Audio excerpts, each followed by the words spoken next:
The Kolbrin. By unknown author. Dedication. This work is dedicated to the men and women who serve their God by activating the good resident in their hearts.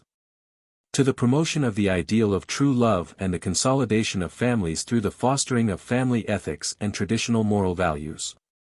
To the furtherance of all things conducive to the betterment of individuals and the advancement of humankind. To the enhancement of the spirit of goodwill inherent in the human race and the preservation of all the qualities from the past which continue to serve the cause of good. To this end, the sincere efforts of the publishers and distributors, and all profits from this book, are dedicated. How do you find this book? Any thoughts about the book or the author?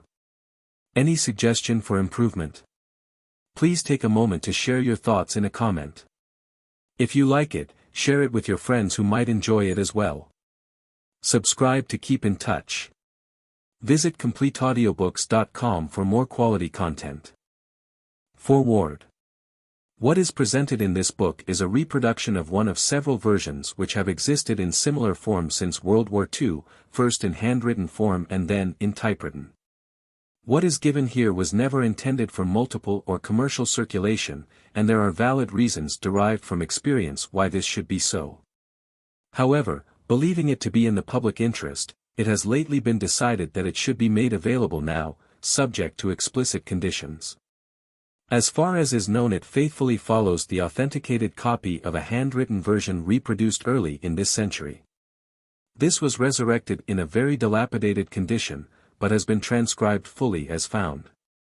Undoubtedly, in transmission some personal colorations may have crept in, but the whole, as it stands now, with its imperfections, is, nevertheless, a reliable and validated medium for bringing a body of spiritual truths into concrete being. It is the spirit behind the facade that is the all-important factor. The value of what has been salvaged and preserved here is not for the present compilers to determine, research or edit. Their obligation is seen as being true recorders of what is there, others better able may assess its worth. It is known, however, that some items, which at their face value and in their context seem of little import, contain within themselves something of intrinsic value to the spiritually aware. There are hidden depths which superficial reading will not reveal. The Kolbrin is tendered for acceptance at its face value or, more importantly, for its content of spiritual truths which, in any religion, are presented in a form peculiar to particular faiths. It is the degree of spiritual content expressed in any religion which establishes its status on the scale of human spirituality. The lifestyle of its adherents, their accepted precepts and practices, their moral standards, ethics and social concern are what determines the worth of any spiritual philosophy. There have been and may still be, associations of people who accepted the Kolbrin as the pivot point of their lives, and it is noteworthy, from what is known, that their lifestyle and the quality of their lives were enhanced through doing so. People who conduct their lives according to the precepts of the Kolbrin, in association with others of like mind, will know just where they stand in relation to these others. Relationships established among people who are committed to such precepts, whatever their religious inclinations, are far more firmly founded than others which are based on philosophies established on patronizing doctrines derived from cheap products obtained from the spiritual supermarket. One difficulty has been the fact that the guardians of the Kolbrin have never been literary folk but simple craftsmen and people far removed from the scholastic and even commercial world. Although it formulates a distinctive spiritual philosophy, this book is not claimed to be anything other than a transmitter of ageless wisdom. It serves the common cause, the common good and the common man through presentation in a particular form. The earlier preservation and subsequent compilation of the Kolbrin was the outcome of independent individual efforts. No one can claim authorship, and the present reconstructors who have compiled the book in its present form are no more than transmitters who accept in good faith what has been passed on to them.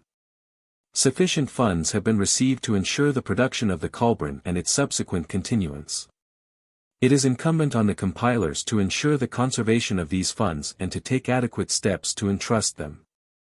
Irrespective of origins or contributors, the Kolbrin as a whole and in its present form has been adequately validated and endorsed by higher authorities as being a body of wisdom conducive to spiritual enlightenment. It embodies essential spiritual truths irrespective of the manner of presentation. If there are a few extraneous items, they are not such as to affect the intrinsic value of the whole. Ethically, the Kolbrin holds its own with any other body of literature, and it is now offered to persons or groups seeking a philosophical focal point. This book enters the arena of life at a crucial stage in humanity's progress towards its destiny, at a time when the average family is becoming dysfunctional.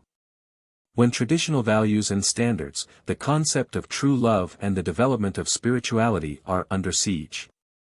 These are the days of decision, when humankind stands at the crossroad.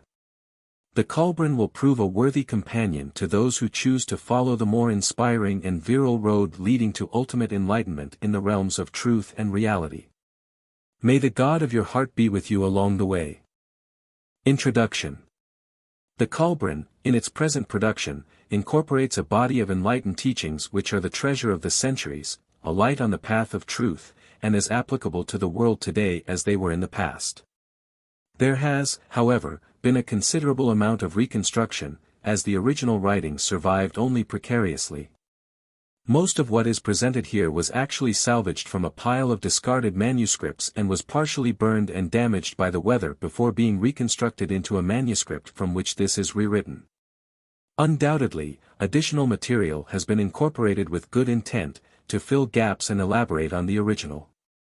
Something may have been lost in the modernization of various parts. The important point, however, is that this is not intended to be a historical record, an intellectual work or literary effort. It falls short of these and is rather a coherent and consistent body of spiritual teachings.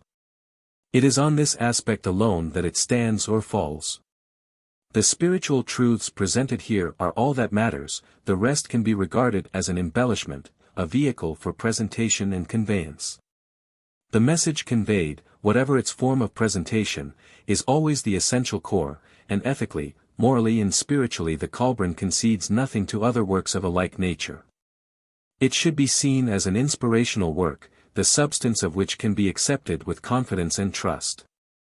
While great care was exercised in the past, to ensure that these transcriptions would be transmitted through the centuries in a form as unadulterated and unaltered as possible, little is known about the actual persons or body of people concerned. From what is known, the name Kolbrin was originally applied to a collection of manuscripts which were salvaged from Glastonbury Abbey at the time of its burning. The fire, which was arson, was intended to destroy those manuscripts, but they were secretly housed otherwise than in the scriptorium and library at the time of the fire. In any event, it was believed that these heretical works were destroyed, and as it happened the fire proved to be a good cover for their preservation. Some of the manuscripts were transcribed, at some time, onto thin metal plates and, collectively, these were known as the Bronzebook of Britain. This designation was carried forward when they were written out in book stitch from in the 17th century. The subject matter was then divided into chapters and the paragraphs were numbered. The whole was modernized in the latter part of the 19th or early part of the 20th century. Incorporated in the modern Kolbrin are manuscripts which were traditionally claimed to have been copied from salvaged manuscripts which were not transcribed on to metal plates and formed a work known as the Kolbrin. During the second and third decades of this century these books were in possession of a religious group in England which was never very powerful, because requirements for membership were too restrictive. It would seem that throughout history the Kolbrin has always been on the brink of extinction, yet it has survived, safeguarded by a few who barely knew what it was all about. Who were neither intellectual nor wealthy and for whom the practicalities of life took precedence. Originally, there were 21 books, which were said to be 12 books of Britain, 8 books of Egypt and 1 of the Trojans, but of their names there is little certainty. Only a portion of these books remains and it seems that much of historical nature has been trimmed away. It is known that at the beginning of the 14th century there was a settled community in Scotland under the leadership of one John Cuddy. The old Chaldeans, who were guardians of what they called the treasures of Britain, were never numerous and loosely organized, membership being maintained by itinerant smiths and other craftsmen. They seem to have previously been loosely known as cofrals. The Kolbrin makes mention of wise strangers and there is a tradition to the effect that these were the original Chaldeans, Chaldee. There are other explanations, but the writer is in no position to express any positive or worthwhile opinion. Does it really matter anyway? We are told that the Pharaohmaster, a word of uncertain meaning, was Nathaniel Smith, martyred in the beginning of the 17th century. This appears to mark the end of the old Chaldeans as a coherent body, but steps were taken to preserve the Kolbrin. For a long time it was buried or otherwise hidden, but sometime during the early part of the last century, copies were written out in Biblical English and 2 of the books were in existence just before the First World War. Since then the various books of the Kolbrin have suffered many vicissitudes and what remains is only part of the original. During the last World War the old books were thrown out as worthless junk, saved and again discarded as heathen works of the devil, but luckily, again salvaged before irreparable damage was done. It has not been easy to reconstitute them, even with the assistance of a more knowledgeable co-worker who filled in a few gaps with compatible references to modern works. No doubt, in its present form the Kolbrin leaves much to be desired.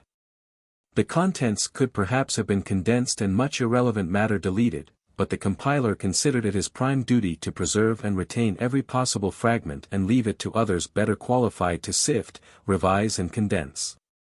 Obviously, some of the proper names are spelled wrongly, and some of the original correct ones may have been replaced by others, for it seems that in the past there was a biased selection of material to be included. No claim is made regarding historical accuracy, for the compiler is totally unqualified to voice any opinion in this respect, but, as stated before, this is not an historical work but the corpus of a doctrine and way of life. Whose hands originally wrote its many parts is unimportant, and it is even less important to know who transcribed it later, though some details appear in the modern section. The phraseology may be cumbersome and even ungrammatical, because of the manner in which the biblical form of English has been modernized by one who has no scholarly pretensions whatsoever. It may be argued that this work should have been presented in its archaic form, to preserve its authenticity, but the compiler disagrees, and we concur. The criterion by which any literary work should be judged is its message and intent, not its format. The words, of themselves, are sterile, it is the spirit of the whole that give the Kolbrin meaning and life. What is presented here is an attempt to pass on, as near as possible in its original form, with all its defects and shortcomings in style and presentation, something which will be of benefit to all. The original writers attempted to make words convey something beyond inherent meaning, they endeavored to build an edifice of glory out of common clay. The importance of what is given here lies in what is projected out of the past into the present lamentable spiritual vacuum, in the help it can offer to the ordinary man and woman, not in what it offers to the literary world. On this basis alone these writings must stand to be judged.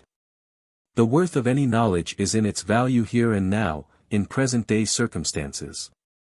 We know, from the later books of the Kolbrin, that for centuries its contents had to be kept secret because they may have been misunderstood or found unacceptable.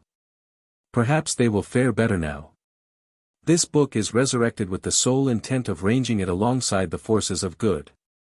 Its publication will undoubtedly be difficult, for such a work can scarcely be deemed to have popular appeal.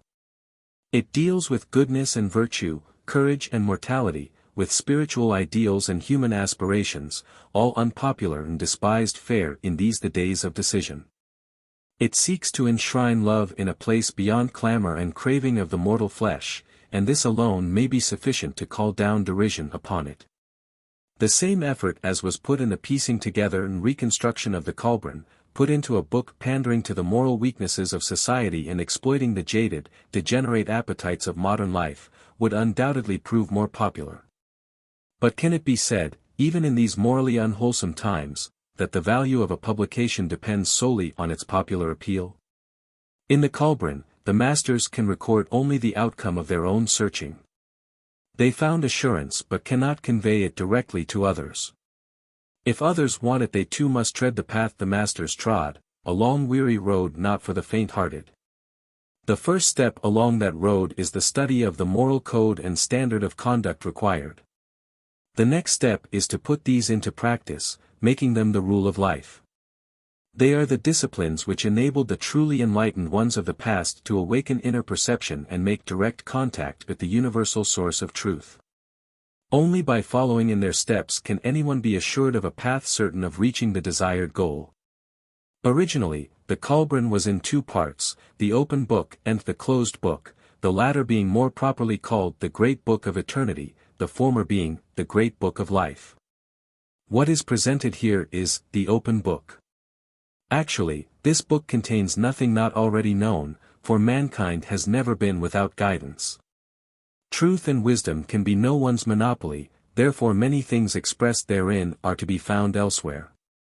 Superficially the Kolbrin may appear to be just a jumbled collection of maxims and old stories, some incomplete.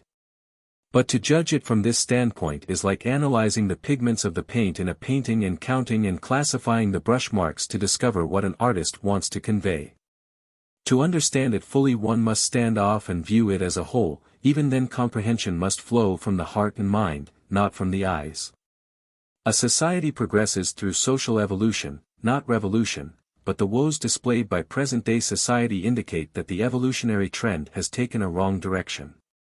The standards of the past, formulated to stabilize society, have been spurned, without any adequate substitutes being put in their place. That is the tragedy of the times. To get a more comprehensive view of where our society is heading, perhaps a better understanding of where we have been is needed. It is in this context that the Kolbrin is launched, to take its place in the greater scheme of things. The Salutation or Prologue to the Bronzebook. Now incorporated in the Kolbrin. Greetings, unborn ones, now asleep in the dark womb of the future. Greetings from we who were once as you are now and like whom you will one day be. We too hoped and feared, doubted and believed. Were you choosing a gift from the past to the future, what would it be? The golden treasures hoarded by kings. The bright jewels beloved by queens. Is worldly wealth still so important to you? If that would be your choice above all else, we are disappointed, for our labors have been in vain. Would you prefer the secret of life, of eternal youth? Have you altered so little from those who live and laugh today, with no thought turned towards the future?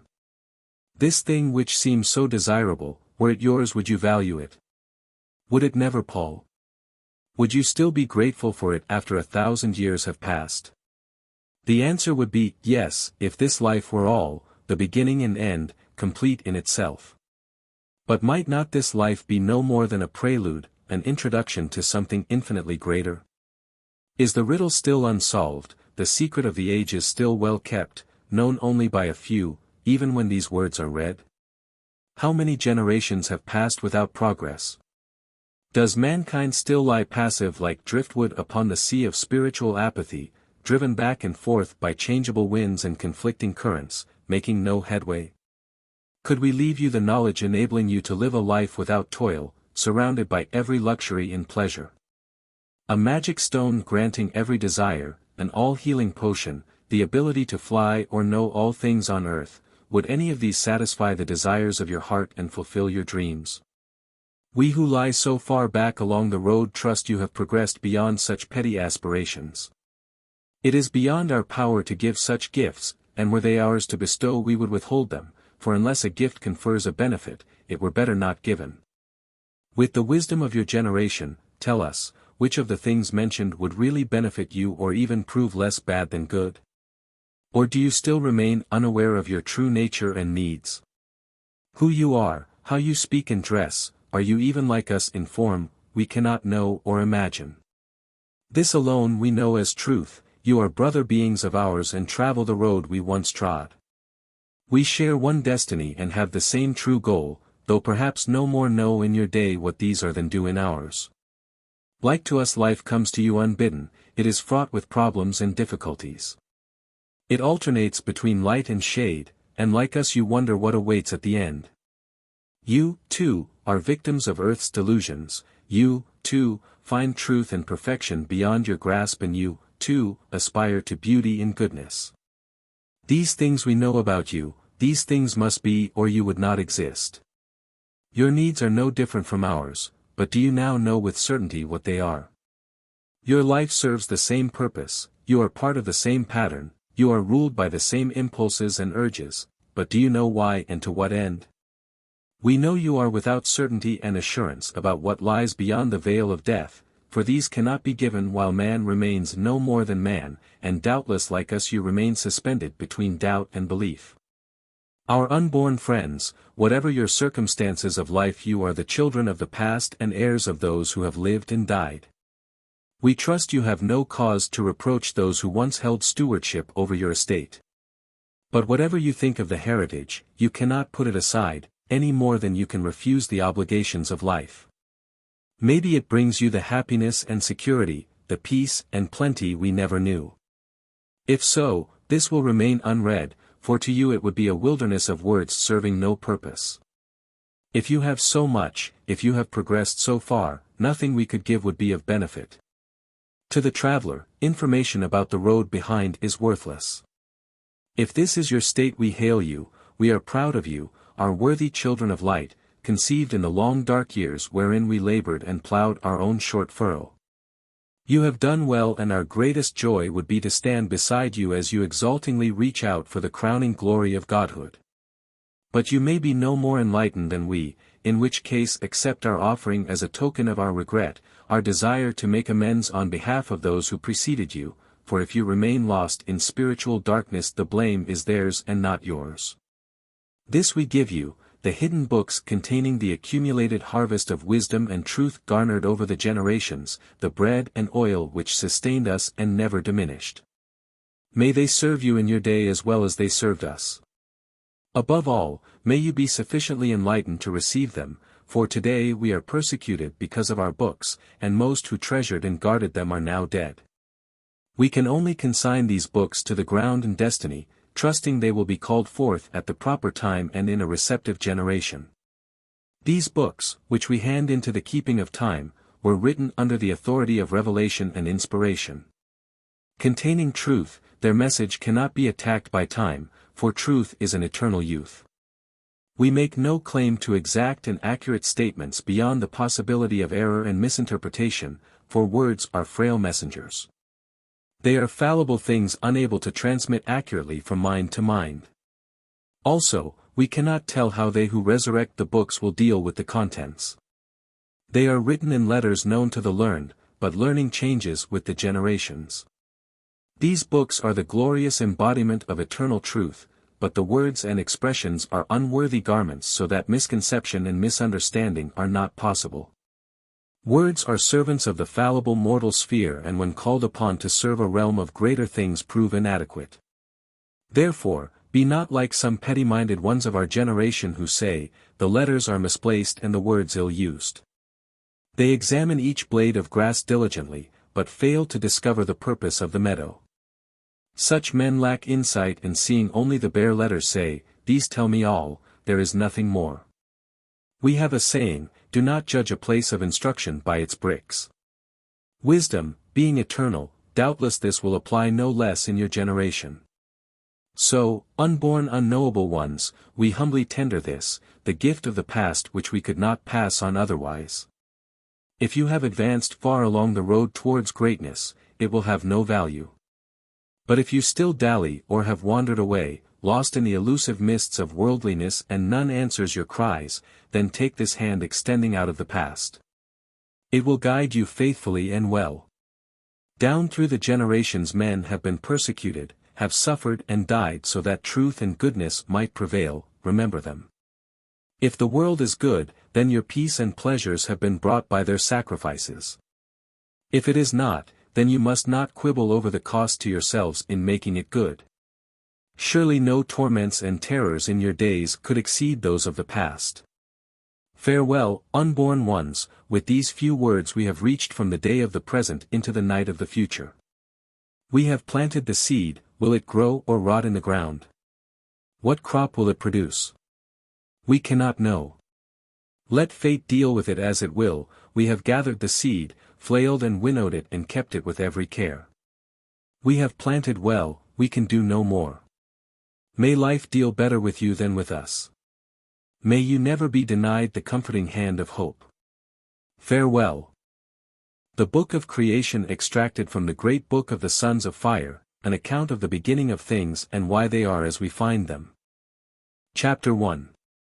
Creation. Mortal knowledge is circumscribed by mortal ignorance, and mortal comprehension is circumscribed by spiritual reality. It is unwise for mortal man to attempt the understanding of that which is beyond his conception, for there lies the road to disbelief and madness. Yet man is man and ever fated to reach out beyond himself, striving to attain things which always just elude his grasp. So in his frustration he replaces the dimly seen incomprehensible with things within his understanding. If these things but poorly reflect reality, then is not the reflection of reality, distorted though it may be, of greater value than no reflection at all? There are no true beginnings on earth, for here all is effect, the ultimate cause being elsewhere. For who among men can say which came first, the seed or the plant? Yet in truth it is neither, for something neither seed nor plant preceded both, and that thing was also preceded by something else. Always there are ancestors back to the beginning, and back beyond to there is only God. This, then, is how these things were told in the great book of the Sons of Fire. Before the beginning there was only one consciousness, that of the Eternal One whose nature cannot be expressed in words. It was the one sole spirit, the self-generator which cannot diminish. The unknown, unknowable one brooding solitary in profound pregnant silence. The name which is uttered cannot be that of this great being who, remaining nameless, is the beginning and the end, beyond time, beyond the reach of mortals, and we in our simplicity call it God. He who preceded all existed alone in his strange abode of uncreated light, which remains ever unextinguishable, and no understandable eye can ever behold it. The pulsating draughts of the eternal life light in his keeping were not yet loosed. He knew himself alone, he was uncontrasted, unable to manifest in nothingness, for all within his being was unexpressed potential. The great circles of eternity were yet to be spun out, to be thrown forth as the endless ages of existence in substance. They were to begin with God and return to him completed in infinite variety and expression. Earth was not yet in existence, there were no winds with the sky above them, high mountains were not raised, nor was the great river in its place. All was formless, without movement, calm, silent, void and dark. No name had been named and no destinies foreshadowed. Eternal rest is intolerable, and unmanifested potential is frustration. Into the solitude of timelessness can divine loneliness, and from this arose the desire to create, that he might know and express himself, and this generated the love of God. He took thought and brought into being within himself the universal womb of creation containing the everlasting essence of slumbering spirit. The essence was quickened by a ripple from the mind of God and a creative thought was projected. This generated power which produced light, and this formed a substance like unto a mist of invisible dust. It divided into two forms of energy through being impregnated with the Spirit of God and, quickening the chaos of the void within the universal womb, became spun out into whirlpools of substance. From this activity, as sparks from a fire, came an infinite variety of spirit minds, each having creative powers within itself. The activating word was spoken, its echoes vibrate still, and there was a stirring movement which caused instability. A command was given and this became the everlasting law. Henceforth, activity was controlled in harmonious rhythm and the initial inertia was overcome. The law divided the materializing chaos from God and then established the boundaries of the eternal spheres. Time no longer slept on the bosom of God, for now there was change where before all had been unchanging, and change is time. Now within the universal womb was heat, substance and life, and encompassing it was the word which is the law. The command was given, let the smallest of things form the greatest and that which lives but a flash form everlastingness. Thus the universe came into being as a condensation of God's thought, and as it did so it obscured him from all enclosed within his solidifying creation. Henceforth, God was hidden, for he has always remained dimly reflected in his creation. He became veiled from all that came forth from him. Creation does not explain itself, under the law it cannot do so, its secrets have to be unraveled by the created. All things are by nature finite, they have a beginning, a middle and an end. An unaccomplishable purpose would be eternal frustration and therefore, the universe being created purposefully it must have an objective. If it ended without anything else following, then the God existing must slumber indifferent to its activities. But he has made it a living work of greatness operating under the changeless law. The creating word had been spoken, now there was another command, and the power going forth smote the sun so its face was lit, and it shone with a great radiance, pouring warmth and light upon its sister earth. Henceforth she would live within the protection of her brother's household, rejoicing in his benevolence and strength. The waters upon the bosom of earth were gathered together and dry land appeared. When the covering of water was rolled back, the body of earth was unstable, damp and yielding. The face of the sun shone down kindly upon his sister, and the dry land of her body became very hard, humidity and dampness were taken away. He gave her a garment of fleece and a veil of fine linen, that she might clothe her body with modesty. From the great womb had sprung the spirit of life, and it was rampant in the heavens. It gazed upon earth and saw her fairness, and was filled with desire, and came out of the heavenly spaces to possess her. It came not peacefully as a lover, but tempestuously as a ravager. Its breath howled along her corridors and raged among her mountain tops, but it did not discover the dwelling place of her spirit. She had withdrawn, as a woman withdraws before force, for modesty must not be outraged in submission. Yet she desired its embrace, for among all the radiant company she was honored. The sun saw her perplexity, and he wrestled with the spirit of life and overcame it. When it was subdued and the primal struggle had ceased, it was delivered by the sun to his sister. It was chastened and quietened, and in silence brooded over earth's waters, and she was stirred in response. Mud eggs of life potential were formed in swamps, at the meeting places of land and two waters. The sun gave quickening heat, and life crawled forth upon the bosom of the earth. The land dust brought forth the male, and the dark water mist the female, and they united and multiplied. The first brought forth the second, and the two produced the third. Earth was no longer virgin, and the spirit of life grew old and departed. Earth was left garbed in the matron's mantle of green, herbage covered the face of the land. The waters brought forth fishes and creatures which move about and twist themselves and wriggle in the waters, the serpents and the beasts of terrible aspect which were of yore, and reptiles which creep and crawl. There were tall walking things and dragons in hideous form clothed with terror, whose great bones may still be seen.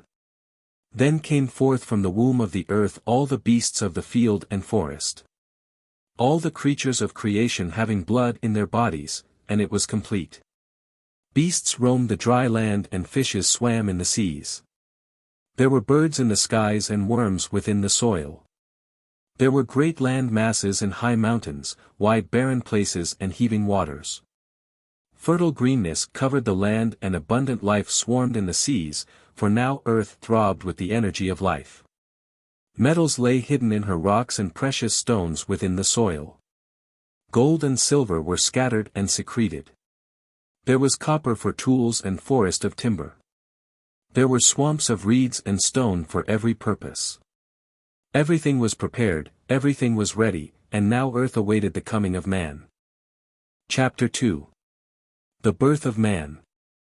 The love of God penetrated the third veil and became the seed of souls within the soul sea. The body of man God made of water and things of the earth, breathing into him the spirit of life, that he might live. But man, when young, lived only to eat and drink and to fornicate, for, being conscious only of the earth, he knew only earthly things and earthly ways. Now the Spirit of God moved over the face of the earth, but was not of the earth. It held all things and was in all things, but on earth could not be apart from anything. Without substance it was awake, but entering substance it slept. Consider that which was told by the servants of Eben, of heaven man who once wandered the earth, he had no earthly substance and could not grasp its fruits, for he had no hands. He could not drink its waters, for he had no mouth, nor could he feel the cool winds upon his skin. They tell how the ape tribe Celtic, led by heaven man, perished by flames before the valley of Lod, only one she-ape reaching the cave heights above. When heaven man was reborn of the she-ape in the cavern of woe, could he taste the fruits of the earth and drink of her waters, and feel the coolness of her winds? Did he not find life good? It is not all a tale of the courtyard. Man, created from earthly substance alone, could not know things not of earth, nor could spirit alone subdue him. Had man not been created, who would have known God's wisdom and power? As the spirit fills the body of man, so does God fill his creation. Therefore, it was that God saw something had to be which joined earth and spirit and was both. In his wisdom and by the creative impulse which governs the earth, he prepared a body for man, for the body of man is wholly of earth. Behold, the great day came when the spirit, which is God, was joined with the beast, which is earth. Then earth writhed in the labor of travail. Her mountains rocked back and forth and her seas heaved up and down. Earth groaned in her lands and shrieked in her winds. She cried in the rivers and wept in her storms. So man was born, born of upheaval and strife. He came wretchedly and tumultuously, the offspring of a distraught earth. All was in discord, snow fell in the hot wastelands, ice covered the fertile plains, the forests became seas. Where once it was hot, now it was cold, and where no rain had ever fallen, now there were floods. So man came forth, man the child of calamity, man the inheritor of creative struggle, man the battleground of extremes. Earth nurtured man with cautious affection, weaning him in the recesses of her body. Then, when he was grown sufficiently to be lifted so he walked in the uprightness of God, she took him and raised him above all other creatures. She led him even into the presence of God, and she laid him on his great altar. A man imperfect, of earthly limitations, a thing unfinished, ungainly and unlearned, but proudly was he presented to earth's creator. Not her firstborn was man, the son of earth, the grandchild of God, man the heir of tribulation and the pupil of affliction. God saw man, the offering of earth to her Lord, unconscious on the high altar, a sacrifice to him and a dedication to the spirit of fate. Then from out of the unfathomable heights and from behind the impenetrable veil, God came down above the altar and he breathed into man the breath of eternal life. Into his sleeping body God implanted a fragment of himself, the seed of a soul and the spark of divinity. A man the mortal became man the heir of God and the inheritor of immortality. Henceforth he would have dominion over God's earthly estate, but he also had to unravel the circles of eternity, and his destiny was to be an everlasting seeking and striving. Man slept, but God opened the great eye within him and man saw a vision of unsurpassed glory. He heard the voice of God saying, O man, in your hand is now placed the tablet of your inheritance, and my seal is upon it. Know that all you desire within your heart may be yours, but first it is necessary that you be taught its value. Behold, the earth is filled with things of usefulness, they are prepared to your hand for a purpose, but the task is upon you to seek them out and learn their use. This is the tuition for the management of your inheritance. What you know to be good, seek for and it shall be found. You may plumb the seas and pluck the stars. You may live in everlasting glory and savor eternal delights. Above and below and all about there is nothing beyond your reach. All, with one exception, is yours to attain. Then God laid his hand upon man, saying, Now you are even as I, except you sleep there enclosed in matter in the kingdom of illusion, while I dwell here in the freedom of reality and truth. It is not for me to come down to you, but for you to reach out to me. Man then saw a vision of glory encompassing even the spheres of splendor. Unbounded wisdom filled his heart and he beheld beauty in perfection. The ultimates of truth and justice were unveiled before him. He became one with the profound peace of eternity and knew the joys of unceasing gladness. The eternal ages of time unrolled as a scroll before his eyes, and he saw written thereon all that was to become and occur. The great vaults of heaven were opened up unto him and he saw the everlasting fires and unconsumable powers that strove therein. He felt within himself the stirring of inexpressible love, and unlimited designs of grandeur filled his thoughts. His spirit ranged unhampered through all the spheres of existence. He was then even as God himself, and he knew the secret of the 7 spheres within 3 spheres. Then God lifted his hand from man and man was alone. The great vision departed and he awoke, only a dim and elusive recollection, no more than the shadow of a dream remained. But deep within the sleeping soul there was a spark of remembrance, and it generated within man a restless longing for he knew not what. Henceforth, man was destined to wander discontented, seeking something he felt he knew but could not see, something which continually eluded him, perpetually goaded him, and forever tantalized him. Deep within himself man knew something greater than himself was always with him and part of him, spurring him on to greater deeds, greater thoughts, greater aspirations. It was something out beyond himself, scarcely realized and never found. Something which told him that the radiance seen on the horizon but dimly reflected the hidden glory beyond it. Man awoke, the revelation and vision gone, only the grim reality of earth's untamed vastness surrounded him. But when he arose and stepped down onto the bosom of his Mother Earth he was undaunted by the great powers that beset him or by the magnitude of the task ahead. Within his heart he knew destiny lay beyond the squalor of his environment, he stepped out nobly, gladly accepting the challenge. He was now a new man, he was different. He looked above and saw glory in the heavens. He saw beauty about him and he knew goodness and things not of the earth. The vision of eternal values arose before his inner eye. His spirit was responding to its environment, man was now man, truly man. The nature of man on earth was formed after the nature of things in heaven, and man had all things contained as potential within himself, except divine life. But he was as yet an untrained, undisciplined child, still nurtured simply upon the comforting bosom of earth. Man grew in stature, but earth was not indulgent, for she disciplined him firmly. She was ever strict and unyielding, chastening him often with blasts of displeasure. It was indeed the upbringing of one destined for greatness, he was made to suffer cold, that he might learn to clothe himself. Sent into the barren places, that his limbs should be strengthened, and into forests, that his eye should become keen and his heart strong. He was perplexed with difficult problems and set the task of unraveling the illusions of nature. He was beset with hardships of every description. He was tested with frustrations and tempted with allurements, never did earth relax the vigilance of her supervision. The child was raised sternly, for he needed the fortitude, courage and cunning of a man, to fit him for the task ahead. He grew wily and wiry in the hunt, he became adaptable, able to cope with any untoward happening. Overcoming the bewilderments of early days he found explanations for the perplexities of his surroundings. Yet the struggle for knowledge, the need for adaptation and the effort to survive were never relaxed. The earth child was well trained and disciplined, he was never unduly mollycoddled.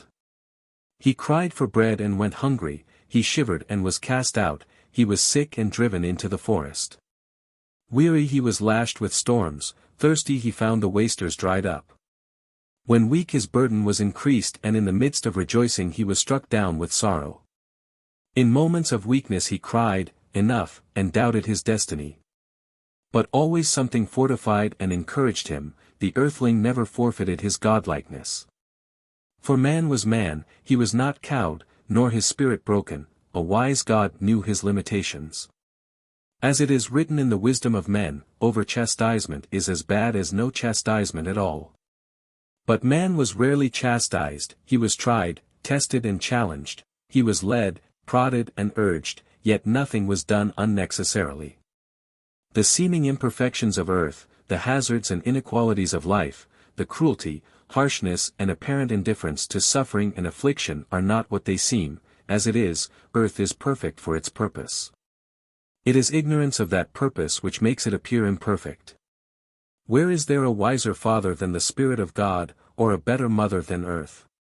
What man is now he owes to these, may he learn to be duly grateful. Above all let him never forget the lessons learned in his upbringing. Chapter 3. The Destruction and Recreation. It is known, and the story comes down from ancient times, that there was not one creation but two, a creation and a recreation. It is a fact known to the wise that the earth was utterly destroyed once then reborn on a second wheel of creation. At the time of the great destruction of earth, God caused a dragon from out of heaven to come and encompass her about. The dragon was frightful to behold, it lashed its tail, it breathed out fire and hot coals, and a great catastrophe was inflicted upon mankind. The body of the dragon was wreathed in a cold bright light, and beneath, on the belly, was a ruddy-hued glow, while behind it trailed a flowing tail of smoke. It spewed out cinders and hot stones, and its breath was foul and stenchful, poisoning the nostrils of men. Its passage caused great thunderings and lightnings to rend the thick darkened sky, all heaven and earth being made hot. The seas were loosened from their cradles and rose up, pouring across the land. There was an awful, shrilling trumpeting which outpowered even the howling of the unleashed winds. Men, stricken with terror, went mad at the awful sight in the heavens. They were loosed from their senses and dashed about, crazed, not knowing what they did. The breath was sucked from their bodies and they were burnt with a strange ash. Then it passed, leaving earth enwrapped within a dark and glowering mantle which was ruddily lit up inside. The bowels of the earth were torn open in great writhing upheavals, and a howling whirlwind rent the mountains apart. The wrath of the sky monster was loosed in the heavens. It lashed about in flaming fury, roaring like 1,000 thunders. It poured down fiery destruction amid a welter of thick black blood. So awesome was the fearfully aspect thing that the memory mercifully departed from man, his thoughts were smothered under a cloud of forgetfulness. The earth vomited forth great gusts of foul breath from awful mouths opening up in the midst of the land. The evil breath bit at the throat before it drove men mad and killed them. Those who did not die in this manner were smothered under a cloud of red dust and ashes, or were swallowed by the yawning mouths of earth, or crushed beneath crashing rocks. The first sky monster was joined by another which swallowed the tail of the one going before, but the two could not be seen at once. The sky monster reigned and raged above earth, doing battle to possess it, but the many-bladed sword of God cut them in pieces, and their falling bodies enlarged the land and the sea. In this manner the first earth was destroyed by calamity descending from out of the skies. The vaults of heaven had opened to bring forth monsters more fearsome than any that ever haunted the uneasy dreams of men. Men and their dwelling places were gone, only sky boulders and red earth remained where once they were, but amidst all the desolation a few survived, for man is not easily destroyed. They crept out from caves and came down from the mountainsides. Their eyes were wild and their limbs trembled, their bodies shook and their tongues lacked control. Their faces were twisted and the skin hung loose on their bones. They were as maddened wild beasts driven into an enclosure before flames. They knew no law, being deprived of all the wisdom they once had, and those who had guided them were gone. The earth, only true altar of God, had offered up a sacrifice of life and sorrow to atone for the sins of mankind. Man had not sinned in deed but in the things he had failed to do. Man suffers not only for what he does but for what he fails to do. He is not chastised for making mistakes but for failing to recognize and rectify them. Then the great canopy of dust and cloud which encompassed the earth, enshrouding it in heavy darkness, was pierced by ruddy light, and the canopy swept down in great cloudbursts and raging storm waters. Cool moon tears were shed for the distress of earth and the woes of men. When the light of the sun pierced the earth's shroud, bathing the land in its revitalizing glory, the earth again knew night and day, for there were now times of light and times of darkness. The smothering canopy rolled away and the vaults of heaven became visible to man. The foul air was purified and new air clothed the reborn earth, shielding her from the dark hostile void of heaven. The rainstorm ceased to beat upon the faces of the land and the waters stilled their turmoil. Earthquakes no longer tore the earth open, nor was it burned and buried by hot rocks. The land masses were re-established in stability and solidity, standing firm in the midst of the surrounding waters. The oceans fell back to their assigned places and the land stood steady upon its foundations. The sun shone upon land and sea, and life was renewed upon the face of the earth. Rain fell gently once more and clouds of fleece floated across day skies. The waters were purified, the sediment sank and life increased in abundance. Life was renewed, but it was different. Man survived, but he was not the same. The sun was not as it had been and a moon had been taken away. Man stood in the midst of renewal and regeneration. He looked up into the heavens above in fear for the awful powers of destruction lurking there. Henceforth, the placid skies would hold a terrifying secret. Man found the new earth firm and the heavens fixed. He rejoiced but also feared, for he lived in dread that the heavens would again bring forth monsters and crash about him. When men came forth from their hiding places and refuges, the world their fathers had known was gone forever. The face of the land was changed and earth was littered with rocks and stones which had fallen when the structure of heaven collapsed. One generation groped in the desolation and gloom, and as the thick darkness was dispelled its children believed they were witnessing a new creation. Time passed, memory dimmed, and the record of events was no longer clear. Generation followed generation, and as the ages unfolded, new tongues and new tales replaced the old. Chapter 4. The Affliction of God. This comes from the scroll of Caribal Pacterman, who wrote, "The forebears of all the nations of man were once one people, and they were the elect of God who delivered all the earth over to them, all the people. The beasts of the field, the creatures of the wasteland and the things that grow. They dwelt through long ages in lands of peace and plenty. There were some who struggled harder, were more disciplined. Because their forefathers had crossed the great dark void, their desires were turned Godward and they were called the children of God. Their country was undulating and forested. It was fertile, having many rivers and marshes. There were great mountains to the east and to the west, and in the north was a vast stony plain. Then came the day when all things became still and apprehensive, for God caused a sign to appear in the heavens, so that men should know the earth would be afflicted, and the sign was a strange star. The star grew and waxed to a great brightness and was awesome to behold. It put forth horns and sang, being unlike any other ever seen. So men, seeing it, said among themselves, Surely, this is God appearing in the heavens above us. The star was not God, though it was directed by his design, but the people had not the wisdom to understand. Then God manifested himself in the heavens. His voice was as the roll of thunders, and he was clothed with smoke and fire. He carried lightnings in his hand, and his breath, falling upon the earth, brought forth brimstone and embers. His eye was a black void, and his mouth an abyss containing the winds of destruction. He encircled the whole of the heavens, bearing upon his back a black robe adorned with stars. Such was the likeness and manifestation of God in those days. Awesome was his countenance, terrible his voice of wrath, the sun and moon hid themselves in fear, and there was a heavy darkness over the face of the earth. God passed through the spaces of the heavens above with a mighty roar and a loud trumpeting. Then came the grim dead silence and black red-lit twilight of doom. Great fires and smoke rose up from the ground, and men gasped for air. The land was rent asunder and swept clean by a mighty deluge of waters. A hole opened up in the middle of the land, the waters entered and it sank beneath the seas. The mountains of the east and west were split apart and stood up in the midst of the waters which raged about. The northland tilted and turned over on its side. Then again the tumult and clamor ceased and all was silent.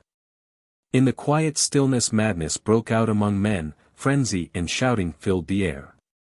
They fell upon one another in senseless wanton bloodshed, neither did they spare woman or child, for they knew not what they did. They ran unseeing, dashing themselves to destruction. They fled to caves and were buried, and, taking refuge in trees, they were hung. There was rape, murder and violence of every kind. The deluge of waters swept back and the land was purged clean. Rain beat down unceasingly and there were great winds. The surging waters overwhelmed the land and man, his flocks and his gardens, and all his work ceased to exist. Some of the people were saved upon the mountainsides and upon the flotsam, but they were scattered far apart over the face of the earth. They fought for survival in the lands of uncouth people. Amid coldness they survived in caves and sheltered places. The land of the little people and the land of giants, the land of the necklace ones and the land of marshes and mists, the lands of the east and west were all inundated. The mountain land and the lands of the south, where there is gold and great beasts, were not covered by the waters. Men were distracted and in despair. They rejected the unseen God behind all things for something which they had seen and known by its manifestation. They were less than children in those days and could not know that God had afflicted the earth in understanding and not willfully, for the sake of man and the correction of his ways. The earth is not for the pleasure of man, but is a place of instruction for his soul. A man more readily feels the stirrings of his spirit in the face of disaster than in the lap of luxury. The tuition of the soul is a long and arduous course of instruction and training. God is good and from good evil cannot come. He is perfect and perfection cannot produce imperfection. Only the limited understanding of man sees imperfection in that which is perfect for its purpose. This grievous affliction of man was another of his great tests. He failed and in so doing followed the paths of unnatural gods of his making. Man makes gods by naming them, but wherein this is the benefit to him? Evil comes into the midst of mankind spawned by the fears and ignorance of men. An evil man becomes an evil spirit, and whatever evil there is on earth comes either from the evil of spirits or the evil of men. Chapter 5. In the beginning. Now, the children of God were molded by the hand of God which is called On, and it manifested according to their desires. For all things which have life are molded by On. The fox, shivering in the cold lands, longs for warmth and so its cubs have warmer coats. The owl, clumsy in the dark, longs to see its prey more clearly, and in generations of longing the desire is granted. On makes everything what it is, for all things change under its law. Men, too, are molded by their desires, but unlike the beasts and birds their yearnings are circumscribed by the laws of fate and destiny and the law of sowing and reaping. These, the desires, modified by the laws, are called enidvedu. Unlike the beasts and birds, this, in man, is something relating to him rather than to his offspring, though they are not untouched by it. Destiny may be likened to a man who must travel to a distant city whether or not he wishes to make the journey, the destination being his destiny. He may choose whether to go by way of a river or by way of a plain. Whether across mountains or through forests, on foot or horseback, slow or fast, and whatever befalls because of this decision is fate. If a tree falls on him because he chose the forest path, it was fated, for luck is an element of fate.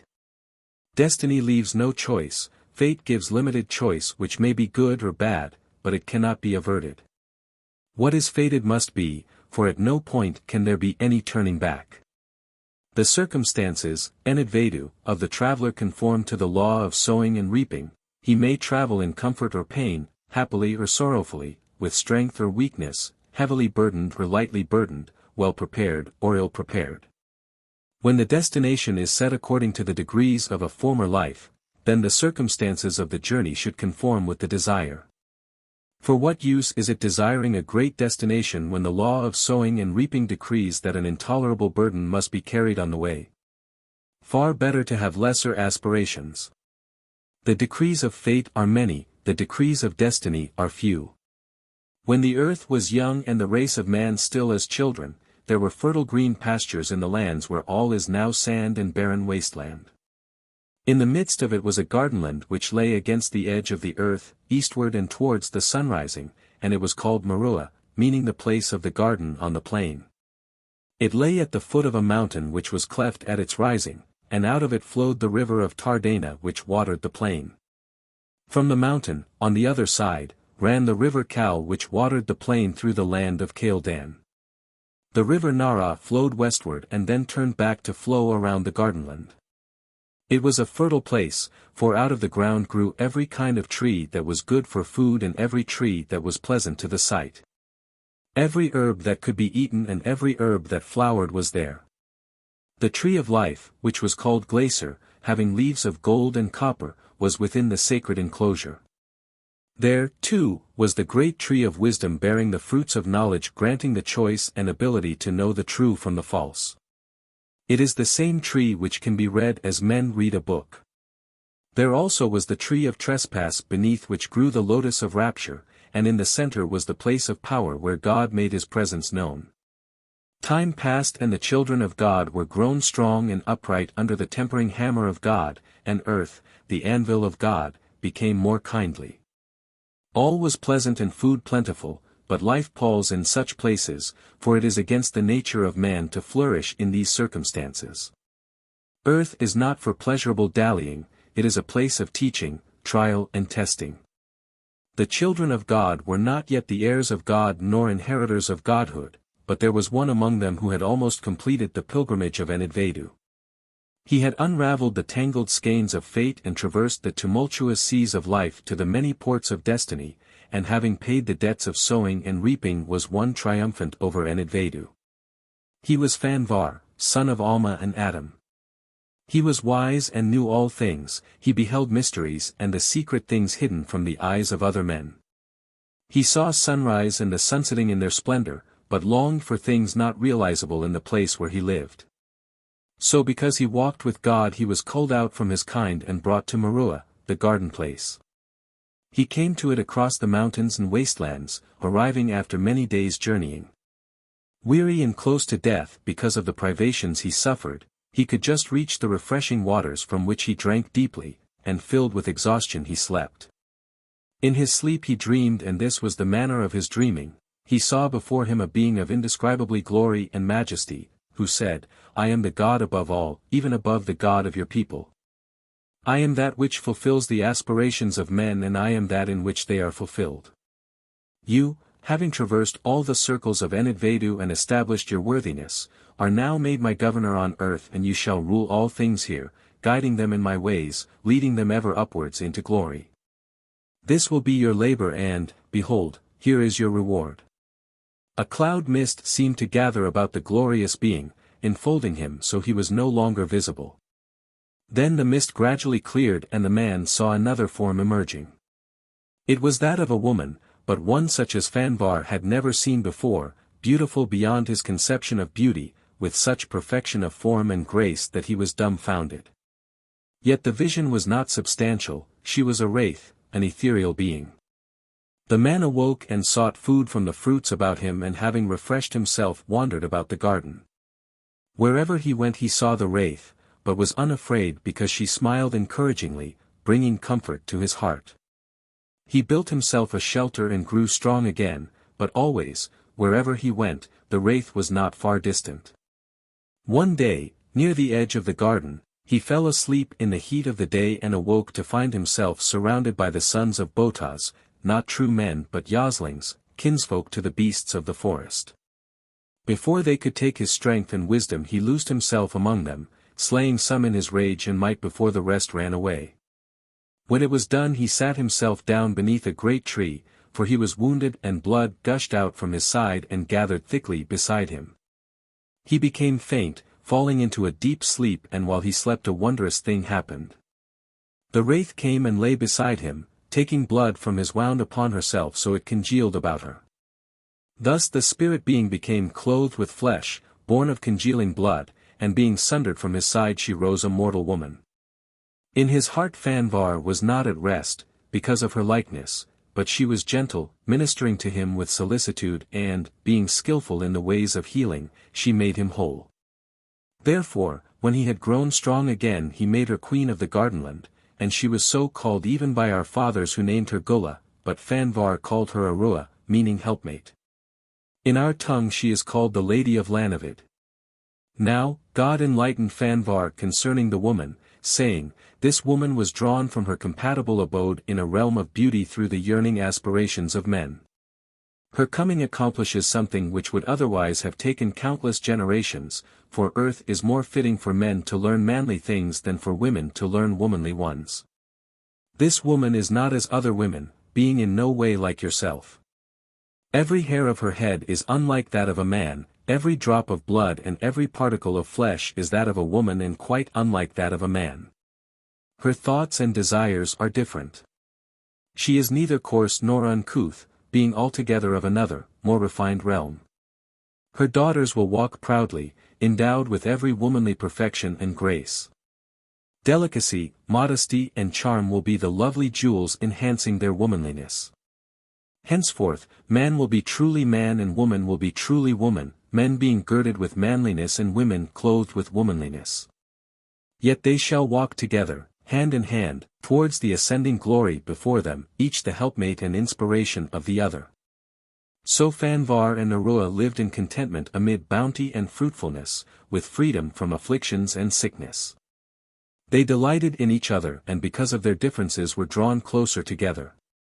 Arua brought but one thing with her when she crossed the misty frontier, the treasure of Lanavid, the jewel contained in the Munculus, the stone of inspiration fashioned by the desires of men. Never owned by any but the daughters of Arua, this, the Len-Gil, Arua gave to Fanvar as her dowry and her pledge of purity and exclusiveness. She followed the ways of the cradle land, not the ways of earth. Within the gardenland was the sacred enclosure, the domain of Fanvar and Arua, forbidden to those of the children of God who had now come to this place. It contained the chalice of fulfillment, granting any who drank from it the realization of all things to which they aspired. None might drink from this save Fanvar and Arua. Also there was the cauldron of immortality containing an essence distilled from the fruits growing in the garden, and this guarded against mortal ills. Arua brought forth a son by Fanvar and he was called Ratoki, and a daughter who was called Armina. Each knew the mysteries of magic and the ways of the stars. In the fullness of time Ratoki married among the daughters of the sons of God and had 2 sons, Enanari and Nenduka. It was Enanari who first taught the weaving of cloth from plants, and Nenduka was a mighty hunter. Armina also married among the sons of God and brought forth a son who was called Belenki and daughters called Ananua and Mamita. Ananua knew the making of pots and things of clay and Mamita the taming of beasts and birds. Nenduka had 2 sons, Namtara and Canaan. Namtara had 2 sons also, Nenduka and Dadam, before dying in the fullness of manhood. Belenki married Enidva and had a son called Enkijua and a daughter called Astartha, meaning maid of the morning, and she became a great teacher among the children of God. This was the Astartha who became the first moon maiden, being later called Lady of the Morning Star. Enkijua had a daughter and her name was Meva. Outside the sacred enclosure, known as Jazar, but forming a gateway into it was a circular structure of stones called Gilgal, and within this was a shrine wherein was kept a sacred vessel called Gwineva. This was like a goblet and was made of rainbow-hued crystal set in gold with pearls. Above the cup appeared a shimmering moon-colored mist like a thin cold flame. At certain times, when the heavens were in a proper position, the Gwineva was filled with moondew and potions from the cauldron within the sacred enclosure, making a pale honey-colored liquor, and this the people drank from the goblet. However, there were different proportions in the vessel for those of the blood of Fanvar and Arua and those who were children of God but not of their blood. It was the potion from the Gwineva which kept sickness and disease away from those who drank it. Dadam, the Firstfather, married Litha and they had a son called Herthew. Dadam then married Meva who had a daughter, not by him, and this was Gwineva, the cuckoo child fathered by Abriminid of Gwarthan, son of Namtenigal, whom we call Lewid the Dark Father. About the land of the children of God was the wasteland where Yoslings, called the children of Zumat, which means they who inherit death, dwelt. Amongst these, Namtenigal, the wily hunter, was the most wise and cunning. He alone was unafraid of the children of God and he alone dared enter the gardenland. In the days when Astartha was teaching, Namtenigal often came to hear her words and the children of God were not displeased, for teaching the wild men about them was a duty with which they had been charged. Namtenigal, therefore, participated in their rites but could not partake of the elixir from the Gwineva, because this was forbidden. While it gave health and strength to the children of God, safeguarding them from the sicknesses of the Yoslings, if given to others it caused a wasting away. It was also altogether forbidden for any of the children of God to mate with the Yoslings, for this was deemed to be the most unforgivable of sins. Now, the wily one learned much from Astartha and in the fullness of time brought his own son to her and he became as her son, living in her house and forsaking the ways of his people. Astartha called him Lewid the Lightbringer, for it was her intention that he should be taught the ways of those who walked in light, that he might in time enlighten his own people.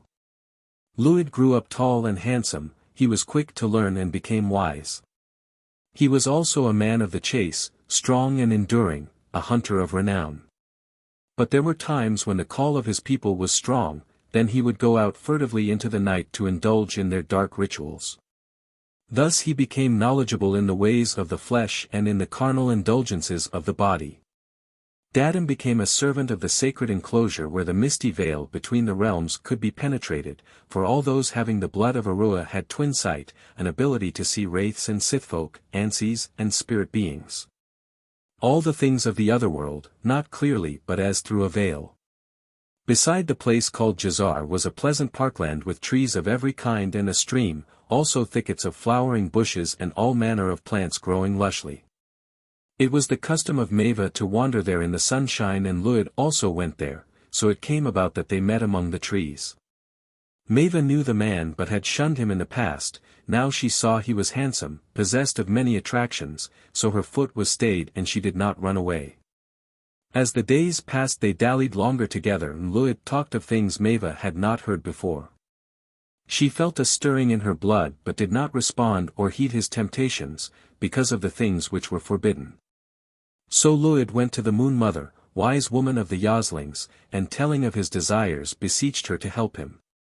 The Moon Mother gave him 2 apples containing a vile substance which they had drawn through their stalks. This Lewid gave to Meva, who then became helpless in his hands. They met again after this, for Meva became enamored towards Lewid, but it happened that she became ill with a strange sickness and was afraid.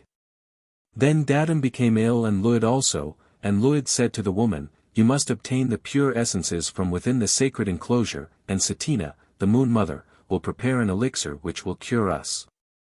This he said because none of his kind had ever been able to obtain the sacred substances, though they had always coveted what had been denied them. Now, because of her frailty, the woman was pliable in his hands, and Lewid seized the opportunity. To achieve his ends Lewid gave Meva a potion which had been prepared by the Moon Mother, and she administered this to Dadam and those with him, by guile and deceit, so that they fell asleep. While they slept Meva stole from the sacred substances and took them to Lewid, who gave them to the Moon Mother, and she made a brew. Part of this was given to Meva and the rest was drunk by the Yoslings, from their awful ankadal during their night rites. When the morning came they were all smitten with grievous pains, and before the sun set that day all the Yoslings were stricken with a sickness such as they had not known before. Meva took what had been given to her, and finding Dadam laid low in his bed gave him a draught from her vessel, though she had to use womanly wiles to get him to drink it. She drank the remainder and they both slept. But when they awoke in the morning both were suffering pains, and this was something they had not known before. Dadam said to the woman, "What have you done? For what has happened to us cannot be unless the things which are forbidden have been done." The woman replied, "Lord, I was tempted and I fell, I have done that which is forbidden and unforgivable." Dadam said, "I am bound by duty to do certain things, but first let us go into the Jazar to the place called Bethkelchris, where I will seek enlightenment." So they went there together and stood before the shrine beneath the tree of wisdom. There they were filled with an inflowing vision, seeing themselves as they were and as they should have been, and they were ashamed. He because he had not followed the proper path of a man, and she because of her falsity. There, in the reflecting mist, the contamination of the woman was revealed, and the man's heart shriveled within him like a flower licked by flame. Then they saw a great spirit being materializing in the reflecting mist, and he said to them, "Woe to you and your house, for the greatest of evils has befallen the race of the children of God, and it is defiled. The heritage of Kadam Hapa is lost. The fetid flow defiling the woman results from the incompatible intermingling, but it is not all, for sicknesses and diseases are also generating from the ferments of the impure implantation." Dadam said, "The fault is with the woman, wherefore should I suffer?"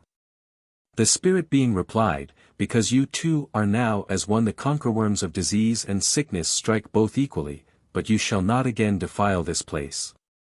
Henceforth, the misty veil becomes an impenetrable barrier severing our 2 realms from each other, so they can no longer be easily spanned. Between us there will now be no means of communication. Henceforth, man and woman, fated to unite in love divine, shall be divided and set apart, though ever yearning reunion. They may cleave one to the other, seeking the unity which will rekindle the flame, but unless their efforts transcend the limitations of earthly things they will be in vain. The spirit of man is now severed from the whole and cast again into unconsciousness, and it too shall long for reunion with the whole. The spark shall seek to return to the fire, for otherwise it becomes nothing. The web of fate is rewoven and the paths of destiny remade, the design of life is redrawn. Again the progression begins in ignorance, birth and death, pain and pleasure, joy and sorrow, success and failure, love and hate, peace and war, all the light and shade, the many hues making the splendidly intricate pattern of life on earth. This is a new beginning, but a beginning not in purity and unencumbered, but one already weighted with debts and burdens. The spirit being continued, enough wickedness has been wrought by your willfulness and disobedience, for the decrees forbidding certain things were for your own benefit. Immortality was nearly within your reach, but had you achieved this you would have brought an even more grievous evil upon yourselves and your inheritors, for freed from servitude to change, you and they would have been unable to progress. The children of God were driven out of the gardenland by spirit beings, and then guardians were set at its gates so none could re-enter. Then it was withdrawn beyond the misty veil, the waters ceased to flow and the fertility departed, only a wilderness remained. The children of God went to dwell in the land of Amunigel, which is beyond the mountains of Mashur by the sea of Dalamuna. From this time onward man fashioned his own spirit-likeness.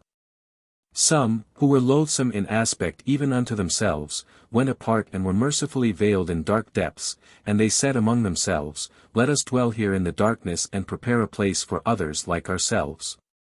So that when they follow they abide here and join us. Thus were the dark regions formed and inhabited by demons who are not but the hideously fashioned spirits of evil men. These things have been written into the record. In Siboit they used to say this was the manner of man's making, God sent his creating craftsman spirit down to earth and the reflection of the one was drawn into a spiritless body, and this became the heart of man. These are the words written by Thonis of Myra in Laodicea in his day. You ask me what is man and I answer, he is life becoming aware of itself. He is the intangible knowing the tangible, spirit in matter, fire in water. When this first happened, none remembers and only the old folktales remain. There was the beginning and then the garden, and it was in this garden man found himself, before this he was not free, being one with everything about him. As he could not disobey, good and evil could not be, they were non-existent. Man became free through awareness of himself, and with this knowledge denied any kinship with the beast.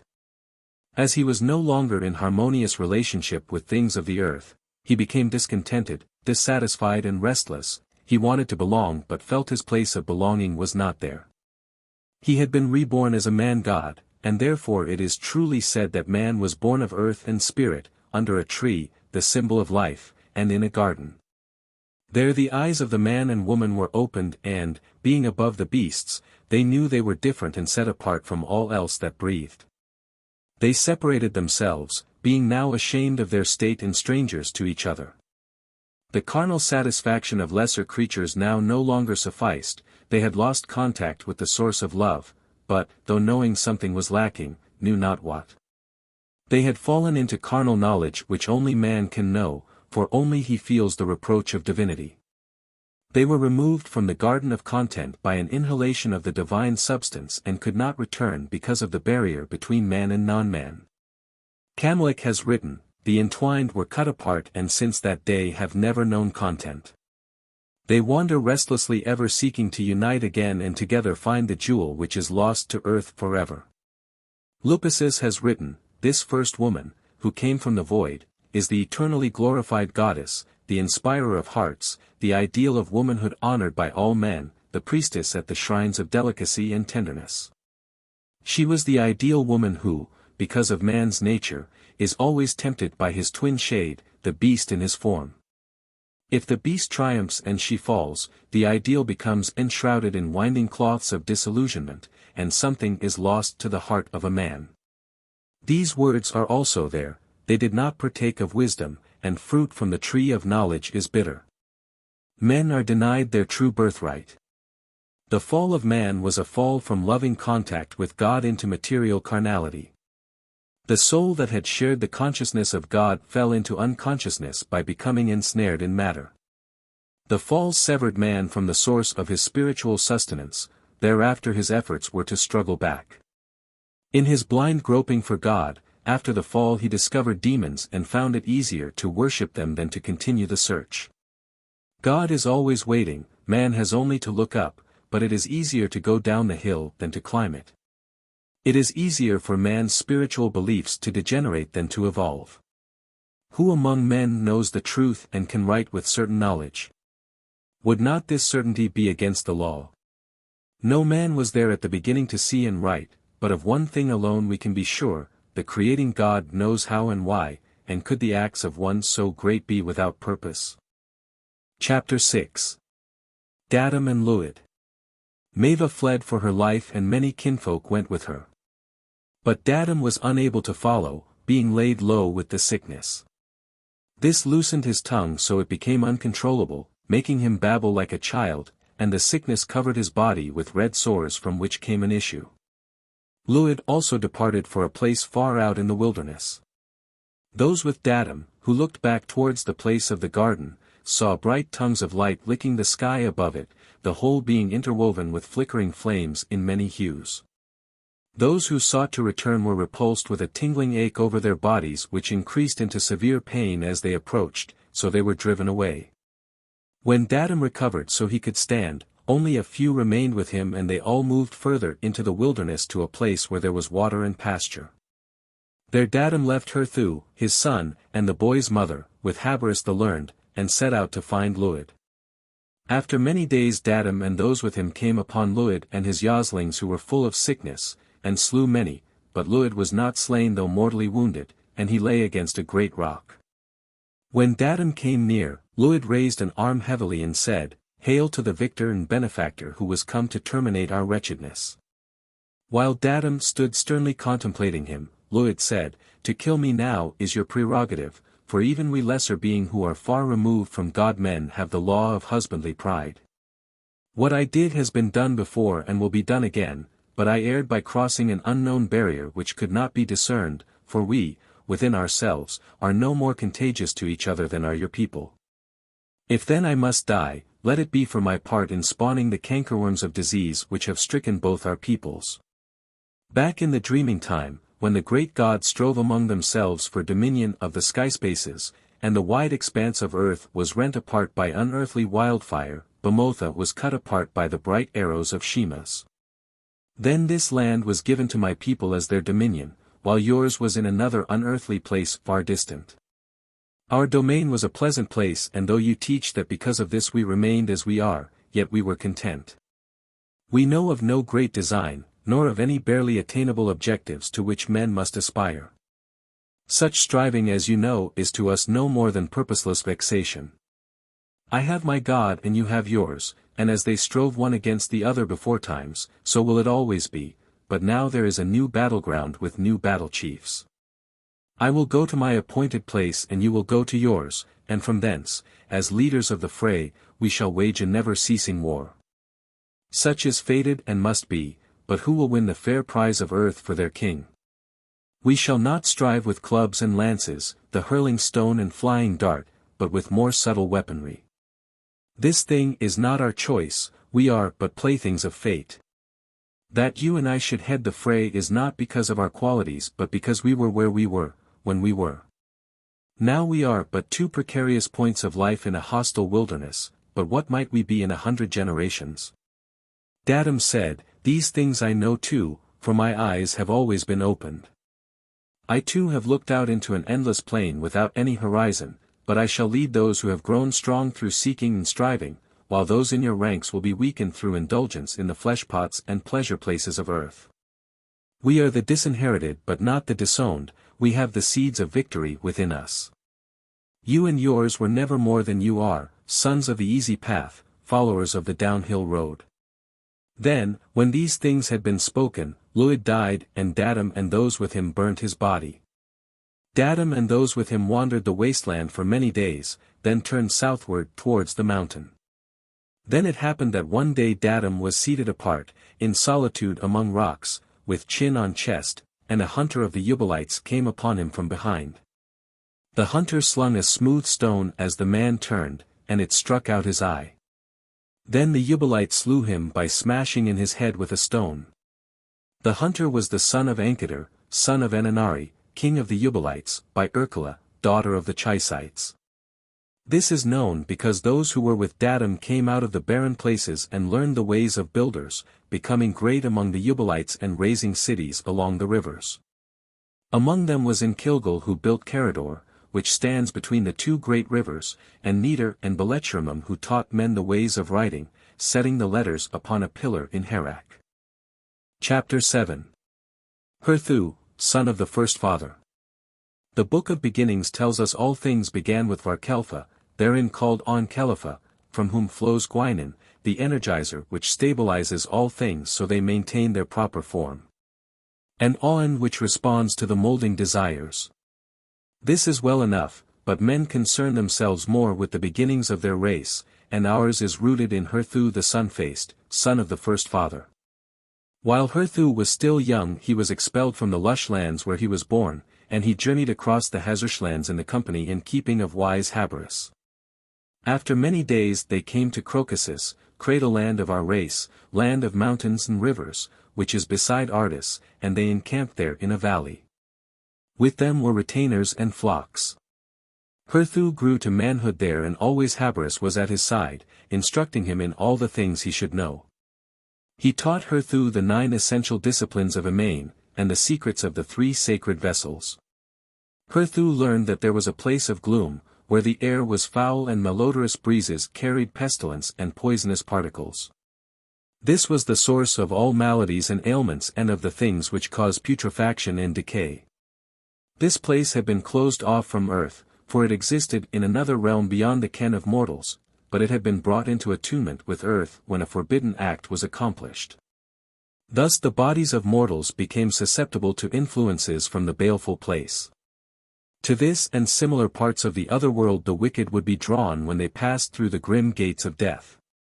But Habris taught a different conception of wickedness, one where lack of effort, indolence and indifference to duty and obligations, the taking of the easy path, were just as wrong as actual deeds of wickedness.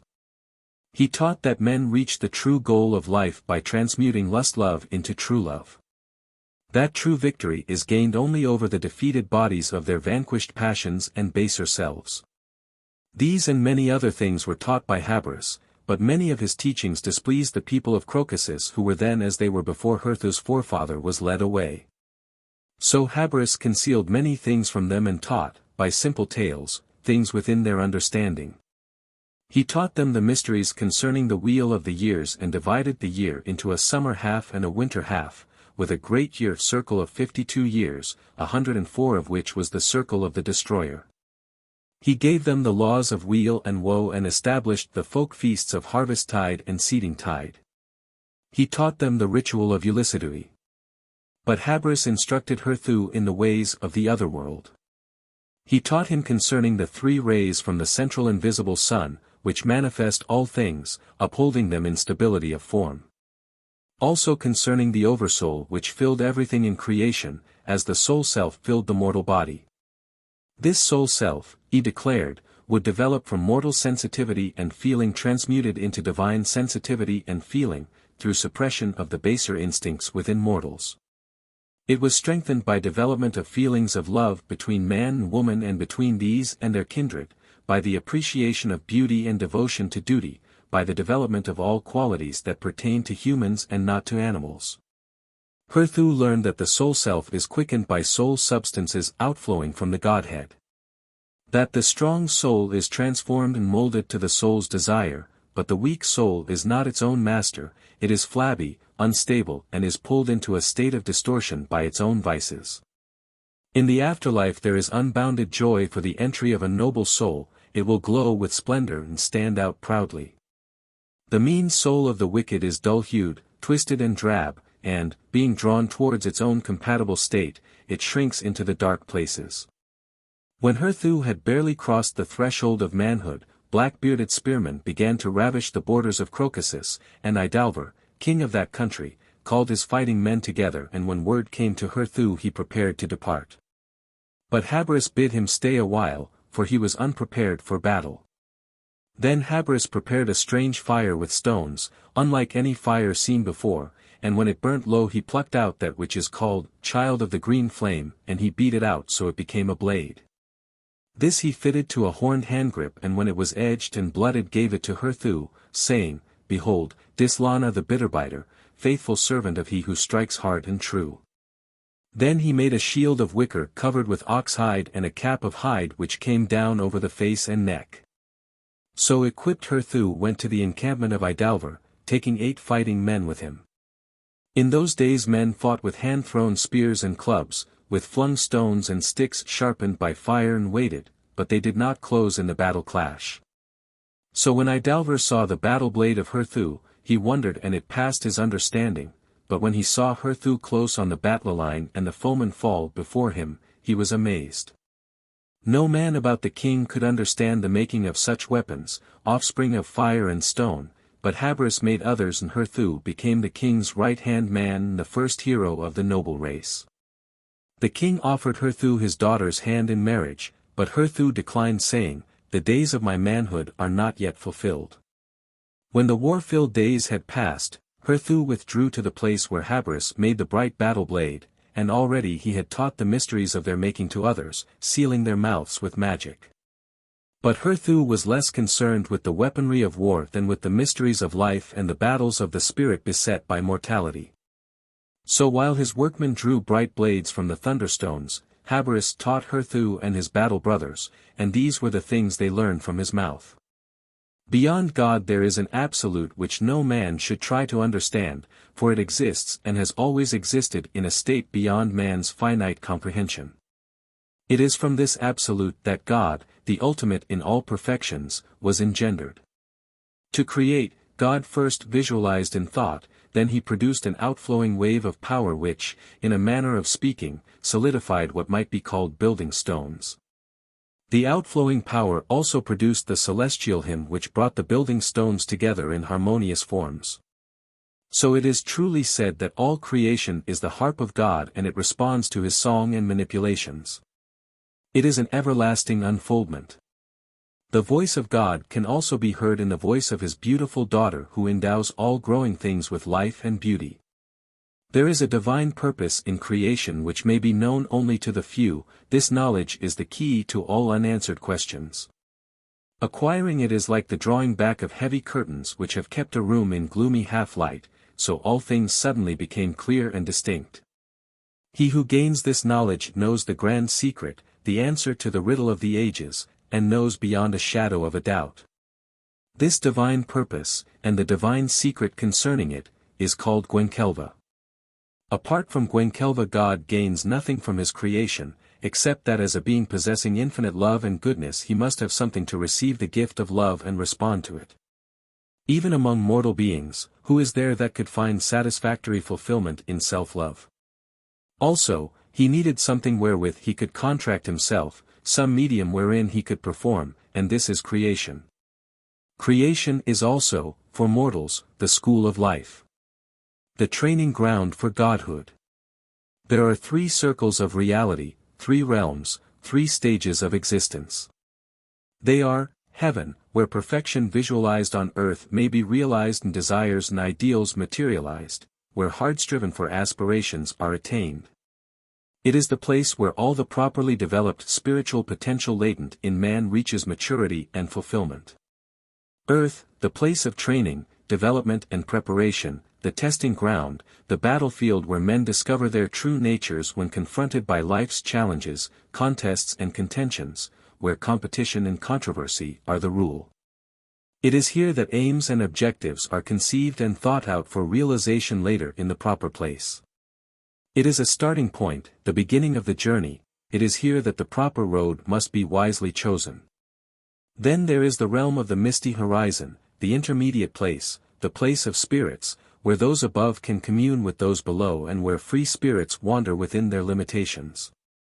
These things which Habris taught in those far-off days have been rewritten in transmission to accord with our understanding, but it is unwise to voice them in these troublesome days, when words become snares to entrap the unwary. Now, Idalver desired to learn the secret of the bright blade engendering thunderstones, but no man who came with Habris or labored for him would disclose any part of it, and the king was afraid to put them to the test.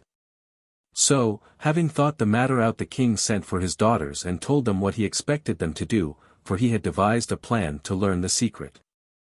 Then he sent an invitation to Herthew and Habris. When they arrived at the king's encampment, they found a great gathering in their honor, and the king's daughters favorably inclined towards them, one smiling upon Herthew and the other upon Habris, who was at the age of hoary-headedness. Though at first Habris was indifferent and wearied her, the king's daughter pandered to him, encouraging even his follies, setting out to charm him with her wit and beauty. It was no great length of time before her womanly wiles ensnared the heart of Habris, and though he was almost ripe for the surrender of secrets, the damsel's efforts had taxed her and the game became tiresome. So there came an evening when she could not endure his company. In the midst of the merrymaking, when the ale bowls had made many rounds and the sound of song and story was at its height, she slipped away with a young battleman who attended upon her father. Many who sat among the benches saw this and whispered to one another, nodding knowingly in the directions of Habris, who was not unaware, though he appeared to have drunk to his capacity. Habris had learned to love the young woman, so he was sorely heart-smitten, but within himself he knew the tree of winter love bears only winter's fruits. Yet he made excuses to himself for her, thinking perhaps it was just some girlishness with no more weight than a floating feather, nothing of serious import. For it was true the merrymaking was better suited to the natures of men than the natures of women. Maybe, he thought, it is just an innocent indiscretion. So when the day came to its fullness and those who had made merry went heavily about their tasks, Habris approached the king and asked for his daughter's hand in marriage. He said, "Your daughter Clara has delighted me with her winsome ways, she has charmed me with her gaiety and beauty, she has displayed much pleasure in my company, surely I have not misread the signs."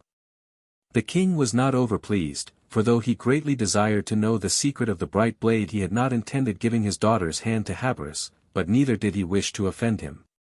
Therefore, he was wary in his reply, saying, "It is the custom for any suitor for a high-born woman's hand to be himself high-born and worthily battle-blooded.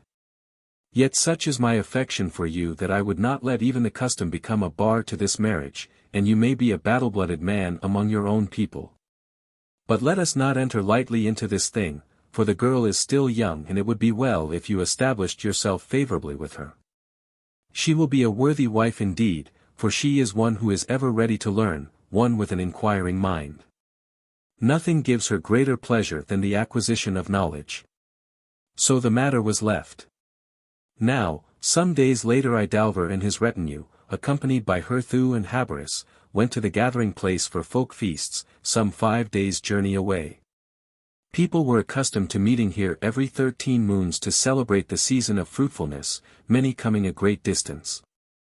Beside the gathering place was the compound of a far-famed seer and warlock called Gwyneva, who, in the fullness of the moon on the 3rd night, would prophesy events for the forthcoming year. Idalver and those with him presented their gifts and took their places before the compound.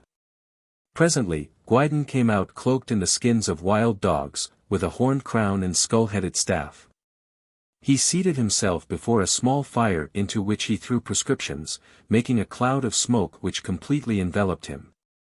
When this had drifted away he seemed to be asleep, but after a while he lifted his head, then raising himself up he started to prophesy. He talked a while of small matters, then told of dangers to the people through enemies who would bear down from the northlands. He prophesied a great bloodletting, telling people they could be saved by a great war leader, a king knowing the secret of the bright blade, himself a war-wielder of one. He exhorted the people to bestir themselves and prepare, wasting no time in finding their leader. No man among the people knew the mysteries of the bright blade except Habris, but he was not a man of battle and Herthew was not high-born among them. So, though they talked long they talked in tangles, failing to resolve the issue. It was then decided each should go his own way, but they should meet at the same place again at the next full moon, when Gwyneva would be able to help with their decision.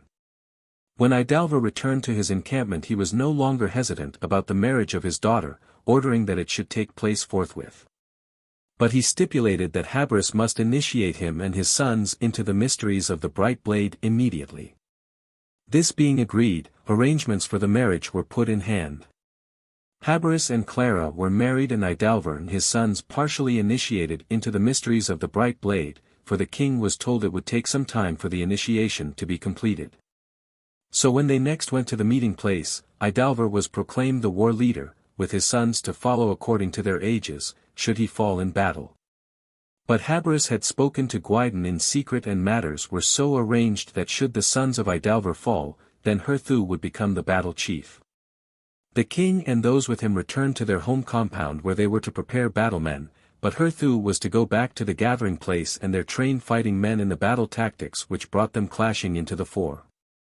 Now, on their wedding night, when they had retired to their bower, Clara burst into tears and fell weeping with her head on the knees of Habris, confessing she was not a virgin and had deceived him, begging his forgiveness. Habris raised her up and said, "Even the wisest of men becomes a fool when his heart blinds him to reason. The older the fool, the bigger the fool." He did not question her regarding love, for he knew she could not love and deceive him, she had given her heart and with it her virginity to another. Yet he made an excuse for her to himself, thinking that she had not willfully deceived him but had acted out of duty to her father.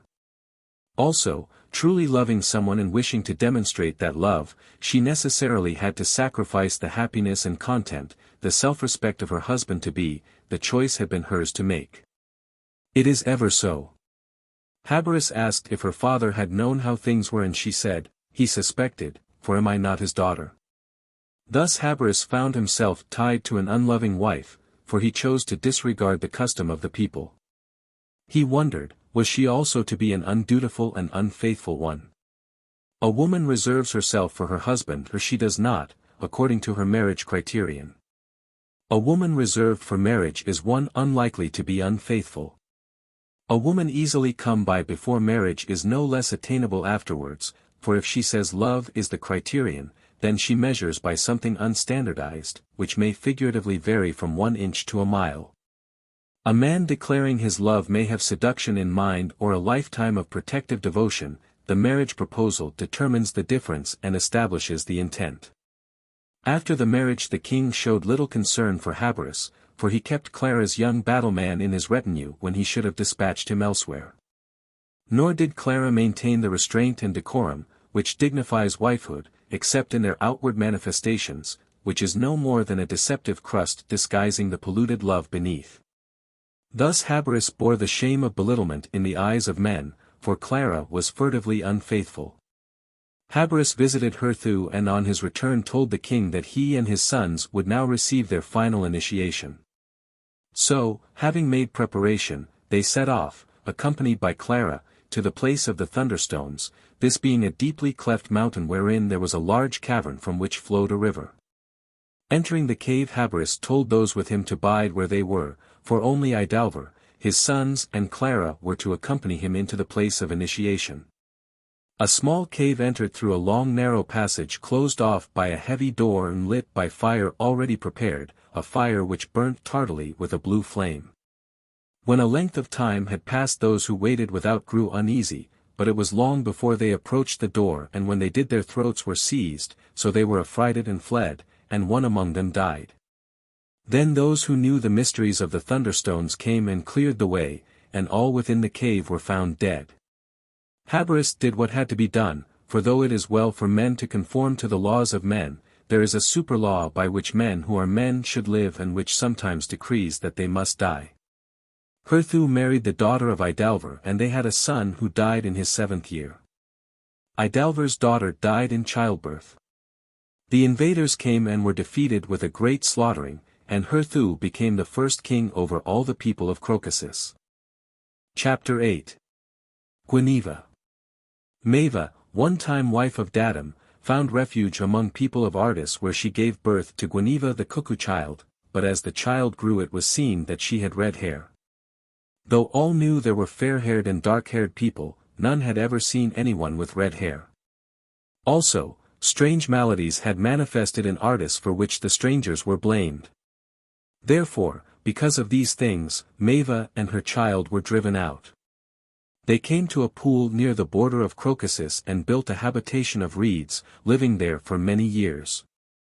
However, Maeva was killed by a wild beast and Gwineva was left alone, but she learned much from familiars who came to her, and so she became a sorceress. Time went by and the half-folk called Yoslings began to gather around her habitation, and they thought she was a goddess and worshipped her. As her fame spread, word came to Herthew concerning the strange woman, so he sent men to find out about her and report. Gwineva knew about Herthew, but he did not know who she was or that any child of Maeva lived. When Herthew heard the report he was intrigued and sent men to escort her to him, and she came at his request. They brought her into his presence wearing a cloak of feathers and a garment of doeskin, her hair unbraided like that of other women, falling outside the cloak almost to her knees. He was amazed at the cascade of red hair and his heart was stirred by her beauty.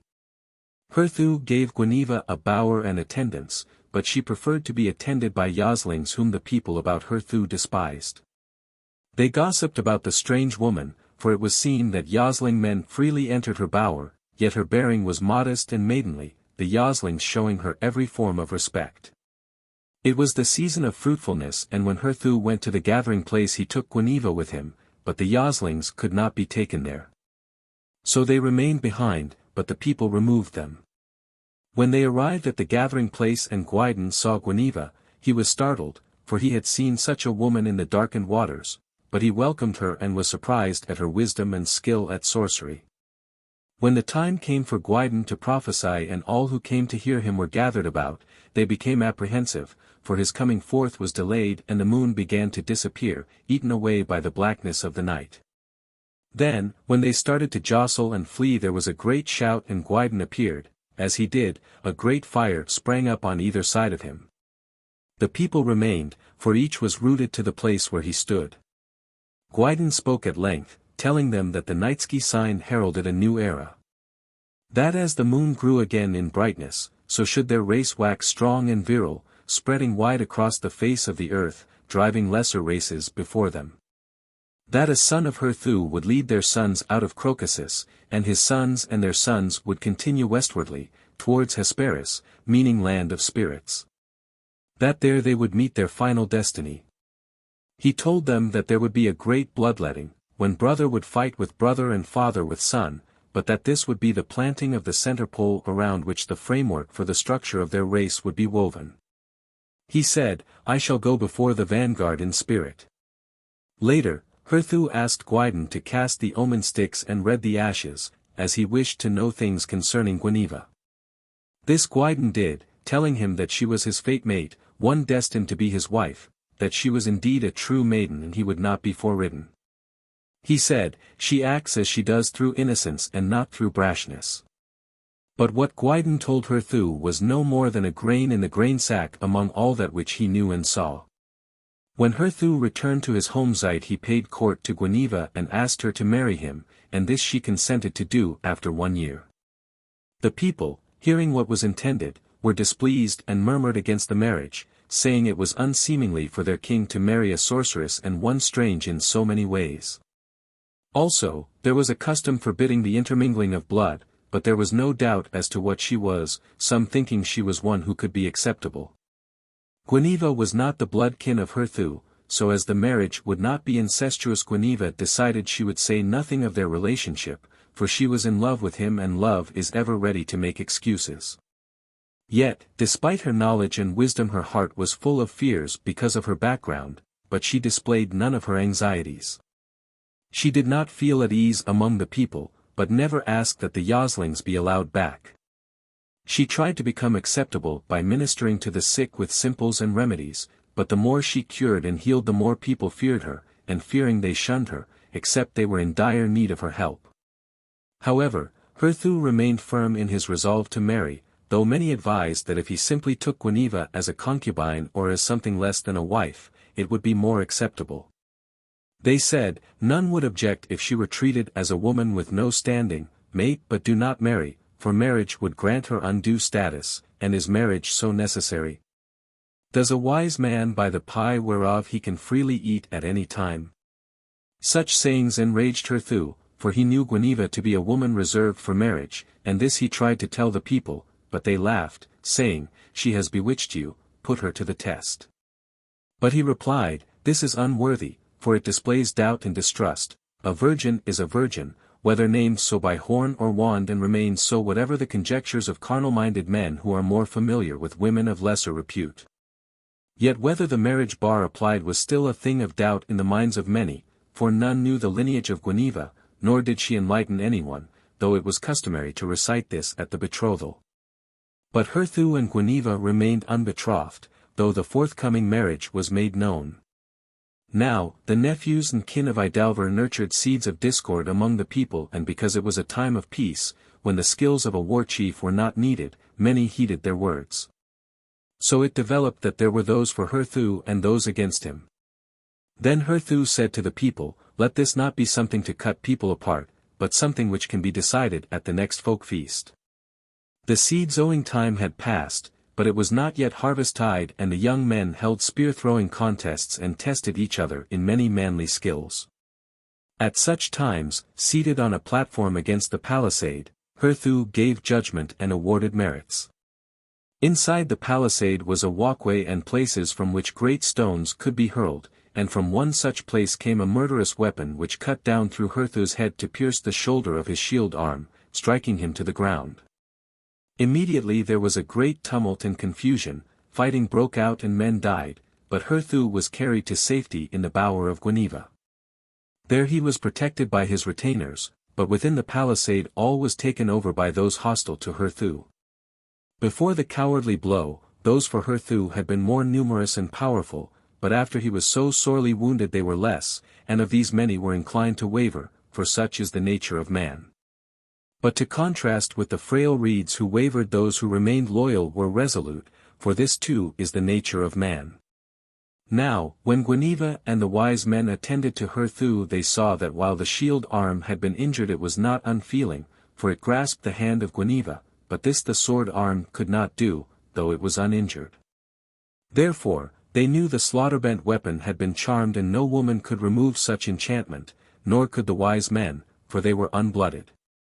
In the days that followed, the enchantment caused demons to enter through the wound and take up their abode, so Herthew was tormented and his body racked before subsiding into the quietness which precedes death. The demons had abused Gwineva and called her foul names and cried out in loud voices against people, so that they should abandon their king. The place where Herthew lay was near the lakeside, and in the lake was an island called Inskris, meaning Isle of the Dead, where those about to die were taken, as well as the dead, before being consigned to the waters. For the people believed that those given into the lake went straight into awareness in the other world, while anyone buried on land was only half aware upon arrival and remained half awake and half asleep for many years. So those loyal to Herthew carried him down to the boats and accompanied him and Gwineva to the isle, and they were not molested, for none interfered with those mourning the dead. On the isle were priests and 9 holy maidens who attended to the rites, while other women ministered to the newly dead, but Herthew was dead, though halfway across the threshold.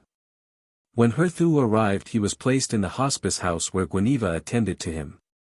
Gwynedd opened Herthew's skull where it had been cleft and let out the demon which had taken up habitation there, and he brewed powerful potions which removed the enchantment. When, after many days, he departed, Herthew was no longer at the door of death, though weak and in many ways like a baby.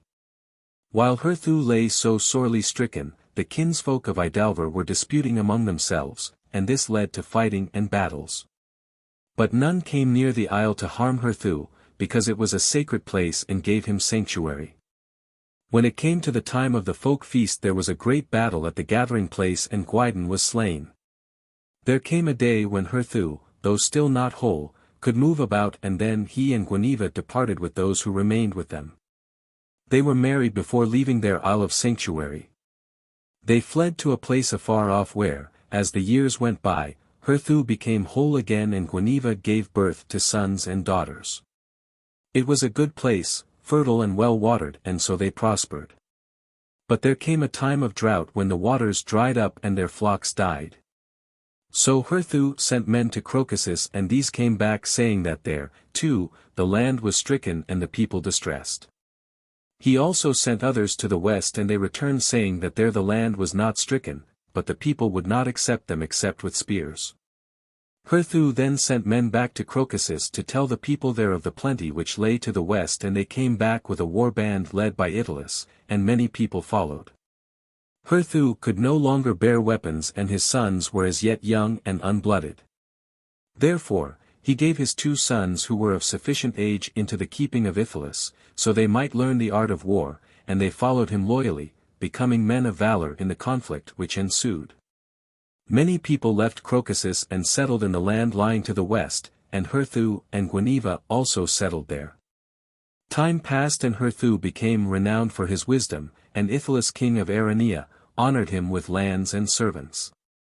Herthew's 2 sons, who had followed the king and were twins, married the king's 2 eldest daughters who were also twins. This caused problems, for the king, though having 3 wives, was sonless, therefore the twin sons of Herthew became his heirs. The king was perplexed, for the 2 men could not rule together, and both were of equal standing in his eyes. Yet it was the king's duty to nominate his heir and proclaim him to the people, so there should be no division after his death. Therefore, Italus consulted Herthew as to how the judgment should be made, and Herthew said, "Let fate decree who shall be king." In Aranea the people gathered 4 times a year for the folk feasts. At such times it was customary for new laws to be proclaimed, judgments given, and all contentious issues settled. So before the next folk feast Herthew prepared a man-made stone from sand, clay and other things, and while it was still soft he set the hilt of his great sword, Dislana the bitterbiter, into it, and when the stone was hardened Dislana was fast.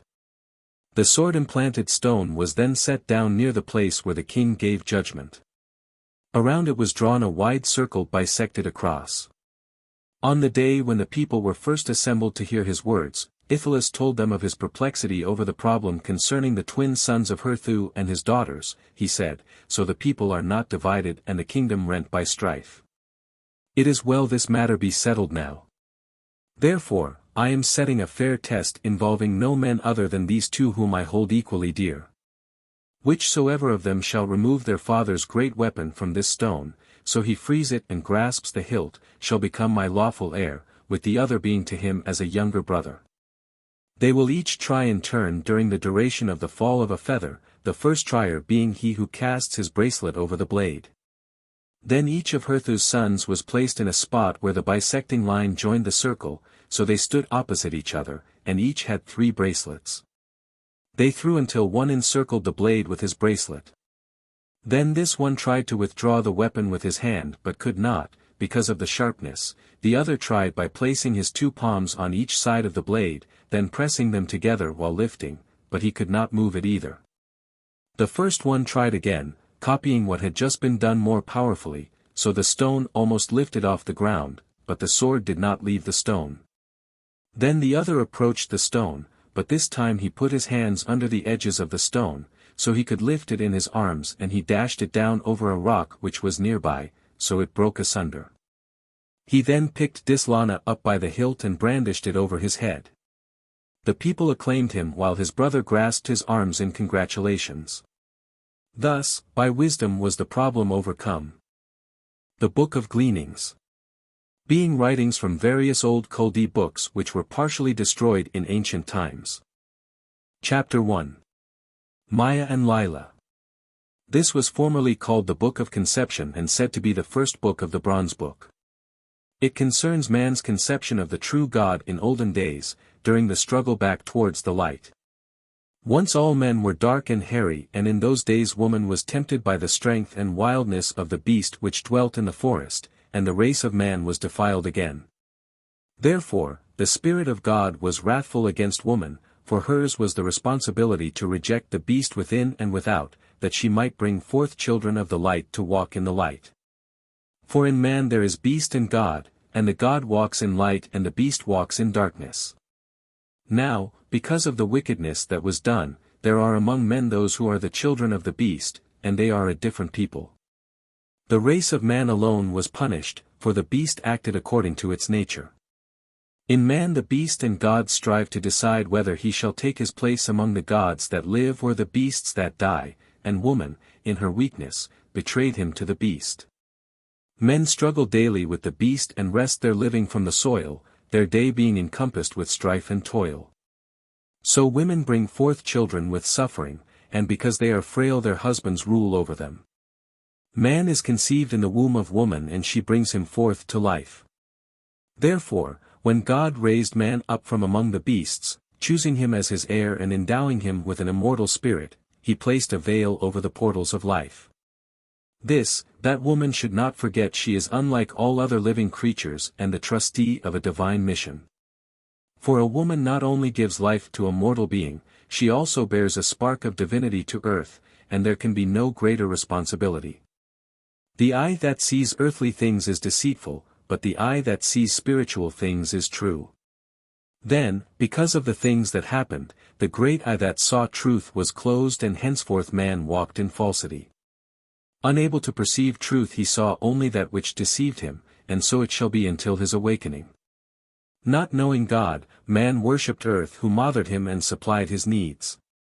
God was not displeased, for such is the nature of children, but when no longer children they must put aside childish things. Nor, having blinded them, was he wrathful that they could not see, for God is, above all else understanding. The face of a good father is stern and his ways are hard, for fatherly duty is no light burden, but his heart is ruled by compassion. His children walk in truth and uprightness, their feet do not wander, nor are they wilful and wayward. Man is born of mud, sun and spirit. In the days of conception the Spirit of God impregnated the receptive earth, and she brought forth her children. Then came man who walked like a little child, but God took him in hand and taught him to walk in the uprightness of God. A race of men came out of the cold northlands. They were under a wise father and above them was the grand company which later withdrew in disgust. This race was the children of God, they knew truth and lived in the midst of peace and plenty. The children of men about them were wild and savage, clothed in the skins of beasts they lived like beasts. Even more wild were the men of Zumit who lived beyond them. Among the children of God woman had equality with man, for her counsels were known to be wise. She heard with understanding and her speech was considered. In those days her words were weighed, for then her tongue did not rattle in her head like seed in a dried pod. Woman knew that though man could subdue her with his strength, he was weak in his desire for her. In his weakness lay her power and in those days it was used wisely, it was the foundation of people. The race was good, but because of its goodness it was destined to be smitten, for only the good vessel is worthy of the fire. It is burnt, that its shape may be set and its design endure. This path of peace is not the path of progress. The people were not governed by princes or by statutes, but wise men sat in council. They had only a code of conduct and moral tradition binding each one to the others in symmetrical web of life. Those who transgressed the code and tradition were deemed to be unworthy of life among the people and were banished into exile. Among the children of men woman was a chattel. She was subject to man, an object for the satisfaction of his lust and the servant to supply his needs. He subdued her and kept her in servitude, for her betrayal of man was known even among them, and it was never forgotten, nor could it be forgiven.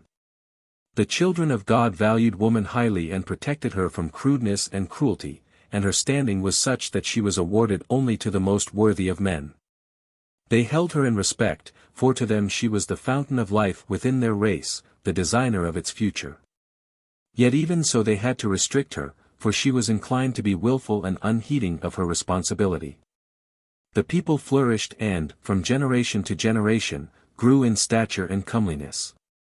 They were the rising tidewaters of mankind surging towards its destiny. The right of a man to mate was decided according to his standard of thought, his uprightness, the manner in which he upheld the code and tradition in his dealings with man and woman.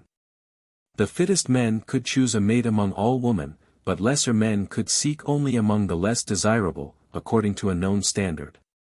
To some, having only the outward appearance of men, no mate was given, while the noblest men could take additional ones from among the ranks of lesser women. Thus, the race ever tended to improve, to accord with its design. The council of the people knew well the strength of man's desire for woman. The force of the urge was not wasted, for their forebears had harnessed it to the vehicle which carried their race to greatness above others. The race which could properly channel the forces contained within itself was ready to control the forces beyond itself. The greatest forces man can harness to his benefit are those lying within himself, but the underlying strength of the people lay in the morality of its women, for this was the strength that governed. Because it was the safeguard for something of value. Men strive for gold, and value it because it is something not easily attained. If gold would be gathered by the handful, men would scorn it, its power is in its scarcity. Then it happened that one man became arrogant in the strength of his manhood and pride of place, his thoughts inclined towards himself rather than towards the welfare of the people. He scorned the old ways, declaring the code and tradition an unnecessary burden laid on the backs of men. He said, "Why should we carry the burden of things which have come down to us from our fathers? How do we know they walked with wisdom? How can we say that what was good for them is good for us?" Because of his unruly speech and wayward ways, the council banished him for a time, and had he remained apart, his heart would have been humbled in wisdom. But among the children of God there was a woman, one of the most desirable and fair, who interceded for him so he might return to dwell among them, it being in their code that the wayward could always regain their place. The woman sought him out in the wilderness and, coming upon him, said, "Though, because of my heart, you appear to me as the finest of men, in the eyes of the elders you are unworthy to claim me. Therefore, I have spoken for you. Now come, go before them yourself and say the wilderness has changed your ways. By so doing you will find favor with the council and, perchance, I may become your mate. The strength and courage I admire place you high in the regard of men and in favor with the elders, but your wayward and inconsiderate spirit is unworthy of your body.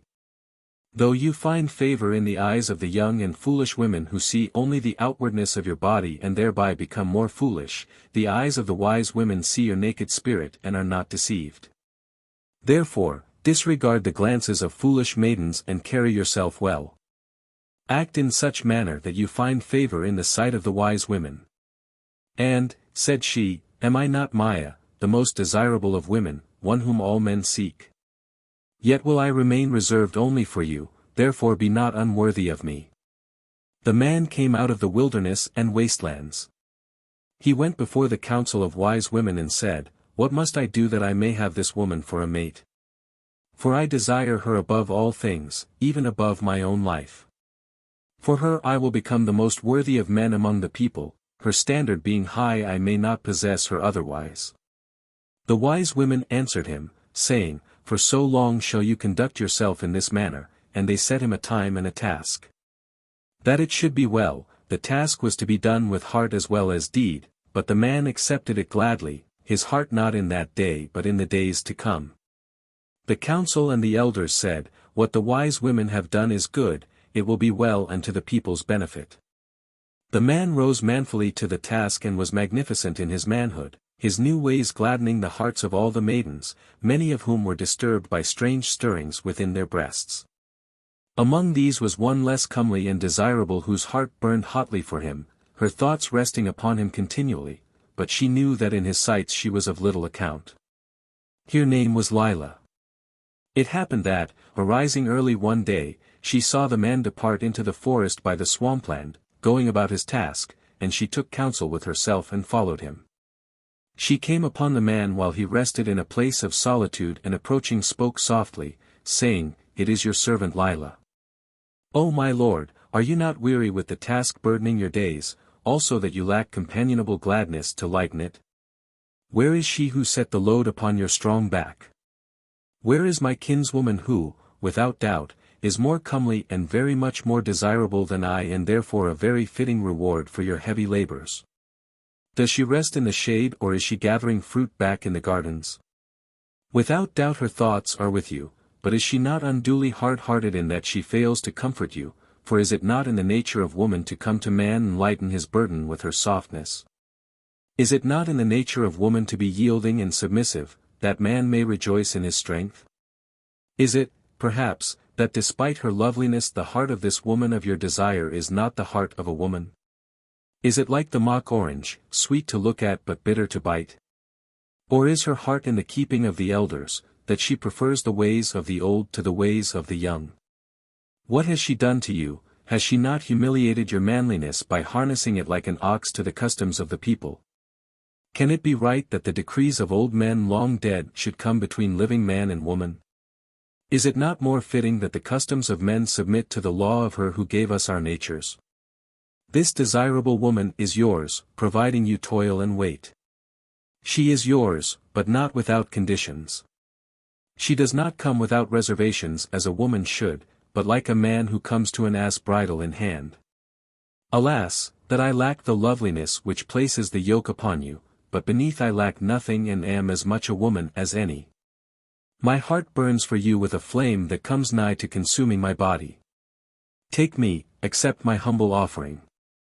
I give all freely, I will be yours without any conditions. O my Lord, which of us women truly offers the most? She who concedes nothing, or I who will even be accursed by God and men for your sake?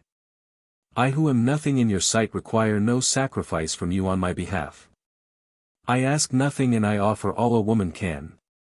Then Lila knelt at the feet of the man and placed her head on his knee. The man was sorely troubled in his body and he wrestled with it, but his spirit brought before his eyes the vision of the more desirable maiden, and he was strengthened. He arose and said, Begone and tempt me no more. Then Lila departed and went her way, but within herself she brooded and in the course of days her thoughts hatched a dark scheme. She mixed a forbidden potion from herbs and, putting it into a pitcher of water with honey, took it to the man as he toiled in the heat of the declining day. Seeing her, the man said, Wherefore have you come again? And she answered him, saying, My lord, your servant brings a much lesser offering, one you need not fear as you did the greater one, a humble gift of refreshment. The day being hot and the toil arduous, the gift was not unwelcome. The man drank heavily from the pitcher and because of the potion his spirit slept while the beast entered his body in strength. When the fire of his passion was quenched by the waters of lust, his spirit returned and he reviled the woman, saying, What have you wrought? Would you destroy me in this manner? The woman replied, The deed is yours, my lord, for you are a man and I am a woman. Then the man became afraid, for he knew the code and custom. He became angry after the manner of frightened men and shouted, Begone from my sight, you viper, lest I crush you. Lila answered quietly, My lord, why be wrathful or afraid without cause? For this thing shall be a secret between us, none will ever know of it. Behold, my lord, are you not free again and the yoke removed from your neck? Now you may know the joys a woman can give, without submitting to the task. Therefore, take your ease, for life is good to you. The words of the woman were not sweet to the ears of the man, for he was filled with remorse for what had been done.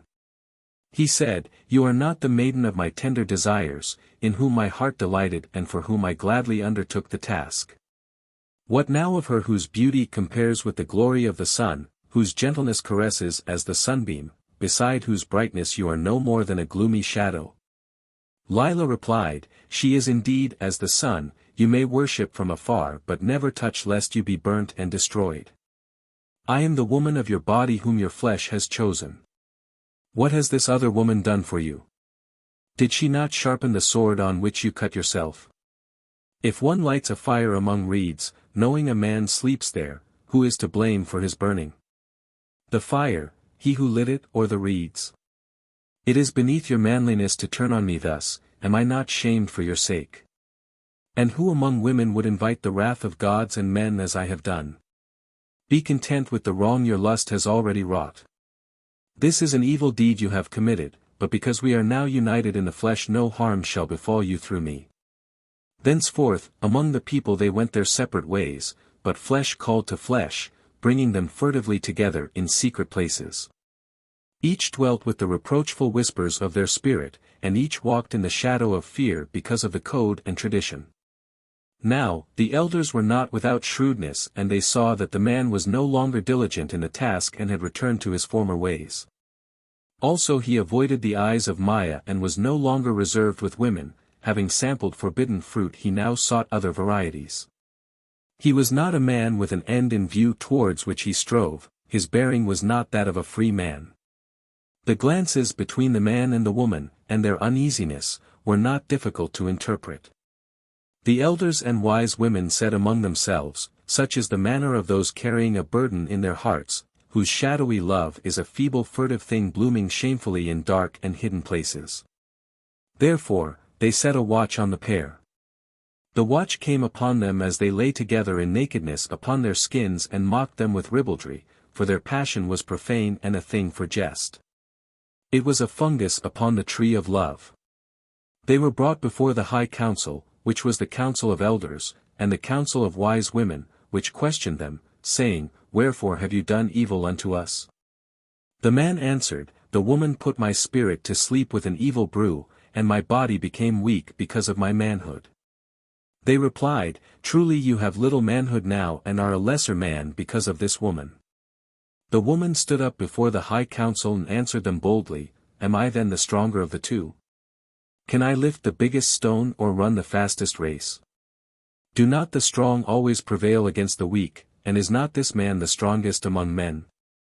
Is this even a matter for your concern? For in what way have we caused harm to any but ourselves? Shall we be punished for that which concerns us two alone and wrongs no other? The high council replied, The deeds of any person affecting the lives of others are the concern of others. Though it were done in secret between yourselves, were not the effects displayed in your eyes for all to see? Does the man serve the people better because of this thing, or does he serve them less well? Has something been added to the people, or has something been taken away? Have not the people lost? Therefore, is not that which you did the concern of the people and not of yourselves alone? The deed of itself was not wrong, except in the manner of its accomplishment. A woman who places no value on herself steals something from all women, for they are then less valued in the eyes of men. Would men value gold were it gathered by the wayside? Above all this, what of God-given love? Have you elevated or degraded its means of expression among men and women? Among people who value gold above all else, he who debases or adulterates it commits a wrong against them. Here, where love is valued above all else and woman honored as its custodian, those who debase it are regarded likewise. We dwell in a pleasant place, amid peace and plenty, an inheritance from our fathers. The children of men have inherited the wastelands. Are our fathers less wise than theirs, that the customs of our fathers should be spurned? What you have done relates to your two selves, and by your two selves shall your punishment be carried out. This is not a punishment for any wrong done to us, for we are old and it affects us little. We punish because we have a duty to the young, to the unborn of our race. We have an even greater duty to the hallowed things which inspire mankind and enthrone man above the beasts. Your wrongdoing affects no one man or woman, yet it affects all men and women, and if left unheeded would not be without effect on children yet unborn. The code and tradition is the pillar of our people, and the pillar may not be struck with impunity. Though it be strong and one blow will not damage it, many blows will bring down even the stoutest pillar. A blow left unheeded encourages another. A deed disregarded is a deed encouraged. A people can be judged by the things it punishes and the things it permits. The swine revels in filth and therefore attacks anyone who enters his pen. Were we wholly of the earth, we need only protect earthly things. Thus we banish you forever from among us, unless in your old age you are permitted, in mercy, to return. In this manner were the man and woman banished from the tilled land to wander the wilderness beyond. They dwelt in a cavern in the wasteland, against the outer border of the tilled land, and they ate weeds and wild creatures. There they were in a place defended from hostile men and made safe from ambushes. In the first days of their banishment the man was wrathful against the woman and spoke to her spitefully, saying, Like a lamp that gives no light you are a woman without womanly virtue. No longer deserving of the honored treatment accorded women of our race. You spoke truly when you said that I am strong and you are weak. So be it, henceforth your weakness shall be my strength, no longer will the weakness of man be the strength of woman and the backbone of a people clinging to things without substance. Henceforth, I am obligated to no one and owe a duty to none but myself. Man is weak only in his desire for woman, but the weakness of woman shall henceforth assure satisfaction of the desire. So the man subdued the woman after the fashion of the children of men. She was the wife who ministered unto him, saying, My lord, I am but a woman and your handmaiden. The beasts of the wastelands were the keepers of the woman, and she was in bondage to the barren land, for the wilderness was beyond reach of the waters, a place of desolation yielding only weeds and thorns. The man hunted afield for wild creatures while the woman delved for roots, seeking sustenance among the weeds. Thus it happened that one day, being overcome with hunger, the woman went among the reeds growing on the edge of the tilled land, for flowering plants grew there, the roots of which could be eaten. While engaged in gathering, she was seen by a husbandman tilling the fields, who, coming upon her stealthily, said, Woman, I see you, are you not the one who was banished? If so, the custom decrees you will have to die, for it is forbidden to re-enter the fertile land, having been cast out.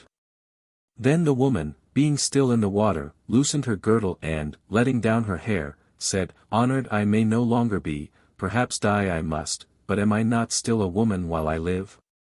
If you see me otherwise than as a woman who can please a man by the ways of women, then I say you cannot be a man. Yes, I am the woman your brother seduced, the frail victim of his lust. Perhaps it is better that I die quickly by your hand than starve slowly in the wasteland. Death can hurt me no more than life, which has revealed me to the evil of men. Let me die now for the wrongdoing of your brother. So saying, she came out of the water. The husbandman did not slay, but instead he dallied with her until the evening. The woman said, Ere he departed, This shall be a secret between us, for there is none other nearby to see us here. Give me food, that my flesh may be firm and my heart gladdened, that I may come often to this place.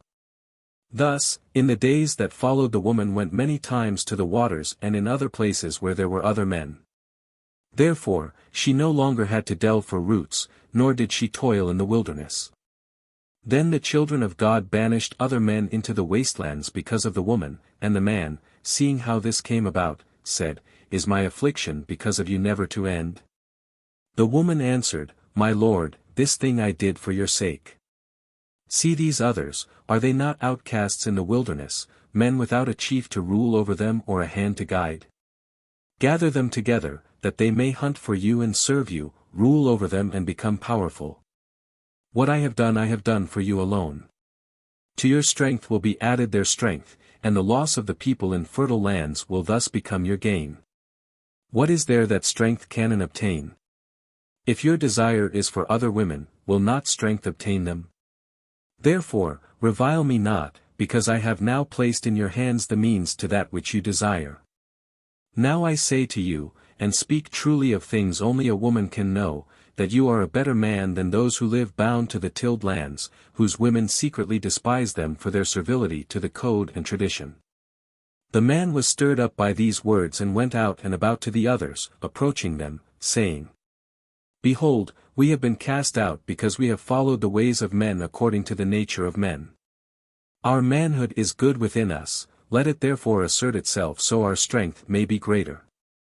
So it came about that the men who were outcasts entered the fertile tilled land stealthily at night time, burning the houses and overthrowing the water towers, saying, Let this land rejoin the wilderness.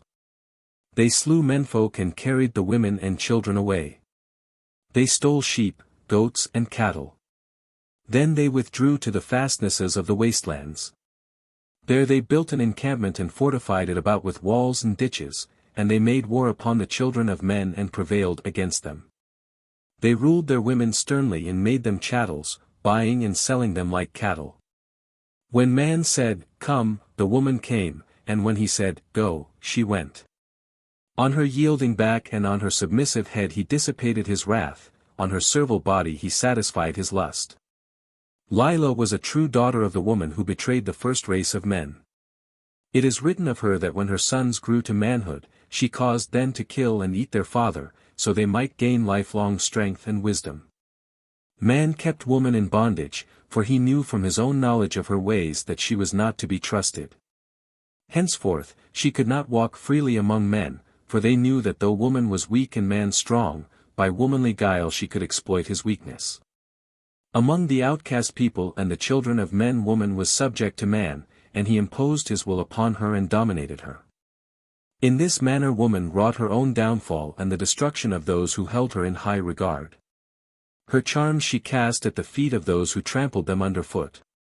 Woman was not yet fitted to be the free guardian of the portals of life. She was never wise enough to choose the fathers of the race, for she was ruled by womanly waywardness, not by wisdom. Chapter 2. Eloma. It came about that the sons of the children of God mated with the daughters of the children men, who knew well the ways of men and were not reserved. The covenant had been broken and strange women were taken into the households, some even as wives, but though the daughters were lesser women, the sons were wonderfully big and mighty fighting men. These new people came out of the wastelands and crossed to Kithermus, which they divided in 3 parts between them, and there were rivers on the boundaries. This was when the years of man's life were lessened because he became fully earth-sustained, but he remained full of vigor though filled with hostility, particularly towards those who loved. To the east was the land of Ubal which was mountainous and the Ubalites were herdsmen. Westward was the land of Chison and it joined Ubak on the north. Southward were the land of Uto and the land of Cayman, whose peoples dwelt on the plains and tilled the soil. Some from the households of the children of God went into the land of Chison and gave the people laws and taught them to build with brick. Neder and Belechramim, the sons of Enanari, taught them writing and set their letters on a pillar in Harak. And Kilgal, son of Nenduka, built Carador which stands between 2 rivers. Then came the lengthening of the years, when the time of sowing was confused and seed died in the ground. In those days, Enos came up out of Chison and spoke for the God of the children of men. In those days, there were many having the blood of the children of God who inclined their ears towards his words, for they thought the great God of their fathers had abandoned them. Therefore, the enlightening word of God came to Eloma. Eloma, daughter of Kahema, heard the voice of God and was carried into the wilderness unto a place where there was a cave and clear running waters, and she dwelt there for 7 years. Eloma had 3 sons and they all heard the voice of God and walked with him. Her firstborn son was Hariana and he carried the word of God to the children of God who dwelt in the northlands, for they had forgotten his ways. He married Didi, daughter of a great king and became an even greater king. He had many sons who all became kings among men of renown. Yahama, her second-born son, carried the word of God to those who dwelt towards the sunrising, and Manam, her third-born son, carried it to those towards sunsetting. When the ear of the Spirit was opened in Eloma, she returned to her people and became the interpreter of God. In the days when some men left to dwell among the children of men, others came to Eloma and said, Behold, men leave and we become weak, while the children of men become strong. Can this be the will of our Father? Then Eloma called upon God and he heard her cry and said unto her, Let your spirit be at peace, for things happen as they will, it is the grain being winnowed from the chaff. It is always easier for men to follow the ways of the flesh than the ways of the Spirit, yet the deeper man descends into the vale of earthly things, the harder the climb out to the heights of glory. A generation to go down, 10 generations to rise again. Man must struggle or degenerate, but the path of pleasure is pleasant, while the path of progress is beset with pain and strife.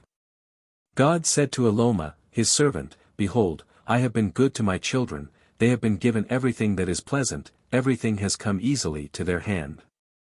The lot of the children of men is more harsh and yet they prosper.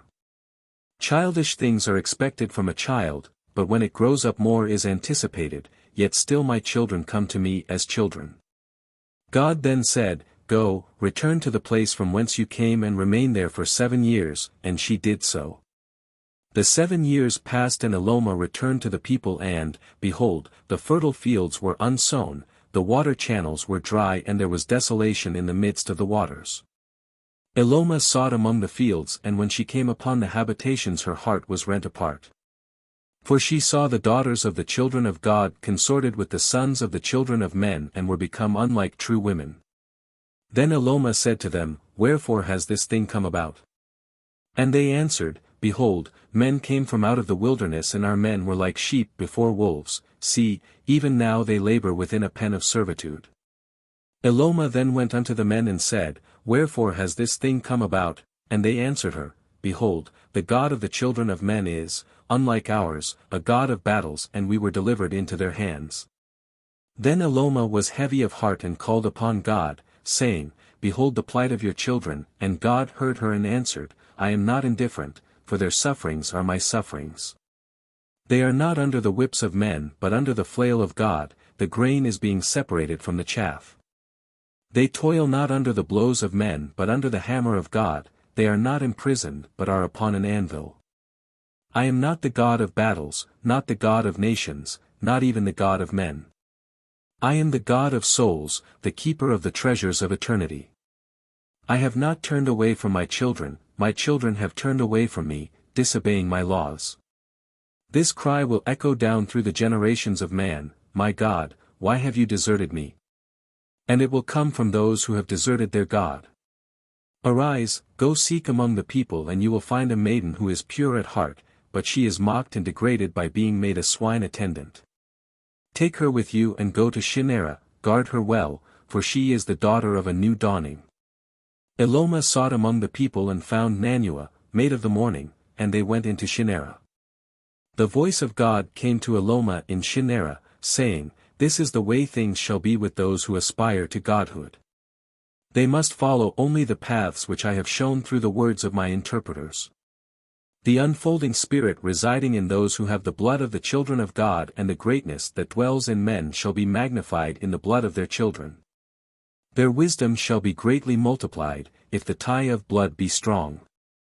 As good wine become bad if diluted overmuch, so is greatness in the blood of man. There is a virtue in the blood of those whose forebears were the children of God, and if two people having this blood marry, then this virtue is increased in their children, so it is greater than either parent. There is a law of inheritance from which no man is exempt, for man is governed by the laws of earthly creatures as well as by greater laws. Is not the best ram chosen to sire the new flock? So let women choose the best among men that they can, and let men choose the best among women, and they who heed my words will know which is the best. Let the truly great ones rule. God said, The creative words remain on this side of the veil, but their echoes resound on your side. The real remains here, but its reflection is there. Creation is my mirror, though it is not without distortions. I have created in spirit and in matter, my thoughts have ranged from the unseeable smallest to the incomprehensible largest. My greatest thoughts formed substance for the spirits of the sons and daughters of earth. Truth and justice, perfection of beauty and goodness remain with me, and these you can know on earth only by their reflection. In the universe of truth all things are free from illusion and are seen in reality, but on earth even the reflection is distorted.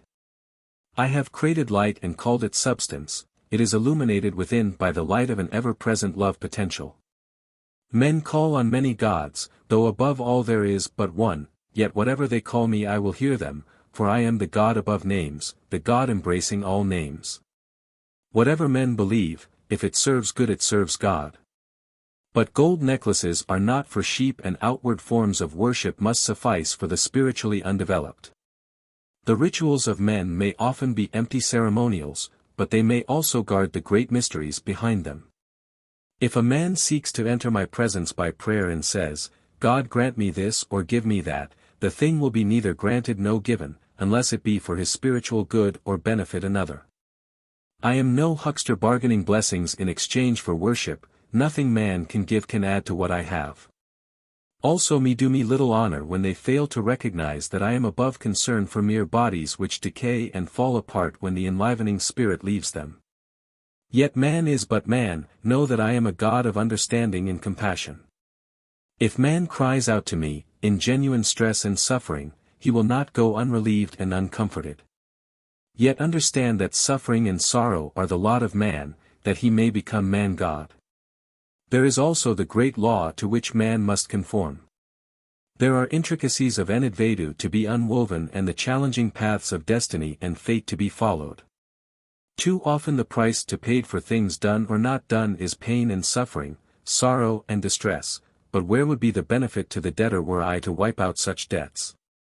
Yet will I see that never, be even a single grain, will they exceed that which is absolutely necessary and just. On earth, joy and gladness will always outweigh pain and sorrow. Earth is earth, take it as you find it, do not expect to find heavenly things there. It is a place of tuition and the purpose of life is learning. All things of earth are limited and mortal, immortality will not be found there. When the things of earth have fulfilled their hidden purposes, each passes away, returning to the dust from whence it came. Behold, in the days to come truth shall be unfolded to all peoples, revealed in a degree and manner which will accord with their needs and capabilities. It will be passed on from generation to generation and from man to man. The purity of its flame will accord with the quality of the oil of spirituality with which it is fed and replenished, hence there will be many differing degrees of purity and revelation. The food which one man enjoys may sit heavily on the stomach of another, yet it would be foolish to say that the food enjoyed by one should become the food of all. So it is with the spiritual things which men believe. I will not send prophets, nor will I appoint spokesmen, but such will arise through their own efforts and enter into conscious union with me.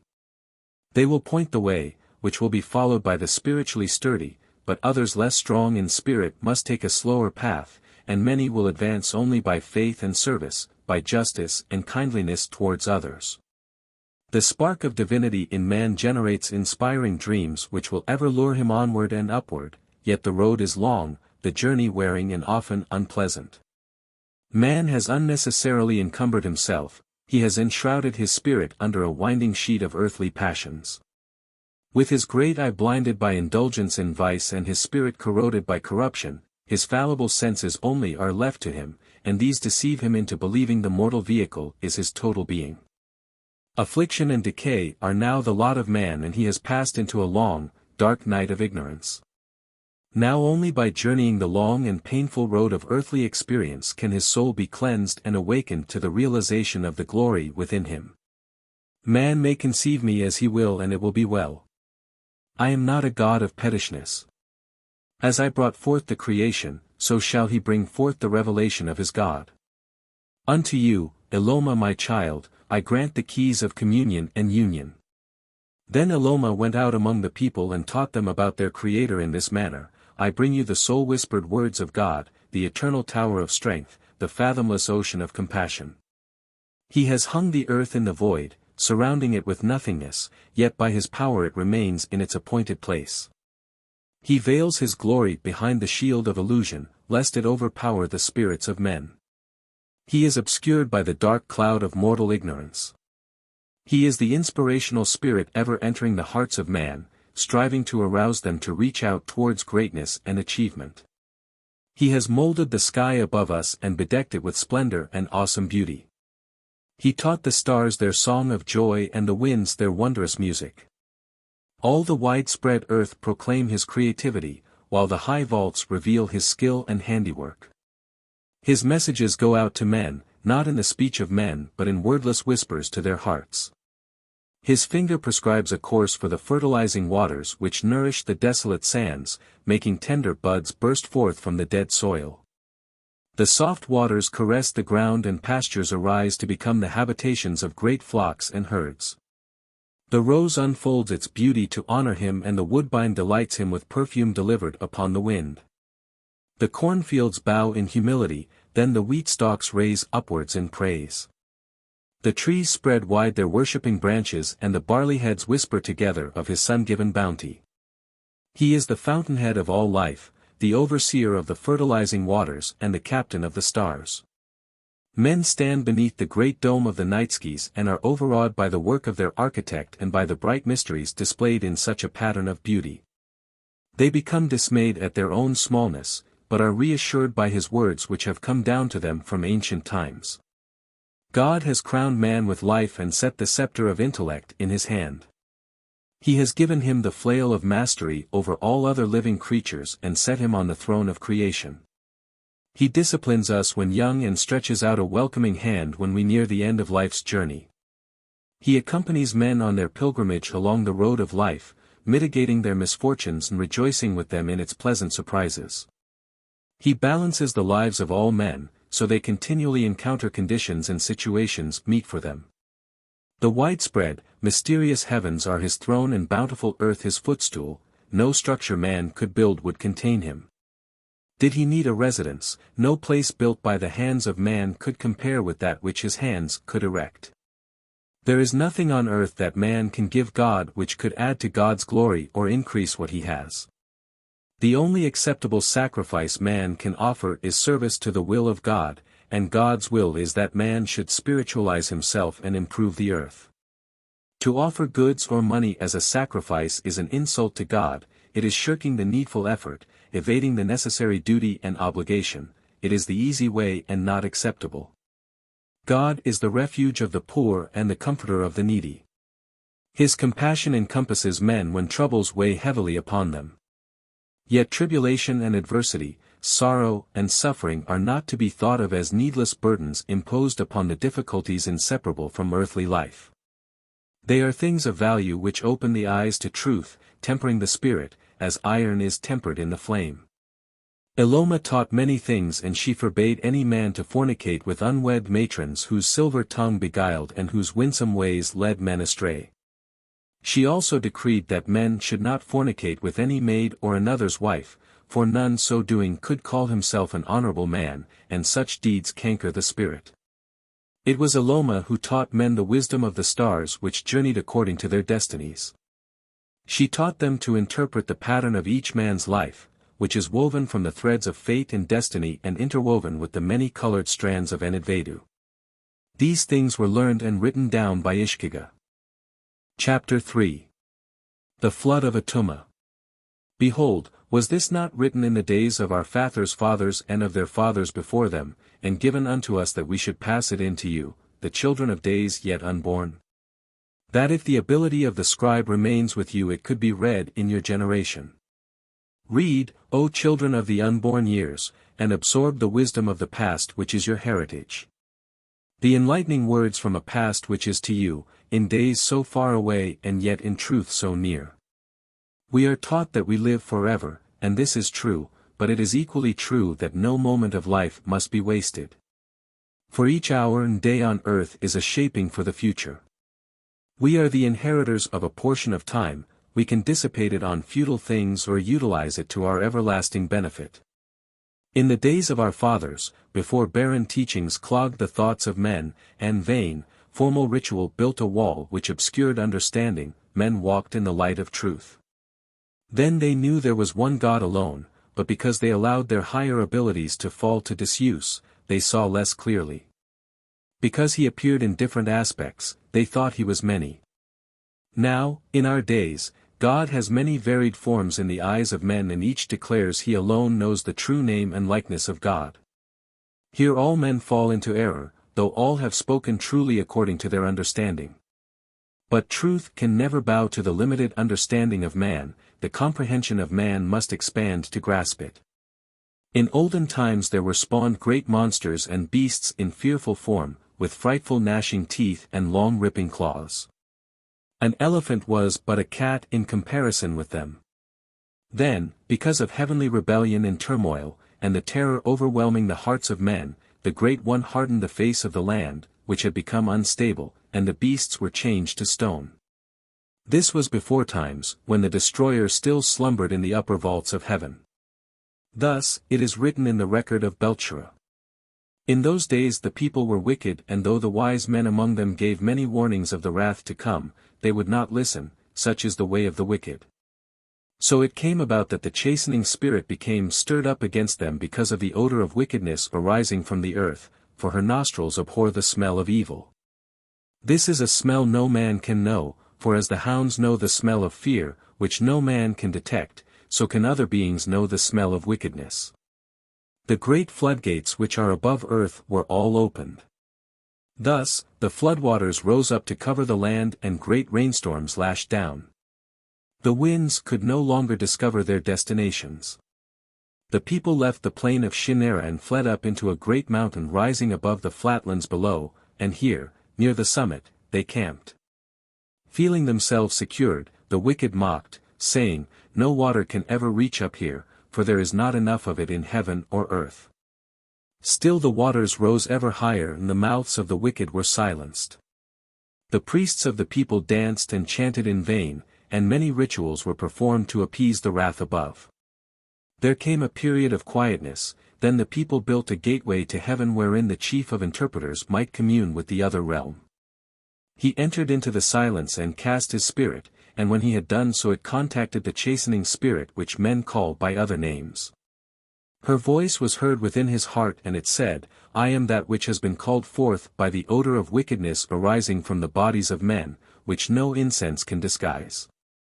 For as the smell of putrefaction assails the nostrils of men, so does wickedness give forth something which assails us in this realm.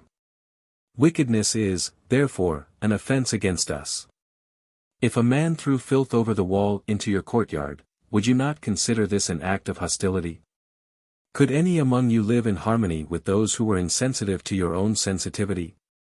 Thus, I am awakened to happenings in the world of men and am now clothed in a performing substance. The Spirit being said, I have no desire to unduly punish men. Go out to the people and tell them that if they will but mend their ways and walk no more in the path of wickedness, I shall depart. But when the chief of interpreters returned to the people he found them fearful and distraught, clay in the hands of false priests, devotees of the baleful gods. The false priests were crying out for a sacrifice to their gods and had seized Anis, a young man more handsome than any other, a messenger and runner between cities. Then, though they whispered fearfully among themselves concerning the deed, the people had seized Nanua, handmaiden of Eloma, the enlightened one, whose life was dedicated to Ilana. For she had cried out curses upon their heads when the young man was taken. Nanua and Anis were held by the false priests and about them surged the great mass of the people, and though the chief of interpreters raised his voice it went unheeded. Then the mass of the people moved down to the water's edge and there they stopped while the priests shouted prayers to the gods raging above. All the heavens were darkened with great rolling clouds and there were high winds and lightning about the mountain top. The people rent their garments, the women wailed and men struck their forearms. Anis was beaten with a club and delivered to the waters. Then, as he who wielded the club turned towards Nanua, she said to those about her, Let be, I will deliver myself to the waters, for if I must be sacrificed I would be a better sacrifice so given. Then she went down to the waters, but as her feet entered she drew back from the cold dark watery depths before her. But as the one who wielded the club moved forward, a young man, Shaluit the scribe, a man of quiet ways, neither handsome nor strong in body, pushed forward and, taking her by the hand, went down into the waters with her. The waters had risen high and men shared the place where they stood with wild beasts and with sheep and cattle, but now the tumult quietened and the waters drew back. Seeing this, the people shouted praises to the baleful gods and cried out, Great are the mighty gods, and great their holy priests. The chief of interpreters went sorrowfully apart, hiding himself, for now he was fearful for his life. When the waters had subsided, he cast his spirit and entered into communion with the chastening spirit, and he said, Shall I also enter the falling waters as a sacrifice? For life is now futile, as I am without God or honor. The Great One answered, Men see in events the things they wish to see, they can interpret only according to their understanding. The waters rose to their limitations and did not fall because of the needless sacrifices.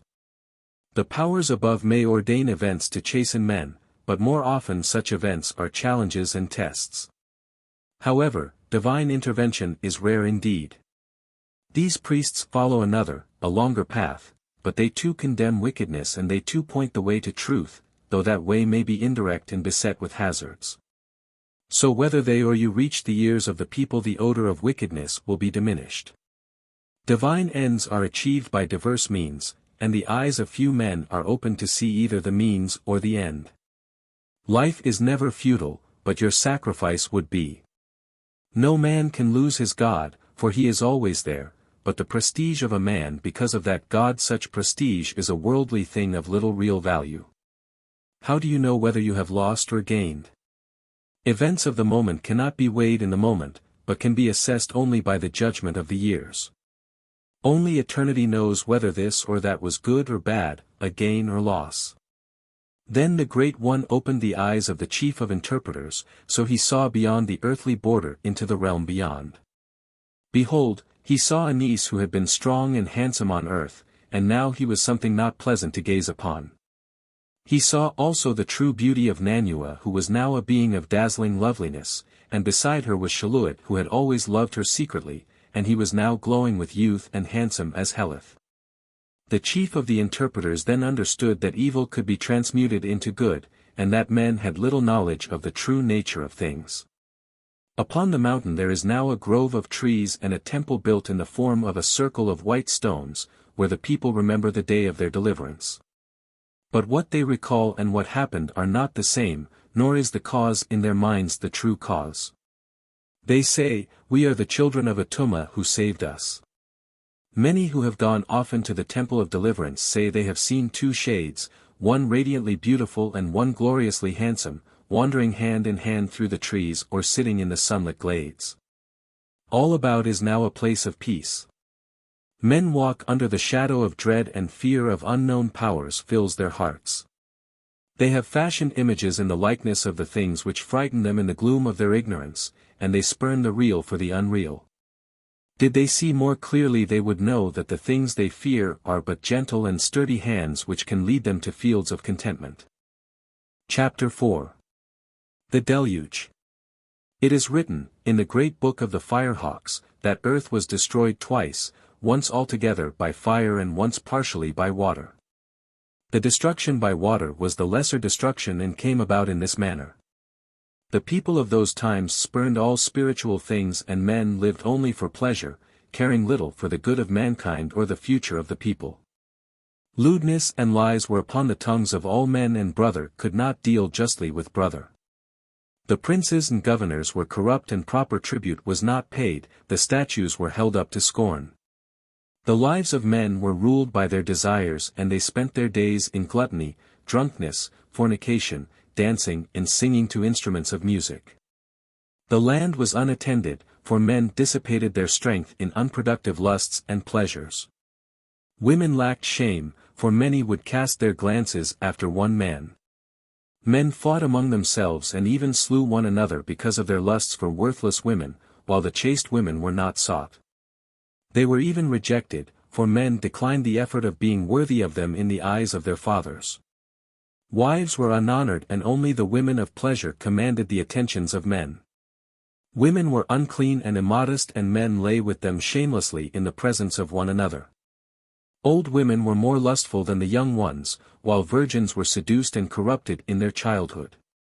Fathers fornicated before their sons and were admired for their prowess.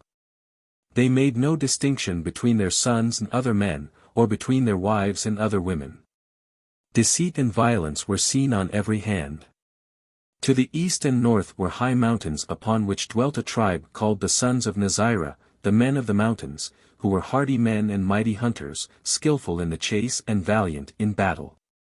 The men were upright, their wives were faithful, and their sons noble. In their hearts were no unworthy thoughts, no envy or hate, no malice or deceitfulness. They did not smile before a man's face, uttering smooth words, then when he turned his back reach out to stab him. In their wives and daughters there was no impure longing, and neither cursing nor lying was heard among them. The womenfolk respected their men and maintained decency and decorum. Yet they were men with men's ways, abhorring all forms of unmanliness and degeneracy.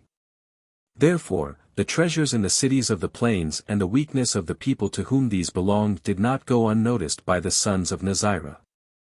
So they said among themselves, "Let us go down and do a good deed among these people, let us show them the ways of men who are strong, making them slaves and possessing ourselves of their goods." This talk continued among the men in the marketplaces and gatherings, until they were stirred up to deeds, and they gathered together a war band of fighting men.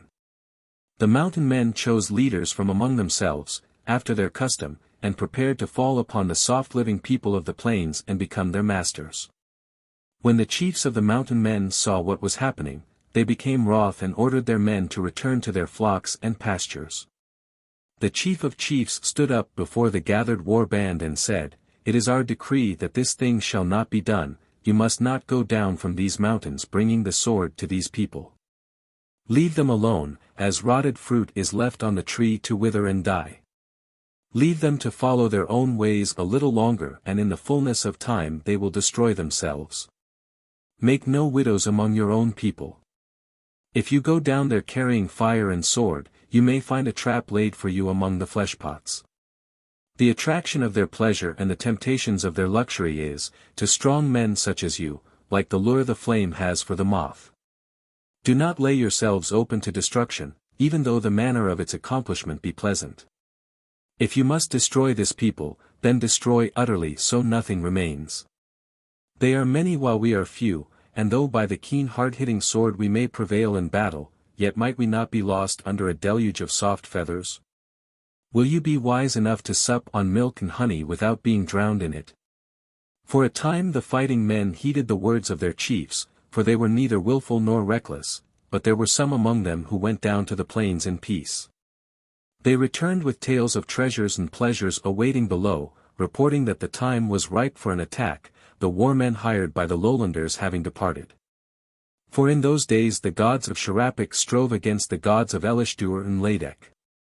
Then the fighting men disregarded the commands of their chiefs and, choosing war captains from among themselves, went down and fell upon the people of the plain. The people of the plain bowed before the strength of the men of the mountains. They did not fight, for among all their possessions they regarded their lives as the most valuable thing, precious above all else. They said, "Take whatever we have, our riches and harvests, the treasured things from our dwellings, even our daughters for your amusement, but leave us enough that we may live under your shadow." The sturdy men of the mountains were sickened by these half-men who had lived for 3 generations without fighting, and they despised them. The battle-hardened men who had come down from the highlands took whatsoever they desired. The plainsmen demurred, but because their stomachs turned to water before the virility of their conquerors, their protestations were words of wind. The victors clothed themselves in plundered finery and indulged themselves in the wines and delicacies of the food tables. They slept in beds of luxury and dissipation, every want being attended to by the vanquished.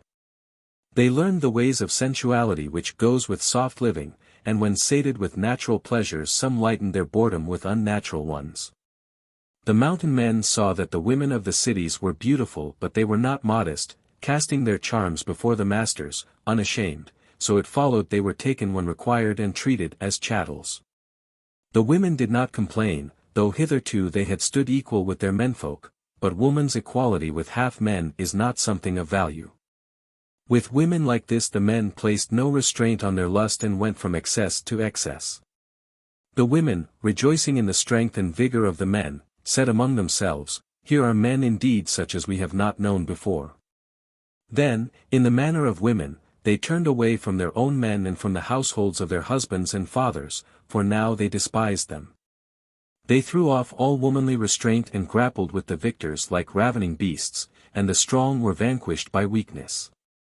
Always do women behave thus when their menfolk are defeated in battle, it is for this men fight. None came to do battle with the victors, for they who had fought for the gods had destroyed themselves and in the fullness of time the victors, too, were destroyed by the fleshpots, by fornication and drunkenness, by ease and luxury. Their fighting strength and valor departed with the passing years, they grew fat and slothful. They who had come down in manly array to fight and win, who could not be challenged in battle by the lesser men of the plains, were eaten up in the mansions of pleasure, in the drinking booths, with music, wine and fine linen. Upon the mountain and in the mountain homes there was weeping and sadness among the women. Fields were untilled and cattle strayed away, sheep went unplucked. The best craftsmen were gone and few remained willing to learn their skill, the teachers of learning taught no more. The gnarled hand that had wielded the sword and terrorized the foe now plucked the strings of psaltery and lyre. The rough jerkins and corslets were cast off and now garments were of fine linen dyed purple and crimson. Men arrayed their softening bodies in gaudy attire and bathed in scented waters. They rejected their own women for those of the cities whose hands and feet were stained with bright colors and whose faces were marked with blue. One day, from afar off came 3 men of Ardis, their country having been stricken by a mountain burst. They were worshippers of the one God whose light shines within men, and when they had lived in the two cities for a number of days they were stirred up in their hearts because of the things they saw. So they called upon their God to see these evil things. Their God sent down a curse upon the men of the cities, and there came a strange light and a smoky mist which caught at the throats of men. All things became still and apprehensive, there were strange clouds in the skies and the nights were hung with heaviness. Many days passed before a northwind came and the skies cleared, but then, when women conceived they bore devils. Monstrosities came forth from their wombs, whose faces were terrible and whose limbs were unproportioned. In those days men knew the art of working clay and making linen in bright colors, and also the use of eye paint. They had knowledge of herbs and magic, of enchantment, and the wisdom of the book of heaven, the knowledge of signs and omens, the secrets of the seasons, of the moon and the coming of the waters. The remnants of the sons of Nezirah remained upon the mountains which are against Ardis, by the land about the encampment of Lamech. In Ardis there were wise men filled with the inner wisdom, who read the book of heaven with understanding and knew the signs. They saw that the deeds of men in all the lands about the mountains had brought them to their hour. Then the day came when the lady of the night changed her garment for one of a different hue, and her form swept more swiftly across the skies. Her tresses streamed out behind in gold and copper, and she rode in a chariot of fire. The people in those days were a great multitude and a loud cry ascended into heaven. Then the wise men went to Sherpik, now called Sarapesh, and said to Sesuda, the king, Behold, the years are shortened and the hour of trial draws nigh. The shadow of doom approaches this land because of its wickedness, yet, because you have not mingled with the wicked, you are set apart and shall not perish, this so your seeds may be preserved. Then the king sent for Hanok, son of Hagaritar, and he came out of Ardis, for there he had heard a voice among the reeds saying, Abandon your abode and possessions, for the hour of doom is at hand, neither gold nor treasure can buy a reprieve.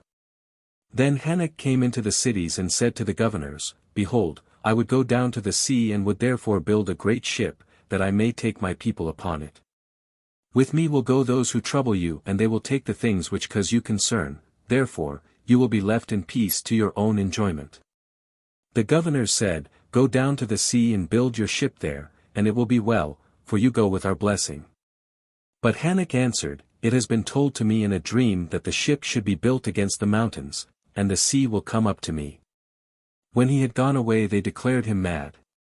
The people mocked him, calling him commander of the sea, but they did not hinder him, seeing gain in his undertaking. Therefore a great ship was laid down under the leadership of Hanok, son of Hagaritar, for Sesuda, king of Sarapesh, from whose treasury came payment for the building of the vessel. It was built on the lake of Namos, close by the river of gold, where it divides. All the household of Hanok was there and the household of his brother who directed the men at the task. Dwiven, captain of ships, from the land beyond Ardis, was overseer of the craftsmen. The women and children carried and the men built. The length of the great ship was 300 cubits, and its breadth was 50 cubits, and it was finished off above by 1 cubit. It had 3 stories which were built without a break. The lowermost was for the beasts and cattle and their provender, and it was laid over with sand from the river. The middle one was for birds and fowls, for plants of every kind that are good for man and beast, and the uppermost one was for the people. Each story was divided in twain, so that there were 6 floors below and 1 above, and they were divided across with 7 partitions. In it were cisterns for water and storehouses for food, and it was built with ascara wood, which water cannot rot or worms enter. It was pitched within and without and the cisterns were lined. The planks were edged and the joints made fast with hair and oil. Great stones were hung from ropes of plaited leather, and the ship was without mast or oars. There were no poles and no openings, except for a hatch beneath the eaves above whereby all things entered. The hatch was secured by great beams. Into the great ship they carried the seed of all living things. Grain was laid up in baskets and many cattle and sheep were slain for meat which was smoked by fire. They also took all kinds of beasts of the field and wild beasts, birds and fowls, all things that crawl. Also gold and silver, metals and stones. The people of the plains came up and camped about to see this wonder, even the sons of Nezirah were among them, and they daily mocked the builders of the great ship, but these were not dismayed and toiled harder at the task. They said to the mockers, "Have your hour, for ours will surely come." On the appointed day, they who were to go with the great ship departed from their homes and the encampment. They kissed the stones and embraced the trees, and they gathered up handfuls of the earth, for all this they would see no more. They loaded the great ship with their possessions and all their provender went with them. They set a ram's head over the hatch, pouring out blood, milk, honey and beer. Beating upon their breasts, weeping and lamenting, the people entered the great shop and closed the hatch, making it secure within. The king had entered and with him those of his blood, in all 14, for it was forbidden that his household go into the ship.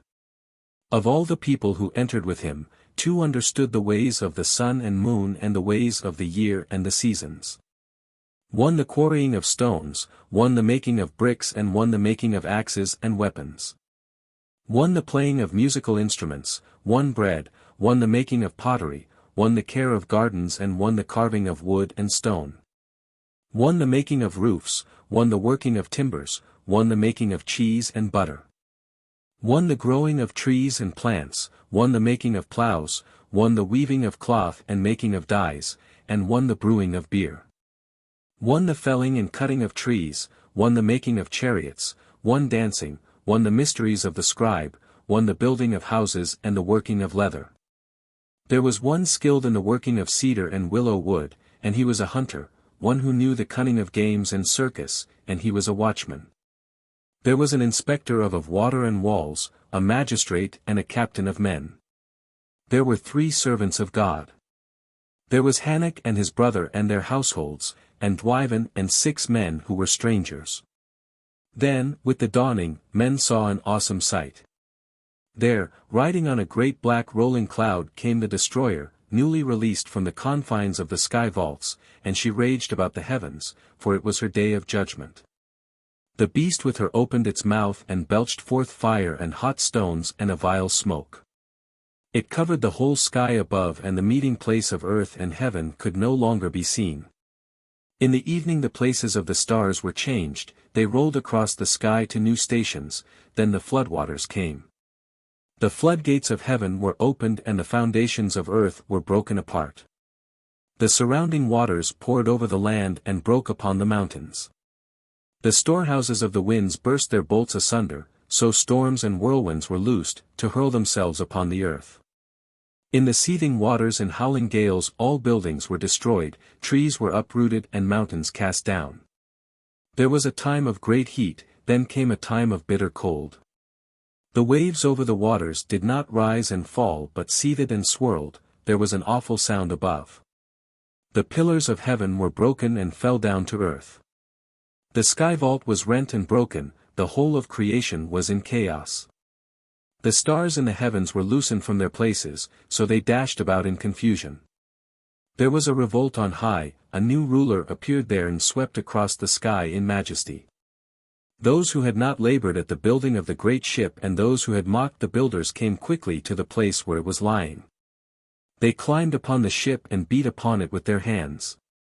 They raged and pleaded, but could not enter inside, nor could they break the wood. As the great ship was borne up by the waters it rolled and they were swept off, for there was no foothold for them. The ship was lifted by the mighty surge of waters and hurled among the debris, but it was not dashed upon the mountainside because of the place where it was built. All the people not saved within the ship were swallowed up in the midst of raging confusion, and their wickedness and corruption was purged away from the face of the earth. The swelling waters swept up to the mountain top and filled the valleys. They did not rise like water poured into a bowl, but came in great surging torrents, but when the tumult quietened and the waters became still, they stood no more than 3 cubits above the earth. The destroyer passed away into the fastness of heaven and the great flood remained 7 days, diminishing day by day as the waters drained away to their places. Then the waters spread out calmly and the great ship drifted amid a brown scum and debris of all kinds. After many days the great ship came to rest upon Cardo, in the mountains of Ashta, against Nishim in the land of God. Chapter 5 The birth of Hurmanetar. Hanok had 3 brothers by his mother and 1 by Sadera, 2 were with him on the great ship and 1 was saved in Megan. Hanok ruled all the land of Boca, and his sons, Labeth and Hatana, were born at Nezirah, after the great ship became fast. His brothers divided the water-washed land between them. One went to Turdana and built a city there, and he ruled the western waters. One ruled the eastern waters and the swamps down to the waters of the sea. The other raised up Iraka in the midst of them, and he was the greatest. The city of Iraka stood for 1,000 years, but in the days of King Nadaresa the people made great images with faces of gold and bodies of brass. Children were offered to these demons conceived in wickedness. Then God in his wrath unleashed the winds and they were swept through the city as a whirlwind. The gold-faced images were thrown one against another and were broken, they fell and were buried under their temples. Iraka was then removed from the eyes of men. All the cities were rebuilt and the kings were dead, the people had multiplied greatly when Lewid, he who taught the working of metals, was born. He was the mightiest of kings and his deeds are known to all men and written in his books.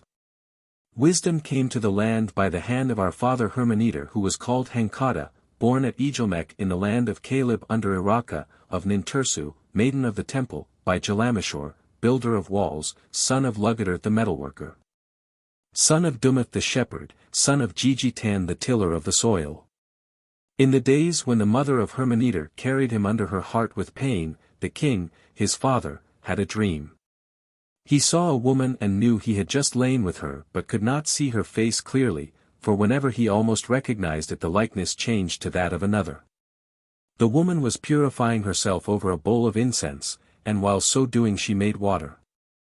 Then a great cloud of smoke arose up from out of the bowl and filled all the room, and it went out through the doors and filled all the city and all the temples of the city.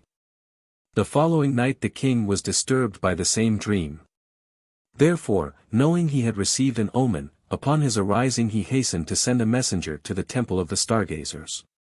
2 wise men came and he told them concerning his dream, requesting that they read its meaning. Having heard the words of the king they, thereupon, left, going away to consult the book of heaven to discover what was written in the future concerning such a matter. In 2 days they returned, coming in unto the king as he sat within the hall of judgment, and they bowed before him saying, Woe unto us your servants for what we have to say, for thus it is written.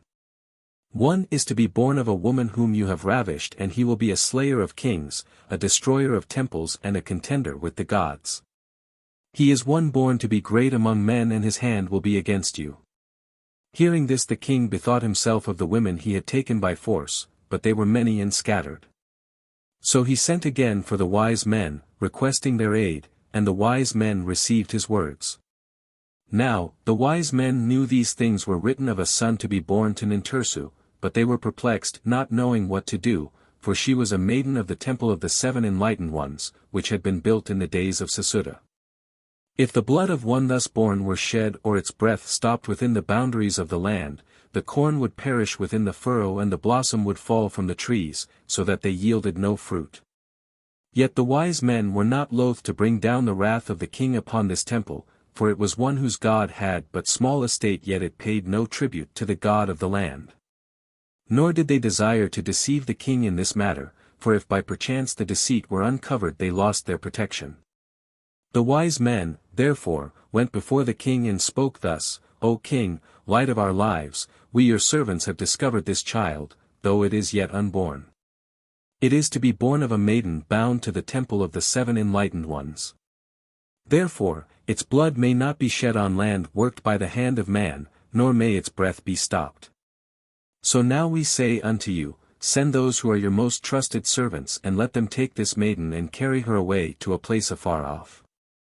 If it be beyond the boundaries of this land, the child when born, can be slain there and no evil will befall the lands of our God. Hearing these words, the king remembered the maiden he had taken for his pleasure, for while hunting he had come upon her as she bathed. Neither the temple nor its god were known to him and he had no fear of its priests. The king called his chamberlain to his side, a man most trusted, and charged him, saying, Go take this Nintursu, this temple maiden, and carry her into the land of Kittiz, entering by stealth. She is with child, and when it is born slay it, letting its blood fall upon the soil in the land of Kittiz. The chamberlain prepared and departed, taking with him men of blood and their captain. They travelled so they came upon the temple at first light in the morning. Nintursu was taken, and they left ornaments of gold and silver. Now, Nintursu was not delivered of the child when they came to the boundary of the land, so they camped there, and in the days that followed men went out to spy. The captain was a man skilled in war and courageous, a man of many battles, and Nintursu spoke often with him. But between her and the chamberlain few words were spoken. It happened that when Nintursu's time was upon her and the child to be delivered, it was the days of full moon, therefore, the child could not be slain, so they bided until the dark of the moon. Then, when the order of things was right, the chamberlain called the captain and said, "This is a task for a man of blood, and I am not such a one, therefore you take the child and slay it over the border. 7 men will go with you, that all these may bear witness to the deed and swear to it." Now, the men of blood were grim men of battles, strangers to soft beds and gentle ways of women, but some among them were the companions of Nintursu during the first days of her motherhood. Also there was one whose father had been a worshipper at the temple of the 7 enlightened ones before it was abandoned by all who followed the king. There were those who murmured, saying, "This is a task for those in high places who speak with honeyed tongues and carry concealed knives that stab in the back, this is not for fighting men." It was true. This was no task for men of clashing metal, it was a deed more suited to squeamish-stomached courtiers, but, lacking backbone, these have ever needed others to do their dirty work spawned through intrigue and conspiracy. Lord, hasten the day when real men are no longer manipulated by half-men. The captain put the child into a basket prepared by Nintursu. It was placed upon an ass. Then he and his men went over the boundary to a place where neither tree nor grass grew, but about 10 bowshots distant a stream ran through it to water fields and pastures in the valley below. When they stopped, the captain took down the basket and opened it, but when he gazed upon the face of the child his heart held his hand.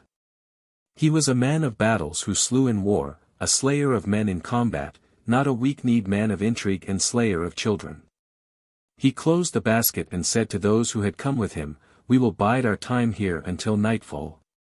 If we loose the blood of the child here it will be absorbed into dead soil and do no harm, but if we carry it further, down into the valley, it will fall on living soil." None with him answered, for they were but simple fighting men, knowing not that the blood could have been let into the waters. Or maybe they understood the heart of their captain. The captain said, "It is hot, we have time enough before those who dwell below are asleep, therefore, let us drink wine and rest a while." So they drank wine which had been brought and rested, becoming drowsy they eventually fell asleep. Darkness fell. Now, the ass had not eaten since the morning, nor had it drunk at the stream, and the captain of men bided his time, for he had a plan and this was a place known to him. In the gathering darkness he put the basket, with the child inside, back on the ass. It was a good place of concealment, under an overhanging rock, with thickets of thorn all around, while below the ground fell away steeply, being covered with rocks and loose stones. Only the captain knew how, in the darkness, a large stone was loosed from above, bringing down many others with it, so that stones fell all about the place where the men lay under the overhang. They were heavy with wine, they shouted, they stumbled and fell, one was struck by a dart, another by a spear, there was a clash in the darkness though none was killed. The ass, loosed from its halter, fled and none could stop it. Wrathfully the captain shouted, "What kind of men have I been given, why have you not brought trumpets to announce our coming? Who can see the ass among the bushes or hear it among the stones?" Then, as lights appeared below and the voices of men were heard in the night, they withdrew. Coming to a place of safety the men took counsel among themselves, for the captain of the men said, "If you would go unpunished for this night, then you must slay me now, even then, can you return without me? Also, who knows where the blood will flow? Therefore, shall we not all say, with mine own eyes I beheld the blood of this child and know it is dead? Are we men of wisdom who live, or are we foolish ones who die?" Thus, born on the back of an ass Hurmanetar came to the land of Kittiz. Chapter 6. The Companionship of Yaddle. Concerning our father Hurmanetar, these things were written in the scroll of Pachaman, scribe of the Firehawks. Generation had grown out of generation, and the Lord of Light and Life had hidden himself, for he knew the nature of man and none could find him. Time passed and they sought him no more. Then high-riding, ass-born, came one who was to reveal the light to men, praises to the Lord of Light and Life for Hurmanetar the Lightbringer. He wandered the hillsides among shepherds who tended their flocks with care, and he learned their ways. This was the wisest of men, and his body was filled to overflowing with manly powers. Wide-striding he measured the mountains' broad pastures. In anger his face burned like the sun at noontide, while in benevolence it shed the calm glow of the moon in the night quietness. In courage and skill none could match him. He was a child like no other, before others crawled he stood upright. He learned his letters at 3 years, he could read and write at 5, he taught those who attended the temple with him when he was 7. He was 10 when his foster father joined his fathers and the estate was divided through the women. At 12 he changed the course of the river falling down from the mountains to lead it through new pastures, and thus his mother became rich.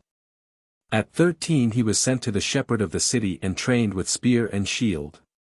At 17 he slew the king's right-hand man and fled to the mountains of Akima. Like a beast of prey he wandered at will, he was the mountain dweller, firm of limb and swift-footed, taking according to his whim from those who passed his way. Mighty was his bow of anshan wood, sinew-strung it sped swiftly his straight-shot arrows. High on the mountains wandered another, Yaddle his name, one who lived on herbs and wild honey, tall and long-haired, for no knife had ever touched it. His hand tamed a wild wolf cub and it was his companion, wherever he went it followed. The wild beasts did not molest him and he walked freely among them. Hurmanetar was a trapper of wild breasts and he dug a pit at the place where they came down to water, and other traps were set. Yaddle passed that way and the pit was filled in and the traps broken, the ensnared deer was set free. When Hurmanetar returned and found the pit filled in and the traps broken, his heart was seized by a whirlwind, he raged against the skies, he swore against the trees. He sought, for days he sought but could not come upon Yaddle the evasive one, the cunning one. His traps were useless, his pits a vain labor. He hungered and because he hungered became less cautious. When he lay in wait among the bushes to waylay men who passed, he was not held back by thought of their number but loosed his arrows and leapt among them. Hurmanetar attacked stormy-hearted. Like a whirlwind he attacked, but when they saw he was one alone they stood fast. Hurmanetar turned back into the bushes, but arrows sent after him found their mark. For 3 days he lay in his place upon the mountain and his legs swelled up and he thirsted, for he could not get water. He lay in a body of pain and his spirit prepared to depart from him. A wolf came and his hand sought a stone, but weakness held his arm, so it could not be cast. Then lo, the wolf licked his hand and departed. Then Yaddle came, in his hand was a skin filled with fresh water and he knelt beside Hurmanetar and gave him a drink. Yaddle dressed the wounds and brought herbs to eat, and so it came to pass that Hurmanetar grew strong again. Thereafter, Hurmanetar and Yaddle dwelt together within a cave among the mountains, but Yaddle would neither slay for meat nor eat of it. Yet they roamed the wide mountains together in joyous companionship, and their days sped swiftly by. But Hurmanetar longed for other things and therefore was tempted to attack men who passed, for he desired fine meats and garments and ornaments for his body. These things were brought to the ears of the king, and those about the king said, "Let us take men and go up into the mountain and slay this wild hill wanderer, this manslayer and robber." But the king bade them hold their hands, for he desired to see the man for himself, he wanted him taken alive and he said, "Should any man slay him, that man is mine." The king, therefore, took counsel of the wise men, saying, "How shall we take this man, if man he be and not a spirit of the mountains? I would look upon him with my own eyes, for I know of none such as he. One such there once was, but he is no more." Then one among the wise men said, "This man of the mountains, if man he be, will follow the ways of men, therefore let us procure a harlot from the temple, a woman of pleasure, and let her go and take him. Ensnare the hunter in the well-baited trap. The king said, This is no new thing, and perchance it can bring the wild man of the mountains down to me in chains of silk, even into the city, therefore, go and put your words into deeds. Then a man was sent to the temple and he brought back Nezirah, a woman of pleasure, in exchange for gold, and she was taken to the hunters who knew the ways of the mountains. They set off, journeying for some days, the hunters and the harlot and those with her, until they came to a place where there was a waterhole, close by the way of Elamki. They passed beyond the waterhole to the spring above, sending men into the surrounding forest. The day came when one returned saying, The wild man comes. Then the chief of the hunters said to the woman, O woman, bare your breasts and sit beside the waters, use the wiles of your calling, have no shame but welcome him boldly.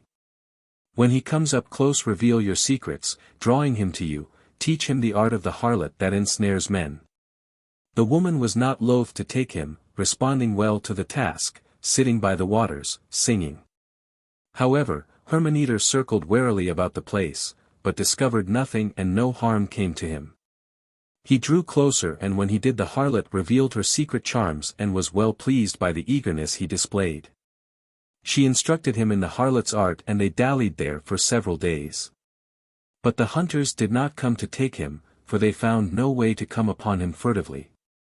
Then, after 7 days Hurmanetar departed, passing up the incline of the mountainside without looking back. The harlot was afraid because the hunters murmured against her, but it was not her fault and the chief of hunters said, Wait and see, let us bide a while yet. Hurmanetar returned to the place where the wild deer grazed, but Yaddle was not there and when he crossed the wind of the deer they fled away. He went to the cave where they shared their rest, but Yaddle was not there. The wolf alone lay close by and Hurmanetar called out to it, but the wolf stayed afar off, it would not come near because Hurmanetar was not purified from contact with the harlot. For a day and a night Hurmanetar stalked the mountainside wide striding along its paths, but he did not find Yaddle, therefore, he returned to the place where he had left the woman. She greeted him warmly, making him welcome with cooked meats, rejoicing in her heart. They remained there for 3 days and she tamed him to the need for a woman. Then the day came when she said, You are wise, you are strong even as a bull, why run wild upon the mountainsides with one who deserts you at will? Come with me unto the king, for he has heard tales of your might and would close his eyes to your deeds. He will give you a house and gold, and I, Nezirah, will become your servant. The temple of love will be opened for you and I will show you the delights within.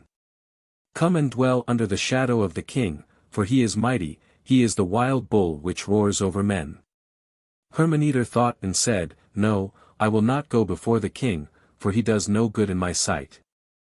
Do not the people murmur against him, saying, Woe for these days, the hand of the king rests heavily upon us, his pride knows no bounds and no maiden is left virgin for her husband. Neither the daughter of a man of blood or the wife of a prince walks freely in the city. Are not all its doors shut like the doors of prisons? The woman thought a while, then said, Who tells these things of the king, are their words established? He is the great king, a mountain licked by 10,000 tongues, the king whose whisper fills the judgment hall, whose voice echoes 1,000 leagues away. He is the glorious king, a man perfect in strength and proportion, his body is one to delight the eyes of any woman. None other has his wisdom and knowledge. Therefore, men talk against him, for it is the nature of men to be jealous of those who so much excel them. Let us go, let the king see you face to face and rejoice, for you are alike. Oh, come with me to where each day brings new delights, where the young women are gaily robed and the young men wonderful to look upon.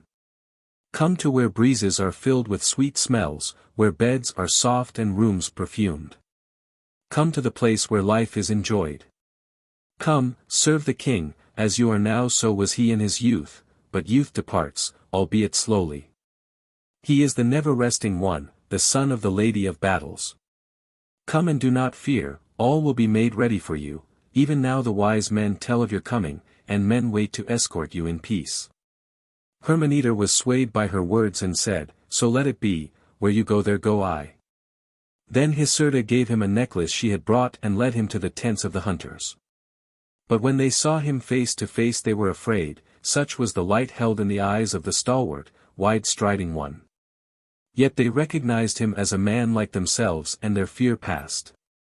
So it was that Hurmanetar went with them and with the woman, and came to the city and went before the king, and the king looked upon him with favor. He gave Hurmanetar wine and he was drunk, and oil for his body and he was anointed.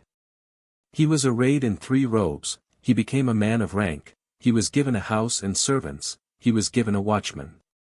He became captain of the guards and none was like him.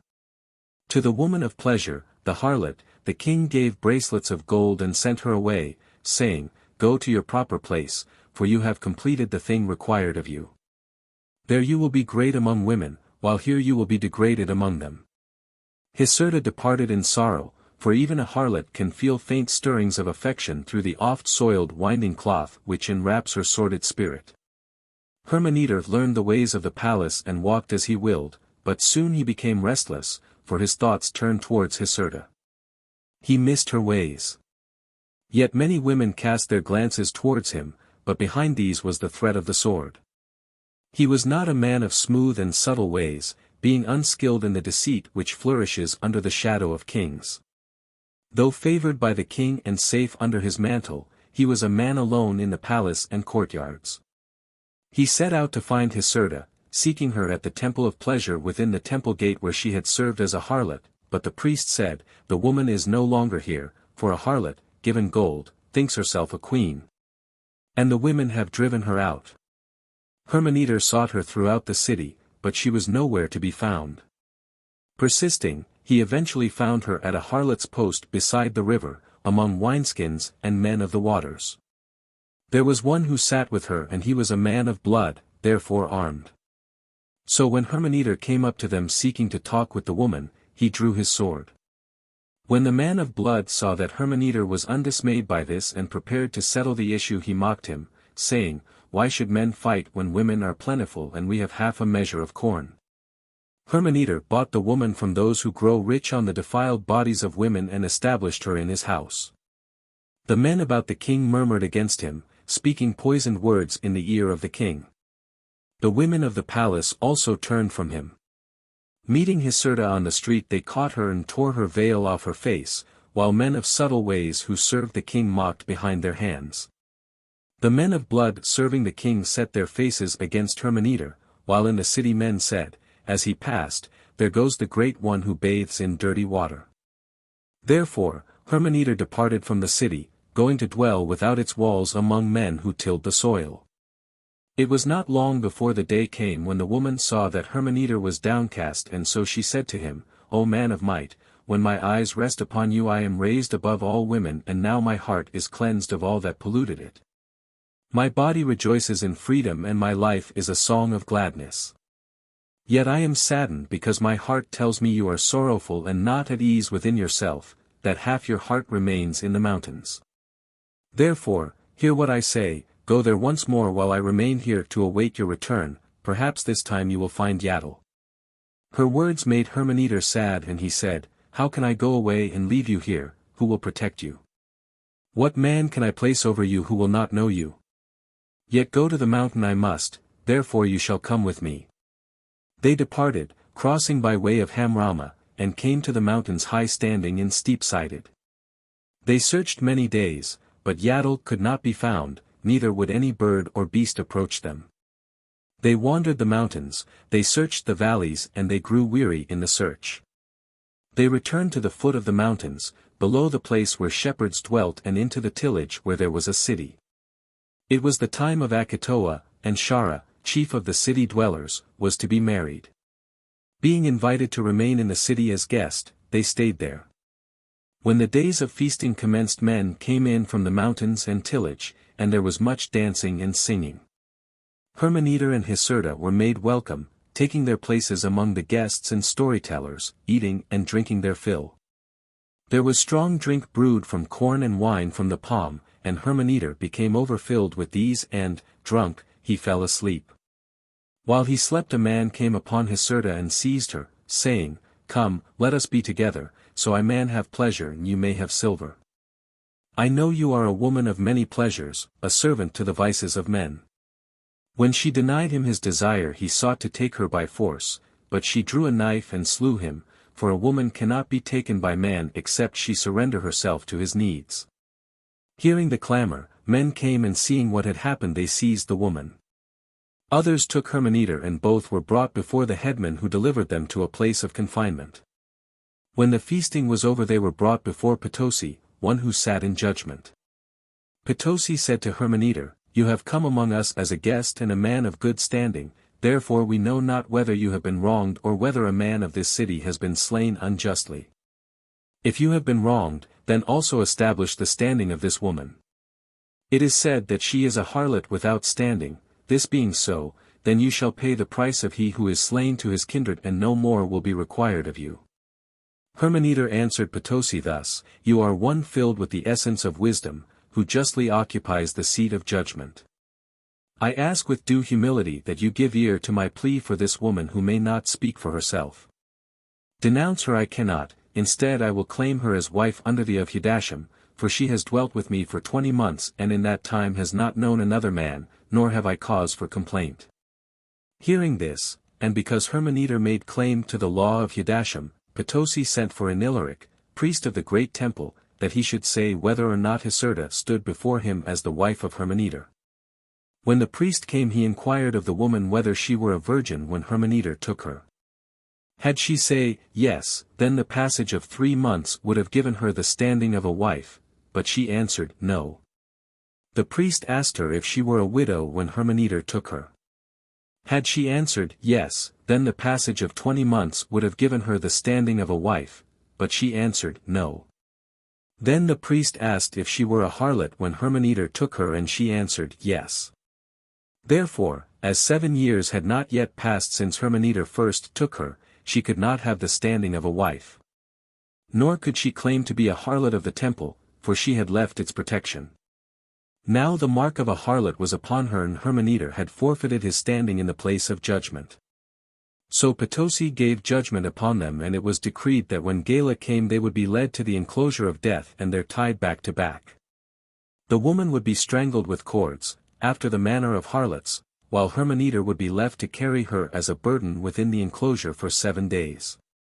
Then, if the gods willed, all he might take with him being 3 handfuls of corn and a gourd of water.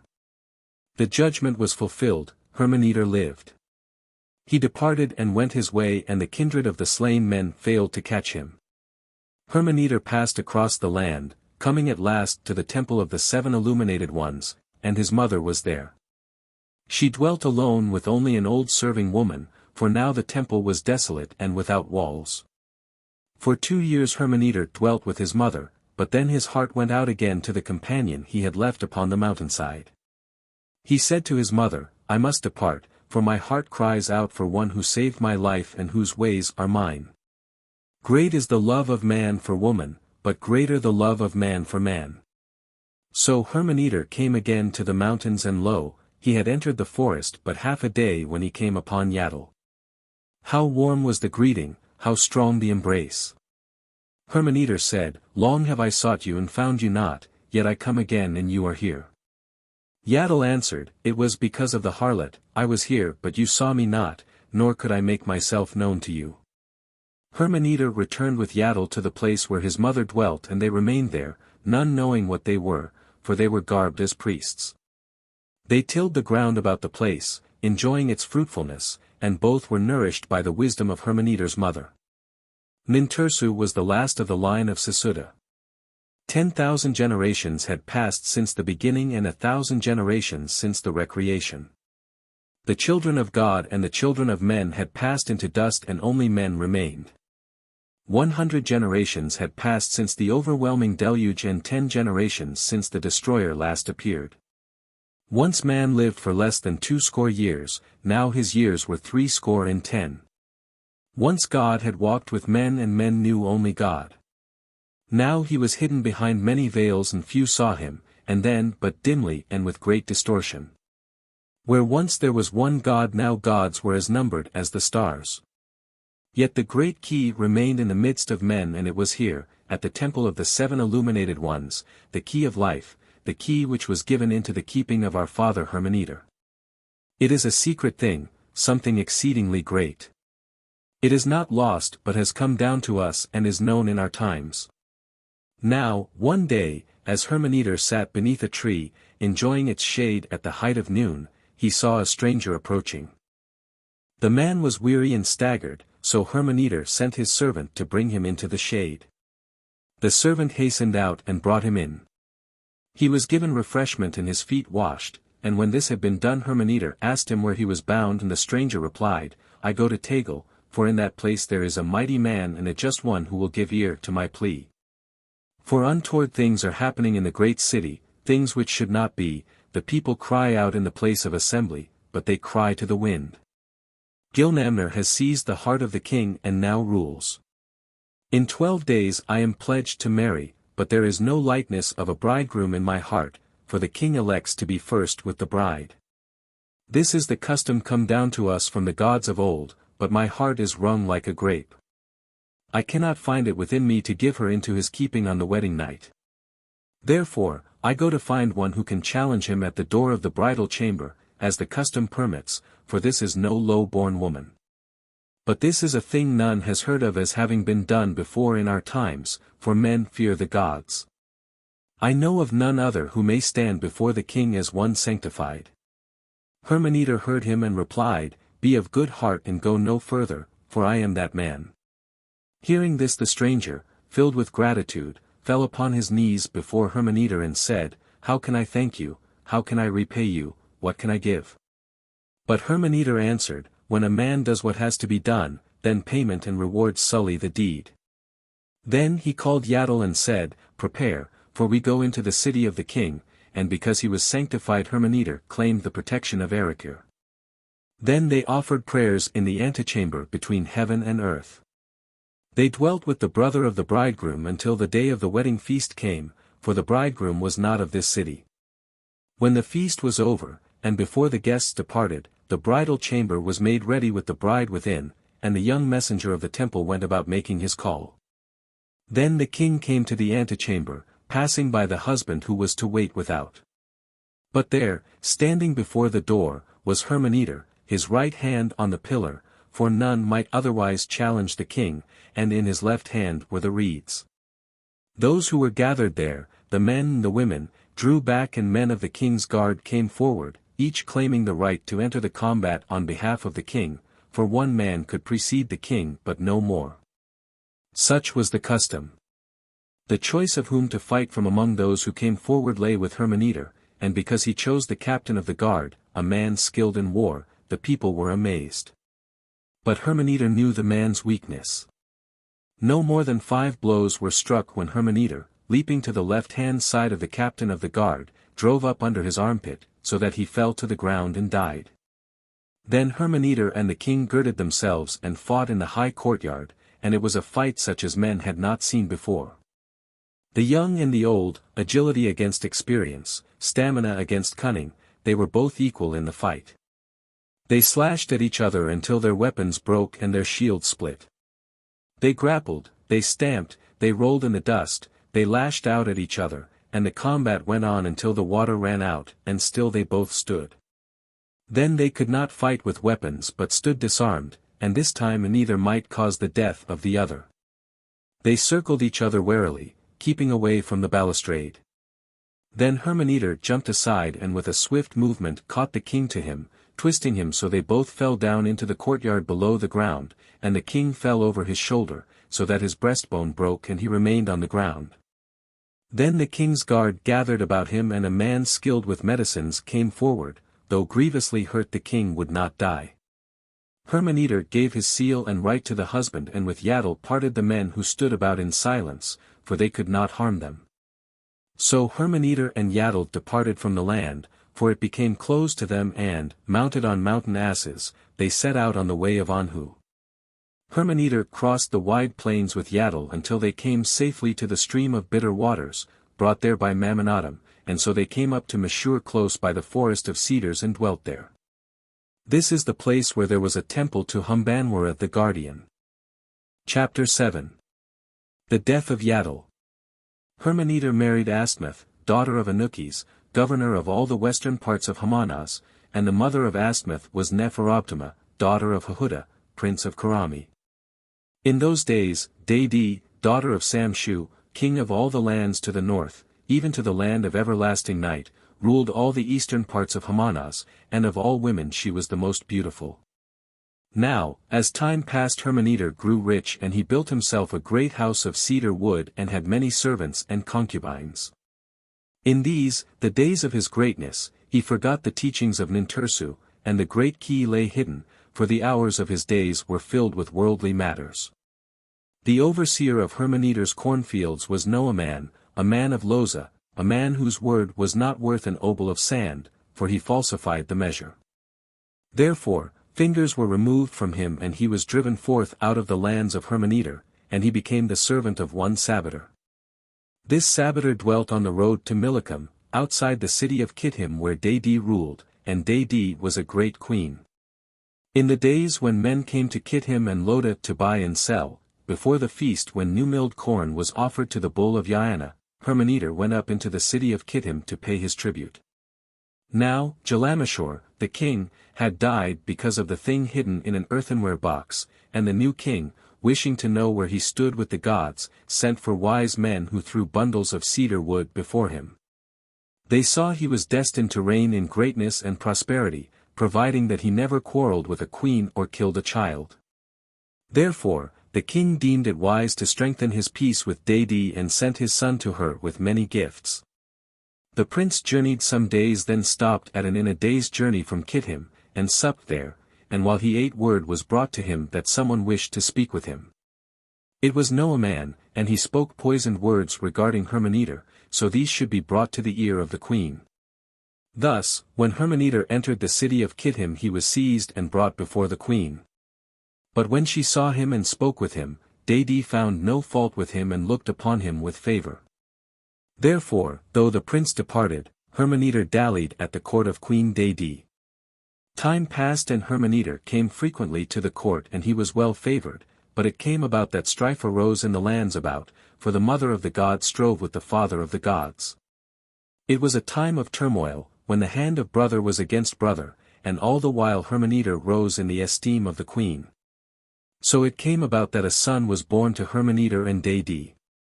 While the lands about had been ravaged by war, there was peace in Kittim, but when the son of Hurmanetar and Dadi was scarce 1 year old, men came bearing tidings of war. The hosts of the king had gathered, and voices were crying in the marketplace. Prepare to die, for those who are mightier than the Humbala are upon us. None shall be spared from the fire of the pit, neither old men nor women and children. For those who came were the children of Githesad the serpent, the cunning one, whose mother was one of those who brought defilement into the race of men. These people knew neither justice nor mercy. The priests and the people went up into the mountain to gather before the cave of Yaana. They cried out to be delivered, they were overpowered with weakness, and their teeth shook, their knees became weak. But Dadi remained in the city, and she appointed Hurmanetar captain of her war hosts, and he gave the orders. The arms makers bent to the task, making spears of willow wood and casting axes.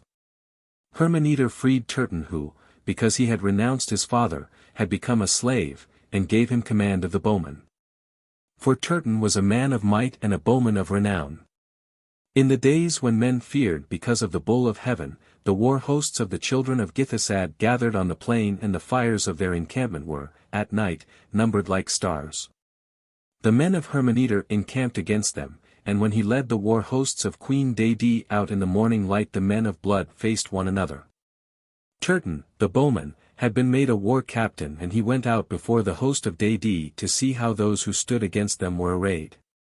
When he returned, he spoke thus to Hurmanetar: Behold, my lord, great is the host of the children of Githesad, and well set in their order of battle. Behold, the long-limbed spearman, Kami the mighty, far famed among men, leads them. See the powerful bowmen whose wide-ranging arrows speed from behind tall shields which stand before them. What has Holmes failed to teach these people? Behold the hosts of the Husagen who are with them, led by Achnam of the firm standard. See to their left the spearmen of ever-mighty Mardukka, they stand firm in line, they are like the point of a nail, ready to thrust inward. See, already the horns of the bulls spread out for the encircling clash. Slingers already harass our foreguard, while bowmen sting us on either side. Still let us take heart. Have we not ourselves many mighty men ready to give their life's blood for you? Are they not all armed with every kind of weapon and masters of war? There are far-throwing slingers and keen-eyed bowmen, there is tall Lugal with the flashing weapons of fire. Yet we can number our host, while the number of those who stand against us seem countless as the sands. Then Hurmanetar raised his voice, calling upon his men to stand firm-footed in line to await the clash and bear up before it. He said, think of your duty and do not waver before the thrusts. To step back in battle is to step back from manhood. To take flight would cause men to tell of your dishonor now and in the days to come, and to an honorable man the disgrace of dishonor is worse than death itself. If any of you run, the staunch ones who stood firm will say you have fled the battle through fear, and your comrades who expected your support will treat your name with scorn. Those who stand against us on the field of blood will speak of you with contempt and derision. They will mock your courage, and for a true man there can be no more shameful fate. Then, to encourage those who were faint-hearted, Hurmanetar sounded the loud thunderous war cry. It resounded like the roar of 10 bulls. Then he caused his companion of the shield to blow the far-sounding war horn. After this came a rolling boom of war drums, the ringing sound of clashing cymbals, the loud shrilling of trumpets and even louder trumpets filled the sky above with thunder.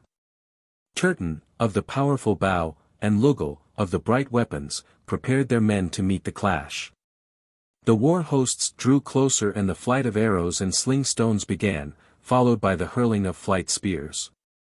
Heaven and earth trembled under the fearful sound of war cries and the clamor of war horns, even the hearts of stout fighting men shook before they commanded themselves. Yet those with Hurmanetar stood firm, eager for the clash and saying, let us smite those who come full of fight and fury to do the evil will of their dark king. Now I, Enchidi, stood behind the slinger's wall and my limbs trembled and my mouth was dry, my tongue craved for water. My scalp moved in fear and my hands loosened their grip through moisture. My heart thumped in confusion and I saw a mist of redness before my eyes, for this was my first battle and I was but a youth. Beside me stood Yaddle, the wild tender man, and he said, I see no gladness in victory, if victory be granted. I crave no kingdom that I may rule over other men. What would be its pleasures to one such as I? For what do men slay one another? Which man seeks spoil and its pleasure and which man the joys of life? Against us stand men of living flesh and blood, men who have mothers and wives, men who have children, men who are good, even if those who lead them are evil. These good men I have no wish to slay, better would it be were I to be slain myself. Not a man will I slay with these hands, not even for the kingdom of the 3 spheres would I do it, much less an earthly kingdom. Were those who stand against us all men of evil, it would perhaps be a good deed to slay them. But in the clash of war the good slay the good and the evil ones live safely behind the shields. Can we slay men made in our own likeness, brother beings? What peace shall we henceforth enjoy in our hearts? Will not the memory make our hearts heavy, so that life becomes an unbearable burden? Even if there are others among these great war hosts who are so overcome with greed for spoil that they see no evil in the slaying of men, shall we not withhold our blows from this awful deed of blood? O doom of darkness, O day of sorrows, what evil has moved the hearts of rulers that men be slain in thousands for the gain of treasure and the rule of an earthly kingdom? What do we hear on this field of blood, we who are men of peace and goodwill? Better by far that I stood unarmed, my breast bared, unresisting, and let them slay me, that I might lay in my own innocent blood. Thus spoke Yaddle as the clash drew nigh, but only I, Enchidi, heard him. Then the lunge and thrust was upon us and I heard another voice beside me, that of my uncle, Hurmanetar, who was there, red sword in hand. The press of the foe drew back and in the lull Hurmanetar stood beside Yaddle, the companion of his wanderings, and placed a hand on his shoulder in compassion, for Yaddle was a man without fear, a man of more courage than Enchidi. On the field of blood the craven-hearted are truly separated from the men of peace and goodwill. The foe swept upon the thinning ranks again, they came like waves breaking upon a beach. They swept in, then sullenly, tardily, they rolled back, only to reform and crash again. As they came I heard Hurmanetar open his mouth and cry out, "They come yet again, they are upon us, arise and greet them. Arise above this field of blood like men, for this is the day of heroes. This is the final test, this is the last trial of strength, the last effort to cast back. Why this lifeless rejection of all that is manly? Strong men cannot despair in their hearts when facing conflict and death, this gains neither victory on earth nor peace in heaven. Stand as you have done, firm-footed, rising to the battle clash like the whirlwind that carries all before it. We are but men who know nothing of the causes of gods and their ways. I fight for the cause of loyalty and honor, I know not whether their victory or ours be best for the true cause of God, but I fight. Come, rise to the clash." Then the remnants of the war hosts came together in the clash of arms. The cruel weapons struck on against the other, blow and counterblow. There were dull cries of death, the shrieks of pain and the shrill shout of victory, the last efforts of weary bodies, the last cries of dry-throated voices. The men of Hurmanetar stood firm in the line and the war hosts of those who sought to overwhelm them broke like a wave upon the seashore, they came no more. Hurmanetar stood blooded and proud in the exultation of victory, but it passed in a moment when he saw Yaddle lying among the dead and dying, wounded to death but not yet dead. He had taken upon himself the spear thrust meant for Enchidi. Hurmanetar lifted him up, his knee under his head, and Yaddle opened his mouth and said, "The Great One has given you the victory, and for you, behind and beyond the victory, I see a great destiny, and therefore a difficult one. Be not heavy-hearted, nor let your spirit grieve, heavy laden with sorrow because of me. Weep not, for this I know, he who thinks he can slay another or be slain by him is devoid of enlightening truth. The spirit of man cannot perish by the sword or be overwhelmed by death. The sharp weapon of war cannot harm the spirit, nor can fire burn it. Waters cannot drown it and soil cannot bury it. My spirit departs to its abode beyond the power of sharp sword, beyond the reach of thrusting spear, beyond the range of swift arrow. Now, face to face with what must be and cannot be altered, face to face with the ultimatum of destiny, cease from sorrow. What is this passing thing called life? This fragile flower so tenderly cherished, seen in its true frailty here on the field of blood. Does it have any real meaning? Here on the field of blood the dead sleep to awake to glory. To the victorious ones remaining alive there is glory on earth. So do not dally here with the dying. Arise, go to your proper reward and lay me down to mine. Fear not for me, already I see the welcoming light beyond the veil. We shall meet again. Thus Yaddle departed from earth and he was laid to rest in glory. He sleeps among the hills and trees, among the wild birds and beasts which were his friends. These words are cut on his tomb, he was a man of peace and died because other men were not as he. Chapter 8. The Hurmanetar journeys to the netherworld. Perhaps no man of his day properly honored Yaddle, for he was beyond their understanding, but Hurmanetar loved him and Enchidi never forgot him.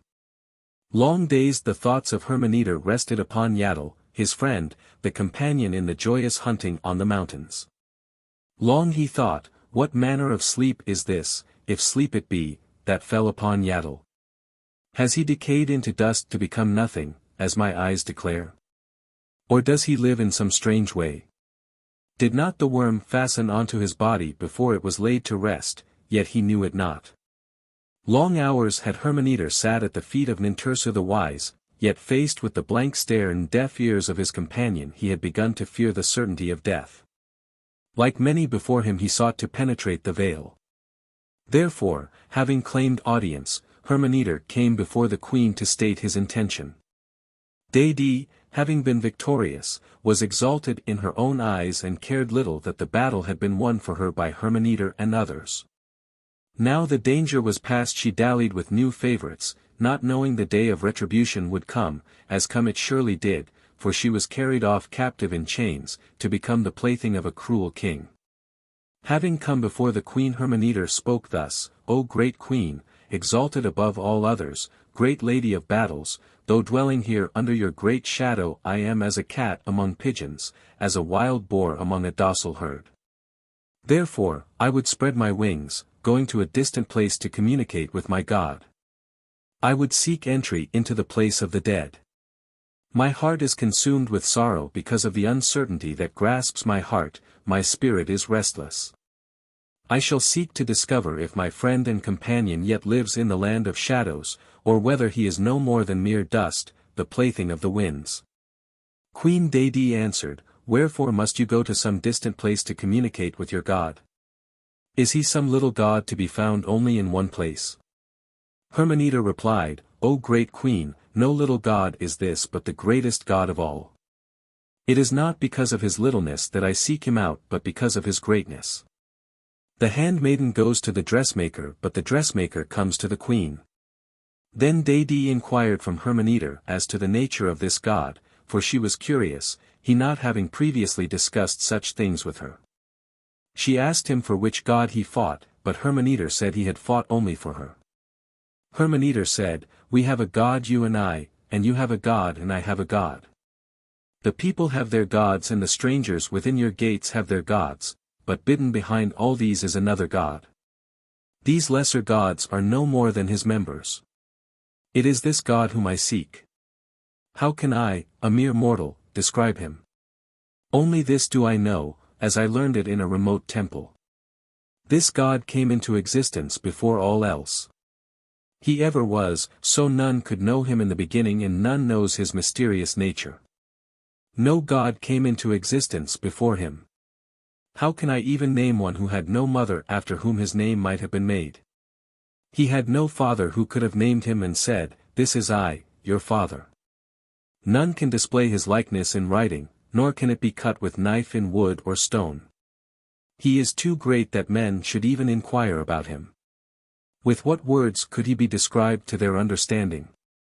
No other god knows how to call him by name, even the greatest of them being less than a servant before him. Yet this I have been told, that the spirit of man can know this great God and can even know his nature, therefore perchance the spirit of man is greater than any of the gods. At this those who stood about Queen Dadam murmured against Hurmanetar, but she gave no heed to them, gazing long upon him. Then she spoke, Perchance, too, this great God does not exist. Who besides you knows of him? If he be so great, is it not more likely that he would be worshipped by gods rather than by men? Is it not more likely that lesser gods stand intermediate between him and men? If a shepherd or husbandman comes to the palace seeking justice or grace, does he see me or an official under me? You say your God is approachable by anyone, does this enhance his stature? Which is greater, the ruler who judges disputes between swineherds and listens to their complaints, or the ruler who appoints effective officials to deal with swineherds? Surely the former rules amid chaos while the latter rules with efficiency. Do not both of us believe, as all men believe, that there is one great God above all gods, but we believe that being so great this being is beyond approach by mere mortals. Only in this do we differ you and I. Hurmanetar answered her, saying, I know him not as he is, all I know is that he exists. Look about you, you who are enthroned so mightily high that your eyes are bedazzled by your surroundings, so you cannot see the truth lesser beings discover for themselves. Why, even the lowly worm crawling beneath your palace proclaims that nothing less than an almighty God could have created it. Wise were our fathers in olden times, and wiser our fathers' fathers. Whence came their wisdom? Did it not come from the great God who holds the key to the meeting place of the two kingdoms which now stand apart? Who lifted the lofty vaults of heaven and spread earth out in wide expanse? Dadam said, Does it matter whether it was this God or that? Your God or mine? Suffice it was some God named or unnamed. These are labyrinthic arguments unsuited to those to whom time is precious. Then those who stood about the queen set a snare for Hurmanetar, asking him whether the great being of whom he spoke was the mother of all or the father of all. But Hurmanetar answered, "Let he who has examined the great being answer, for I am but a mere mortal man, one not even claiming to be wise. Let the wise among you answer for me." Then Hurmanetar departed from the presence of Queen Dadam. In a few days he left her land, driven by the God-given restlessness that marks the true seeker after light. With him went the youth Enchidi. Tame goats guided them to the border of the land, and from thence they followed the way of the chariot until they came to the land of Meccan, where they rested. In this place dwelt Formanna, the strong-limbed, who gave them shelter. Formanna asked Hurmanetar whither he went, and Hurmanetar replied, "I go to seek the abode of Hurmanetar, which is set atop a mountain in the midst of this great forest, just beyond the river. There is a door therein which I would open, to which I hold a key." Formanna said, "This is an enterprise doomed for failure, for none may pass that way and return. I who have dwelt here for many long years know the truth of this. Nor do I understand this talk of a key, this is a thing new to my ears." So Hurmanetar drew forth the great key shaped like a sword but like no other sword, for it could not be gazed upon for more than a moment without blindness striking the beholder. Yet within its strange scabbard it harmed none. Formanna said, "This many-hued weapon is a strange thing indeed, and I have no knowledge of its like or its power. But this I do know, it is an unequal struggle when men alone, however weaponed, have to face dread Achaman the Terrible One. This is not all, for first they must pass the fearsome watchman at the gate, and he never sleeps." Hurmanetar said, "I have set my heart on this enterprise because of my friend. Also if there is an evil thing lurking within the forest it must be destroyed. I am one whose destiny is already written, I must die that men might live. What a man cannot escape he must face manfully." Then Hurmanetar left Formanna to go apart into a place of solitude where he prayed, "O Father of the Gods, hear me. Hear me, O Father of the Gods, for there is evil abroad in the land and men die of despair.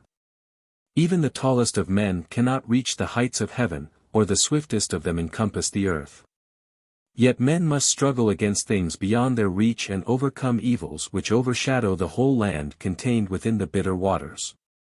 My destiny is decreed, I alone will enter the gate at the abode of Achaman. O Father of the Gods, when I return I will set up your name where now the name of other gods are written, little gods of no standing before you. I will raise a great straight monument to your sacred name, if I could but know it. Why did you move me, Father of the Gods, to embark on this enterprise unless I were destined to accomplish it? Why fill me with the restless desire to perform it? How can I, a mere mortal, succeed without aid? I sought no more than to know the lot of my friend, yet a greater burden has been allotted to me. If I die it may be without fear, but if I return may that return be glorified by the knowledge of truth. O Father of the Gods, stand by my side, help me overcome the lurking thing and show it the strength of a son of Sesuda." When Hurmanetar returned he felt strengthened, but Formanna tried to turn him away from his intention, saying, "Desist from this thing, put this enterprise from your thoughts. You have courage and it carries you far, but does it not also sweep you along as one caught in the swift river current is swept to destruction?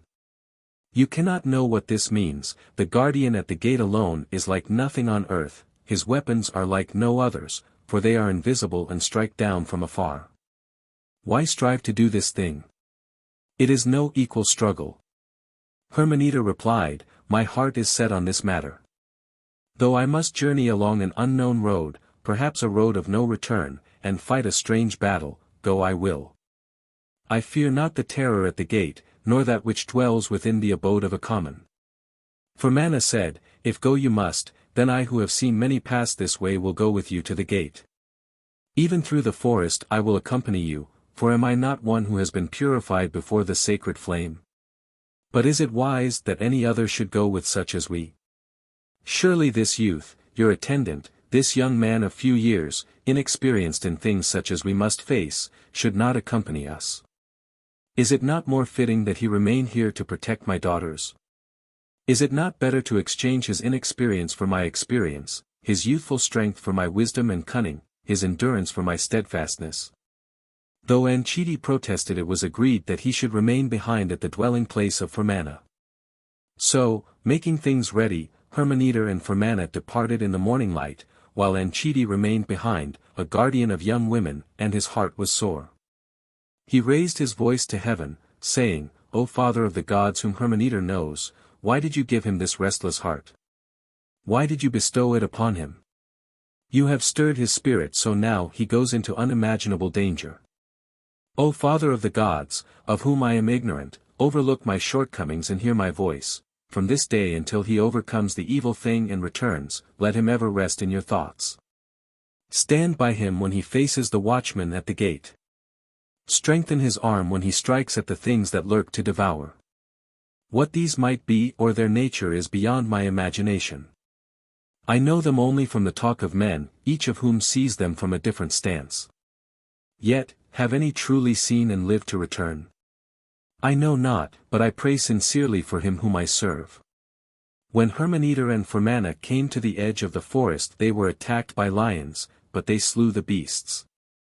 Then they entered the forest and saw great trees such as they had not seen before. They went sleepless, for dread things lurked in the murky light of the forest. They pressed on, coming to the foot of the mountain where they camped and slept, for it was an open place.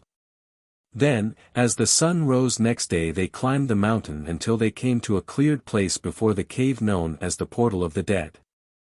Here Hurmanetar took leave of Hurmana, who remained in a hut just beyond the cleared place. Now, Hurmanetar looked about, seeking the guardian, for he knew what had to be done before he could enter the cave. Then he saw, to his right and beside the cave, a stone hut, and seated before it was a very old woman. Going up to the woman he greeted her and said, I am one who would enter the dread place, the abode of death, the threshold of the otherworld, the door replacing the misty veil. I am one sanctified, one knowing the lesser mysteries, I am an enlightened 1 inch. The woman replied by asking the 3 questions which all who would span the spheres must answer, and when this was done correctly she invited Hurmanetar into the hut. Inside she indicated a stool, and when he was seated she spread a cord around him in a circle. Then she placed a fire pot before him, onto which she poured the contents of a small leather bag. She also gave him a pot of green water which he drank. Some time later, after he had slept a while, Hurmanetar was conducted to the cave and left there at a spot known as the Devil's Mouth, for there an evil breath came from an opening in the ground. He remained there for a while and again he slept. Awaking he moved forward into a dark passage, but this movement was strange and he saw as through a narrow tunnel, while his body appeared light and airy. He came to the place where the watchman kept guard at the gate and beside him the terror squatted. Hurmanetar drew his sword and faced the awful pair, he advanced cautiously towards them. Then, when they met, the air was filled with a loud clamor, great hissing noises beat at the ears, shouts and screams tore overhead. There was a howling such as no mortal has heard outside of that awful place. Hurmanetar drew back a pace, then advanced again, and, behold, both the watchman and the terror suddenly vanished and the hideous clamor was stilled. Hurmanetar passed through the portal and came to a wider, more open place wherein there was a pool of water. It was deep, dark and still. He gazed into the water, and surely no mortal has ever seen such sights as he saw pictured in its stillness. He passed it by. Terrifying shadows leaped and quivered over the walls as he entered a narrowing passage, cast by some bidden ruddy light which seemed to dance as though alive. Then he saw daylight ahead. He came out into the daylight. On one hand the mountainside reared up, on the other was a vast chasm, between the two ran a narrow path and up this he went. Great birds attacked him, eagles and birds with strange heads. He fought them off and continued upward until he came within sight of the abode of a common. He came to it after the long journey upward and stood before the great brazen doors, the 7-bolted doors. Hurmanetar saw no guardian before the doors, but he heard its voice as it asked the 7 questions. He who had sat at the feet of Nintursu remembered well the replies to make, and as each was answered a bolt slid back. 7 questions were asked and 7 answers rightly given. The great doors swung apart and Hurmanetar passed through, entering the courtyard of a common. Within the courtyard Hurmanetar fought and overcame the 4 great beast beings which feast on the bodies of men, but the sword of Hurmanetar laid them low. He passed through the hall of contest where good and evil spirits fight an eternal battle for the souls of men, coming into the chamber of death. Now weary he sat himself down on the stone called the seat of Maculam, for it was then in this place, and he waited. Then Achaman the terrible came and Hurmanetar strove with him for half a day and prevailed, and so he entered into the place where stood the door of the spheres. This, Hurmanetar opened with the great key, he passed through and entered the abode of the dead. He held fast to the great key, for without it there was no return, nor could it be held by his own powers alone, but only through the additional powers of those who might come to his aid. A mist gathered before him, gradually thickening, and as it thickened it gave off an ever-increasing brilliant light, at the same time shaping itself into a glorious form of brightness. When the shaping was complete a being stood there, radiant as the sunlight and lovely as the moonbeam. Hurmanetar heard a voice coming out from the glorious being which said, "Who are you that comes hither, one of cheek and with lowered countenance, heavy-hearted and dejected in spirit, weary from a strange fray? There is lamentation in your heart and surely none such as you has entered here beforetimes. Brave indeed is the one who seeks entry by force of arms." Hurmanetar answered, "O beautiful vision, indeed my heart is not light, for I have fought an inhuman contest. I have been assailed by hideous things unknown on earth, things which haunt the night dreams of men and are spoken of only in whispers. I have come seeking a friend, a companion of the hunt, the loyal one of my wanderings. His death lies heavily upon my heart, therefore I have dared to come even unto this place." The form of beauty said, "He whom you seek lies beyond the waters of death, but you who have passed the guardians are permitted to go thence. One thing, however, you must not do. In the midst of the waters grows the plant of eternity, the forbidden tree of which you and all men may not eat, a fruit of which was stolen by the serpent of ancient times. Partake of it now and you will suffer everlasting changelessness, the most dreadful of all fates. Go, tarry a while, then return this way." Hurmanetar passed over the still sullen waters to the land of waiting where all spirits shine redly. He passed through the great doorway and came to the place of glory, the land of eternal living. He saw his friend, his companion of the hunt, the loyal one during his wanderings. Behold, there before his eyes was Yaddle. Hurmanetar knew him though he stood forth in a form more glorious than can be described to the understanding of men. He was here, life was in him, he was here in a bright and flowering place, a place of trees and waters, a place such as no man can describe. Yaddle spoke with Hurmanetar and he spoke of things long forgotten by men and revealed truths unknown since the days when men walked with their father. They spoke one with the other, they rested in pleasant places, they embraced and they parted. Before Hurmanetar left, Yaddle said, "As you have passed through the portal of death while yet uncalled from the embrace of the flesh, for no purpose other than gaining assurance that the dead do not pass into dust. It is decreed by the ordinance of this place that your life shall be shortened. Time enough you will have, therefore record the things of which we have spoken, that they may be guiding lights to men. Set them down in 2 books, one recording the sacred secrets, more precious than life itself and for the elect alone. The other recording the sacred mysteries for those who sit at the feet of the elect. One will be the book of truth unveiled and the other the book of veiled truth, the book of hidden things." Yaddle continued, "Once men could pass easily from one sphere to another, then came the misty veil. Now men must pass a grim portal to span the spheres and, as the generations pass, this, too, will be closed to men. The secret of the substances which, compounded together, become the horse which can bear men here, will remain with those who know the mysteries, but these will become even harder to reach. As the ages roll by there will be many false mysteries and perhaps the path will become closed or the way lost." These things Yaddle said and they talked of other things. Hurmanetar returned. He passed over the waters of death, he was upheld by the guardians of form, by those who safeguarded the powers of the great key. He saluted the glorious being, he passed through the manifold chambers, through the courtyard and the many bolted doors, down the winding path lit by strange torches, through the cavern and out through the cave. At the entrance Hurmanetar still waited. He arose from his watch and greeted Hurmanetar warmly, saying, I saw you as one dead, lying stiff between the twin flames, and I feared for you. Now, behold, you come forth with shining countenance as one in whom life has been renewed.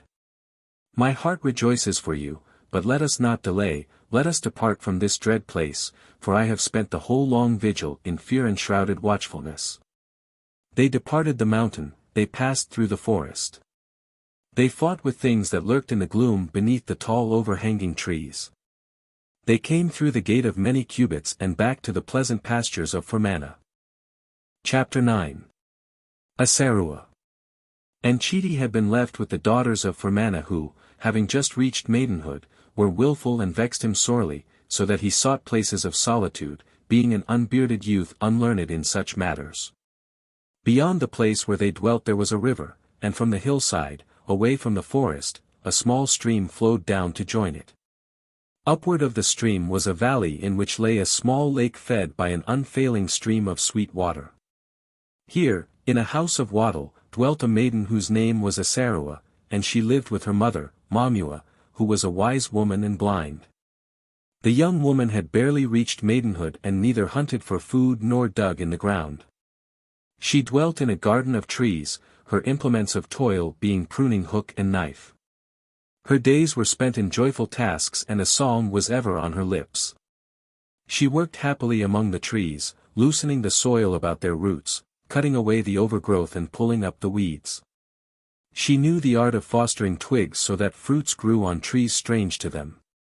She grew vines, the fruits of which were not used for wine, and these she twined around bowers and over the branches of trees.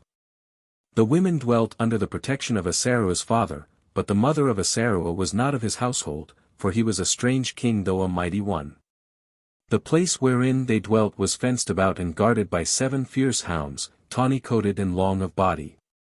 The maiden was supple and firm-breasted, she was tall and graceful, red of cheek and light of skin. Her sole garment was plainly woven and unadorned, for she lacked all the things with which women bedeck themselves. Upon her head she wore a garland of leaves and her only ornaments were flowers. She was shy and restrained of glance. Nevertheless, she was not unobserved, for the eyes of men had fallen upon her from outside the place wherein she dwelt. They did not enter the place, for to them it was sacred ground upon which men feared to trespass. One day, a hunter passed by and became smitten by her beauty and modesty. He thought also of what she had to offer, fine fruits and green growing herbs, a garden of plenty where, in her embrace, he could find rest from the rigors of the hunt. He came to pay his court, garbed as for the chase with bow on back and spear in hand. He brought with him 2 wild geese and a young piglet to lay at her feet, but when his steps brought him within the fence the hounds were loosed upon him. The hunter, seeing that he was unwelcome, took counsel with himself and thought, perhaps if I am uncouth in her sight, my brother the shepherd, will seem better in her eyes. Therefore, the shepherd came and sat on the grass outside the fence, paying his court with music from the pipes, but she paid no heed to him. Still he remained, until wearying of his piping she called out, Go, for what want I with one who sits blowing wine all day? Go learn music from the flowing waters. In the days that followed others came, among them a merchant, a rich man, a lord of grain fields and vineyards. Word of her beauty had been brought to him and he was challenged by her inaccessibility. So he thought, if indeed it is as men say, then I will have this woman for my own. Have I not riches enough to provide all that gladdens the heart of a woman? So he came wearing a mantle of scarlet with brooches of bronze. He wore buckles of silver and ornaments of cornelian and gold. He was a man possessed of a smooth, well-oiled tongue, the owner of a storehouse of fine words. He came with attendants who drove off another who sat outside the fence. The merchant came boldly through the gate of the fence, but Nezirah met him. When he paid court with bejeweled words she said, What have you to offer but gold and treasure? Think you that such unfeeling things can capture my heart? Am I to be bought as a woman bound within her father's household? Am I to be another counted among the many women you have known? An occupant of a corner place within your heart, O man of many lovers. Then he was wrath with her, but she took no heed and the hounds drove him off, even the lordly one, for the ground here was sacred. One day, not much later, the young Enchidi came that way and in passing he saw the maiden Nezirah, but because of this unfamiliarity with women he hesitated to speak, though he, too, was smitten by her beauty and maidenly bearing. Passing that way again Enchidi stopped by the place and seeing an old woman seated beneath the tree he said to her, Mother, may I have some water, for I am thirsty from journeying. The woman replied, My son, there is water in plenty below on the other side of this place, which young ears should hear, but I am blind and cannot see. I, too, thirst and therefore I beg that you enter and bring me cool water from the pool below the waterfall. So Enchidi entered and drank, and he gave water to the woman. Though Nezirah espied him from afar she did not come near, but neither were the hounds allowed near him. Hurmanetar had returned from his strange journey, but was puzzled when he saw Enchidi was silent and spoke little, that his thoughts were not inside him. So Hurmanetar questioned him, Wherefore are you sick? What ails you? Then, when Enchidi spoke to him of the maiden he had seen, Hurmanetar said, This is a delicate matter and one not for the heavy tactics of men. Does not the fawn take flight at the sight of the hunting hound? While the moonflower that closes its petals at the touch of a man opens them at the touch of a woman.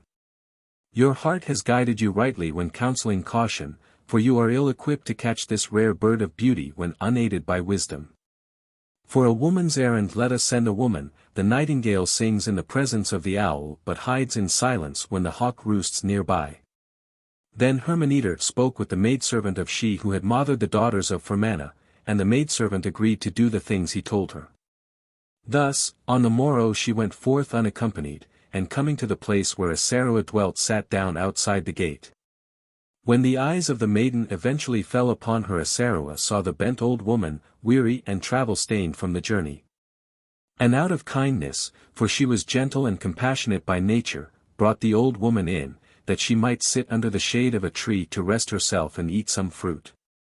After the maidservant had rested in the shade and refreshed herself, she spoke to Nezirah and said, How lovely is your garden, how well watered, how bright and refreshing its many fruits. I have heard much of this place but more of you and your beauty, but no words of men have done justice to what I see with my own eyes. Nezirah said, The words of men often differ from the thoughts of their hearts, while flattering words are bait above a well-set trap. Let us not talk of men and their wiles but of more pleasant things. Come, let us walk around the garden. They walked and came to a place where grew a tamarisk tree, and about the tamarisk entwined a vine holding many bunches of grapes. The old maidservant said, Behold this tree, of what value would it be were it not for the vine? Would it have any value except as firewood? And what of the tree to which it clings, would it not straggle along the ground, laying in the dust to be crushed underfoot by any passer-by? It would be a helpless thing unable to raise itself up, a barren creeper bearing no fruit. So see what benefit comes from their union and learn wisdom. Is not the tree named as a man is named and the vine as a woman is named? We who are old see lessons in such things and in learning from them gain wisdom. The young are ever loath to even read to their benefit from the book which is always open before their eyes. Nezirah listened but said little, and as they walked the maidservant spoke of the young daughters of Firmana whom she had nursed, and of the ways of man and woman. She spoke as such women speak, her tongue following a winding road. The speech of men comes out like an arrow, but the speech of women comes out like a puff of smoke. Men talk with the naked tongue, but words from the mouth of a woman are veiled and devious. The tongue of a woman is a sword sheathed in silk. Not for naught are women called the twin-tongued. Perchance these words were added in the days of the Los, for not all men think thus of women. The maidservant had an inexhaustible supply of words, and Nezirah was so taken aback to hear the things of which she spoke that she could find no words to answer. Thus speaking, they came to the small dwelling place where the mother of Nezirah was preparing a meal. She invited the maidservant to eat with them and to sleep there that night, and this the maidservant gladly accepted. After they had eaten, the maidservant spoke with Mamua, the mother of Nezirah, and the talk was of unfortunate women whose daughters were fair yet refused to be married, daughters who closed their ears even to good advice on marriage. Whether such women were true women or unnatural women, the words which mattered were few while the words in which they were buried were many, but the former were not lost on Mamua whose ears were not closed to such talk and they entered her heart. She gave attentive ears when the other spoke of Enchidi who, though but a youth, was wise. Though he had not yet drunk deeply from the waters of wisdom, nevertheless the well from which he drew them was a never-failing one. Be wise, said the maidservant, choose this young man, for surely none better will come this way. He does not wander from his place of duty, he is not slothful in manner, nor does he spend his days in futile pleasures. He does not go from woman to woman, and while it is true that this could be because of his age, yet he speaks of women only with respect, which is not the way with budding fornicators. He is manly, he is of the blood of kings and above all he is wise, because he has a wise instructor. He is a youth of good promise and one who would not bestow his love lightly. The mother of Asarua heard the words of the maidservant with both ears and when the maidservant was departing said, Come again when the moon is new, that we may speak more of these matters. And Chidi visited the place again and when the maidservant returned at the new moon Mamua said, It is well, my daughter will marry the youth Enchidi. But first he must bide in the place where he now serves for 1 year, then he must labor in this place for 1 year, after this he may marry Asarua with my blessing. This seemed good in the eyes of Enchidi and so it was that he labored 2 years in order to marry Asarua. Chapter 10. The Death of Hurmanetar. In the days when the Elshumban were gathered in war hosts, Hurmanetar departed with his household and the household of Enchidi to dwell in the land between the great river of sweet waters and the bitter waters of the west, and they built an encampment there. They were in a land where some men spoke as Hurmanetar spoke and though there were men of blood with them the people of the land let Hurmanetar and those with him dwell in peace among them, because in those days men were inflicted with Inahana. When the task set upon him was nigh finished, Hurmanetar knew that his days in the land of the living were not to be many more, therefore he betook himself into a place of solitude. There he fasted for many days casting his spirit that it might commune with the Father of the gods, but the voice of God remained silent. Then he left that place, going into a cave where he dwelt in the half-light for many days. But again there was no response from the Father of the gods. So Hurmanetar departed from the cave and returned to his people where he was heard to say, Woe, for truly my God has forsaken me and remains dumb against my pleadings. Yet I have done all the things told me beforetimes and written in the great book, wherefore have I failed? Then he went apart from the people and slept alone, for his heart was heavy. But behold, in the night he had a dream. In it he saw the sacred symbols spread out upon a cloth of white linen and each was displayed according to its form. As he gazed upon them and numbered them, each by its own number, an ass came and ate up the sacred symbols, and lo, the ass became a falcon. Then as he looked the falcon became a cow and between its horns was a crown of silver and a crown of gold, and the cow spoke to Hurmanetar, saying, Drink of my milk and anoint your eyes with it, thus they will be opened and you will see. Hurmanetar drank the milk and anointed his eyes, and then he awoke. Remembering the dream and being wise he needed no other to interpret it for him. So then he straightway did the things which had to be done, about which those with understanding will know, and departed from the people. Hurmanetar went out towards a place of solitude, about 1 day's journey distant. Having gone about half the way he became weary under the noonday sun and so sat down beneath a tree to rest in its shade. Then, as he drowsed, behold, a great flash of light came down from out of heaven and it smote the ground before him. He heard a great noise like a mighty whip crack, and he was blinded. Then he heard a voice saying, Behold I am here, the God of gods and the God of men in the beginning. Hearing this, Hurmanetar fell upon his face and cried, O Great One, I am your servant. Then God said, Wherefore would you open a door unto me? Because the race of man has been defiled and men are no longer with me, am I not the withdrawn one, the hidden one? Hurmanetar, still on the ground, answered, O Father of the gods, I your servant would know your will. I have a task nigh finished and seek to know whether it is well in your sight, or whether it is a thing done without your blessing. God answered Hurmanetar, saying, Is this not a sacred thing, a heritage saved and handed down from the days when men walked with me? Therefore, it is a good thing, though care must be taken to ensure it is not disclosed to the eyes of profane men. The concoctions which, when properly compounded, will enable men to span the spheres can also, used otherwise, give men near unlimited potency and extreme pleasure with womankind. Therefore, such things must be carefully safeguarded, for in the hands of lesser men they will certainly be abused. But let it all be as it is written, do with it as you have been instructed.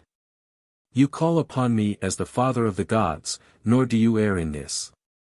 Yet I am the hidden God, the God of secret manifestation, the wronged God, the betrayed God, the disappointed God. I am the God who sought to give love divine to men by making them my heirs, making them partakers of divinity, co-creators with me. But men spurn their birthright, not through wickedness alone but through their weakness and love of pleasure. Therefore, the love once offered cannot now be displayed in all its glory, it cannot be revealed in its beauty, it must now be leavened with severity and chastisement. This, so that those who are the inheritors of divinity may return to it with undiminished powers, but purged of their weaknesses and love of unprofitable pleasure. This you should know, that men may know, divinity of itself is not a created thing and cannot be bestowed as a gift. It comes as the crown of achievement. I, the Almighty God who, by taking thought can create 10,000 worlds, say this. Men have said, as they will say throughout the ages, why, if God be Almighty, can he not create perfection immediately? Why does he not create beings having the knowledge of divine love forthwith? Why have earth with all its trials and tribulations? Know this, what appears to you as ages in time is, to me, but a flash of thought in a moment of eternity. I breathed in, the hosts of earths and the spheres were not. I breathed out and the hosts of earths and spheres were. I breathe in and they are no more. All things exist within the Eternal One, and that which men know as the span of time is the act of creation. Mark the flight of an arrow from the hands of a bowman. It flies from the bent bow, time passes, then it finds its mark. But to me the arrow leaves the bow, and strikes the mark together. Distance, time and change are not with me. Once I, your God, was not apart from man, my offspring. Now I am veiled from his sight, not because I have willed it so but because man has chosen to bring this about. The barrier between us grows ever more dense, as man wantonly spurns his birthright, henceforth, it may be penetrated only by long and arduous preparations, and even then those who would do so must know the key. I come to you, not because of your preparations but because your God is ever ready to incline towards men. Though there is this barrier between us, it is not impervious to the sincere prayers of a pure heart. This, men should know. As for you, your days are numbered, you are now no more than the basket holding the seeds which will be strewn and sown by another hand.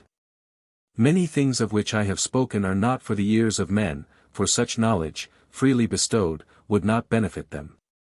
Other things are beyond their present understanding, let these, therefore, be recorded unto the generations of men yet unborn. Men are now as children and must learn again as children, being taught childish tales. Therefore, go hence, go to Enchidi and tell him of these things.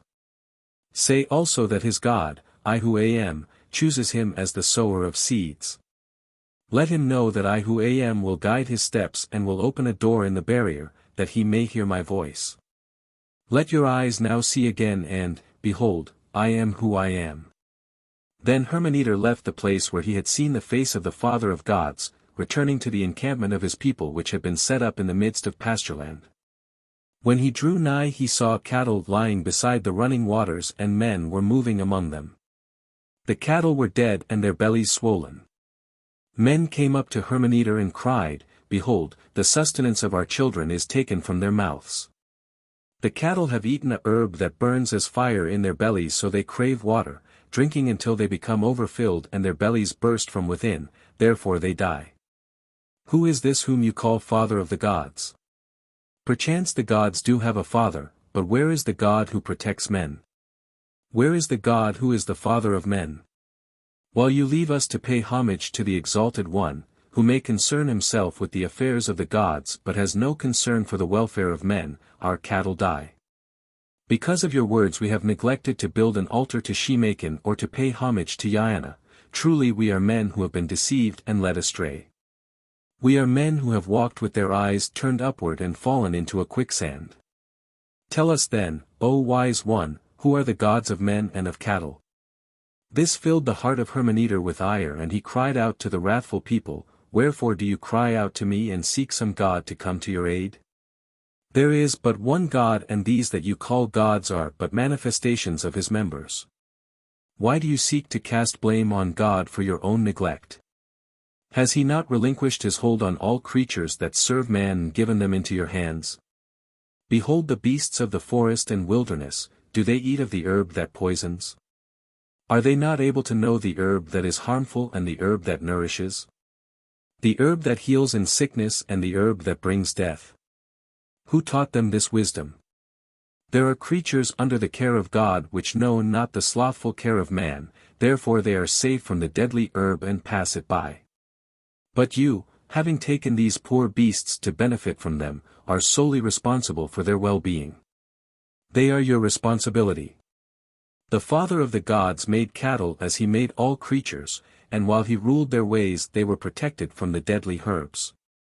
Then men took them unto themselves so they might serve them.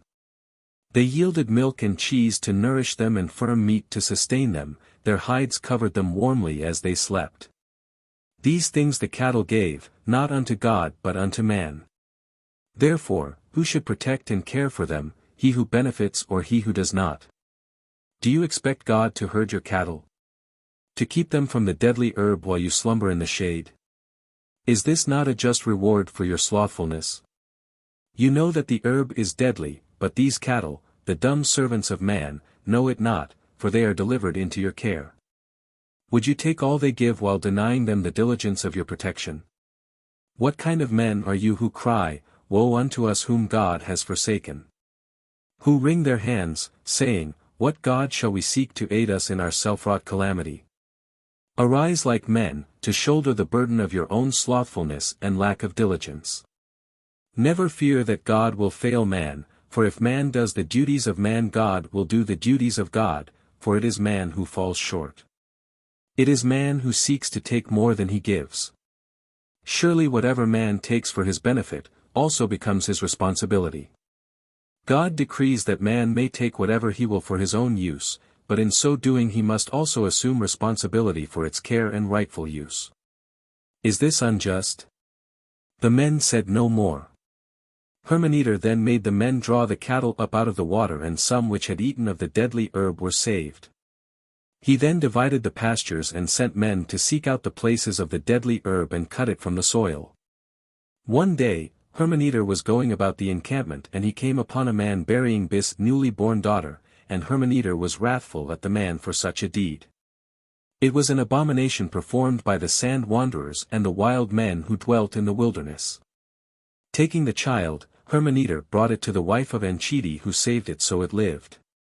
It was named Mahat, meaning pure of heart, but because of the sand which had filled her eyes she was blind.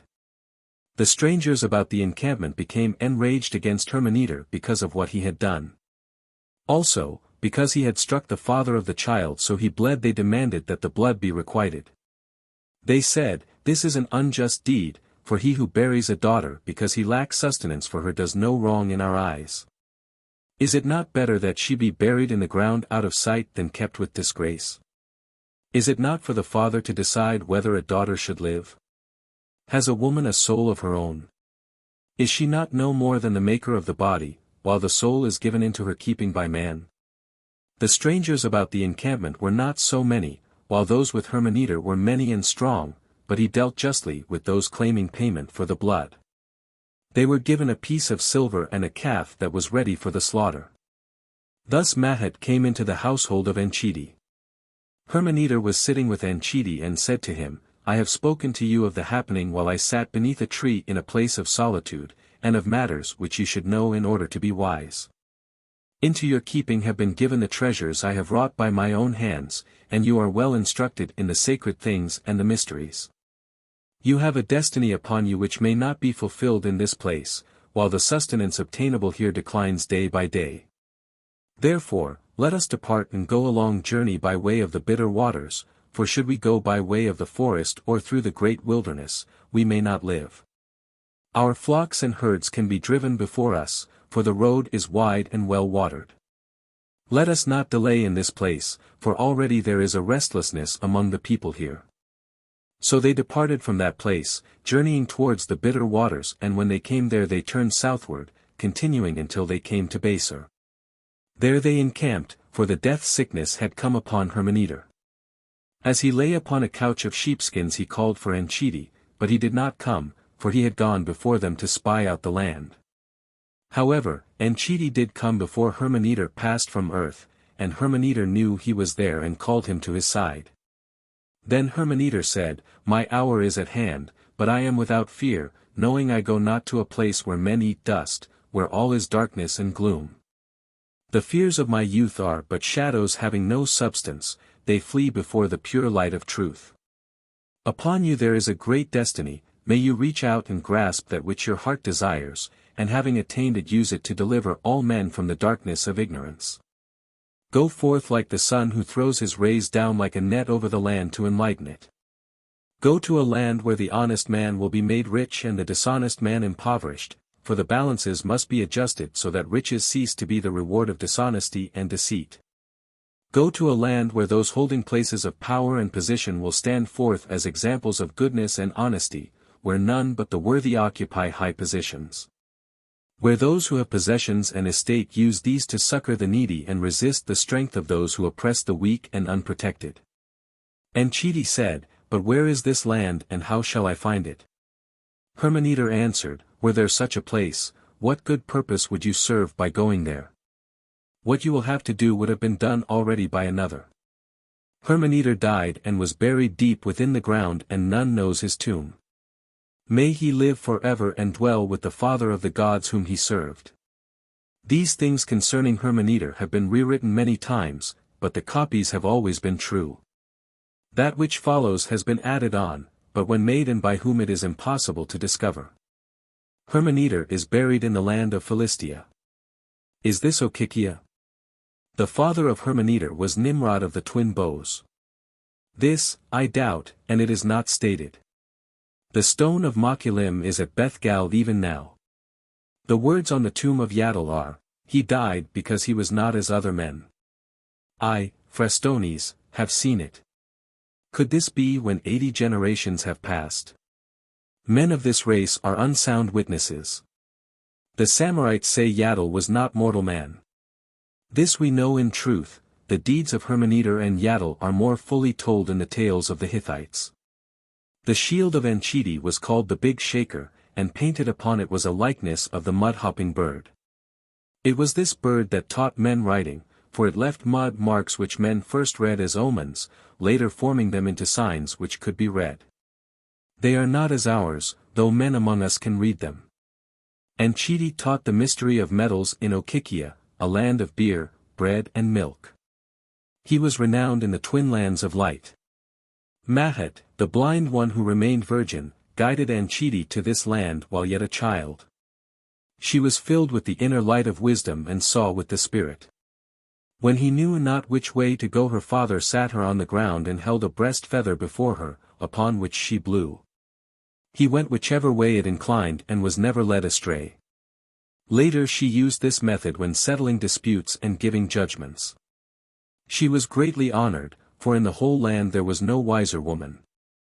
We who make these writings indestructible have abandoned the book of Enchidi, for it has not a value to those who follow us, and this is a work of much labor. It contains laws for a people living in a land called Okikia who must have been less than barbarians, for he forbade such things as the eating of children newly born, the mixing and drying of their blood for eating and uniting brothers, and the hanging up of women in travail. Also the cutting of a woman's private parts and the deballing of men. Chapter 11. The Teachings of Yosira. These are the words for the sons of the true doctrine, written in the Temple of Sacred Mysteries at Yankeb in the days of darkness, by the unnamed Lord of the secret belief, who then lived. The true knowledge of the teachings and mysteries of Yosira concerning the spirit within the body, taken from his books and rewritten truly after the custom of writing. Yosira spoke to his sons in this manner, I am the viceregent of the God of gods. I am the custodian of the books of power. I am the voice of heaven. I am one sent into Temerua as a light-bearer, that a call may go thence throughout all lands. Let every man be watchful of his deeds and ways. Whosoever be watchful of himself is a man of wisdom, for he shall be saved from the terror of everlasting darkness. I am the torchbearer running before the chair-litter of truth. I come to reveal the greatness of men, to tell them of their immortal selves, of their spirits which have to be ransomed from the doom of devouring darkness. The God of gods spoke unto me, saying, Long have you dwelt under my shadow and listened to my words. Now arise and go hence to a land where these things of which we have spoken can be established. To a place whither I shall lead you, for it is not proper that those who dwell there should remain uninstructed. Behold, I have given you the secret of immortality, but know that though all men are born into a heritage of immortality, not all enjoy it. The God of gods, in his infinite mercy, plunges many into the waters of forgetfulness. Yet even from there they may return to be renewed, not of themselves but through the supplications of others. When Yosira came into Temerua he gathered his sons together on the stones beneath the place called Homtree and spoke to them in this manner, I am the dawnlighter and a torchbearer for the God of gods. These are my words which you will do well to absorb, as the dry sands soaks up water. Though they are words of wisdom, they are useless unless accepted by men who have control over themselves. They have no value to men who are unable to feel compassion for others or who close their ears to truth. You are the few chosen ones, my sons, light of my light, who shall hand the light on down through the generations. To you I give the true conception of God. To you I give this standard, that it may be a rallying point for those who will accompany us, for we stand on the borders of a land which has found favor in the eyes of our God. With us are fighting men, but they are few while those who stand ready to repel us are many. Therefore, we will not set ourselves against them in battle array, but go among them with guile, to gather many who will fight with us. You shall be the light of the fighting men, even as I am your HGHT and the God of gods my light. The light that is with me was kindled at the supreme source, which is the God of gods. Therefore, my HGHT shines with such brilliance that it must be veiled in part, lest it blind you. It is even as the sun be seen through a veil of cloud, it may be gazed upon for as long as desired.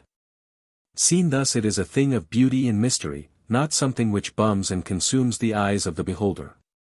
Therefore, even as I veil my light from you, so shall you veil your lights from the eyes of the uninstructed. Yet in all matters not pertaining to the light you shall instruct them in the fullness of truth. In all matters concerning their bodies you shall instruct them in truth. But in all matters concerning the Lord of the body you shall instruct them with a light that is veiled. Behold the nature of man. Within him is a spark from the divine source and this is the Lord of the body. This alone is everlasting, this alone of man is his true self.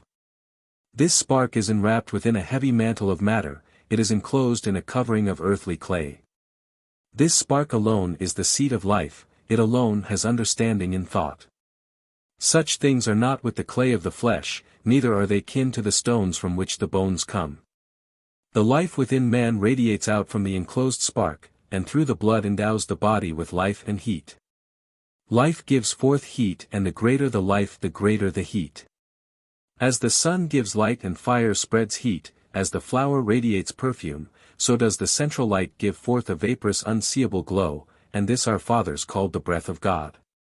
This breath comes forth in two manifestations, there is a heavy form and a HGHT form, and from these all things are compounded. From the one comes the sacred glow in its two aspects, which men call the breath of God, and from this are made all things which are in heaven and earth. Above is the God of gods and below him are heaven and earth. Heaven is divided in twain, there is a place of light and a place of darkness. Within the place of light dwell the spirits of good, and within the place of darkness dwell the spirits of evil. Between them the boundary is not fixed but flows back and forth according to their fluctuating strengths. But they who abide in the HGHT shall always prevail, for light will ever dispel darkness.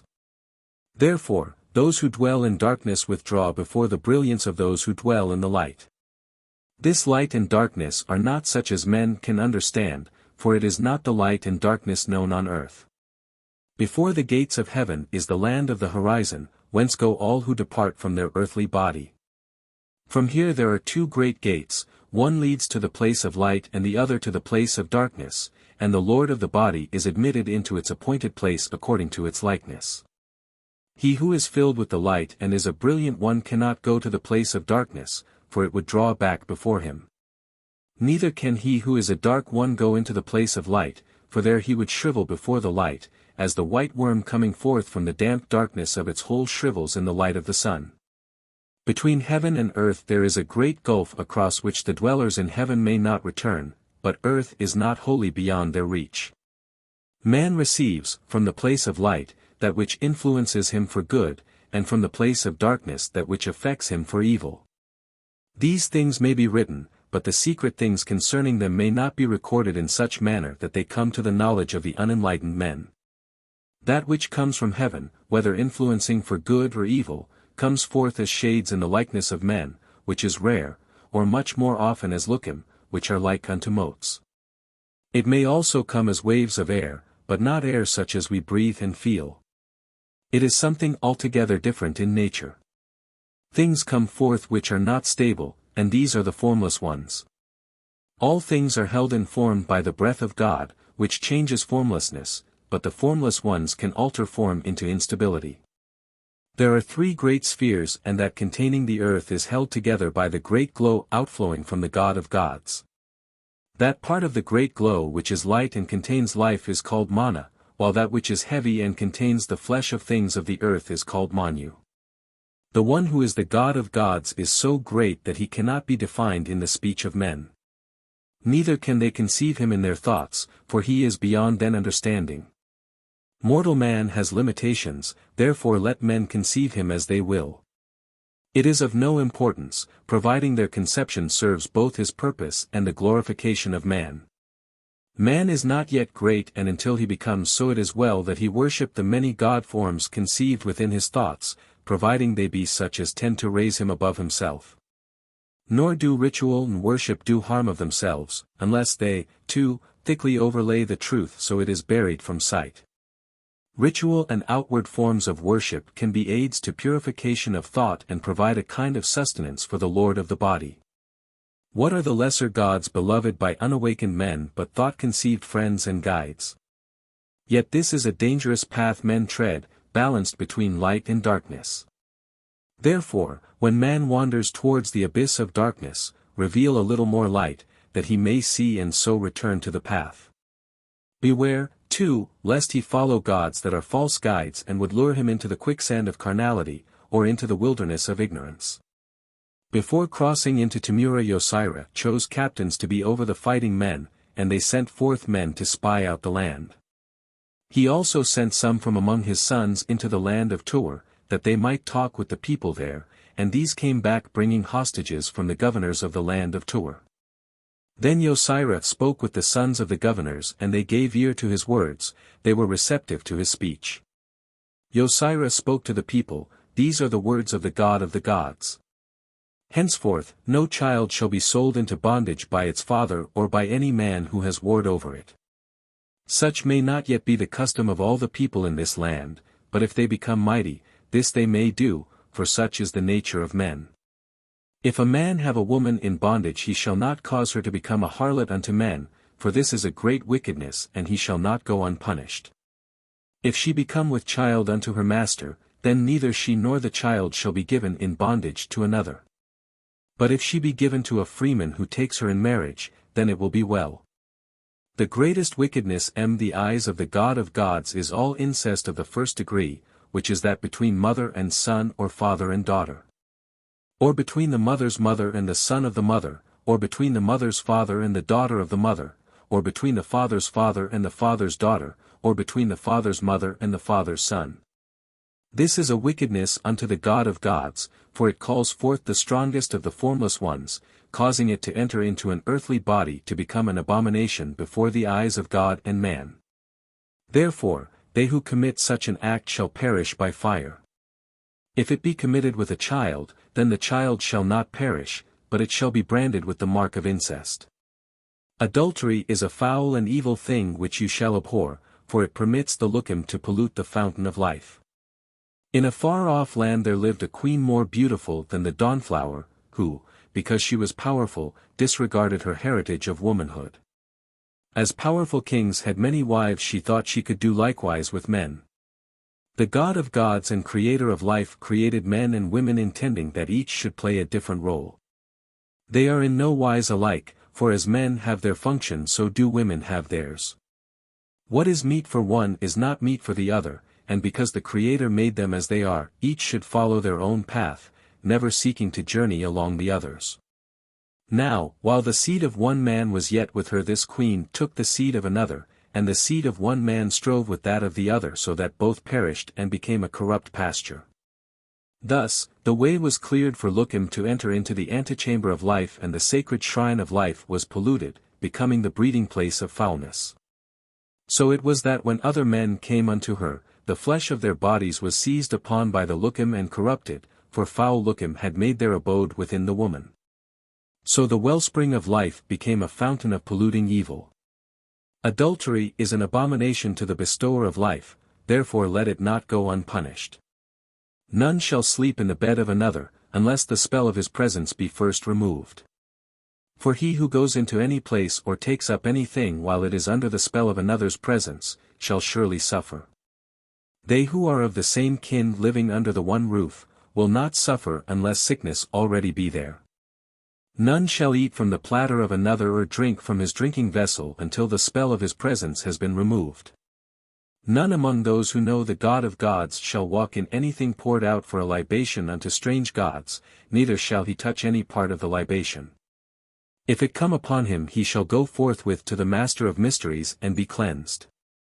Nezirah said unto the people, These are the words of the God of gods. None among you shall wash himself in water used by another and contained within anything made by the hand of man.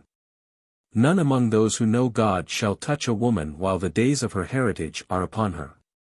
No man shall go unto a woman with unwashed hands, and when man and woman have lain together both shall purify themselves before going about their tasks.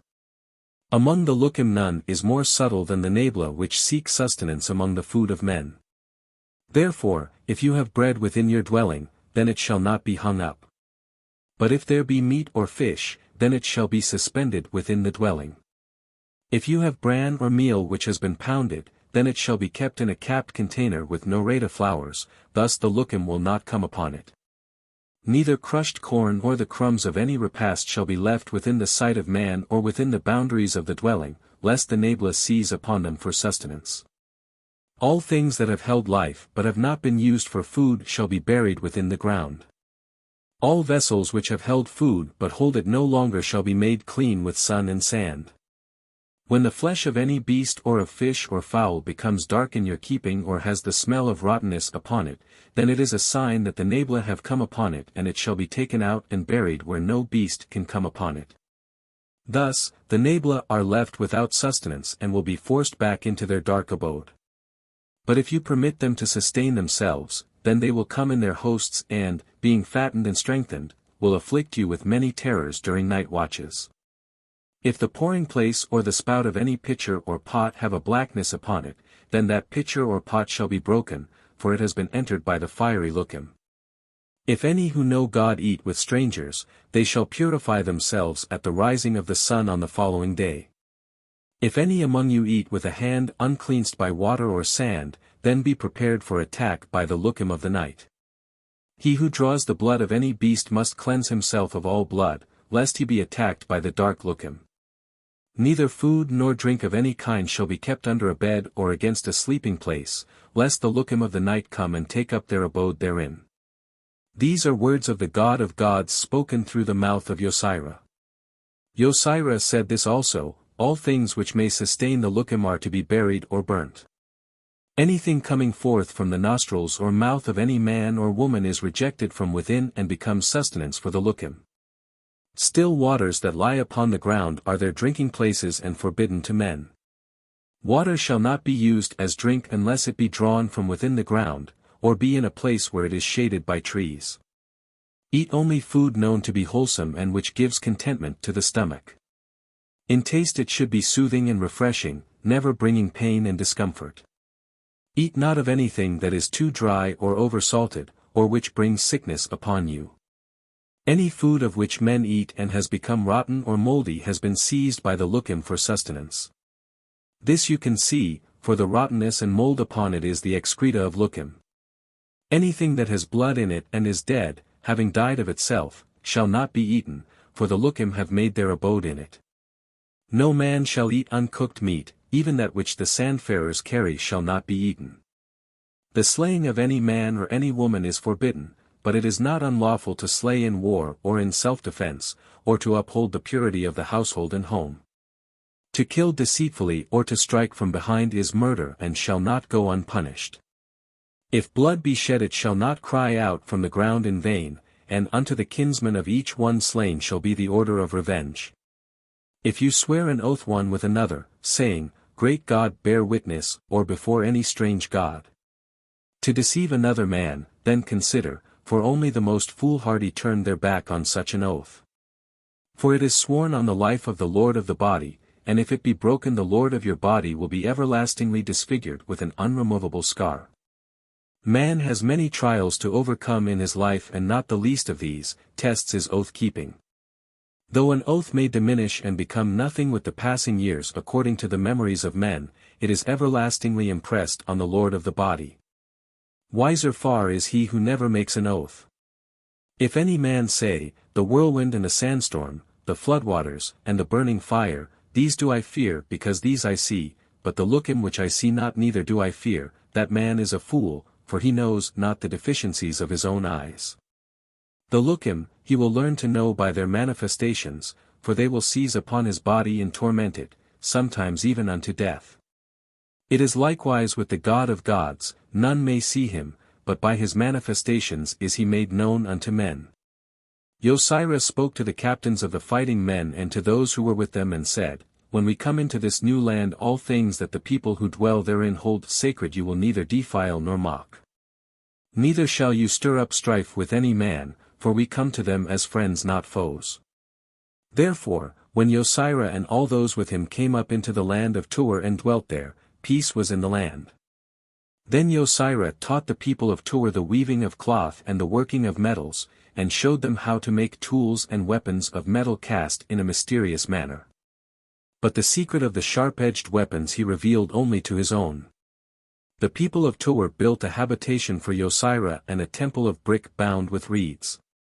There were skins upon the walls and on the floor, and the door were of wood. Then Nezirah spoke to his sons in this manner, These are the things in which the people of this place shall be instructed, the dove is the most sacred of birds and shall not be eaten, but if people say, Forbid it not to us for sacrifice to our gods, then it shall not be forbidden them.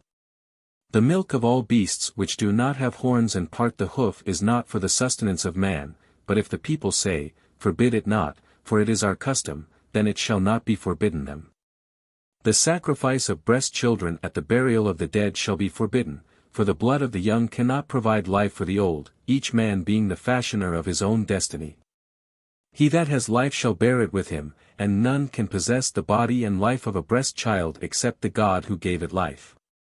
He who buries a living breast child with the dead shall himself die. All things buried with the departed one, whether they be weapons or dishes, instruments or ornaments, shall have the form released from them before they are placed within the ground. This shall be the law unto all those who work with metal, whether it be gold, silver, or copper. 1 day in 7 shall be a day of rest for the fires herewith the metals are wrought. On this day no fire will be lit and no metal touched or moved from its place.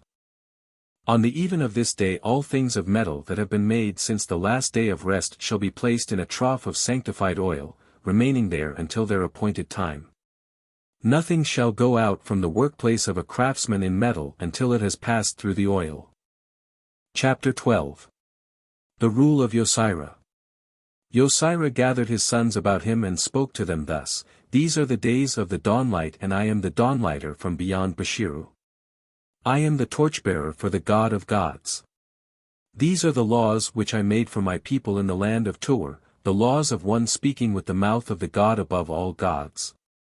He who places a spear or arrow within a dead body shall be accursed, and his hand and arm will become things of evil. They will swell up and become consumed by fire.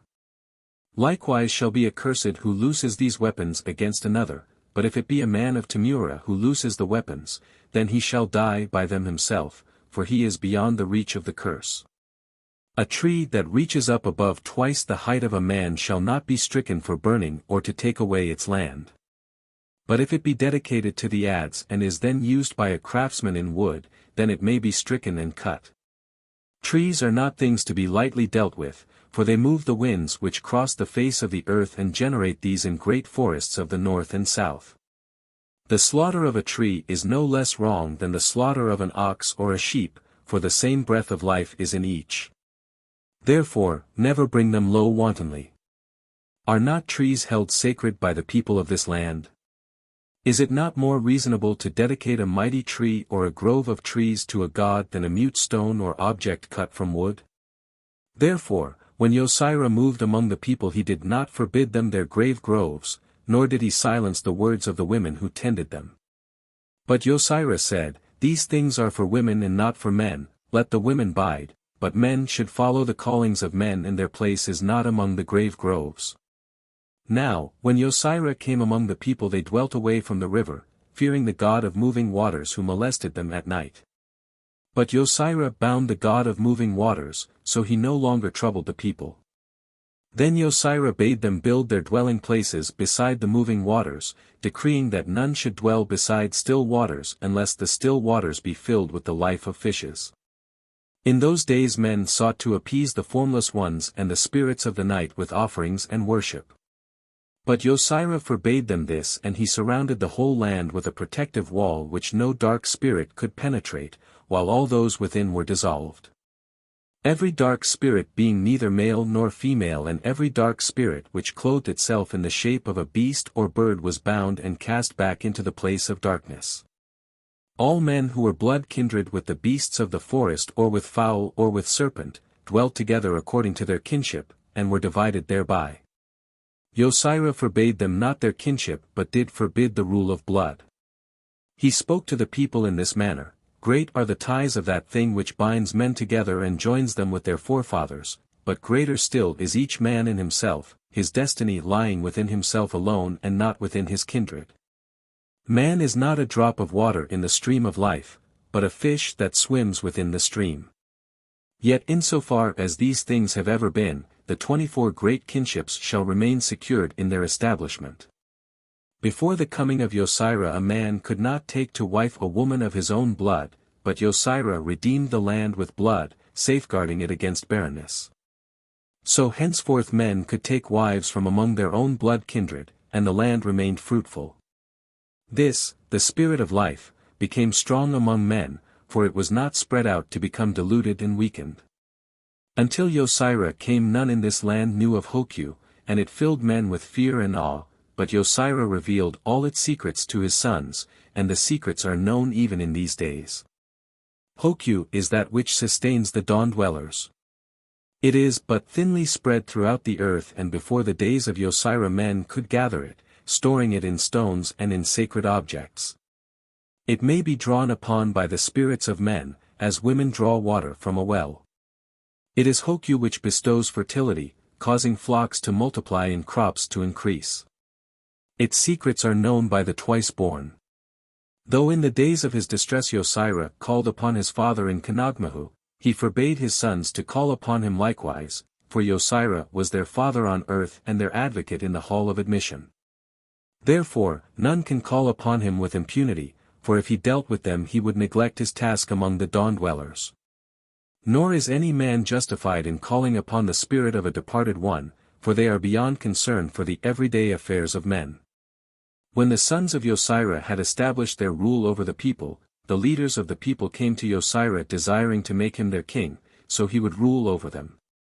But when they came before him, Yosira replied to their wish in this manner, I am the mouth of the God of gods and the light of my people.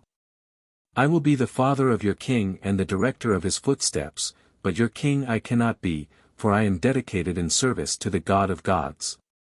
Saying this, Yosira then took his son, who was grown to manhood, and led him forth by the hand, giving him to the people to be their king. Later, while the leaders and governors of the people still remained gathered after the anointing of their king, Yosira spoke to them as the mouth of God. He said, to judge justly between man and man is one of the greatest obligations of a king and those who stand in his place. So from this day hence judgment shall not be given by those who sit under the trees, listening to the words whispered among the leaves. However, if 3 men sit far apart and each gives a like judgment, the words from their mouths being the same, then the judgment shall be good. However, if it is a matter where a life can be forfeit or property taken away, a family divided or a man or woman enslaved, then judgment shall be given only by the king or by one who wears his mantle and bears his burden.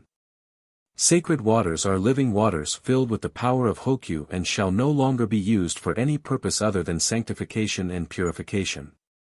No longer shall they be used to decide whether a wife be guilty of adultery. Henceforth she shall be tested by the bitter draught alone. He who eats the flesh of swine shall be accursed, for to eat the flesh of swine is to eat something dedicated to the fathers of men and an abomination. Flesh of the ass shall not be eaten, for it diminishes the vigor of men. Henceforth, the bodies of the dead shall not be broken or burnt, for the Herthew within them departs with the Lord of the body. Therefore, nothing can be added unto a victorious one by rendering up the essence of his earthly mantle through the flames of the fire. The people shall not be denied their feasts, nor shall they be forbidden the rituals of fruitfulness. Their offerings to any god shall not be taken away. As the gods of the people are today, so shall they remain, for they serve their end. They may depict their gods after their own fashion, for the likeness of such gods is of small consequence. But the likeness of the God of gods shall not be fashioned by any man, for he is beyond the understanding of men. No man shall seek to find his likeness in water. The festival to the God who draws up the land is not to be denied the people, but no longer shall they eat the flesh of asses, for now this is forbidden. The days for the feast of the forefathers shall not be diminished, lest the gift of long life be thereby curtailed. With them alone is the distribution of the life forces, and in their keeping are the powers granting fertility and good fortune. Unto those who control the sprouting of calm, the increase of herds and the harvests of fishes, the potency of men and the fertility of women, success in hunting and victory in war shall be given all due honor and worship. He who causes injury or death, sickness or suffering by drawing the likeness of another in sand and piercing it with a fire-hardened stick, or who makes the likeness of another in wax to burn in the fire, or in clay to be pierced by stake or thorn, is henceforth accursed. He will be delivered to the lookum of disease or death. He shall be accursed who mixes living grain with fat to enslave the earth shade of another man or woman. He shall be accursed who calls up the nightshade of another or the night frightener. All who are so accursed will be delivered to the lookum of sickness or shall become the prey of formless ones. It is not wrong to make an image of a breast child, that a woman may conceive, but to make the hkenes of a man's private organ so that a woman may conceive, is wrong, and any woman making or lying with such a likeness shall be accursed. She who is so accursed will be delivered to the lookum of sickness and pain. When Yosira came up into her fanty he found their people with strange customs which displeased him, but he forbade them none except those which were evil in the sight of the God of gods. While there he laid a great curse upon any who transgressed his laws. These were words spoken through the mouth of Yosira, which he caused to be recorded. Henceforth, no maiden shall be enclosed in bark and kept in darkness for 7 days before marriage, but she may be kept in seclusion among women. If she has to be purified, it must be done with water and not with fire. A woman shall never be mutilated to purge her wickedness. Henceforth, the private parts of young women shall not be sewn up to preserve their maidenhood. This shall remain in their own keeping and in the keeping of the young women's kindred in good faith and trust. To sew or cut the private parts of any woman is a great wickedness, for this is the portal of life and woman is not an unworthy guardian. It is best that women remain maidens, until their marriage day, of their own free will and choice, but if, because of the maiden's weakness, this seems doubtful, then the obligation shall be on her kindred. The custom of the hapshasti whereby the legs of young women are bound together, after which young men may enter their chamber to lie with them, is a thing of wickedness and no longer permitted. Now, if any man discover the nakedness of a maiden, he shall not go unpunished. Man shall not see the nakedness of woman in childbirth, even though the woman be bis wife. The hut of childbirth and all within its circle is a place forbidden unto men. Henceforth, no woman shall be suspended at childbirth. If the wife of a hunter he with another man while her husband is absent so that he be slain or wounded during the hunt, then no wrong is done if her husband or the kindred of her husband slay her. Neither shall it be cause for blood slaying if the kindred or husband slay he who lay with her. The foreskin of a man is cut to defy the lookum of impotency. This is not forbidden to the people, but they shall not preserve the foreskin in fat and use it to endow stones with hokyu. The binding of foreskins is forbidden. Nezirah laid the greatest of all curses upon those who captured and enslaved the lord of the body belonging to another. Since that day none has done so and lived. He also laid a curse upon women who baked their newborn children and ate them because of the barrenness of the land. He also cursed the chief of the women's kindred. Before times, that which grew to fullness within the wombs of cattle and sheep was sustenance for men alone, but when the beast cast it forth before its day it became sustenance appointed for women. Nezirah forbade this and cursed all that came forth from the womb of beast before its time. Nezirah had these things recorded in Yapu, no child shall be slain willfully, saying, our God has denied it proper sustenance. Above all gods is the God of gods who is the God of life, and they who proclaim these things proclaim a falsehood against him. Yet they shall not be accursed until after the day when they have heard the laws of the God of gods spoken unto them. Before then they have been led astray by those who should guide them, and on the leaders shall be the curse.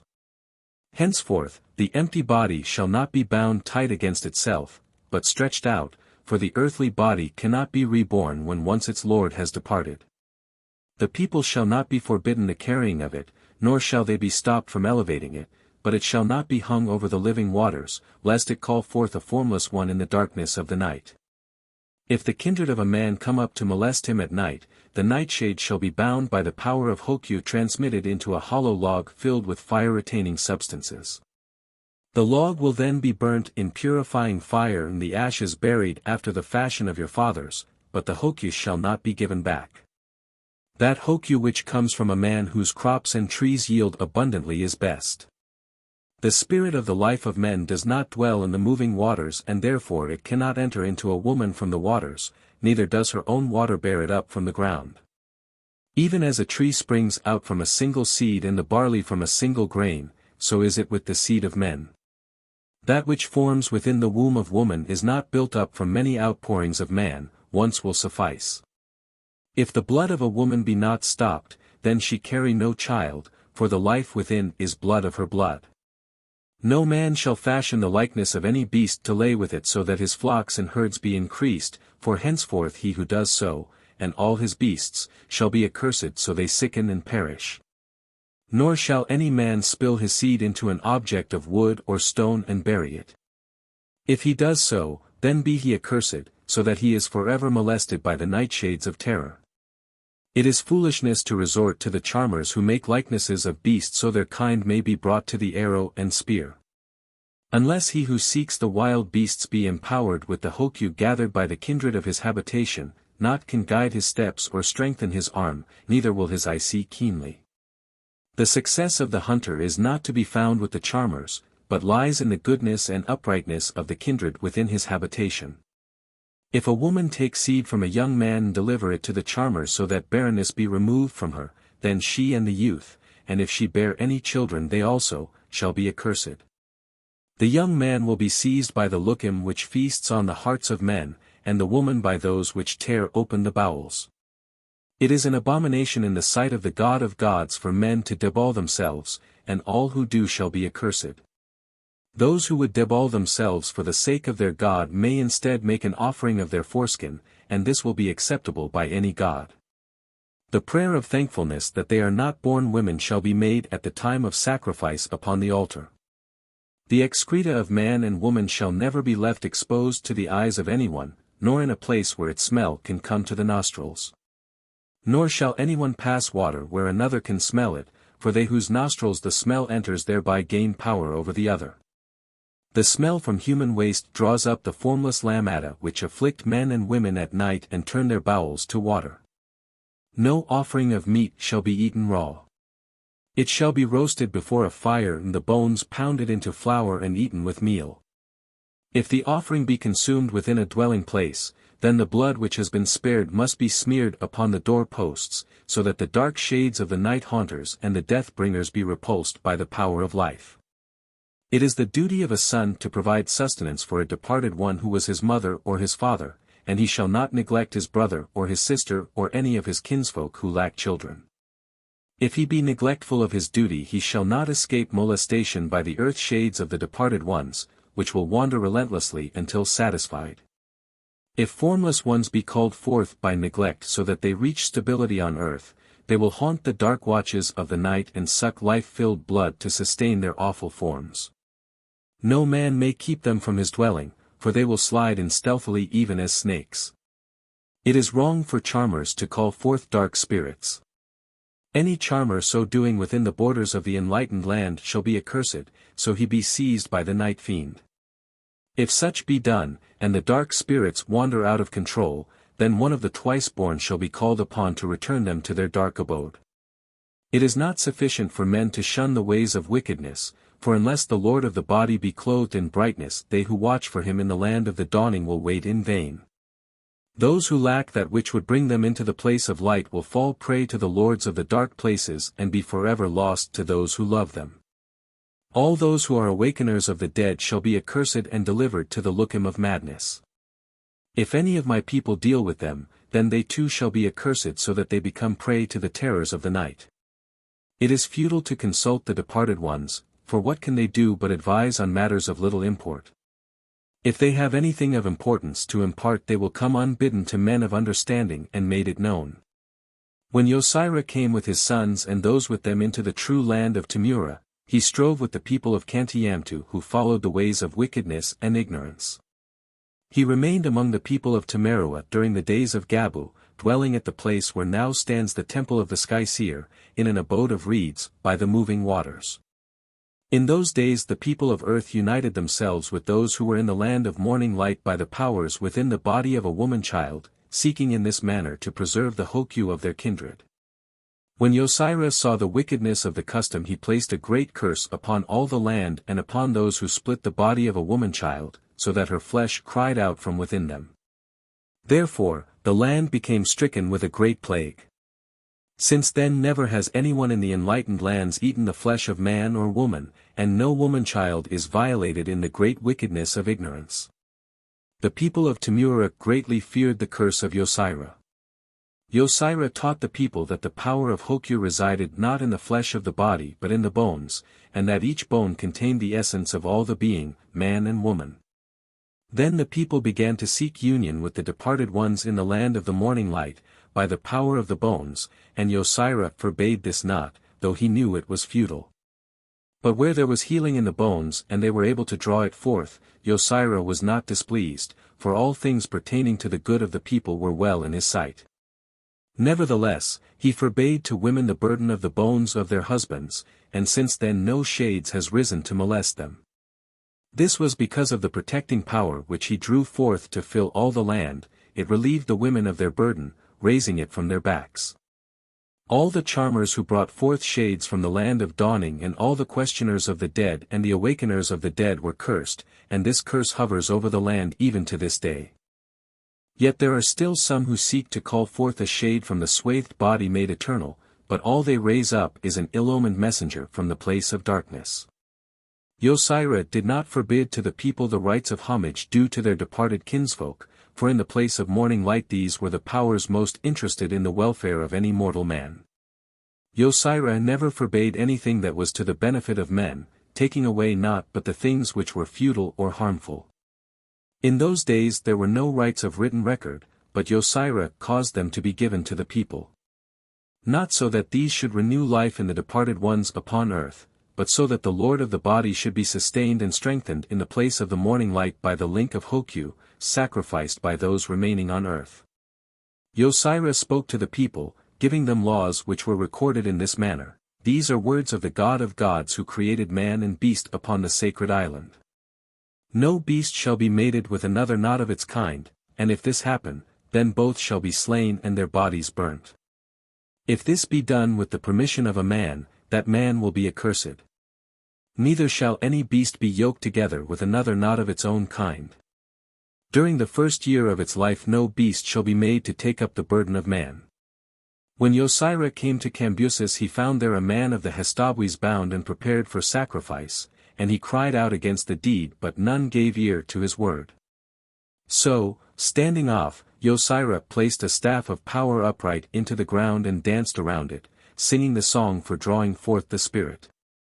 When they saw this, the people were wroth against him and called upon their charmers to curse him, so he departed from the earth. Their curses were ineffective, and when one charmer approached the dance ring of Nezirah called forth a tongue of flame which consumed the charmer. Then the people became afraid and fled. So Nezirah released the man who was bound upon the place of sacrifice, but he was not yet whole. Nezirah also cursed all those who offered the Hestabwes as a sacrifice to their gods. Since that day no man of the Hestabwes was ever slain upon the altars. Nezirah did not curse the charmers of that place, instead he called them to him and gave them dominion over the dark spirits which left their abode to wander earth, molesting men in their habitation. Thus the charmers became greater in the eyes of the people, and from that day onward they have cleansed the land of all dark spirits. However, Nezirah forbade them the calling forth of the Lord of the body from any man so that he became the servant of another, and he placed a great curse upon any charmer who disobeyed this law. Yet this is done even now, but those who transgress the laws of Nezirah do not escape the awful fate due to them, for his power is yet potent in the lands of his people. When the transgressors stand before him in awful judgment, their deeds will witness against them. Nezirah forbade those who sat in judgment the right to judge men by the fat of crocodiles or by the horn or skin. Instead he revealed to them the manner of making judgment through corn and by the burning sword. He also taught them how to brew drink which loosened the bonds from the tongues of men, so that truth was no longer restrained. The people dwelling among the trees, along the banks of the moving waters, lived in fear of tree apes. They held these sacred and would never harm them. They believed that these tree apes snatched the departing lord of the body and ate it, that they lurked in wait to catch it in a mighty unseen net. So Nezirah went about cursing the food reserved for the tree apes so that it became fire in their bellies, causing the life within them to come up as foam out of their mouths. Thus the land was freed from fear of the tree apes, and henceforth the departed ones have gone in peace, no longer being molested by the tree apes. Chapter 13. The Way of Nezirah. Nezirah taught that within each man resides a little man who is the lord of the body, and this is the life of men. While man sleeps the little man wanders abroad to journey as it will, at death departing from him forever. The lord of the body cannot be seen by mortal eyes, but it is not hidden from all-seeing eyes of the twice-born. When departing at death it comes out from the mortal mouth, waiting a while until it grows celestial wings. Then it flies away to the western kingdom where the wings are shed. In the place whither it journeys the lord of the body needs no earth-made abode, therefore burning the earthly habitations of a departed one is futile. However, if the habitation remains and it is not purified, it becomes the gathering place for shades arising from the place of darkness, for the habitation need not be destroyed. It must be purified by incense and water and refilled with protective Herthew. If a man come upon another asleep, the sleeper must be awakened quietly and with gentleness, so the lord of the body may re-enter peacefully. For if the sleeper be awakened before it has re-entered, or if it jump back in fright, then the man will become sick. Therefore, when awakening a sleeper it is well to call gently to the being without. When the mortal body becomes sickened without the heat of the lookum being present, or if the man or woman be seized and tormented by the dark spirits of madness, this may be caused by the day sleeping of the lord of the body. Thus, if the lord of the body be awakened from its day sleeping, or restored from its restlessness, then the man or woman may be cured. These things Nezirah permitted to be done after the fashion of charmers. Nezirah taught the curing of many kinds of ills within the mortal body and the use of draughts containing the life of herbs and growing things. He used fire to stop life leaving the mortal body. The manner of effecting these things is written in the Book of Medications. When Nezirah came with his sons into the land of Tamura, the people there dwelt in darkness and they were ignorant of all knowledge. They were divided among themselves into many kindreds, and strife was frequent. They had no kings and only the old men ruled. There were many charmers who ruled the people by delusions and also those called the keepers of customs and the teller of tales. One people dwelt among great trees and thick forests in the midst of swamplands. Their habitations were made of reeds and stood upon high platforms. These people were called the children of Panhida, for he was their god in the days following those during which men were first created in the midst of the waters. Another people dwelt beyond reach of the waters and away from the trees, and they were nameless. They dug holes for their habitations or sought abodes in caves within the hillsides. This people had no gods but worshipped the dark spirits and the camelum of the forest which seized men at night. When the men who had been seized returned to their kindred, they were without words, being dumb. They died in the midst of madness, tearing at their bodies. But there was no camelum in the forest, this madness being the work of charmers wishing to instill fear into the hearts of men. This is the manner in which it was brought about. When the charmers seized men at night they took them to a secret place where their tongues were pierced well back with thin thorns. Thus the tongue swelled up, so they whose tongues were so pierced lost the power of speech. The charmers also pierced the victims about the waist with slivers of wood, so none could discover where they were inserted. They drove other splinters into them at the bridge between the private parts and the rear channel, and none could discover them there and know the victim was pierced with thorns and splinters. Nezirah cursed all the charmers who practiced this evil with a great curse, so they were driven to madness by a demon which ate away their bellies. Since then the camelum has been known no more in the land. Nezirah taught men to beat metal out of stones and to burn stones, so that they gave up their heart. He taught men to work with clay and he taught them the weaving of cloth and the making of beer. When Nezirah came into the land, the people knew not about the cutting of water channels and the sowing of calm, but Nezirah taught them these things. It was he who brought fertility to the land. It was he who died in the midst of the waters to give them life, and his life is in them still. Therefore, it was through the Spirit of the Great One who died in the days of old that the soil became fruitful. Beyond the reach of the living waters which rise and fall like the chest of a breathing man, the land is dead. It remains barren like a woman who has not known a man. It was known even to the men of old that if the land was not refreshed with the living waters but with other waters, then its increase would diminish from year to year until it became waste. The increase within the soil comes not from water alone but from the life within the water. Life comes forth from life, and that which has not life cannot beget life. Therefore, the good land is that which is married to the threefold God, and land not so married remains barren. The married land is covered with the rising waters, but the land not married is ignored by them. These things were written concerning the children of Panhida. Nezirah spoke with Panhida as man speaks to man, therefore the laws of the Inta were not changed, remaining to bind alike those of them who dwelt on the soil or dwelt on the sand. If any man went among the Inta their laws became his laws, and if any woman left the people to dwell among the Inta she became even as they and might not return. Even as the sun spirit journeys on a road set between the stars, so does the spirit of man journey with the movement of the waters. Therefore, when a man dies his body shall be buried lengthwise with the great river. Even as the land upon which things grow belongs to the kindred whose blood is within it, so shall no man own to himself alone anything growing up from it, whether it be grass or herb or tree. But each man and woman may take of every herb and fruit as much as can be gathered in the hands and eaten before sunsetting. Of all things which are a seed and can be eaten, each one may gather for themselves as much as can be stored within a jar or suspended from the food pole. All things which are a seed and can be eaten but which are not stored in a jar or suspended from a food pole, shall be stored in the pit of the kindred.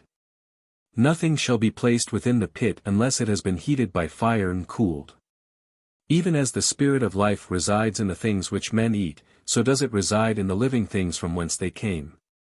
Therefore, any tree or bush bearing the food of men shall not be cut or broken. The blood of beasts cries from the soil even as does the blood of men, therefore, if shed it must be appeased. Slay no beast unless it be needed for food, and bury the head and whatever comes out of its belly. Every other part which is taken shall be eaten or burned, except for the bones and the skin which are to be used. Fire serves man, but it can also become his master. Consider its nature. Does it spring out of the wood unbidden or of its own volition, or does it require the agency of man? Does it reside in the wood or is there a fire spirit? Only the fools among men start something which they cannot control. Never let a fire grow into a thing of much smoke, keep it bright, using no more wood than is needful for the purpose. Let it not stray from its proper place, which is the place where it serves without menace. When they become of an age to do so, every man and woman should take themselves a mate. Those who fail to do so are not held in the highest esteem. By the things whereby a man commits a wrong, so shall he be punished. Likewise, he shall be dealt with according to the nature of the wrong. The customs from times past are not unhelpful guides. When Nezirah came to the place where the Inta dwelt, they made him welcome in this manner: when we saw you our hearts were gladdened. The life was renewed in us, and though content as we were, you brought refreshment and joy. Nezirah called these people his unweaned children. Chapter 14. The Tribulations of Nezirah. These things were written in the book of the two roads. Nezirah, who is therein called Yoshira, came from beyond the realm of Ather and was the first king of Tehemet. He established the festivals of the new moon, the festival of wool drawing and the days of devotion. When first he brightened this land by his presence, the welfare of its people was in the hands of false priests who taught that man was a double-spirited being in whom the spirit of good struggled with the spirit of evil for possession of his soul. Each deed and thought was said to strengthen one or other of the opponents. The people were not completely deceived in accepting this. It is perhaps an earthly distortion of reflected truth, but neither is it wholly true. In the days of old, men saw truth but dimly, for it could be only partially revealed in accordance with their ability to understand it. Truth is a light growing even brighter in the darkness of man's ignorance, and as the generations pass and go down into dust, men see more clearly. Each light-bearer dispels a little more darkness, and Nezirah was a light-bearer, the greatest of them all. Before Nezirah came, bearing the lamp of brilliant light, truth was but dimly perceived in this land. The false priests of those days taught that when the great God created man, he held back immortality as a special gift for those whom he favored. This is not the attitude of one who is great, and therefore such doctrine cannot be accepted. That these priests were misled themselves was not so great an evil as their misleading of others who trusted them. A true priest should approach as close as possible to the shrine of truth and interpret whatever he sees there as clearly as his ability and the understanding of his followers permit. In those olden days no man had yet been reborn to wisdom and enlightenment. Therefore, nothing was known about the gardens of light, and men believed in the dark abode alone. This dark abode was a place where sand and dust were the sustenance of the dead, whose bodies were clothed in long hair and feathers. Men, in those olden days, knew little more than that. They also believed that souls risen to glory really consumed the food and wore the garments and ornaments provided for their use. They did not know, as we do, that as the soul is subtle itself, so can it use naught but the subtle elements of earthly things. Even now incense is burned before the statues of those risen to glory, so that they may receive their portion. There are those who believe that the sustenance of the soul, and its continued life, depends upon the monthly communion sacrifice of its kinsmen on earth. As a man who walks with a lamp at night is attacked by those who lurk in the darkness, so are enlighteners who seek to bring light into the gloom of ignorance attacked by those whom it would reveal in their true likeness. Thus, when Nezirah cried out against those who, while not permitting the slaying of men and women in their daily lives, nevertheless allowed a child to be slain as sacrifice, or buried beneath the pillars they raised up, he was condemned as an enemy of the gods. When Nezirah was in the land far up the river of life, one named Azula who stood close to the right hand of Nezirah slew a man who was kindred to the leopard. This enraged the god of these people, for the slain man's blood cried out to him. Therefore, men of the leopard came into the land of the east seeking to slay Azula for his offense against their god, but he had withdrawn to a place of hiding. So when they found their search to be in vain, the men of the leopard returned to their place, informing their priests of their failure. The priests then held the rituals for calling down the war power, drawing it down in strength. Then, because Nezirah was the overlord of Azula, the men of the leopard went forth against him, claiming the right of war. But in the night, when the hostile host waited before the camp of Nezirah, the war priest defiled himself, and so the war power failed to make faint the hearts of those with Nezirah, the war priest having lost control over it. Thus, the war power came into the hands of Nezirah, and he cast it back so it fell upon the men of the leopard, and their knees were loosened and their bowels went to water, and they fled from that place. The men of the leopard dwelt within the forests, towards the sunsetting side of the moving waters, and Nezirah pursued them there.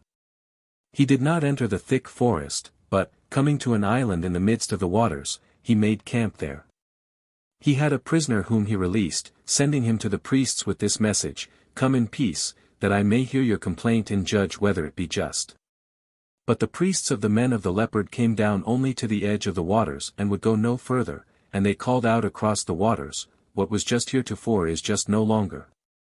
For this is now a matter to be settled between our kindred and those who are with you, for blood still cries out for blood." Hearing this, Nezirah answered, "Let us be wise, there are judges above us, so let the god of the moving waters decide the matter." To Deiz the priest said, "It is well."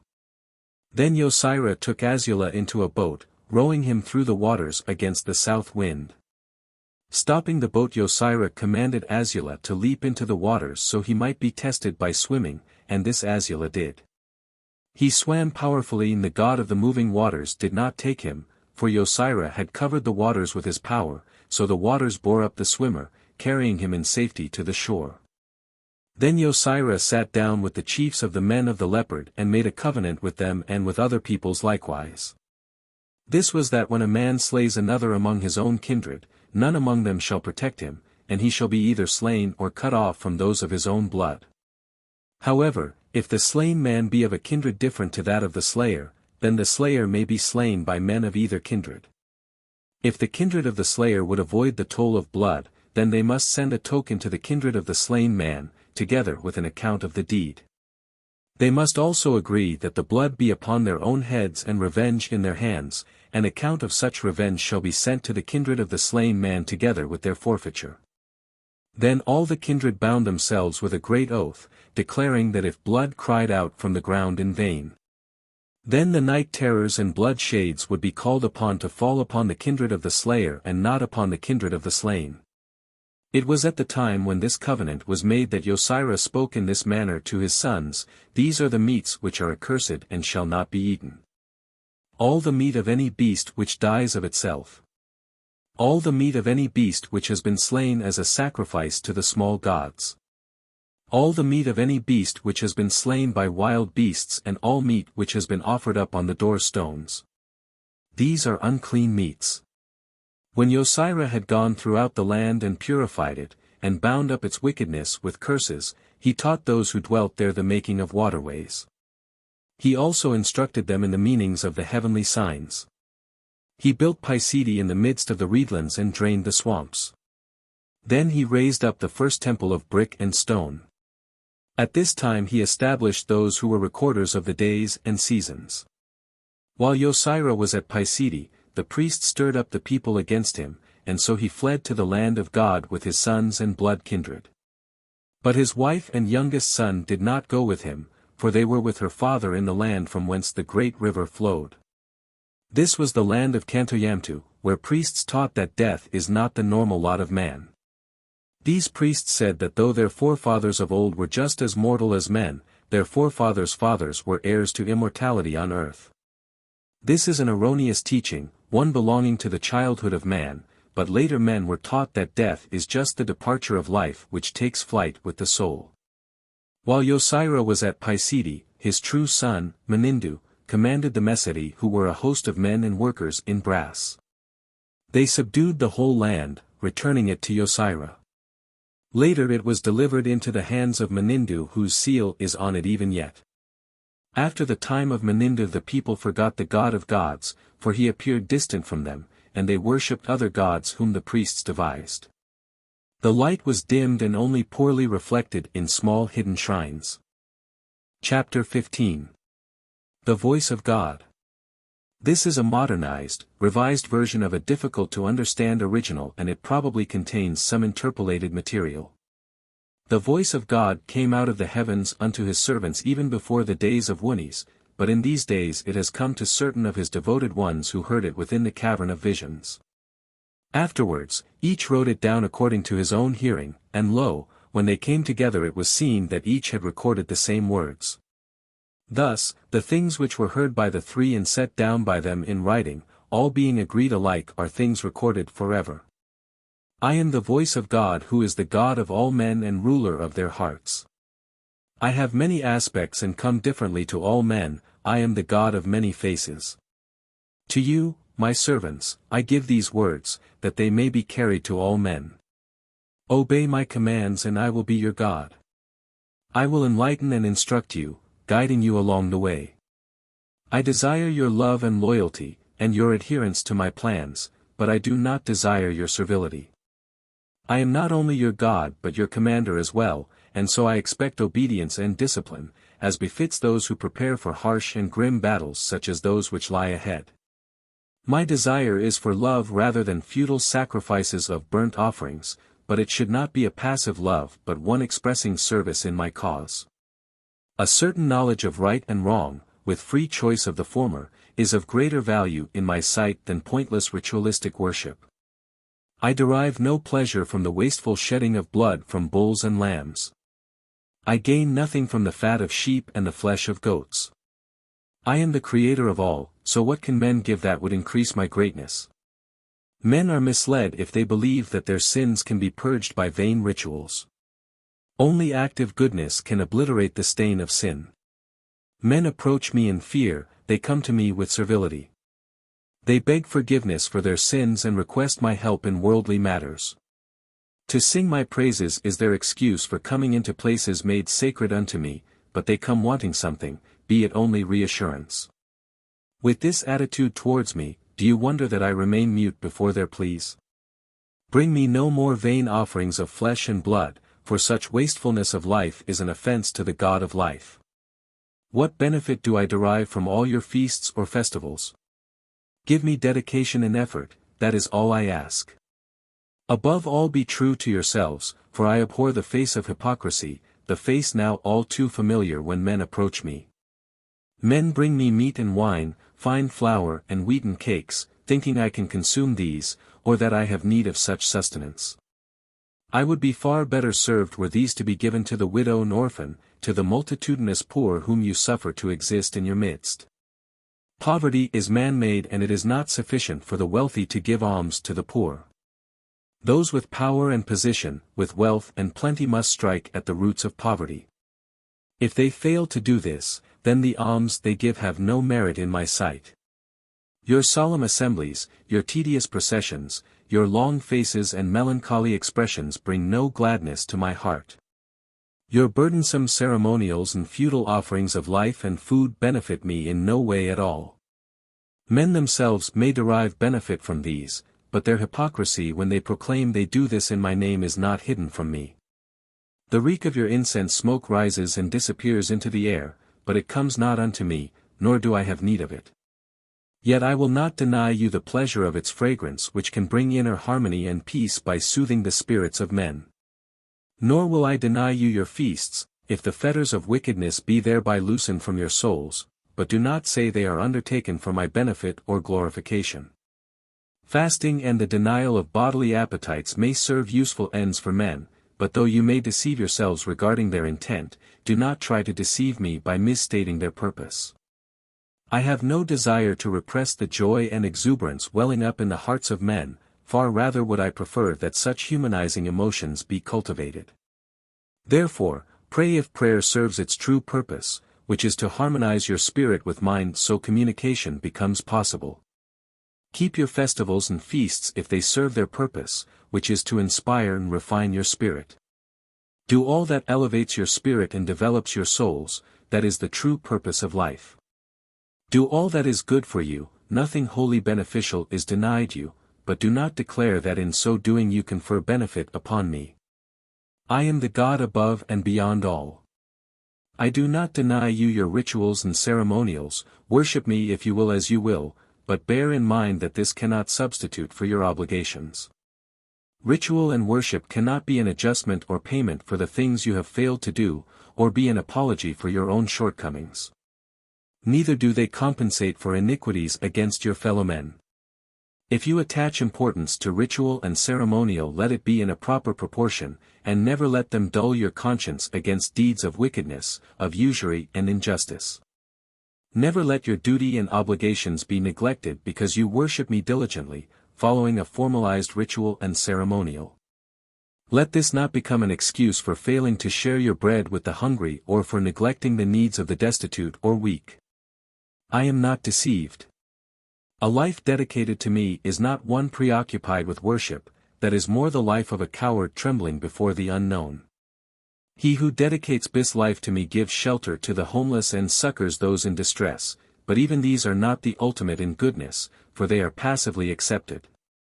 The ultimate in goodness is to actively combat all the root causes of evil. Those who are my true followers live a life of service and goodness. They live in harmony with their neighbors, harm none and do not shirk the burdens and obligations of earthly existence. I am better served by obedience to my laws and conformity with my plans than by ritual and offerings. To listen to the words of the sacred writings while striving to understand them is better in my sight than offerings of flesh and treasure which benefit the priests more than they do me. Among the things which I abhor few are more detestable than the hypocritical offerings of the evildoer. The offerings and worship of a hypocrite are an abomination to me.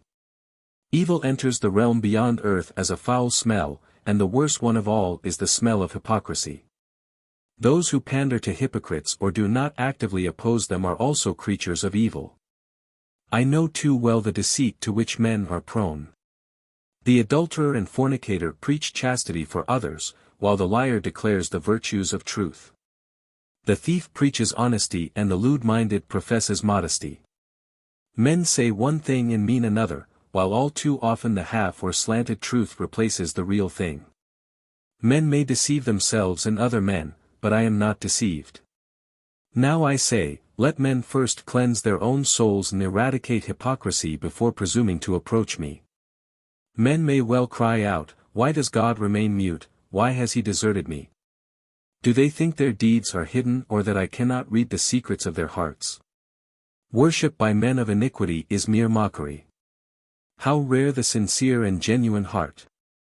Were men indeed deserted by their God, they would have none to blame but themselves.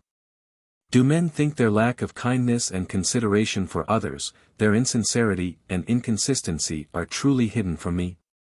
I am the all-knowing one. I see too little love of goodness in the hearts of men and too much fear for the consequences of their deeds. Real and sincere worship is to obey my laws and to shoulder the responsibilities of men, to steadfastly conform to my plan and to live in neighborly harmony. He who devotes his life to me also devotes it to his own welfare. He who serves me well likewise serves himself. This is the law of laws. For the whole purpose of life is not the service of God but the development of the soul of man. He who worships me with empty ritual and vain ceremonial but neglects the well-being of his own soul, does not serve me well, for he thwarts my purpose. I have endowed the creature made in my likeness with a religious instinct, for this springs from its everlasting spirit, as fire generates heat, therefore, to worship is not unnatural.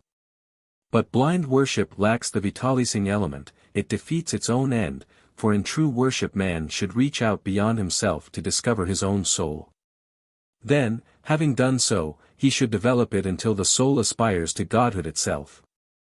Therefore, dedicate all your labors and the skill of your hands unto me, and let your heart ever dwell on the borders of the spiritual.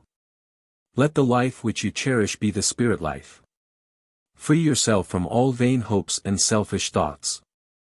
From all worthless encumbrances, from ungainful avarice and unbeneficial lusts, from the domination of the flesh. Life is not easy, nor is it wholly pleasant, it is not meant to be, but bear your burdens with cheerfulness and fortitude. Entrench yourself within an inner fortress of peace. Whatever you do or give in my name, and whatsoever sufferings descend upon you, suffer them for me. Thus, you will avoid the stigma of false pride, and all given and suffered will be without any taint of self-interest. The path of godliness is not an easy one to follow, for it is beset with the pitfalls of perplexity and doubt. Then, too, there is not one path but several, and few among men know which is the best. There are many false paths leading nowhere, there are paths that lead to a wilderness of disillusion and some which lead to destruction. Yet among the many beliefs springing up from time to time in various lands, there are always those which lead to the same truth, to the one fountainhead of light, though some may be devious and some wander through dangerous territory. They are like many roads leading pilgrims to the one shrine. Though all true paths are lit by the guiding light of truth, not all see it alike, but the fault lies not so much in the light as in the beholder. It is this which leads to misunderstandings concerning each other's teachings and to disputes between those who prefer one road and those preferring another. Each considers his own way, his own interpretation of the light to be the best, if not the only, way. There are few, even among truly enlightened men, who are able to conceive my true nature, and these know that I am even above unchangeability in manifestation. I can think of myself as some other and forthwith that other comes into being. There are those among men who declare all life, all my creation to be an illusion of the senses, a dream without sustenance. They are in error, for all that is real and all that exists was ever latent, awaiting the awakening kiss. Because men cannot know reality as it actually is but only as they can conceive it to be with their deceptive sense, does not make it any less real. If all men were blind, the stars would still exist. Neither reality nor truth, nor the God who is beyond and above both will be inconceivable to the minds of the ultimate man. Only man in his present undeveloped state and in his ignorance cannot conceive such things, and therefore, because in his blindness they are beyond his sight, he says they do not exist. In the beginning I established the law, without which the souls of men could not develop and progress. As each soul is itself a divine fragment, with all the powers of divinity latent within itself, it can modify all but the great law. Man thinks, but his thoughts alone do not create, for, as yet, he lacks knowledge of the power which creates in substance. First I created the firmament, which is the matrix of all. Then when I took thought the creative power flowed outward and, operating upon the medium, brought into being things of substance. My creation arose before me as light does before a flame or heat before a fire. It came and still comes into being because I exist, it is because I am. Creation in no way affects me any more than a man is affected by his shadow, or light by its reflection. As raindrops, waves, rivers, dew and mist are all forms of water, so is everything existing and knowable by man but various forms of the one substance. This substance has its origin in me, but it is not me. I am the source of all things, supporting but not being supported by them. Even as the mighty winds which sweep across the earth find their rest in the tranquil vastness above, so all beings and all things have their rest in me. It is a power outflowing from me which holds all things in stability and form. They who devote their lives to my service must do more than love and worship me, for such service entails the elevation of mankind, the spreading of good and the combating of evil. They must not only fight against the ungodly, but also overcome the wickedness welling up in their own thoughts. They who love me desire the well-being of all men, and their souls are filled with harmony and peace. Dearer to me than their love for me is the labor and tribulations of those who serve me. I am their end. I am never the God of inertia but the God of effort. If you offer no more than deeds done in my service or in conformity with my design, then you serve me adequately. However, too rarely do the ways of men conform to my plan, and the ranks of those who serve are too thin. Therefore, I shall call forth leaders from among men and send out the clarion cry to service. I shall seek out men who will serve me diligently and loyally. They will be men of goodwill who are of a friendly nature. They will be kind and compassionate, men who can love deeply and truly, whose steadfastness is the same in pleasure and affliction, whose resolve remains equally unbroken in the sweet embrace of good fortune as under the harsh blows of misfortune. I will send men who are fair and just, proud and resolute, but these qualities mean nothing unless they also have courage and resolution, fortitude and tenacity. I shall seek the man who is himself ever seeking, who seeks to unravel the riddle of life. One whose determination is strong, who detests wickedness and delights in the good, whose heart and inner vision reach out for enlightenment. His tranquility will remain unshaken under stress, and within his heart will be a haven of peace beyond the reach of excitement and anger. He will be a lover of wisdom and seeker of truth. He who is wise, he who knows what to do, who remains calm when others lose their self-control. He who is clear-headed under stress, who enjoys the challenge of the task, that man is mine, he who labors uncomplainingly, who disdains to satisfy deforming lusts. Whose spirit remains the same under the temptations of honors or the pressure of disgrace. He who is free from the shackles of unworthy earthly attachments, who retains his balance under praise or blame, who can shoulder his own burdens, whose spirit is calm, silent and strong under all circumstances. He who can bear the responsibilities of life and the obligations of love, that man is mine. I am the God of inspiration, I am the God of love. I am the knower and you are the known. I am the source of life.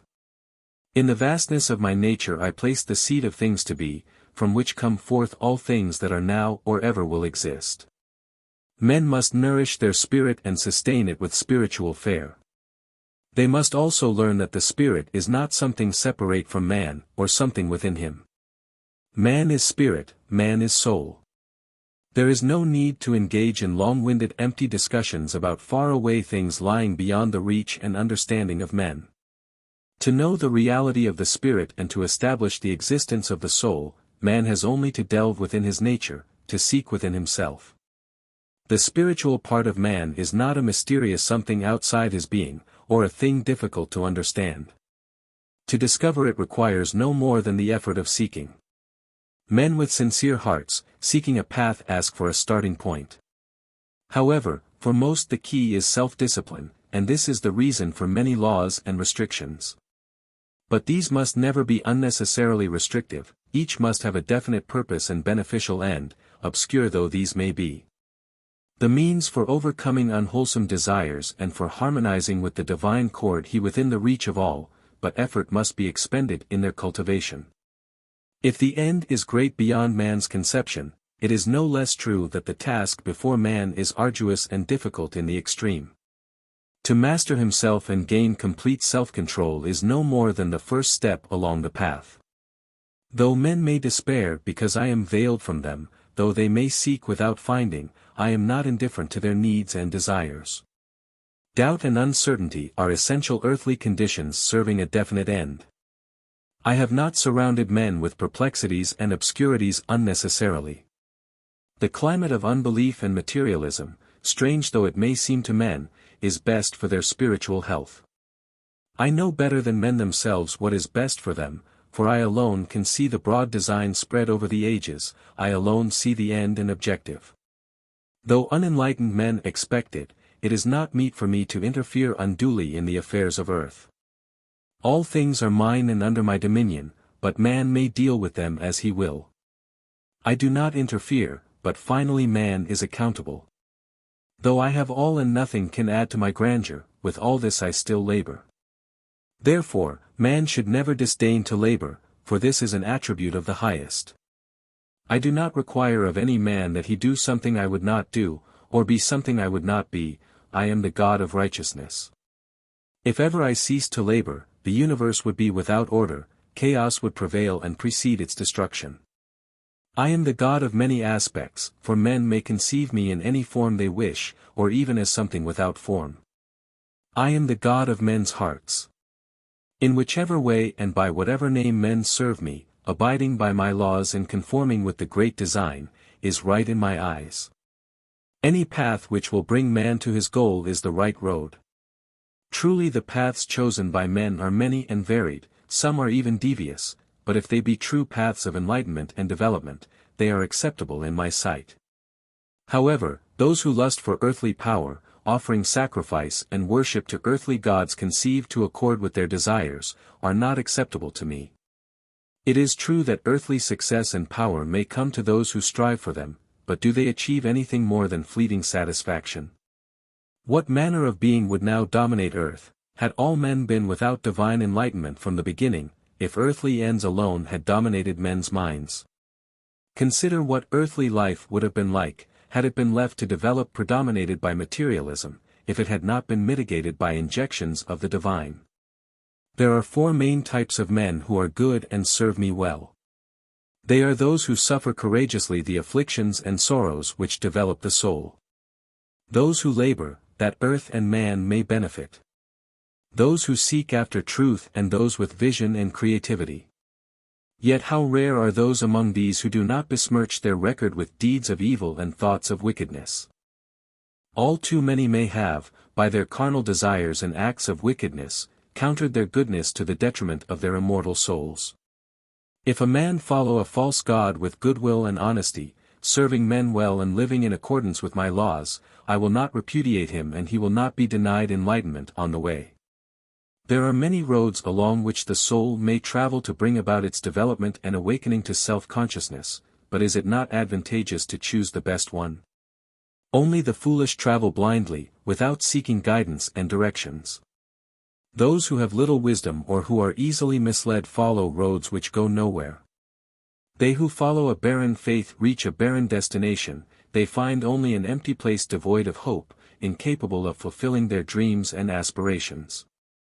Those who worship gods of their imagination, gods in strange likenesses, which have been brought into being by man's creative conceptions, will go to these gods who have an existence in a dim shadow realm.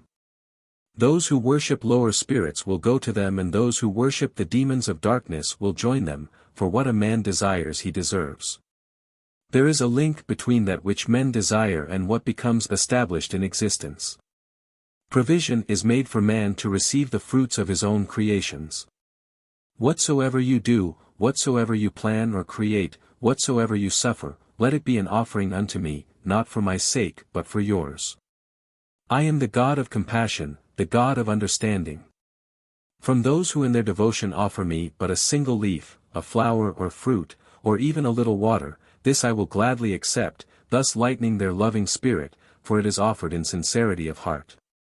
He who comes before any god, whatsoever its image, with pureness of heart and good motives, comes unto me, for I gaze upon him with compassion and understanding. I am not concerned with the deeds alone of men, but with their motives. Empty gestures are ignored, but that which is done with good intent and a loving heart never goes unheeded. I am the hidden God, hidden to serve an end. Veiled in mystery, I am further obscured by the mists of mortal delusion.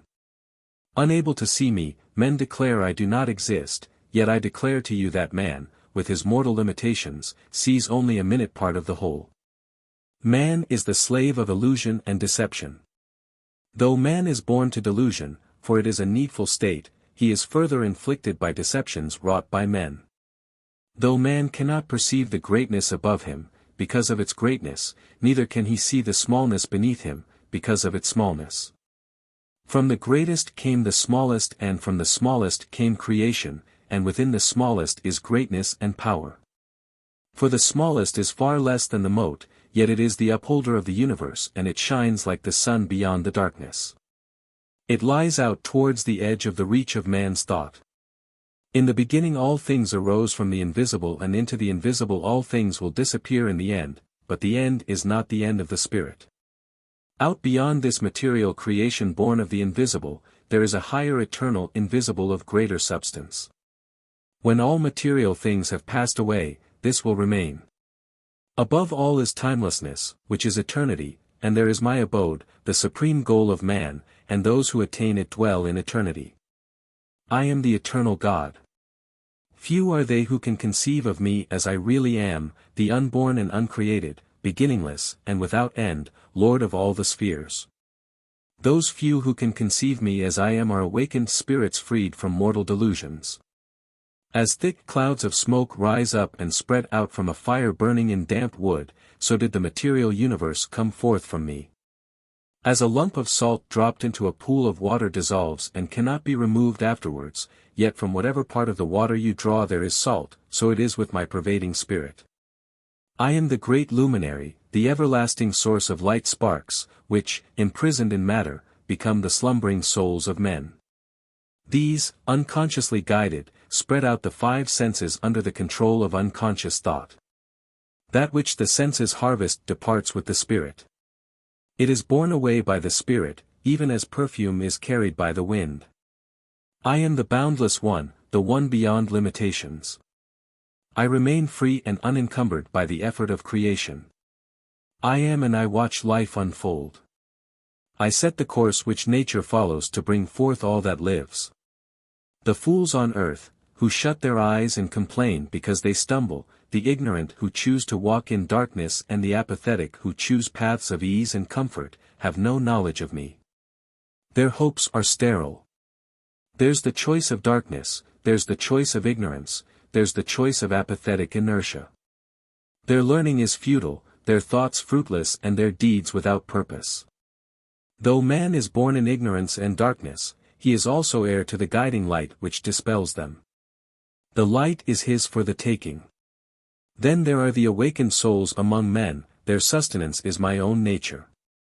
They know my spirit is among men as an everlasting source of strength and refreshment to the weary and disheartened. They are in harmony with my spirit and therefore know me. Men call me the god of battles, which I am not, for good men fight each other when kings declare war. Men call me many things, but this does not make me become what they think I am.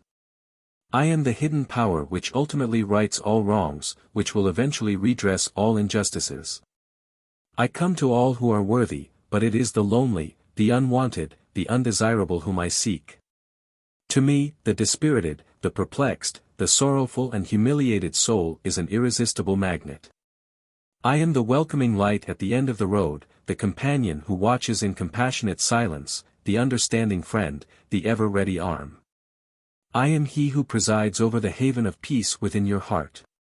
To those who unite their spirit with mine and to those who are in harmony but not united, I increase that which they have and provide what they lack. I turn a like countenance to all men. My love for them remains constant, but those who join me in devotion to my cause are truly in me and I am in them. This is my everlasting and unchanging promise unto me, he who walks with me, serving my cause, shall not perish. So join your spirit with mine, giving me your confidence and trust, and thus united in a harmonious relationship you will come to know the supreme goal.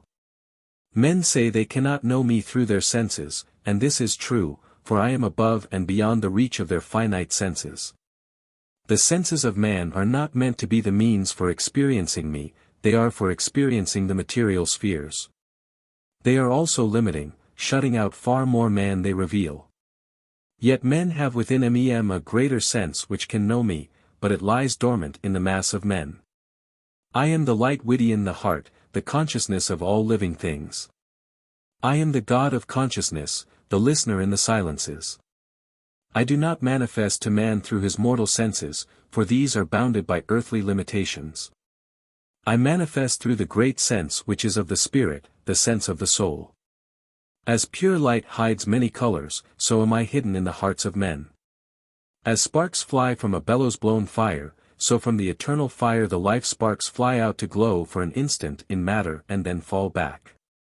As the sun radiates heat, a flower perfume and a lamplight, so does the heart of man create his own spiritual state. The eye of man sees a pebble, a star, a sheep or a tree, and these do not appear to him in any way alike. Yet all are differing forms manifesting in the one outflowing force originating with me. This outflowing force generated matter which gave birth to substance and endowed it with the matrix for form. The fragments of divine spirit interpret that which the divine spirit created, but they cannot know it in its reality, for, enshrouded in matter, they sleep. Because the material sphere is a separate part of the greater whole, the mortal part of man can never hope to know in full its boundless beauty, or experience its limitless bliss. Out beyond the limits of man's thought and conception, beyond reach of even the most vivid imagination, the wonder and glory of it all stretch out into absolute perfection. Even at the outer reaches where eternity begins, the wonder of the inner glory remains veiled. No words of man can ever hope to describe the true nature of divine things, to the divine alone can the divine be known. The radiant living heart pulsating with love can never be known to man as man, but when man becomes more than man he may take his first glimpse behind the veil. I am the inspiration and goal of man. Before creation I was the one alone. I thought, and the thought became a command of power, and into the void of the invisible came that which was the potential of substance, though itself then part of the invisible. Light was born of the power, and my spirit was in the midst of the light, but it was not that light which lightens the day. A firmament became the foundation of all things, matter gradually forming there, becoming ever denser as it thrust outward from the invisible. It moved from a subtle state to something more solid, from intangibility to substance, from incoherent substance into a state of density and form. I commanded the subtle substance, with light but without form, to mate with the subtle substance of darkness and become dense. It did so and became water. Then I spread water over the darkness below the light, placing a fountain of light about the waters. This brought forth the light of mortal vision, which is not the light of the spirit, nor the light of power. At that time the universe was made, and then earth received her form. It slept warmly in the midst of the waters, which were not the waters of earth, and this was before the beginning of life in earthly substance. I am the God of creation. At the foundations of my creations are truth and reality, these are with me and of me, but they are not my substance, neither are they things comprehensible on earth. These are truly great things indescribable in the inadequate words of men, which can do no more than form an imperfect, incomplete and distorted picture of them. Simple things can be described clearly in a few words to the understanding of man, but greater things become increasingly difficult to deal with through mere words. What words of man can be used to describe the indescribable? How can tilings beyond the comprehension of mortal men be brought within the limits of their understanding? Before the shadow there was the reflecting light, a light so bright that were it not veiled in the darkness it would consume the shadow. Seeking to explain and describe transcendental things in the limited language of man only leads to obscurity and confusion, the words form incomprehensible sentences and unthinking men will declare them to be incoherence. Therefore, look behind the sentences strung together with mere words. I am the unknown God veiled from man by man's mortal limitations. The universe came into being and exists because I am. It is my reflection in matter. As a man remains unaffected by the manifestations of his shadow, so do I remain unaffected by the material creation. As heat comes forth from fire and contains its essence and nature, though it is not fire, neither has it the substance of fire, so does my creation relate to me. I am as an object reflected in water. The water may not know the reflection or find it within itself, but this inability has no effect on the reality of the object, nor on the fact of its reflection. It is as a man looking into clear water on a calm day sees this reflection therein, but if the wind blows the image becomes distorted, and if the sun hides its face the image disappears. Yet none of these effects touches upon the image itself, nor upon that which casts the image. When the wind drops, the cloud vanishes and the sun reappears, both distortion and deception end, and the reality is again reflected.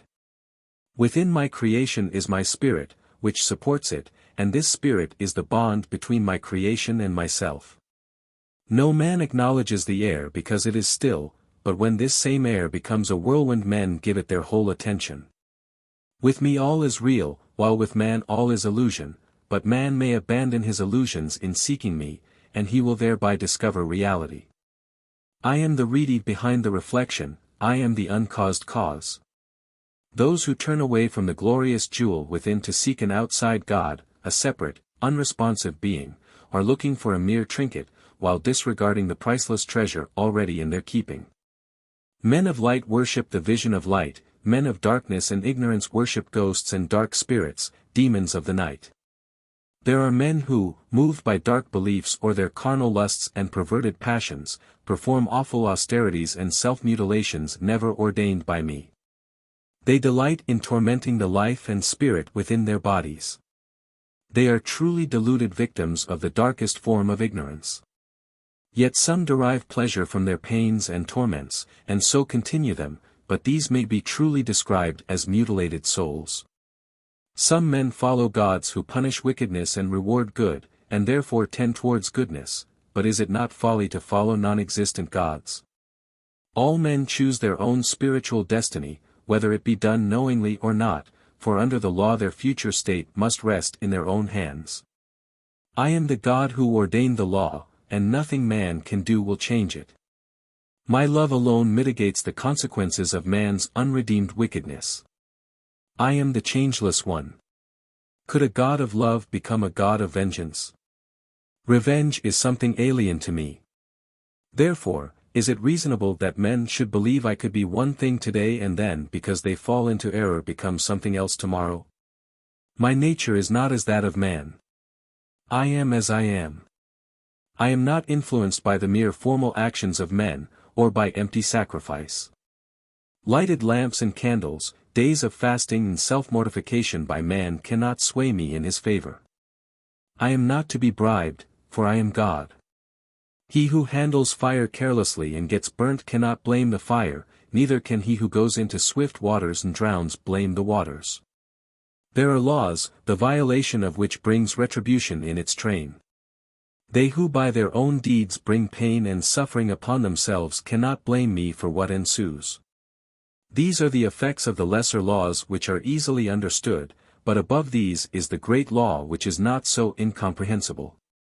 Under this the link between the deed and its effect is not so apparent. Men bring down calamity and suffering upon their own heads and blame me, when the fault lies with them and the cause is their own misconduct or misconception. Men reap as they sow, and I am the fertile field which takes no part in the sowing or the reaping. Man is his own master and the lord of his own destiny. He cannot expect help from any great power, unless he himself expend effort to contact such power or be deserving of help. Everything a man is or becomes is the result of his own striving and efforts or his lack of them. I made man to be a man, not a mere puppet or nursling. I am the God of the law. I am the God of the stalwart. Man is the heir to divinity, and the road to divinity is spirituality. Man cannot become spiritual except through his own efforts and striving. He cannot achieve it by being led by the hand or through fear of punishment, nor by greed through anticipation of a reward.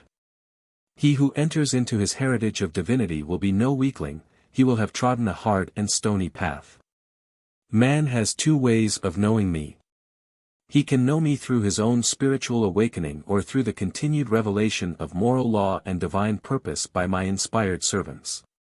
To know me through a spiritually awakened self is the way of certainty, but few can suffer its austerities and disciplines. When the spirit of man is unawakened he cannot know the great self within him, of which he is a part. Not knowing his true nature and unable to see clearly, he is blinded by material delusions. Would not the creatures of the night, which never see the sun, deem the moon to be the most brilliant light in the sky above? So it is with the man walking in the darkness of spiritual unconsciousness. He says, I am the body and the body is my whole being, and in the delusion of that belief he becomes ensnared in an existence bound to matter. Like the creatures bound to an existence in the night, which cannot know the glories of things flourishing in the brilliance of daylight, so it is with men bound to the darkness of spiritual ignorance. As a shadow in the night is mistaken for an intruder, or a mirage is mistaken for a pool of clear water, so does the spiritually immature man mistake the material body for the whole living being. As the shimmering heat haze appears like solid water, so does the outer body appear as the whole being to the spiritually unawakened. As, to a man in a moving boat, another boat lying still on the water will often appear to be moving while he himself seems to remain still, so the unawakened spirit is deluded by appearances, seeing the mortal body as a whole being. When in fact the clouds are flying overhead, it appears as though the moon itself is speeding across the heavens. It is only the knowledge and experience we have of the skies above, which tell us this cannot be the truth. Thus it is with the spiritually unawakened man who, in his ignorance, thinks the mortal body is the whole being, and, having no knowledge or experience of the spiritual region, is deceived. In fact, all the beliefs of man which hold that the mortal body is the whole being are generated in the darkness of ignorance. A man may be wise in the ways of men, but completely ignorant and unaware of the higher, more glorious things which are revealed in the light of the Spirit. The man held in bondage to delusion says, "If mere be another body, a part of me of which I am unaware, it cannot be real, neither can I know it.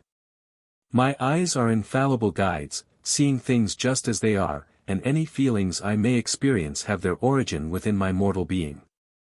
I am the child of my body." This man is deluded, like the creatures of the night, or as the man who sees a mirage. Are the eyes which see mirages totally reliable? Motes swimming in the sunbeam are unsubstantial things, yet things such as these are the bricks of man's body, the eyes making them appear solid and substantial, the unreal for the real, his mortal body for his whole self. The deluded man ignores the spiritual part of his being and its needs. He cherishes the mortal body, gratifying its desires with earthly pleasures. Like the silkworm, he becomes captive in a cocoon of his own making. The man who lavishes undue care on the mortal body displays his own spiritual ignorance and inadequacy. To be free from existence in the darkness of ignorance, to know the glory of life in the light of spiritual consciousness, a man must first awaken his spirit. In this way alone can he become aware of his true nature. Ask yourselves, what am I? What is real within myself? What comprises the whole man? Can it be that I am truly no more than this fleshy thing, the petty, immature, unstable being balanced between futile unearthly ideals and carnal cruelty and lust? Or am I something greater which is undiscoverable by mortal senses? Am I really akin to something divine and glorious from which source alone could have come the ideals and virtues which transcend the mundane needs of earthly existence? Ask yourselves, in the solitudes, and perchance you will not go unanswered. I am the God of silences. The words of men are inadequate to express just what man really is. The knowledge of his true nature is beyond the understanding of the unawakened spirit. The inheritance within the grasp of man is without limitation, for it is the totality of all things. Man has not been misled in the hope and belief that the seemingly mortal is in fact immortal. The Spirit does not mislead men. They are deceived by their own eyes, they are misled, so they are unable to see things as they are in reality. All that men see and experience throughout earthly existence is veiled in illusion. Man may think his eyes reveal things as they are, but no mortal eye has ever beheld a thing as it actually is.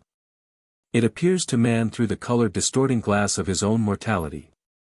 Spiritually, men as a whole are little different from the madman who builds himself a kingdom from the fabric of his imagination. The flowing life existence about him is seen as a distorted image, a distortion which his own defects have imparted to it. Yet it was meant to be thus, for man is surrounded by the conditions meet for him. It is for man to discover why this is so, and in discovering he will find himself. I am the truth, I am the reality. This earthly life, which I have given you, should not be viewed in its minute aspect but in the light of infinitude. All the suffering and disillusionment, the futility, the forlorn hopes and wasted efforts, the oppressions and injustices are not without a purpose. That purpose is beyond anything man can understand and infinitely greater than his conception can grasp.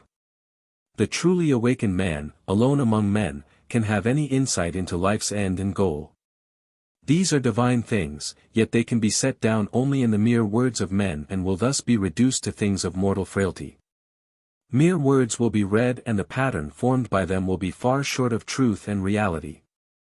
The taste of a fruit or the fragrance of a flower cannot be known by reading about them. The fruit must be eaten and the flower smelt. Only in union with me, spirit communicating with spirit, can proof of my reality be found. Yet, because things are as they are, truth must ever be veiled from man as man. But who would labor, if laborers were paid whether they worked or not? Were they revealed to him, the ignorant man would not comprehend great things, therefore the light is not for him. The insincere and shallow seeker after diversion and pleasure will find little entertainment in these words. The really illuminated man will already know something of the truth and will therefore seek it more diligently along a higher path. So these words are given just for those sincere seekers who are aware of their own shortcomings and ignorance. These will be people whose thoughts are not smothered by prejudice, who are not set in their opinions.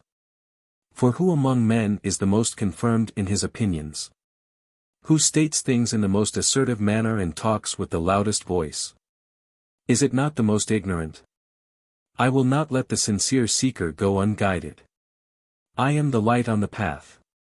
Well do I know the hearts of men, they ever seek to deceive themselves. They clearly see the errors and follies of others but are blind to their own. There are those whose idea of righteousness is mumbled words and repetitious prayers. Their souls are warped with selfish desires and their heaven is the fulfillment of these. Their prayers are pleas for pleasure or power, for freedom from the things which develop the spirit. The lovers of pleasure and power delight in following the path of their own inclinations, they build a creed of their own desires. They have neither courage nor the will to follow a sterner and true path. Avoid the companionship of such as these, setting your heart upon the task in hand rather than the reward. I am the knower, I am the rewarder. If a man fixes his attention wholly upon one goal or one thing for his own selfish purpose, as if it were an independent, all unrelated to others, thing, then he moves in darkness of ignorance. If he undertakes a task with a confused mind, not considering the outcome or where it will lead him, or the harm it may do to others or himself, then it is an undertaking of evil. There is a wisdom which knows when to go and when to stay, when to speak and when to remain silent, what is to be done and what is to be left undone. It knows, too, the limitations set by fear and by courage, what constitutes bondage and what freedom. This is the wisdom I have placed at the disposal of man, if he would but seek it, the true wisdom of the Spirit. Opposed to this clear-sighted wisdom is the false, man-made wisdom obscured by the darkness arising from delusion. Here wrong is thought to be right and error passes as truth, things are thought to be what they are not. The unenlightened men dwelling in comfortable darkness, unperturbed by the challenge of reality as revealed by the light of truth, lack any understanding of true values. That which appears to them to be no more than a cup of sorrow is in fact a chalice filled with the wine of immortality. The vain pleasures that come from pandering to the carnal cravings of the senses appear at first to be a cup of sweetness, but in the end it is found to hold the brew of bitterness. He who does right does it not for me but for himself. He is the one who benefits, not his God. He who does wrong inflicts himself for it, and he is the sufferer. He who does right does it to his own good and he who works wickedness does it to his own hurt. It could not be possible, in a just creation, that those whose ways are evil should be dealt with as are those who live goodly lives and perform good deeds. The fate of the selfish and that of the unselfish could not be alike. I am the God of justice, the maker of the law. The spirit of man has the potential for doing all things, it can even rise above earthly limitations. The awakened soul can do whatsoever it wills. Man makes the environment for his own development. As it is now, so countless wills from the past have fashioned it. When the body awakens in the morning, it is like a man entering his habitation, it becomes a place of awareness. The soul becomes active in matter, that with which you hear, taste, smell and feel is the soul. Physically, the ear of a dead man is still in perfect condition for hearing, but the hearer, the interpreter, has gone. The eyes of a corpse are not blinded, but that which operated them is no longer there. So long as the soul looks outward only, into the deceptive environment of matter and is satisfied with the material pleasures it finds there, and which its baser body finds compatible, it remains cut off from the greater realm of the spirit. It binds itself to matter, failing to find the greater pleasures always there in the silent depths of its being. Confirmed in his attitude by experiences in a deceptive environment, mortal man becomes convinced that all desirable things lie outside himself. He concludes that satisfaction comes from gaining the things which promote material welfare. This is the folly of the unbalanced man. However, balance is the key word, for it is equally foolish to turn away from material things altogether. Man is made of earthly things, because it is intended that he should live and express himself on earth. It is also intended that he should discover his nature through earthly conditions and experiences. However, the divine spark must kindle the spirit. It must not be smothered. Balance is the ideal, the whole becoming neither wholly inwardly nor outwardly orientated. Man needs his body and must not repudiate it, and if it requires man's labor to sustain it, then is not man entitled to enjoy its pleasures? Here also it is simply a matter of proper balance. Man lives in a sea of material manifestation where I am only indirectly reflected, as the soul of man is indirectly reflected in his body. If a man sees with nothing but the eyes of the body, then he cannot perceive me, for I am beyond his vision. I am the God veiled behind matter, I am the God of the spirit. Yet there is a vision possible to man, which pierces the universal veil, a vision free from all obscurity, a vision uncontaminated by the dark shadows of base desires or fear, by unstable emotions or unworthy motives. It is the vision seen when man develops a new faculty, a new sense. It is an inward vision of splendor.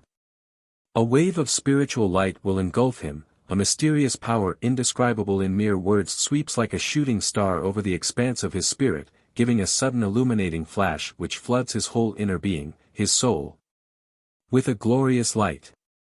In its brilliance he is granted, for a brief moment in time, a glimpse of the vision splendid. He is then united with the living heart of the universe by a bond reaching out to infinity. Nothing known to man, no symbols of his conception can express the joyousness which floods his whole being. It can be experienced in quiet tranquility of spirit. It can burst all the bounds of restraint, expressing itself in an all-embracing, overwhelming feeling of love. Lost in an unfathomable sea of silent contemplation, the body will shine with radiance from the inner light, and all about will be bathed in a luminous spiritual glow. Having once been in divine communication, these awakened spirits know a joy supreme, and never again do they walk through the vale of mortal sorrows. The truly awakened soul is beyond carnal lust and mortal grief, his love is alike for all my creation and thus he shows supreme love for me. By this love alone he knows me in truth, who and what I am, and knowing me in truth he participates in my whole being.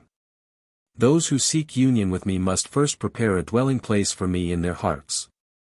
But those who are not pure, those who do not fight for me, those who have not suffered under the discipline of love and those without wisdom cannot attain union, no matter how much they strive. I am the God of illumination, I am the God of enlightenment. Would you know the ultimate state of man when he has finally reached his goal, when he has entered into his inheritance of divinity? It is a state of glory transcending anything conceivable by him during an earthbound existence. His consciousness expands to embrace everything, all that ever was or will be. He sees all. He knows all. He is in all and he contains all. These things come to him through infinite powers of perception, yet he is above all such powers. He is beyond all yet within all. He is beyond the realm of matter, freed from all restrictions, yet he is not denied its joys and may, if he so desires, manifest again in matter. His thoughts have the power of creation. He is one with the light of lights, the light transcending vision. He is the partaker of my substance, my son in eternity, the inheritor of everlasting life. I am your God, the Father of man. Chapter 16. The Spirit of God. I am the immortality latent in all things mortal. The light filling all things with radiance, the power holding all things to their form. I am the pure, invulnerable stream untouchable by evil, the supreme fountainhead of thoughts, the unfailing well of consciousness, the light of eternity. I am that to which the soul of man is related. I am its power, its life, its strength. I am that to which it responds. I am the sweet coolness in refreshing waters and the comforting warmth in the sun. I am the calmness of peace in the radiance of the moon and the delicacy in the moonbeam. I am the sound heard in the stillness, the companionship felt in the solitude and the stirring in the hearts of men. I am the cheerfulness in the laugh of a youth and the gentleness in the sigh of a maiden. I am the joy in the life of all living things and the content in the hearts of awakened souls. I am the beauty in the beautiful and the fragrance in the fragrant. I am the sweetness in honey and the scent in perfume. I am the power in the strong arm and the wistfulness in a smile. I am the urge in good and moderate desires. I am the gaiety in gladness, the restlessness in life, the refreshment in sleep. Yet though I am in all these, I am not contained in them and they are in me rather than I am in them. How pitiful are the words of men to depict sublime things.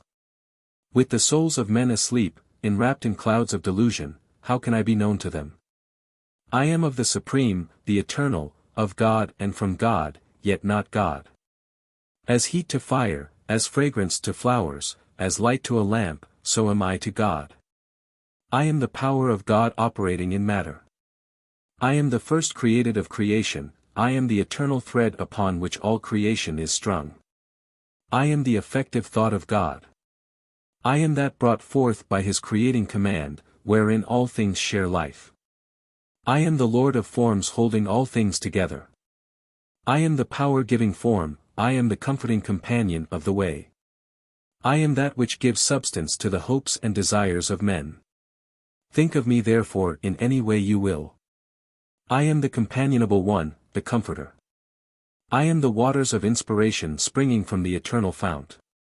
I am the glory of love shining forth from the central sun. I am in all things. I am the root of the tree of life, the words written in the book of God. I am the guardian of knowledge, the wisdom of the soul. I am the harmonizer of sound, the controller of power, the keeper of matter and the sustainer of shapes. I unroll the scroll of time and record its changes. I am the reader of past and present, the scribe of change, the chooser of chance. I am victory in the struggle for victory, but I am more, I am that which defeats defeat, for I am the victory in defeat. I am the goodness of those who are good, but I am more, for I am the success that arises out of failure.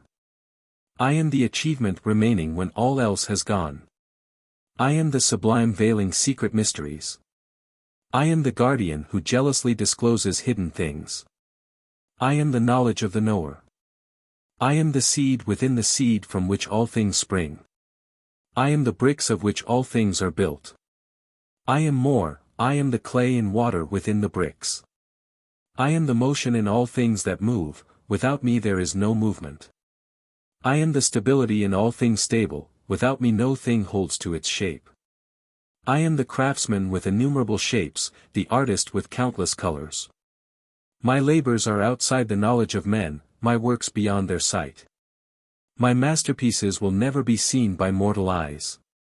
That which abides in breath and yet is other than breath, which breath itself cannot know or influence, which controls it from within itself, that am I. That which is behind the voice, which voice itself cannot know or influence, which controls it from behind itself, that am I. That which is in the eye yet is other than the eye, which the eye itself cannot know or influence, which controls it from within, that am I. That which is behind the touch and yet is other than touch, which touch itself cannot know or influence, which manipulates it from behind itself, that am I.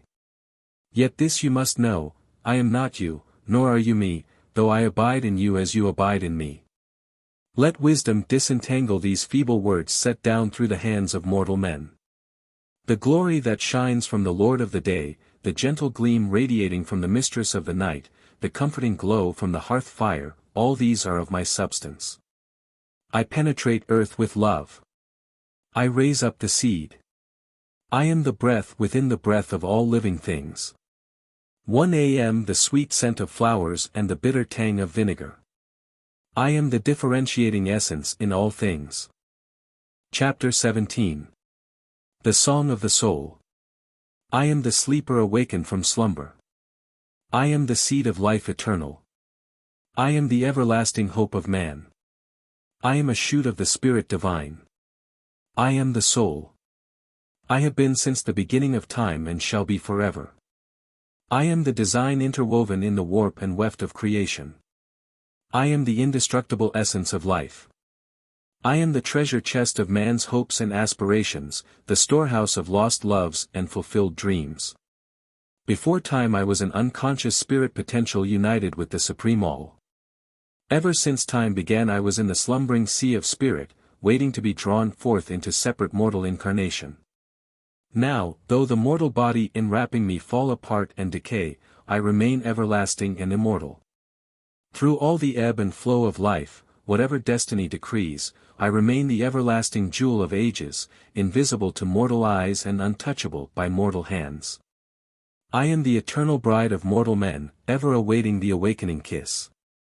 The whisper of recognition. O being of flesh, deny me not, let me not dwell in forgotten solitude, left alone, unwanted and unheeded. Hold me to you as a lover holds the beloved, reach out beyond earthly things and kiss the lips that are yours eternally. Look out beyond the sphere of earthly opposites, out beyond the pettiness of gains and possessions. Grasp and possess me, your own everlasting and responsive soul. You will not find me where emotional tempests rage, or while sensual storms bring turmoil and disquiet. First subdue these, for I await beyond, in the quietness of calm waters. I must be sought as a lover seeks the loved one, in solitude, amid quietness and tranquility, only there will I respond to the awakening kiss of recognition. Do not neglect me, O my beloved, or tarnish me. For I come to you as an inestimable treasure. I bring beauty and innocence, gaiety and wholesomeness, decency and consideration, a jewel of potential perfection.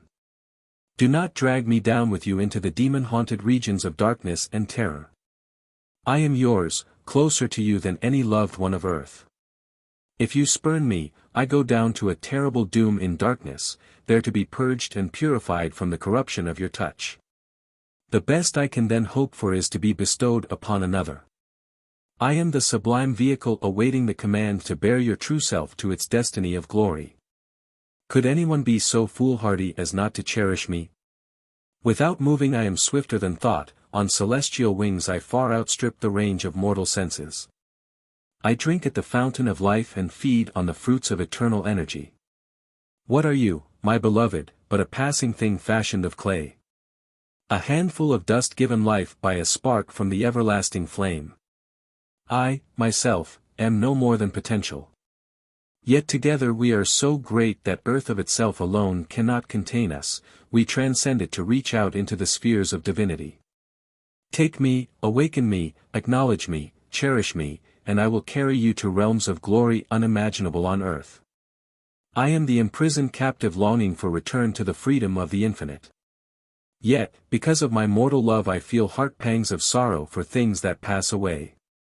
But I know that beyond the pains inseparable from a sojourn in the vale of tears, there shines a glorious rainbow of hope and joy. There is a place of abiding love centered on the infinite. There, if you will but cherish me, we shall not be denied expression. I am drawn, by the law of spiritual gravitation, towards union with the universal soul and can no more escape return there than the mortal elements of man can escape their return to dust. Man sees glory by the reflected light of glory within him, he knows love by the love within himself. The sun is seen by the light of the sun and not by any light within man. Man sees the spirit by the light of the spirit, and not by any light within his mortal self. Only by the light of the spirit can the spirit of man be lit. I am at peace when awakened to communion with my God.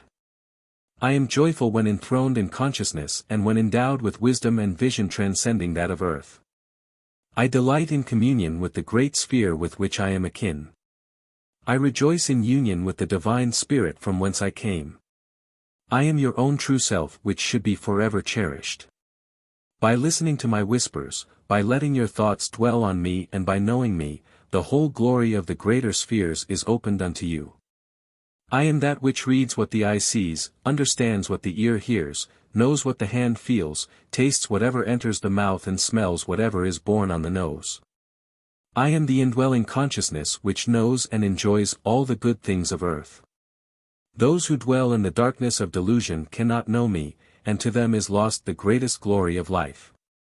All conceptions of beauty, love and kindness are due to the consciousness residing in me. When I depart from my earthly abode I will carry with me the knowledge of the senses, as the wind carries perfume from the flower. I am not born, nor will I ever die. Once awakened to an existence in consciousness I can never become nothingness. I am the everlasting one who dies not when life departs from the body. O call me forth, awaken me from sleep with the kiss bestowing conscious life. Let me not lie unnoticed, wrapped in the heavy mantle of perpetual slumber, dreamless, unknowing. I am the indestructible one. Fire cannot burn me, swords cannot maim me or water smother me. When a drum is beaten, the sound it gives forth cannot be grasped or held. As that sound, so am I. When a shell is blown, the note it gives forth cannot be grasped or held. As that note, so am I. When a pipe is played, the music it gives forth cannot be grasped or held. As that music, so am I. I am the immaterial in the material awaiting recognition, but in my own sphere I am the substantial one. There, man-known matter is no more substantial than the dawn mists are here. I am the fire of life in all things that breathe, and in union with the breath I consume the nourishing substance within the food which feeds the body. I am the kernel within the seed in the heart of all. 1 am the guardian of memory and the arbiter of wisdom. These things are mine and ever with me. They are to me what the bones and muscles are to the mortal body. The waking and sleeping consciousness. The awareness of self. The 5 powers of feeling and the 5 of activity. The controlling spirit, which is the sensitive being. I am the living consciousness within you, I am the knower. The things seen by the eye and the things smelt by the nose are received by me. The things heard and the things felt are registered by me. I am the inner being causing all decisions to be made, though the tongue report back outside the things that I, the soul and the spirit, hold recorded. Everything done and undertaken, such as the working of the hands and movement of the legs, all are done in accordance with my command. When I depart, the body without me is as useless as a worn-out garment which is discarded and cast aside. Do we go together, my beloved, hand in hand as lovers? Do I return home radiant in the pride of blooming consciousness, or, spurned and humiliated, return without sensitivity, memory or knowledge? Do I return to be welcomed with joy in the light of glory, or must I shamefully seek refuge in the darkness?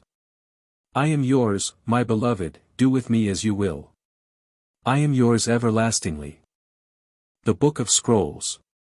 Formerly called the Book of Books or the Lesser Book of the Sons of Fire, this being the 3rd book of the Bronzebook.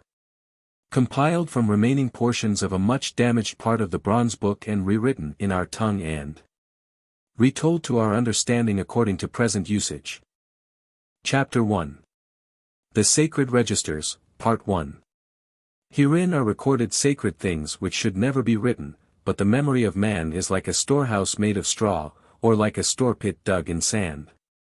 Even less enduring is his body, for it is a frail thing of fleeting substance which passes away like the dew in the morning. And what of the mortal chain which links the generations in knowledge? Behold, it is a thing prone to distortion, a transmuter of tradition and truth. Therefore, when the command went forth from the Great One illuminated with wisdom, and came to your servant, he saw fit to quell the doubts engendered by fear and undertook to do the thing which had not been done before. Placing his trust fully in the protecting wings which are spread by the words issuing from the royal residence. These are the words spoken by the great interpreter, who, through the powers inherited by him from above and by the powers now in his keeping, all freely bestowed upon him by the grateful hearts of his people below, will lead us into the fields of everlasting glory. O exalted one, intermediate between gods and men, what we now do for you do for us. Let your deeds and your words become our words. Thus it ever was and thus it will ever be, while mortal beings make pilgrimage through this valley of tears. Speak thus in your hour. The high-born one has not blasphemed the divine powers, nor has he paid undue homage to earthly desires. He has not been loud-mouthed in the sacred places, nor laughed when he should have been grave. His tongue is pure, for when fed with the words of men he absorbs truth and excretes falsehood. His mouth has never spewed forth words of malice or envy, words of oppression or injustice never passed his lips. Look now at the great dark water mirror and see what is reflected there from the mists swirling along the corridor of time. Seeing your place, make ready, so that when the summons comes from the Dark One you are not caught unprepared. These are the words to be spoken to those who peer from beyond the dark portal. His arm was ever ready to help those who did good for others, and he lent his power to those who ordered what was good. He stood for those who could no longer stand and commanded for those who could no longer command. He carried the weary and succored the helpless. He never oppressed the weak, nor did he permit injustices to go unpunished and unrectified. He stood by the side of the great potter, and because of his plea the clay was shaped to a more pleasing form. He erased disfiguring faults and smoothed the roughness. He added stiffness to the mixture. He has done no evil, his words have always been true. He stands unashamed and fearless before the twin shrines. Even as it was in the land of the great river, so let it be here. Let him not be cut off by distance. Let not his power be cut off, for he stands between the worlds. Let it flow out like living waters unto the living and be as shining rays to the radiant ones. For here we see the power darkly, while beyond the horizon it shines brightly. He is everlastingly faithful in heart, for he has admitted no other who would defile him. He has remained loyal to the sacred words and has diligently perused the great writings. He has navigated the shallows of the winding waters. Now he draws near. He has left his kingdom of trial, he has overcome the challenges of life, he has done all things written on the tablets of truth, and he has sojourned in the chamber of profound silence. He has done all things which are proper and been reassured that he has followed the right path. He does not fear judgment. Let him reunite with the Supreme One who sent him forth, so that he will not be separated from the waters of life. Let the holy heat enwrap him when he passes through the place of coldness. Let his nostrils inhale the breath of nourishment, that he may live and that we may partake of his existence. Do not repudiate him, but make him welcome. Do you not recognize the one you endowed with power? Has he become too radiant? Is his form too glorious? Read what is written in the books of his heart. You set him in darkness and he saw. You set him in silence and he heard. You set him in emptiness and he felt. You established him in nothingness and he gathered substance. Therefore, he returns with manifold powers.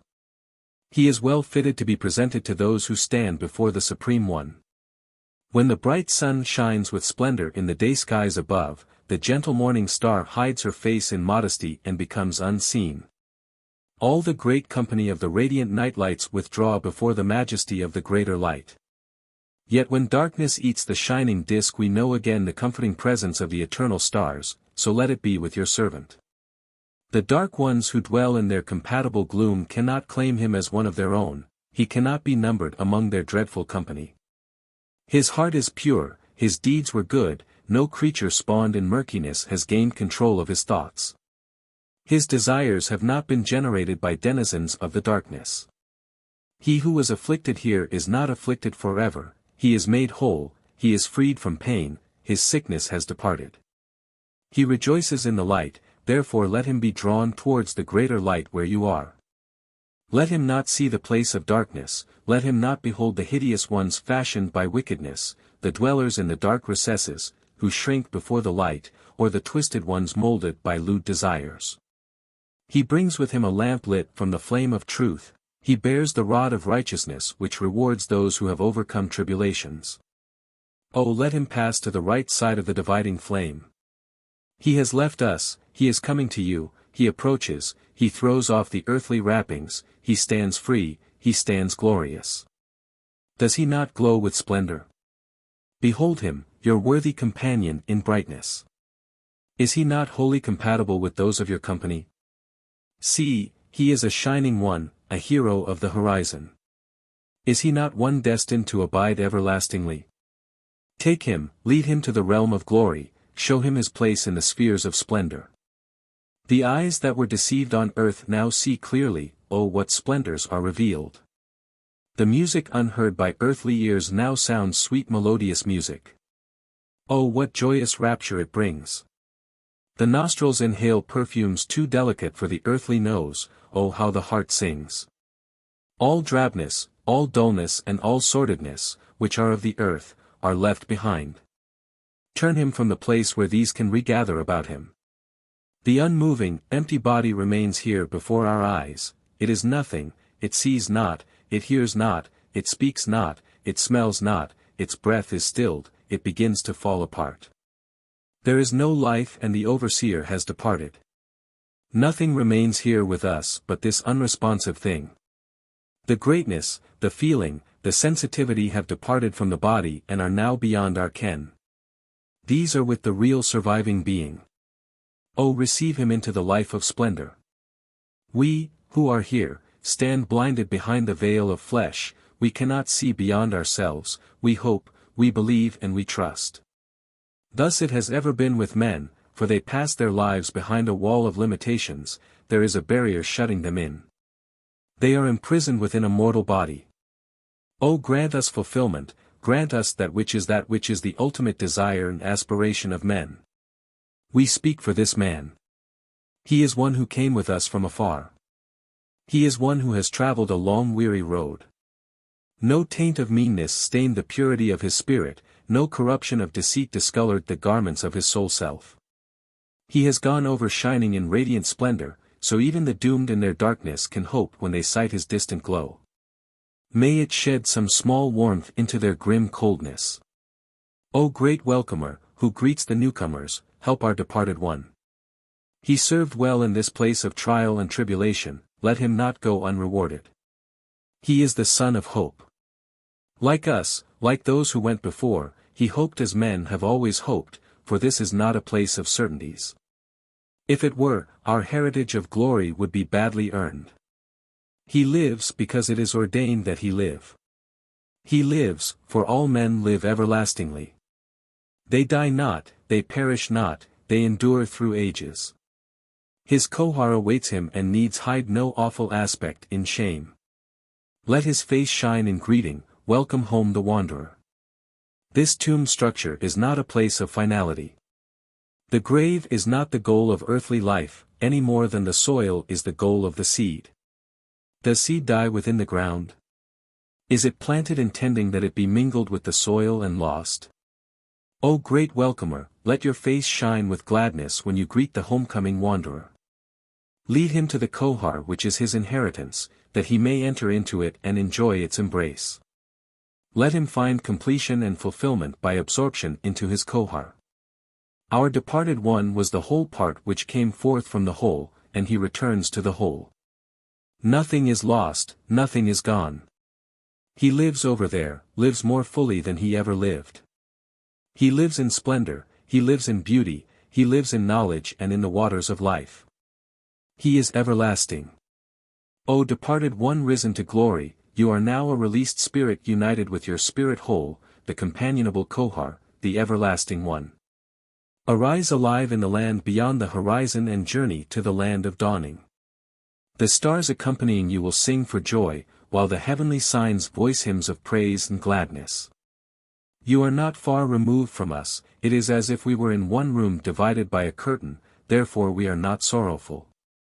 If we weep it is because we cannot share your joys and because we no longer know your touch.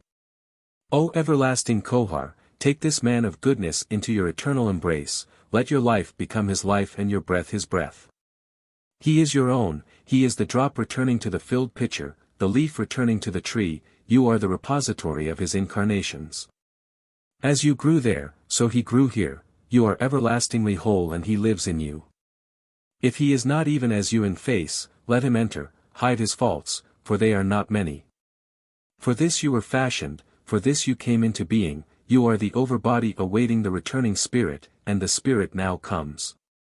You are that which will clothe the newly arrived spirit in heavenly flesh.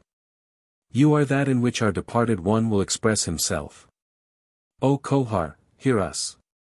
Here is your vitalizing essence, before you were incomplete, now you are whole. Draw your own, your compatible one, to you and observe the many likenesses. We send fragrances, that they may spread around you. Now take the eye which will perfect your face, it is the perfecting eye, the eye which sees things as they are. See the fluctuating wraith, is it not beautiful? Does it not come with an aura of fragrance, sweetness filling the air? It has been purged of all impurities, all about it is fragrant. Therefore, grant it your substance, that it may become solid and firm. O Kohar, long have you awaited the day of fulfillment, the day of your destiny. That day is here, it is now. Therefore, take the spirit which is your own and enfold it with your wings. Each to his own and to his own each goes. You and he are bound together with unseverable bonds, each without the other is nothing. Now bear him up, for in that place you are greater than he, for you are the generator. While he rested in the womb you were active, as he grew you grew before him. If he has done wrong, and who among men is guiltless, then in you let the wrong be adjusted. You are his hope, you are his shield and you are his refuge. This we say to the brilliant one, the guardian of goodness, the departed one has not walked with ignorance, he has not been slothful in carrying the burden of his duty. He has not been swayed by passions of the body, he has not despoiled the house of another, he has not caused undue sorrow, nor has he maltreated a child for pleasure. He has succored the poor and weak, he has done all that is good. Therefore, let none of those who lurk in darkness seize him. His radiant light is strong, those who would seize him are repulsed by the light and slink away. He lives forever. He has lived worthily, he has been purified by the fires of earthly life, he has been refined in the furnace of tribulation, he has overcome all earthly temptations. He has lived the life which enhances goodness, he has prepared himself for life in the light. Receive him, O brilliant one. O Kohar, absorb into yourself the life force, it was meant for you, it is yours. It is the enlivening spirit which spans the two worlds. He, the departed one, was you and even more so were you he. Come to him as the beauteous one came to Belus, a great king, and gathered him in compassion and love. Come, that he may awaken to new life in your arms. This man, the departed one, who in unity with you becomes the glorious one, was born of a god and is the child of two gods, after the nature of greater men. Now you are impregnated with the living spirit of he who was prepared by trial on earth for you. Behold, in unity your twain are now throbbing with life and your brightness bedazzles the eyes. You are now a star of life, a living star, and to a star you shall ascend to rule its life. The departed one is now freed, he is loosed from the bonds of illusion, he is saved from the dark waters of unreality and is one with the eternal light. These things we declare, so let them be. Our thoughts mold a new reality beyond the present real, and this becomes the reality of tomorrow. O great substantial Kohar, protect this departed one, your own, from the accusations of false-fronted beings, remembering the faithful heart ever prevailing before the balances of our forefathers from far away. Put into his mouth those words which open doors. Let the goodness in him prevail, but you, yourself, stand up and bear witness for him. He suffered from the frailties of men. He was wrathful when provoked and surly when enduring great burdens. His temper flashed quickly when his words were not accepted or his ways followed, and at times he lacked consideration. However, these are small things inseparable from the frailties of mortal men, and in all greater things he was good. Let not the false-fronted one disguised in his brother's form possess him, guard him from the beings lurking in the shadows this side of the darkness. I see this, my brothers. Behold, the departed one goes to meet his own image. It is his own self reflected in his image. It is his own self that comes to greet him. It is his kohar which embraces him. It welcomes him as though he were one ransomed from captivity. I see them blend and he becomes a new seed in the heart of his kohar. I hear the kohar speak, it names itself Nevakohar, it says, O man of pure thoughts, of kindly words, of quiet speech, of good deeds, come to me. I am your being, yet I am not you, as you have loved and cherished me, so I now love and cherish you. I am your reward, as I would have been your affliction. They are now united and this is the place of the first threshold, from whence the completed beings depart. The departed one now stands in his own form and likeness. He becomes the great ship-borne voyager and passes over the waters to the place of reeds, but his weaknesses do not bear him down and he goes through. Great ones, lift him up, let him not fall into the fetid waters of decay. He is a worthy son of Luth. Then the lesser is carried by the greater, while dark ones gaze up from their misery and wait silently to see if he is borne up. The glorious one goes past in peace, for he is not compatible with their dark company. He remains unmolested, for flame confounds the hands of slime. An unloosed dark one comes up saying it will take this man, but is repulsed by brightness. It is a thing of maimed rottenness, for on earth it was clothed in lust-saturated flesh, though contained in a form of beauty. The heart of this man is not faint, see him now, is he not sure of his welcome among beings of glory? He is as the wild bull, the prince of herds, he is a great one among the everlasting spirits. He reaches the firm ground where a bright being welcomes him, and he is named the newcomer. He has landed on the shore and climbed the steps of splendor. He is in the company of shining spirits and his earth-life companions greet him, they welcome him, saying, all this beauty and splendor is yours to enjoy. They bring garments of beauty, bright clothes of radiance. He has passed through the hall of judgment. The twin truths have heard his plea, and those who bore witness have departed. He has crossed the waters and ascended the steps, now he has attained the threshold of immortality and stands in rapture. He has passed by the regions of darkness and gloom and is with glory.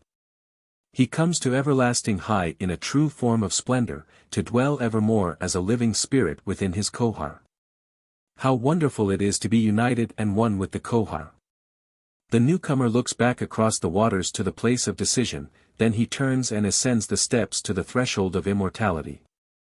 He is in his true form, yet he is a spirit within his kohar.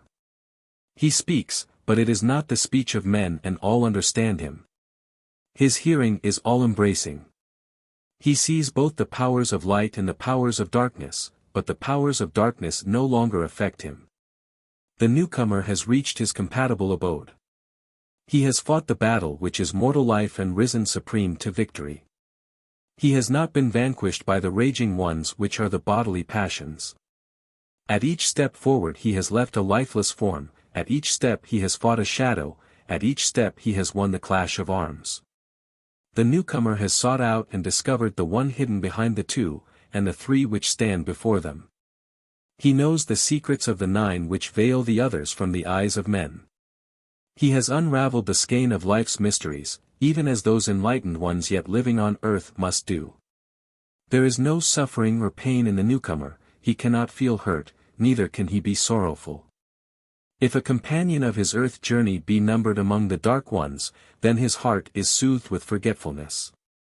But later he will remember, and because of his efforts the dark one will be returned to the crucible.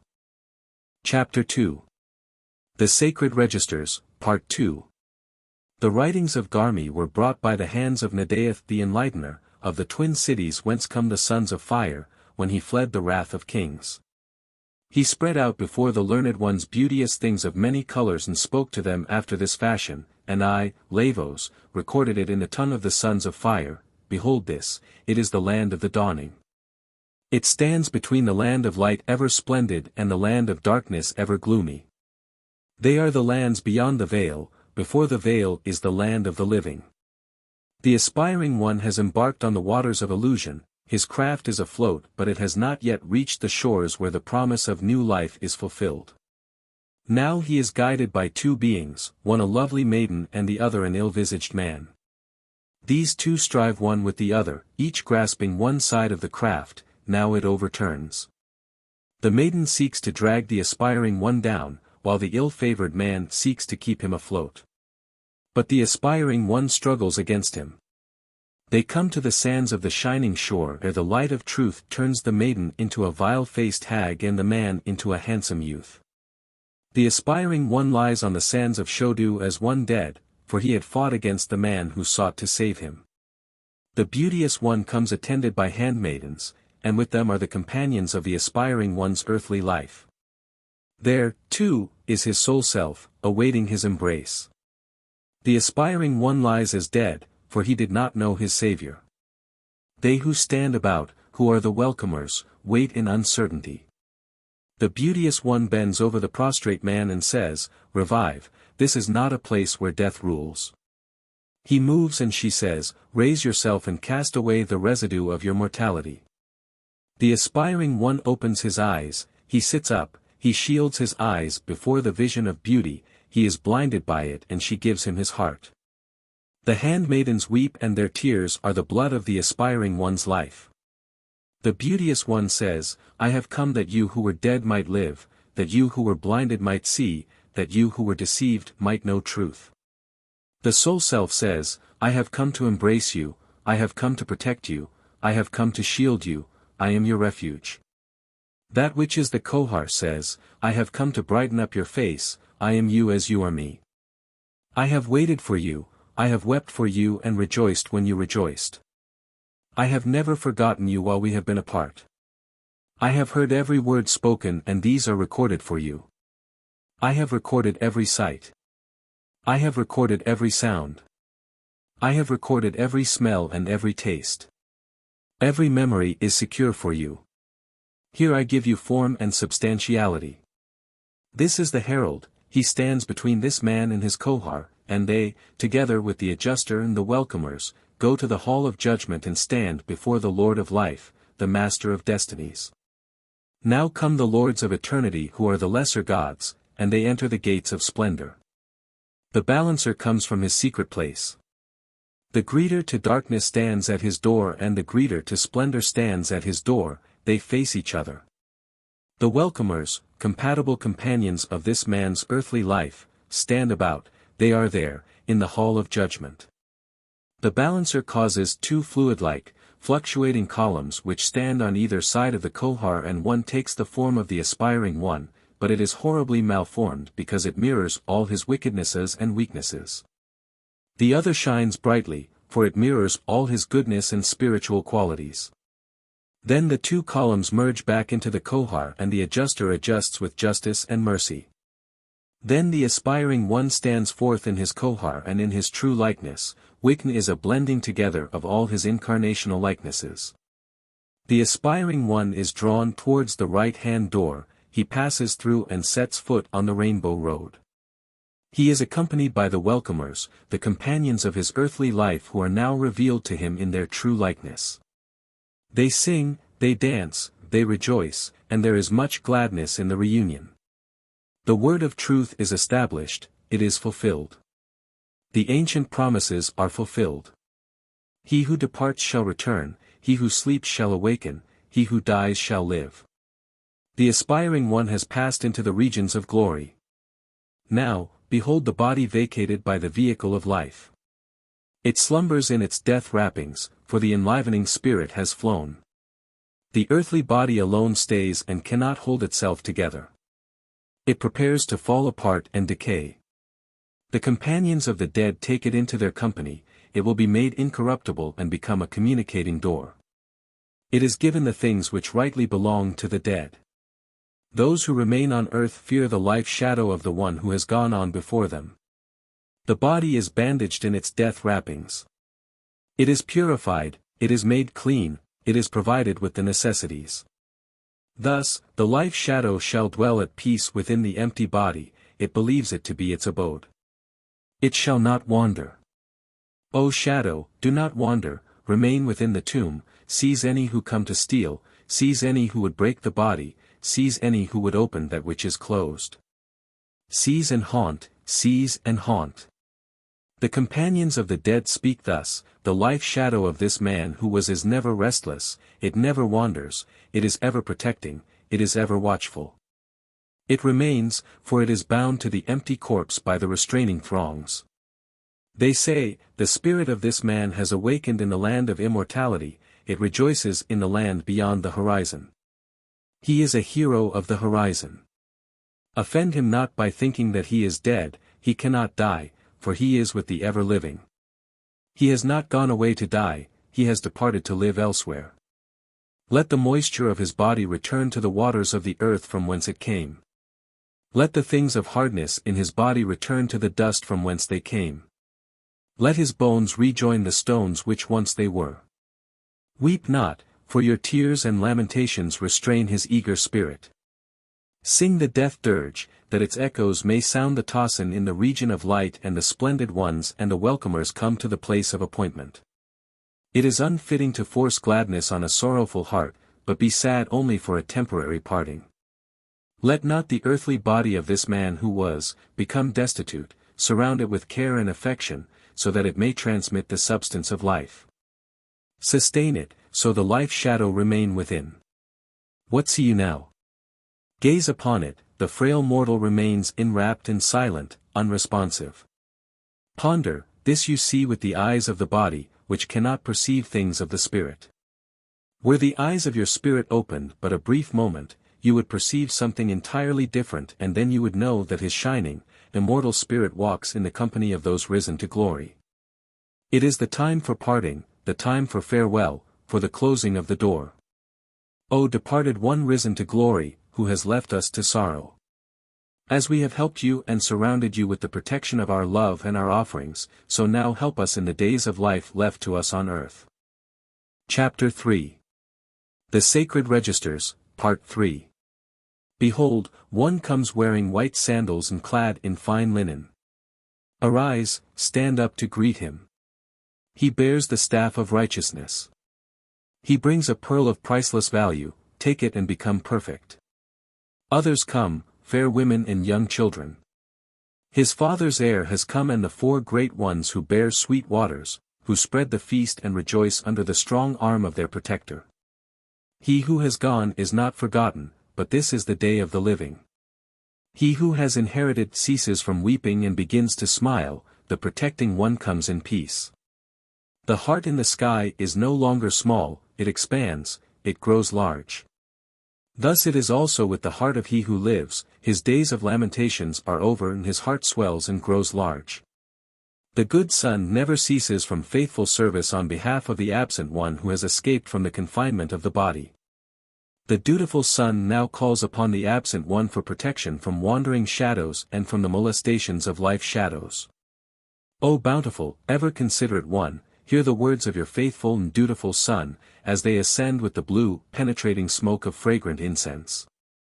Let no shadow wander from your safe abode to haunt our habitations, for they who dwell therein have done you no dishonor. Safeguard the dark doorway, that things in vile forms come not near us to pollute our bodies with sickness and disease. You left, and before the waters rose again, the man of Shodu, he who dealt harshly with the widow dwelling beside the channel of black stones, departed for his judgment. Is not he whom you judged, and did you not deal rightly with him when the scales went down against him? Therefore, might he not return from the region of darkness with others of his kind and cause misfortune to fall upon us? You he cannot harm, you are now in the place of glory, in the land beyond the Wistara waters. Therefore, send us guardians from among the glorious company, that they may spread protecting wings over our habitations. Many come, bearing cakes of fine meal and barley cakes, large, fat-bodied fish and meats of many kinds, honey wine in jars and fruits in plenty. He who is absent from the feast is joyful. His arm is strong and he issues his commands to the guardians. Cast off all gloom and be joyful, for this is not the time of sorrow, and tears have no place in your eyes. If there be benevolent life shadows beyond the protective pale, they may enter. Join with us in our rejoicing. Let us all enjoy what we have and what we share, for life is irrepressible. These are things from a foreign place said for our brother Gwelm, according to the rites of the sons of fire, and thus it shall be for those who enter the chambers of stone. Chapter 4. The Sacred Registers, Part 4. No longer can the man who was speak with men on earth, for he now lives in splendor among the eternal ones. He was weighed before the assessors, and though his faults were not few he was not outweighed in goodness. He has become a shining one and journeys on into the spaces of heavenland, accompanied only by his compatible companions. He has ascended into the place of glory, the place of fulfillment. The years have fallen off his shoulders, like a cast-off cloak, and he is young again. He is vigorous, he lives. Time cannot touch him with change, nor sorrow enter his heart. He rests, awaiting a new call to duty. He has passed through the wide hall and through the narrow portal. He has entered the land of a new dawning and he is welcomed, his earth companions greet him, he lives. He is beyond harm, he sees the sublime visions which fulfill his yearnings. He who has served is now served. As he has sown in husband, so now he reaps. He continues past the place of waiting souls and sees the awaiting Koars who will unite with the ascending spirits of men. He bears in his hand the book of life and glides over the pure pastures, past the bright dividing flame. He turns the face of compassion towards the darkness, but sees naught but fleeting shadows against the red glare. The lost ones shrink back in shame and the man who was passes the entrance to their foul abode. Those who are left to mourn for the glorious one have dried their tears, for all is well with him. He delights in the good life in a place of glory. He is safe in the embrace of his Kohar, he is the adoring one whose eyes are open to splendor, he sees the sublime visions. The man who seeks the illuminator who will direct him in his duties, he cleanses himself in the lake of beauty and refreshes himself at the fountain of life. He sees spirits of the twilight who are purged of all their wickedness and lusts yet remain captive to the lords of destinies, for they are still unproven. The Lord of life will direct their passage back for trial and testing. For these there is always hope. The man who has navigated the winding waters of life and crossed the dark waters of death, and is now strengthened in wisdom. He takes a seat on high, that he may become an instructor and guide on the path. He becomes a brazier in the distance, a homing light to guide those who seek truth. He is purified and comes forth wearing the white mantle of greatness. Behold the splendor of his raiment and the purity of his adornments, as he sits awaiting calls from those in the heavy kingdom, who seek his counsel. The seers in dark waters will amaze the people with the clarity of their visions and revelations, for the power goes forth from the man who was, with manifold strength. A great being has joined the splendid company in the land of dawnlight. Over there they will say, earth is worthily fulfilling its purpose when it produces men such as this. You may wonder what are the occupations of the man who was. Does he illuminate the dark waters alone? May he not be among those who seek to enter the hearts of those who close the doors of their spirit to the instructors of wisdom? Alas, they who are heavily enshrouded in earthly wrappings are ever set of face before the instructors of wisdom. They say, what have we to do with this babble? Yet they, most of all, require enlightenment, for they are men of small minds. May he not have become a pathfinder in the night, a guide through the darkness, the star illuminating the night at its darkest hour as the herald of the great illuminator? May he not have become a director of rays that dance on the waters, or a controller of the winds which caress the cheek? Suffice that he rejoices in a life of splendor, so let it remain with him and his Kohar until the day when all is known, the day of full knowing. Chapter 5. The Sacred Registers, Part 5. These are the instructions for those who journey the outer track of the Twin Way, for those who have been laid in the chambered tombs, who followed the ways of Chemelith. The words are those from the distant past, first spoken in a far land beyond the rolling billows. The risen one has become the newcomer, and having passed through the clearing house his departure is not delayed. No toll is required on the ferry, for the newcomer has with him the words of entrance which have become known to him according to his deeds. He has not deviated from the path and all is well. The ferryman comes to the place of waiting, he of the winding river which is the tortuous channel of purification. The newcomer stands at the mooring place and proclaims, O ferryman, away to the region of the blessed ones. I am purified, purged of polluting evils, make haste, do not delay. I am a wanderer anxious to reach my destination. The ferryman says, From whence come you? The newcomer says, I am from Restau and am weary. Take me to my compatible place of abode, let us not delay, I wish to join those united with their soul selves. Let us not dally. Do not tarry, for I am anxious to depart from this somber shore. Have no fear, cautious one, for no evil dogs my footsteps. Come, let us away, bear me over the waters to the appointed place.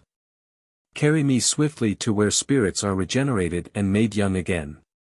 Carry me to the foot of the great stairway that ascends to the place of the immortals, to the courtyard of the great God. The ferryman hesitates, he says, Show me your token, that I may know you have truly passed the tests, that I may know your true destination. For it is the way with men that they think one thing but truth lies elsewhere. The newcomer says, My token is the brightness, which, if you be no impostor, you may see shining above my head, and my introduction is the writing concerning me, written in the book of sacred mysteries. Come, bear me over the waters, so that I may tread the field of peace. See, have I not 4 attendants, 2 on either side? Let them speak for me, for they are witnesses walking in the light of truth. The ferryman says, Who stands to the pole? And the risen one answers, I will stand to the pole with my attendants, 2 on either side. You stand by to bear at the steering oar, so that our course remains straight. The ferryman says, It is well, for the current is sullen and changeful. The newcomer says, O ferryman of the boatless ones, I am truly a man justified before all on both sides of the horizon, before heaven and earth. I have passed the tests of the examiners and am free to proceed. I am one who can claim passage by virtue of my deeds. Have not men spoken well of me after I departed from their midst, is this not enough? It is the way with earth, that if men speak of the goodness of an absent one, then he is good indeed. Truly I am a bright 1 inch. The ferryman says, Draw aside your mantle, that I may see your likeness, for this is a good boat which may not be polluted. The path henceforth is hard for those who cannot be faced without revulsion. O great one, draw your mantle over again, for you are indeed among the brightest of those who pass this way, great will be the rejoicing when you appear among your own kind, the pure of heart. Delay no longer, ferryman. Quickly over the waters to the other side. If you delay further I will name the names of gods to men, that their unreality be exposed. I am not one to be trifled with, I am one who can dispel the clouds of illusion. I am a man of no mean qualities, therefore tarry no more, let us depart. Chapter 6 The Sacred Registers, Part 6 The man who becomes the pilgrim. He has crossed the waters, he has passed the grim guardian, he waits without the place of union and stands firmly. He is not afraid and stands resolute. The cool gracious one approaches with 3 jars of water and refreshes him. The pilgrim says, Behold, O watcher at the gate, I have laid up treasure enough in the storehouse of love, therefore allow me to pass. The love of those who have gone before, see is it not a large quantity and sufficient to draw me upward? See the love of those who remain behind, is it not a large quantity and sufficient to draw me upward? The watcher hears his words. The grim guardian counts and weighs and says, Pass. Then this man passes and goes beyond the lake of wisdom, past the winding channel of experiences, over the flooded field of reeds, to the eastern side of the region of light where he will be renewed in birth into the higher spheres. The pilgrim now stands before the womb of heaven where those who enter as pure seed are brought forth into union with God. This man passes by to where the attendants help him to assume the robe of glory. They welcome him. Behold, they say, his Kohar has brought this man powers to make him complete. The powers he gave into the keeping of his Kohar during the prayer times on earth have returned greatly magnified. This man has joined the joyful company, he has left his old, discarded body in the region of heaviness, to assume another more glorified one in the region of light. The Kohar greets the pilgrim and says, I welcome you, my own. The Kohar says to those about, this is my own, he has washed in the lake of wisdom and passed by the caverns of distrust and doubt. Let us, therefore, enter in peace when the great door is opened for the united being in the east, the door leading to the place of the one true God above all gods, whose manifestations are secret mysteries. Before going further they pass by a side entrance to the region of darkness where vile and sorrowful things lurk, the lost ones, those who served in the ranks of evil on earth. O great Kohar, stop the ears of your own, that he may not hear the mournful waitings of the doomed ones left behind. They who are the companions of the pilgrim cry out, O Kohar, guide your own right, guide him up the ladder of life which he must traverse again. Strengthen its rungs, support him, so he bears lightly upon them, let not the rungs break beneath his weight. This is the test of deeds long since done, where evil bears down heavily. O Kohar, your Oni's weak and falters, yet your arms are strong, therefore lift them to support him, that he may surmount to the heights above. Do this, that he may sit with those who have understanding and perception, that his feet may be welcomed in the fields of peace and that he may take his place among the glorious ones. Blessed is the Kohar who safeguards all memories, storing them as men store corn, who retains these for the use of the reborn ones, who can recall all that men forget and can draw forth a memory as men draw water from a well. The Kohar is the eternal recorder, pilgrims become risen ones and enter their Kohars as a soul enters a body, and in unity they become glorious ones. Chapter 7. The Sacred Registers, Part 7. This is the manner whereby the aspiring ones of earth may cross the dread horizon through residence within the cavern of stone. It is thus that men come to know the truth concerning the realms of glory beyond the western horizon, but it is a path beset by great dangers and manifold terrors, and many return witless. The aspiring one is of earth, he is earthbound. He sits within the cavern before the cauldron of rebirth and regeneration, and inhales the smoke from the brew of release. He rises above himself, flying on wings of 5 feathers, the names of which are recorded in the book of secret mysteries, wherein are the awful recipes. There it is written that he may ascend like a falcon and cannot go otherwise than as a falcon. He may not go in the manner of any other bird. He escapes the call of earth, its fetters fall from him. The aspiring one leaves his attendants behind, he is not with them, he is not of earth, neither is he of heaven. He is at the place where the two meet and intermingle. His body moves without the spirit and partakes of the sour yellow bread of wide vision. The aspiring one drinks the brew of grey barley and sips long at the wine of Harish, eating the cakes of green-brown Horus. He eats the fruit of the releasing tree and drinks the brew of black fungus, which is in the smoke goblet. Thus, he sleeps and the attendants lay him down in the receptacle called the womb of rebirth. He is in the place of visions but remains like the masthead bird. He shall be covered and made so that in his struggles he rise not. His voice is heard speaking in a strange tongue, as he calls on his fathers who have gone before and now preside over affairs beyond the wide lake. His body becomes still, as he enters the dazzling chamber which is the doorway to twin vision. Now he must penetrate the walls of dry air which bar his passage, and rise into the rainbow-colored clouds of radiance which are above. High up he looks below him and sees the waters of the winding canal of experience and understands the meaning of all that had befallen him. Now he has 4 eyes, these being the inner and outer eyes, and rising higher he attains the heights of wide consciousness. Here he meets the Pathfinder and follows him swiftly. He speaks rightly to the Guardian. He shields Bis eyes when passing the lurker on the threshold, and goes on until he comes to the abode of the Opener of the Ways. Now the body of the aspiring one becomes restless and those who attend him place the power of Hori over his face. He hears the voice of the Sun God, which says, I know the necessary names, I am the knower of names. I know the name of the limitless one, above the lords of the east and west, I am one most powerful. The aspiring one becomes covered with moisture, he writhes, he shouts, he struggles. The companionable watchers know he has left the protection of the Sun God, that he has been seized by the fiends of darkness, but he struggles and prevails over them, and all is well. Then the aspiring one returns. 100 shining suns whirl above, a whisper rolls around like thunder, lights of manifold hues sway above, like the river reeds in the wind. All things appear to dance in a shimmering haze, then turn over and fold back into themselves, and such beauty is produced that the human tongue cannot describe it. All things take upon themselves shimmering forms through which other forms can be seen. Great melodic music throbs all around, while everything pulsates a soft rhythm.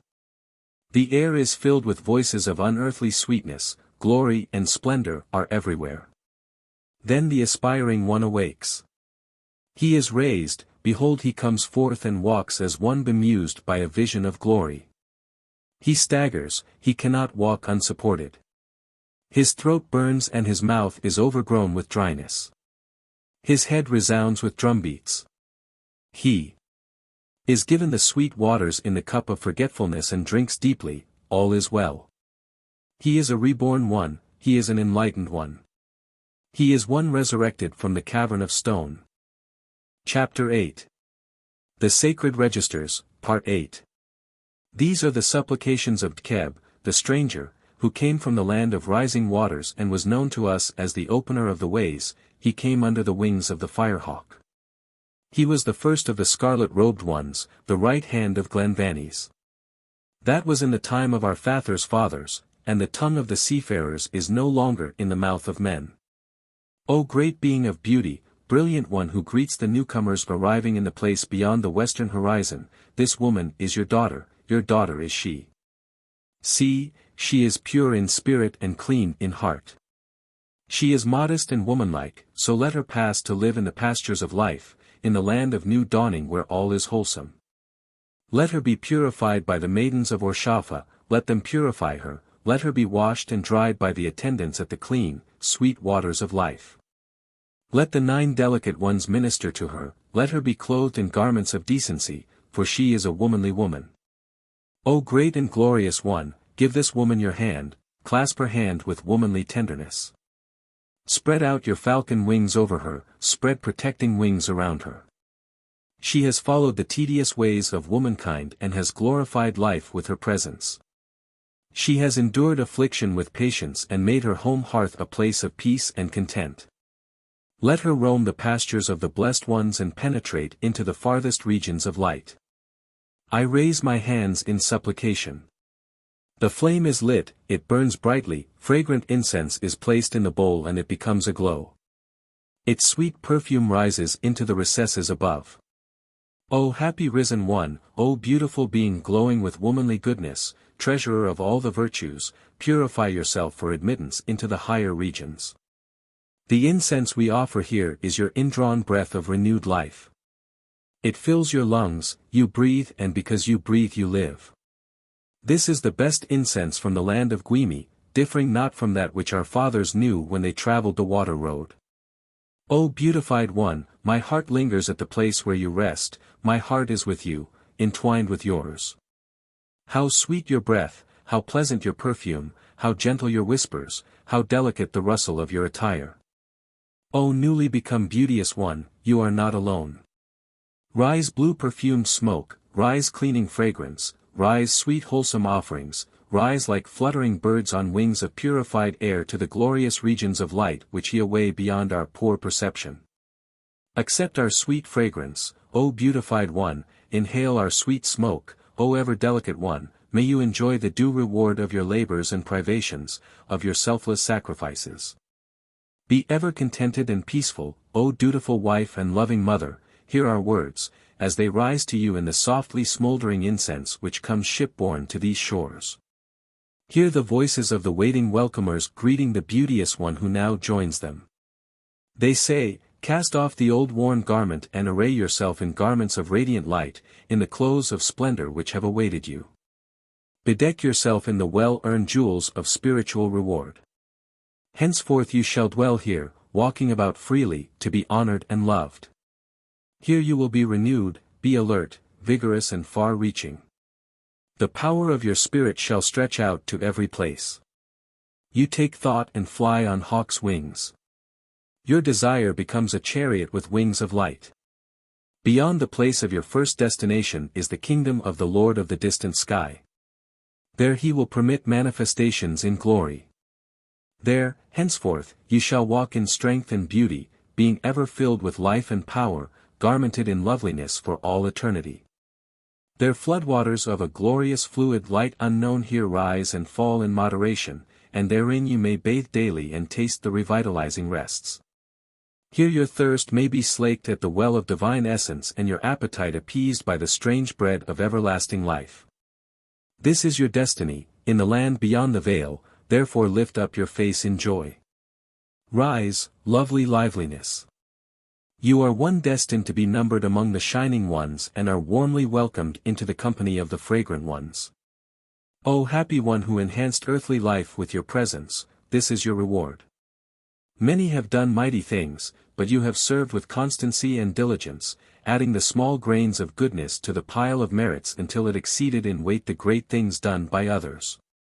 We hail you, O victorious one. The welcomers say among themselves, how fair and bright the face of this newcomer. How fine must have been her life in the region of heaviness.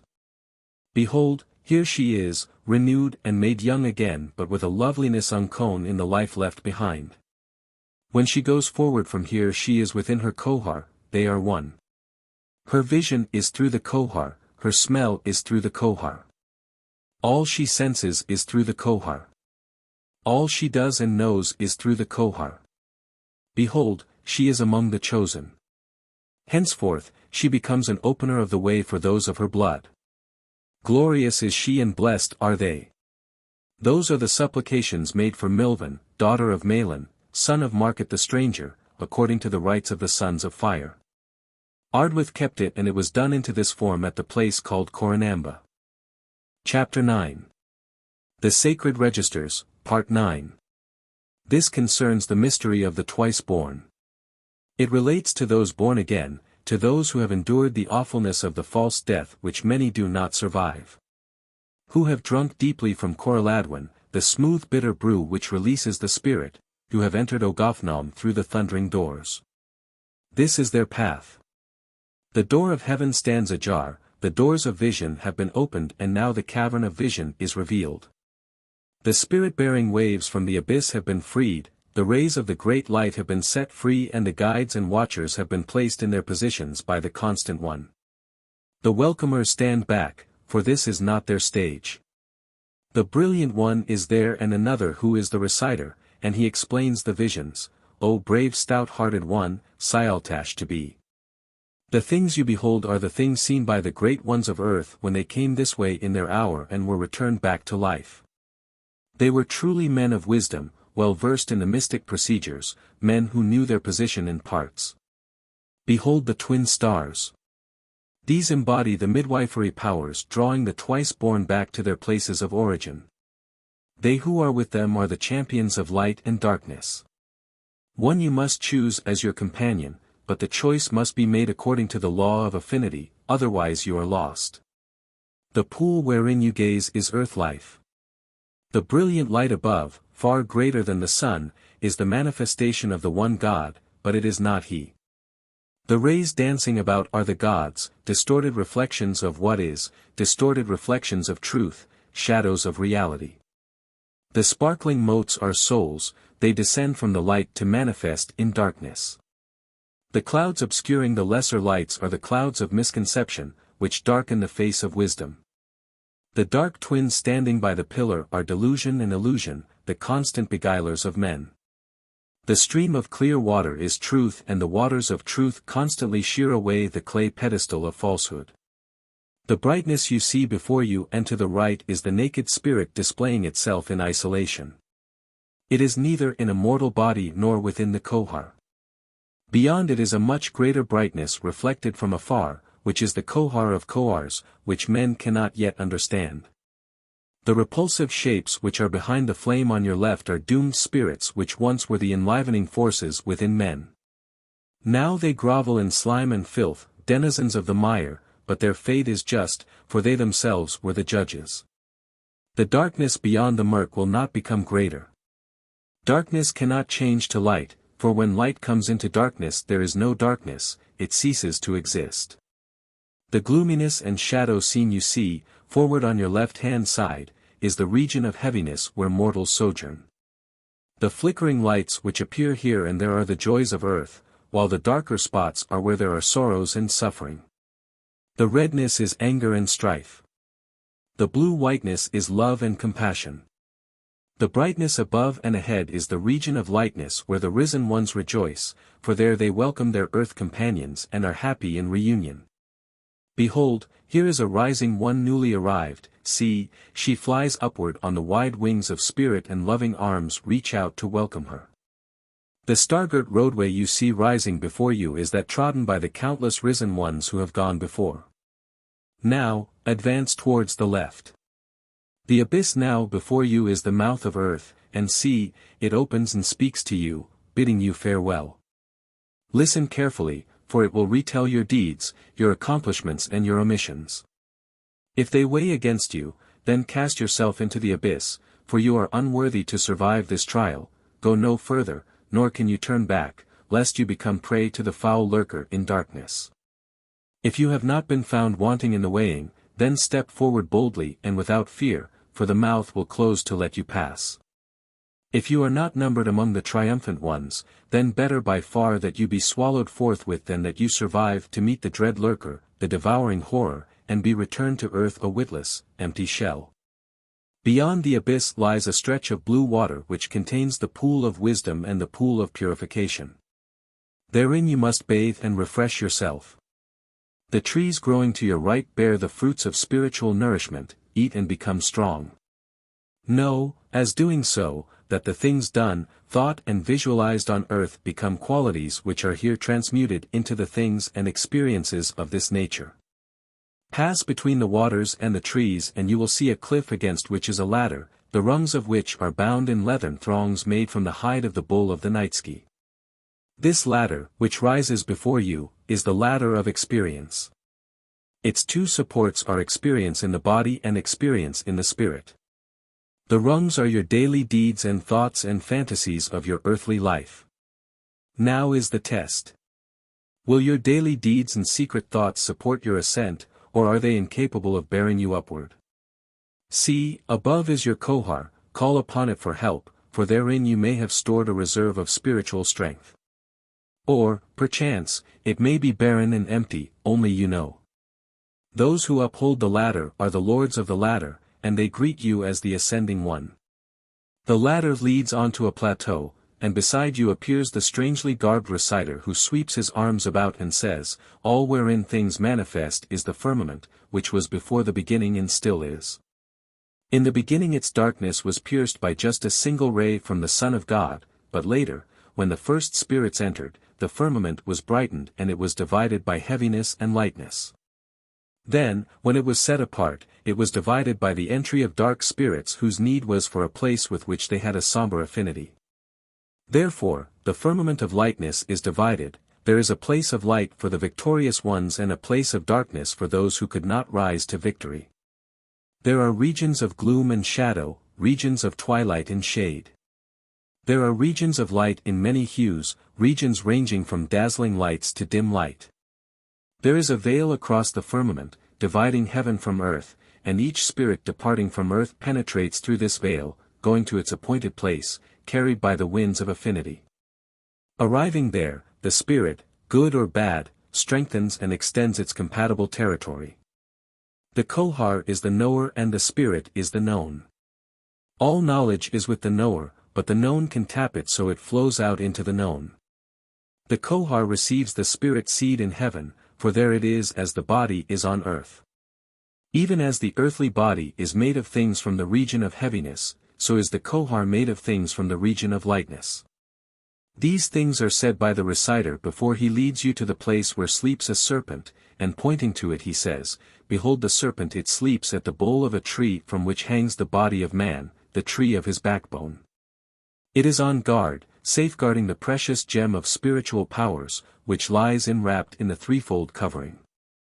To obtain the gem the serpent must be aroused and then overcome. To rouse this serpent is a thing not to be lightly undertaken, for it causes a fire to mount into the heart, which may destroy the brain with delusions and madness. Only the twice-born can really obtain the gem. You pass on with the reciter who will say, "These are the things you must establish in your heart, the knowledge of the 8 roads along which you must travel to reach the land of the Westerners. These will bring you to the 12 first portals leading to the land of shadows. Here I will recite for you the 22 deeds of wickedness you have not done. You will then pass through the land of shadows as if it were your hour, and, beyond it, come to the great portal where it must be established, before the great guardian. That you have ever done all within your power to live according to the 12 virtues. Then you pass through the portal to the hall of judgment. Here, for the first time, your light is revealed and it is made known whether your tongue has spoken in accordance with the things within your heart. Many are they who know the words of the tongue but sever these from what is written in the heart. If the words of the tongue are copied from the writings of the heart and are a true copy, then cross to the place of assessment where your true form and likeness will be displayed for all to see. A curtain of darkness descends, there is a heavy dark mist, then the muffled crash of thundering doors. The aching body reclines within the tomb of stone. The questing pilgrim has returned to his home haven.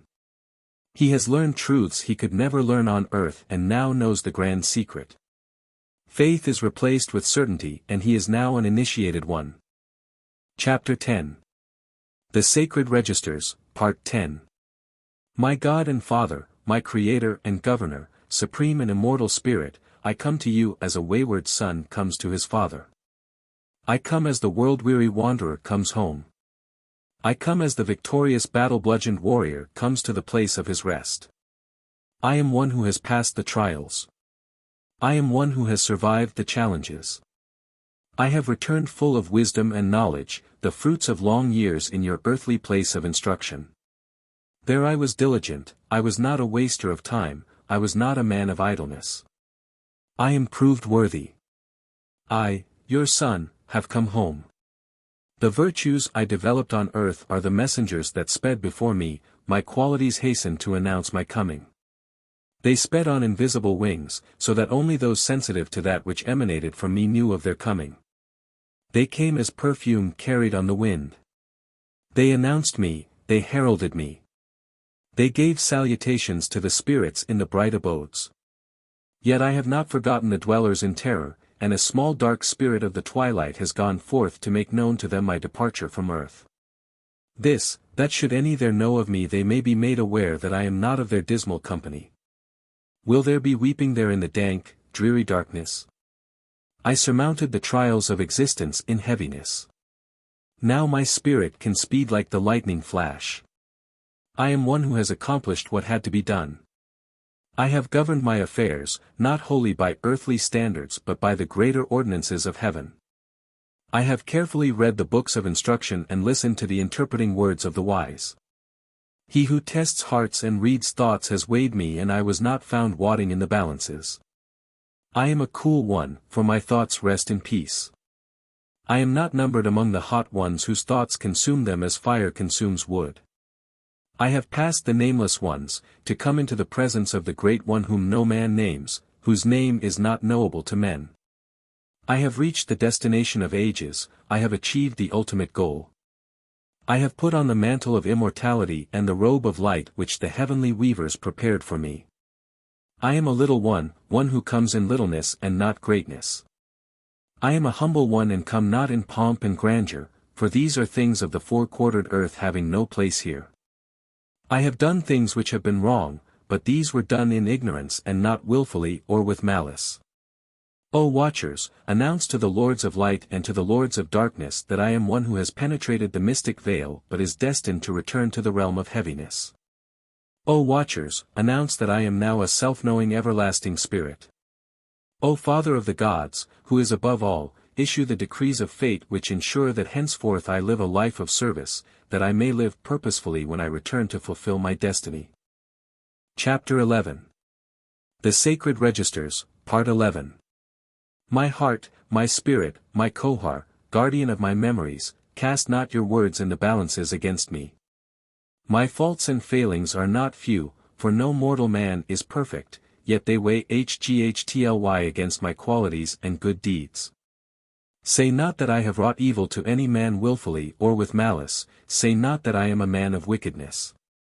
Let me not suffer sorrowful remorse in the gloom and darkness, but let me live forever within the region of light. I have done deeds of goodness and led a goodly life. I have overcome the wiles of wickedness and avoided the snares of temptation. I have lived in peace with my neighbors. I have dealt justly and fairly with them and have not uttered words of malice to stir up strife. I have not gossiped about my neighbors, nor engaged in idle chatter concerning their affairs. These things are not easy, and as no man is perfect I have at times been bad-tempered under provocation. Therefore, speak words that will weigh in the balances against my failings. I have not slandered any man, nor have I wilfully caused pain and suffering. I have not caused the widow to weep, nor the child to cry without cause. I have dealt justly with my servants and with the servants of others, and I have been loyal to my masters. I have not slain unlawfully, nor wounded any man wilfully. Yet no man is perfect, and when my burdens have weighed heavily upon me I have spoken harshly. Therefore, speak words that will weigh in the balances against my failings. I have never oppressed a poor man or taken from him what is his by virtue of my position. I have never oppressed the weak or cheated in the substance of metals. I have never said to a hungry woman, lay with me and you shall eat, for this is a vile thing.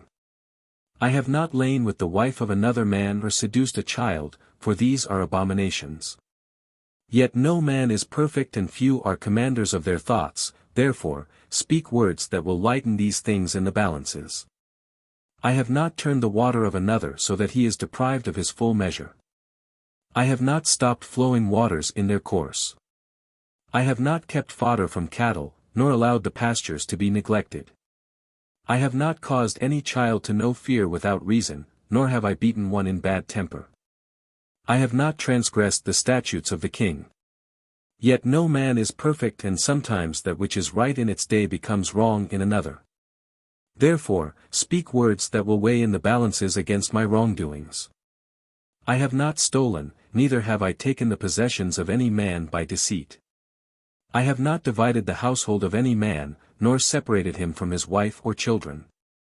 I have not quarreled with any man because of ignorance.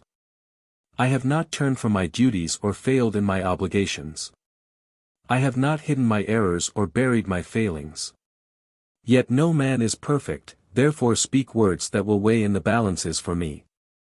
I have never behaved boisterously in a sacred place, nor have I ever defiled one. My hand has not been demanding because of my office, nor have I dealt haughtily with those who came to me with a plea.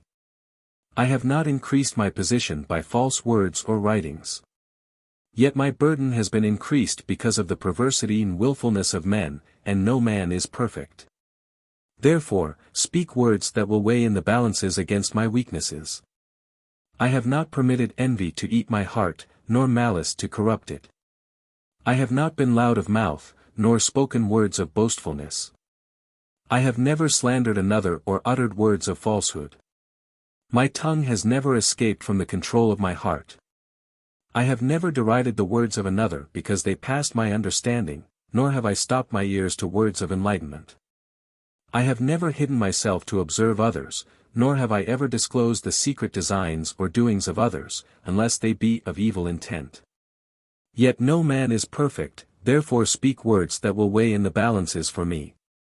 When I have done wrong I have adjusted the scales that weighed down heavily against me.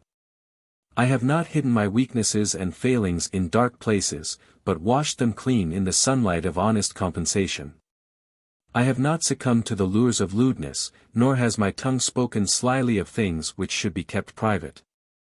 I have not peeped at nakedness or pried into another's privacy. I have respected the modesty of womankind and the innocent delicacy of childhood. Yet men are as they are and imperfect, while thoughts stray willfully and are not easily restrained. Therefore, speak words that will weigh in the balances for me. O Great One, protect me. O Kohar, save me. Hear the words of my heart. I was one who was ever mindful of what was right and what was wrong. I did what I thought was right and shunned that which I thought was wrong. I listened to those who were wiser than I and helped those who were less privileged. Can man do more? Chapter 12. The Sacred Registers, Part 12. Know me and understand my ways. I am one who sees the past and the future, I look into hidden places, I am one who wanders freely. I am one who can be reborn, I am one who knows the speech of the released. I am an uplifter. The climbers come to me and I support them, I lift them up, I strengthen. Therefore, bring me the sustenance of smoke.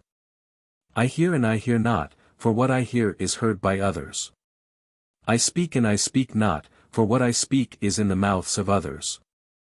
I weep and I weep not, for my weeping is the weeping of others. I am an uplifter. The climbers come to me and I console them. I enlighten them with words of hidden wisdom.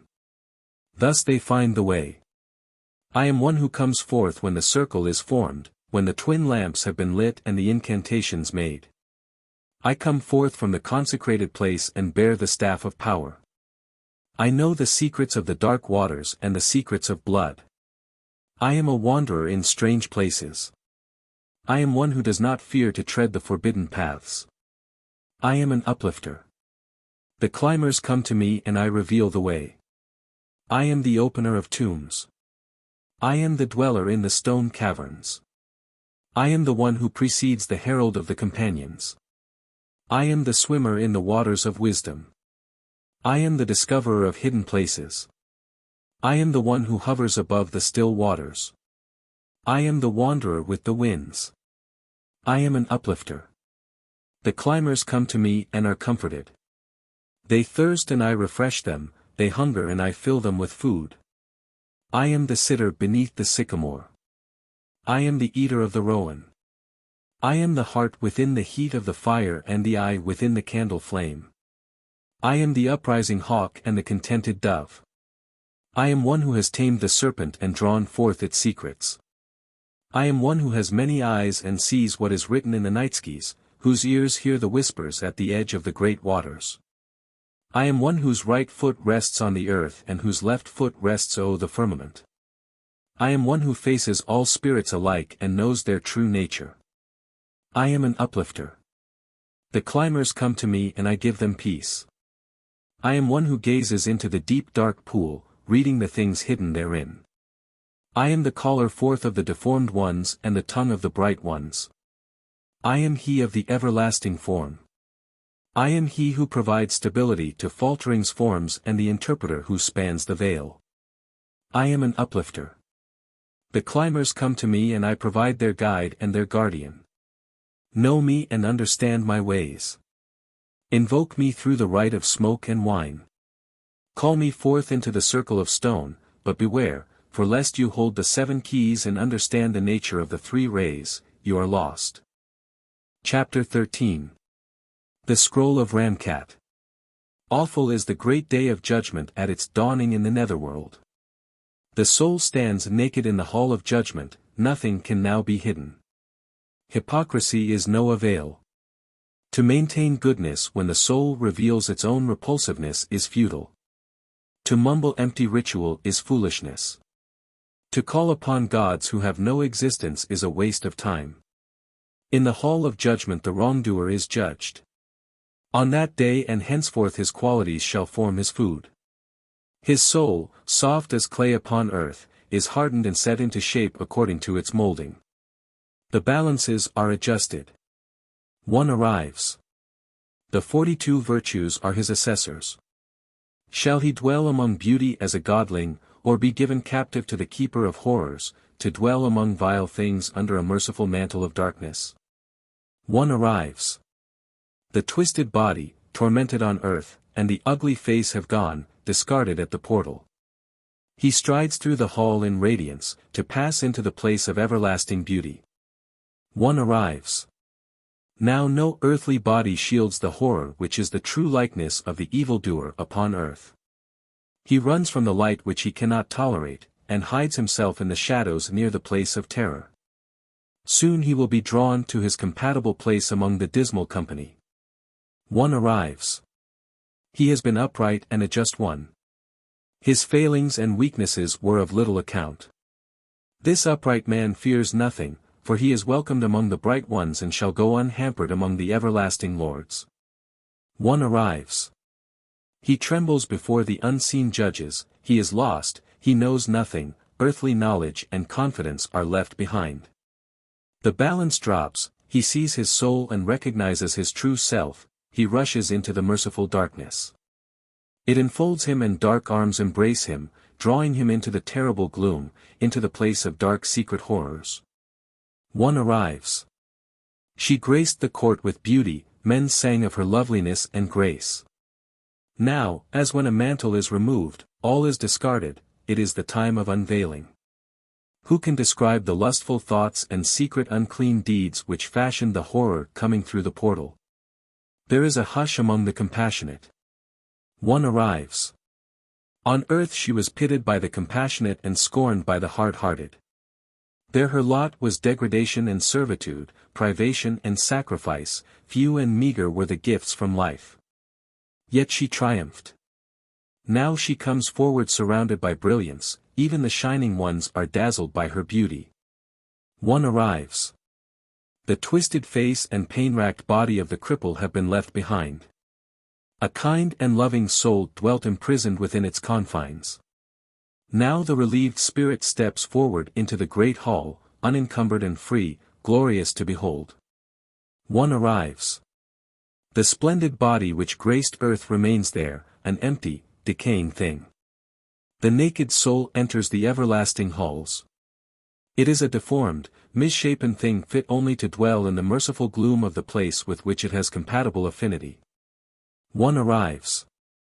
Neither goodness nor wickedness bears down upon the scales. The balances remain straight. The soul departs to the twilight borderland between the region of light and the region of darkness. O great lords of eternity, who once were in the flesh, even as I, hear not the outpourings of an overburdened and sorrowful heart. For who am I to presume to call upon the great God of all? Who am not without wickedness and weak in spirit? I have filled my heart with knowledge of the secret writings, but still I fear the judgment. Therefore, great lords of eternity, I call upon you who once walked the earth, even as I, and who, therefore, understand the failings and weaknesses of men. I am not weak in my standing with earthly things, but I am weak beside the greater beings. Will I, too, ever be worthy of the grandeur of the eternal mansions? O great beings whose nature is beyond understanding, grant me just a spark of the eternal wisdom, that it might light my soul and kindle the flame of immortal life. What is the destined fate of a man who knows the existence of things beyond his understanding? I see but I do not know, therefore I am afraid. Man can swim against the current towards the bank, but he needs a helping hand to pull him ashore when he is exhausted from the struggle. This is the fate of man. He must strive for that which he cannot attain. He must believe in that which he cannot prove. He must seek that which he cannot find. He must travel a road without knowing his destination. Only thus can the purpose of life be fulfilled. Man may believe he knows his destiny, but he cannot be assured with certainty, in no other way can he fulfill it. In this way alone can his soul be properly awakened to flower with its full potential. This alone he may know, the purpose of all human life is a goal so glorious it surpasses all earthly understanding. We may visualize our individual goals as we will, it is ordained that we have this freedom. How close or how far we are from reality is of little consequence, what is, is. He who seeks a non-existent destination will, nevertheless, get somewhere. He who seeks not at all will get nowhere. Earthly life fulfills itself without attainment. Chapter 14. The Scroll of Yonua. Away from my eyes, O hideous one. Slink back into the dark shadows about the black sunless abode where dwell the self-distorted souls of the fearsomely formed ones. Back to your murky haven of somber compatibility. Away, out of sight, for your repulsiveness brings back into my heart the thoughts of evils and temptations I have encountered and overcome, thoughts which I now so gladly forget. You poor, doomed fiend, misshapen, horny-headed, slit-snout, stunted in arms and legs, horrible to behold. What dreadful thoughts and unclean deeds must have been yours, to fashion you in this manner? Away, back to your own kind, back from the twilit border where you lurk furtively, afraid, pitifully seeking a glimpse of the bright joys denied to your own folly.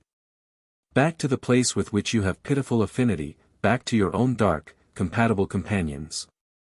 The guardians of the hidden gates repel you, lest you befoul the pathways of the glorious ones who once struggled to find beauty and cleanliness. The light of this place is ever spreading, and soon a glorious one may walk where you now slink in the gloom. Back, back from the dividing flame, back into the sad comfort of enveloping darkness. Back to your foul companions in misery, back into the mercifully enshrouding gloom. Your fate saddens my heart. Can you find consolation there, hidden in the comforting darkness? Does a kind word ever lighten the burden of your days? Is there a place of rest among the slime and excreta? O fallen one, who once walked earth so proudly in self-esteem, selfishness and arrogance, go back, torment yourself no more with the sights of beauty and joy which lie beyond your reach. O wriggler in the slime, back from the purifying flame, what can it avail you now? O repellent one, who by wrongdoing and non-good doing thus cursed yourself and were delivered into the comfortless arms of decay and filth. Who on earth appeared arrayed in such deceptive softness and complacency, who dwelt amid pleasure and luxury, away, back into the shadows, hide yourself from the pure gaze of the glorious ones. O squirming one, turn back are you, the shameful flesh is unworthy even of the flame. The unshapely mass, unchiseled by the forming blows of self-discipline and selfless service, unmolded by the touch of compassion and love, unpolished by conformity to the burnishing blows of sincere goodness, has no place near the region of revealing light. See, are you not seared with pain when the pure light falls upon you? Miserable indeed is your lot in that dread, dreary abode.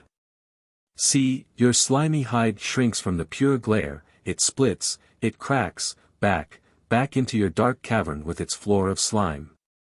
Back out of sight, out of hearing, back from the pure gaze of righteousness.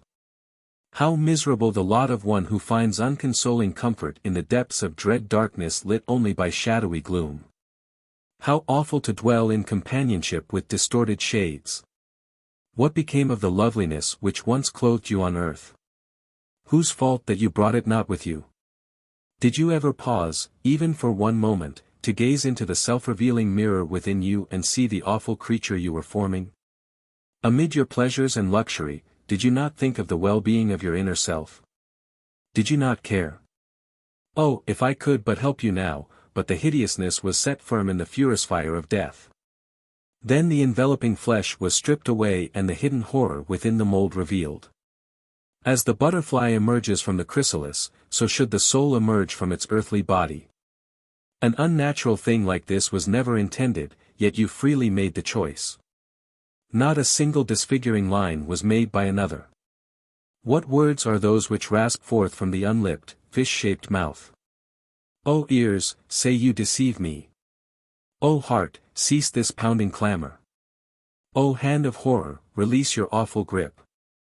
Would that I could swoon, that I could find relief in unconsciousness, but facts have to be faced here as on earth. I must look in trembling terror. Yes, I loved on earth, nothing there was more precious to me than my sister in love. I forgave her willfulness and was not stirred up when her words were unkind. I ever remained a man of cool temper. I clothed her well and good food she never lacked. My heart sang in her presence, I rejoiced in her loveliness, she was my life, my wife. Yet she was unfaithful, she was cruel, she found pleasure in deceit and perversion. As the years passed they became heavy, clouded and bitter because of her wayward ways. O horror, O terror, O cringing fear, keep away from me. O my eyes, O my heart, it is true. It is the one I loved. O let me die once more, that consciousness may pass from me. It is her whom I loved, she for whom I waited in joyful anticipation, hoping to find the light of my youth, hoping the overlay of later evils would be sloughed away by death, hoping to find the warm, throbbing liveliness I once held. I would gladly have forgiven the pain she caused in her maturity. Oh, what has become of the smooth flesh, the warm touch? Where is the beauty of face, the grace of form? Oh, raise not the crocodile-skinned arms to shield the awful snout, the green-rimmed, red-veined eyes. Oh, racing heart! I hear the misformed words amidst the hiss and gurgle issuing forth from the oozing aperture. Oh, say not that I was so blind, so greatly deceived, that you cared for naught but the earthly things we shared, that your affection was the false front of hypocrisy, your love a lie. Did I not always forgive? Was I not always patient? With whom did you share the terrible thoughts and desires that fashioned you thus? Surely this cannot be the work of your own nature alone. Fickle you were and pleasure-loving, selfish, cruel and deceitful, but all this I forgave because of the plea of my heart. Was this not enough? Oh, where is the companion I awaited? Lost, and worse than lost. O compassion, O mercy, come to my aid. My heart fails me, I cannot face what I thought to greet so joyously. O powers of solicitude, strengthen me. What can I do to mitigate the law? Is there hope? Is there a way? A whisper of comfort, oh gratefully I hear it, there is hope and there is a way, but between this self-shaped horror and the glorious ones there is an uncrossable chasm. In sorrow and anguish it must seek a road, it must go its own dark way as you must go yours in the light. Turn back, turn again towards the light, the compassion in your own heart does not to bridge the gulf between, unless it strikes a responsive spark within the other heart. Let the memory be erased, this is not the companion of your path. The trials and sorrows borne so well, the uncomplaining unselfishness fashioned you in glory. Nor would you have reached the present degree of perfection had she not been as she was, and is now revealed to be. This fearful fate was wrought by the lost one alone, for each is the sole keeper of his spirit. Each soul is fashioned by every thought, desire and deed, every emotion that touched it during its sojourn in an earthly body. Each is the maker of his own future, the fashioner of his own being. Chapter 15. A Scroll Fragment, 1. Salvaged from the Great Book of the Sons of Fire, this is all that remains of some 16 damaged pages relating to an initiation ceremony. Who will reward or punish me? I will. Who besets my path with sorrow? I do. Who can grant me a life of everlasting glory? I can. Who must save me from the horror of malformation? I must. Who will guide my footsteps through life? I will. Who brings joy into my life and gladdens my heart? I do. Who brings peace and contentment to my spirit? I do. Who lightens the burdens of my labor? None but myself. Whose courage will protect me from the workers of evil? My courage. Whose wisdom will guide me and enlighten my heart? My wisdom. Whose will rules my destiny? My will. Whose duty is it to attend to my wants? My duty. Who is responsible for my future state of being? I alone am responsible. Who shields me from temptation? No one. Who shields me from sorrow and suffering? No one. Who shields me from pain and affliction? No one. Who benefits from my toil and tribulation, my sorrow and suffering? Myself, if wise. Who benefits from my temptations and afflictions, my sacrifices and austerities? Myself, if wise. Chapter 16. The third of the Egyptian Scrolls. A fragment. If a man would know heaven, he must first know earth. Man cannot understand heaven until he understands earth. He cannot understand God until he understands himself, and he cannot know love unless he has been loveless. God is unknown but not unknowable. He is unseen but not unseeable. God is unheard but not unhearable.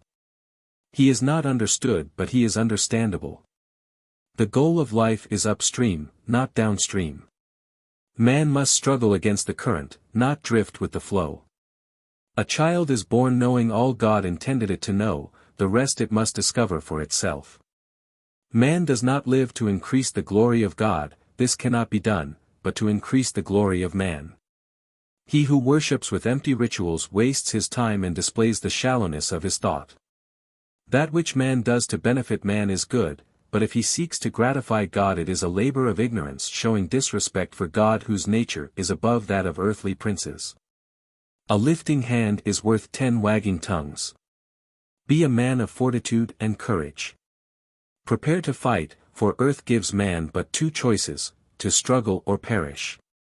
There is work to be done in the garden of God, therefore cease useless performances and word-wasting discussions, go, pick up the hoe and tackle the task to hand. This is the secret of life, man lives in God and God lives in man. This answers all questions. Chapter 17. The 6th of the Egyptian Scrolls. God is in all and he encompasses all. There is no God but the true God, and his existence is our assurance of life everlasting.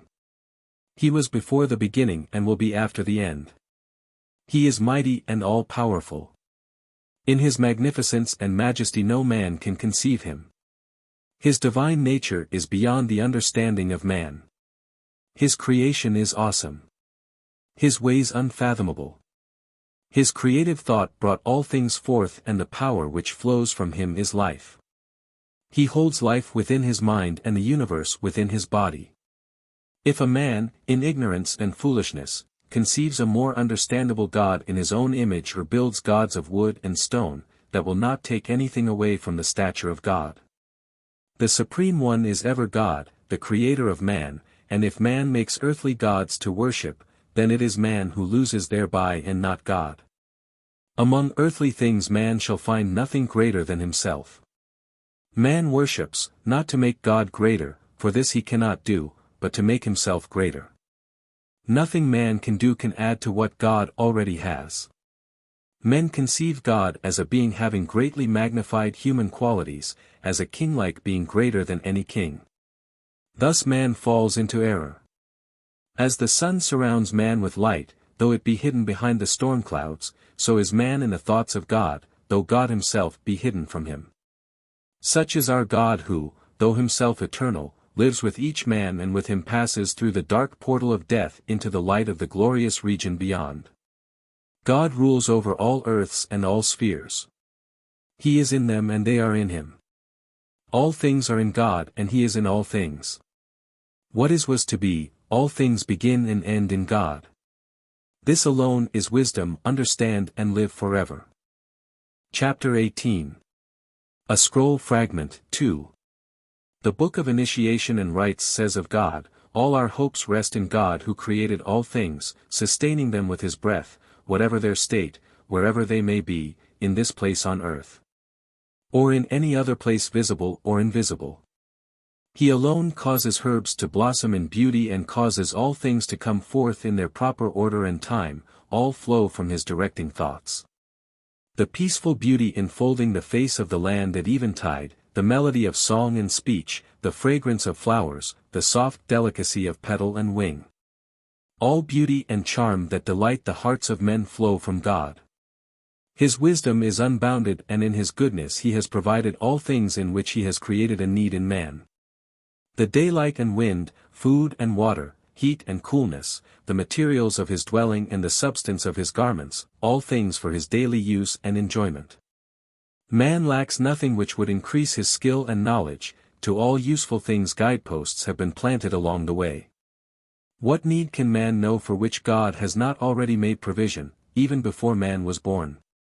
He has established the nature of all things, so they remain stable and come forth in their proper order without change. When a man sows barley he knows what will come up out of the ground, the rewards of his toil are not confusion. A man lights a fire knowing it will cook his food, it is not sometimes hot and at other times cold. He knows that day will follow night and that the hours of darkness are prescribed, it is not a matter of chance. The hours of darkness are not one day long and the next day short. Oil is ordained for lamps and water to drink, man knows that never can he light a wick in water. Man looks about him and sees order, not confusion, and he knows that where there is organization there must be an organizer. The ordinances of God are established for the benefit of man. Were they not set in stability, man would be nothing but the plaything of chance and the victim of chaos. Therefore, on the days of feast and fasting, each following in their due season, I will ever remember the obligations due to my God. I will rejoice and sing songs of praise with a full heart. I will shun the hypocrisy of moving lips. I will be joyful in the fullness of spirit at the beginning and at the end of the appointed seasons. The decrees of God are fulfilled at the appointed times, and the days of labor pass one into the other. The season of first gathering to the full time of harvest, the season of sowing to the season of fruitfulness, all pass away as the kiss of the wind on the waters. I will raise my voice, and my hands will move with the music. I will pluck strings and send sweet musical sounds rising to my God, and my breath will fill pipes with tunes to his glory. When the sky blushes in the dawning I will lift up my voice in gladness, and when it reddens in the evening I will not remain silent. Oh, how I rejoice that God has made me as I am. Truly he is in all and encompasses all. In his magnificence and majesty no man can conceive him, for his divine nature is beyond the understanding of man. His creation is awesome, his ways unfathomable. The love of God for his wayward children has been limitless and abounding. It has remained changeless throughout the ages, filled with his noble purpose.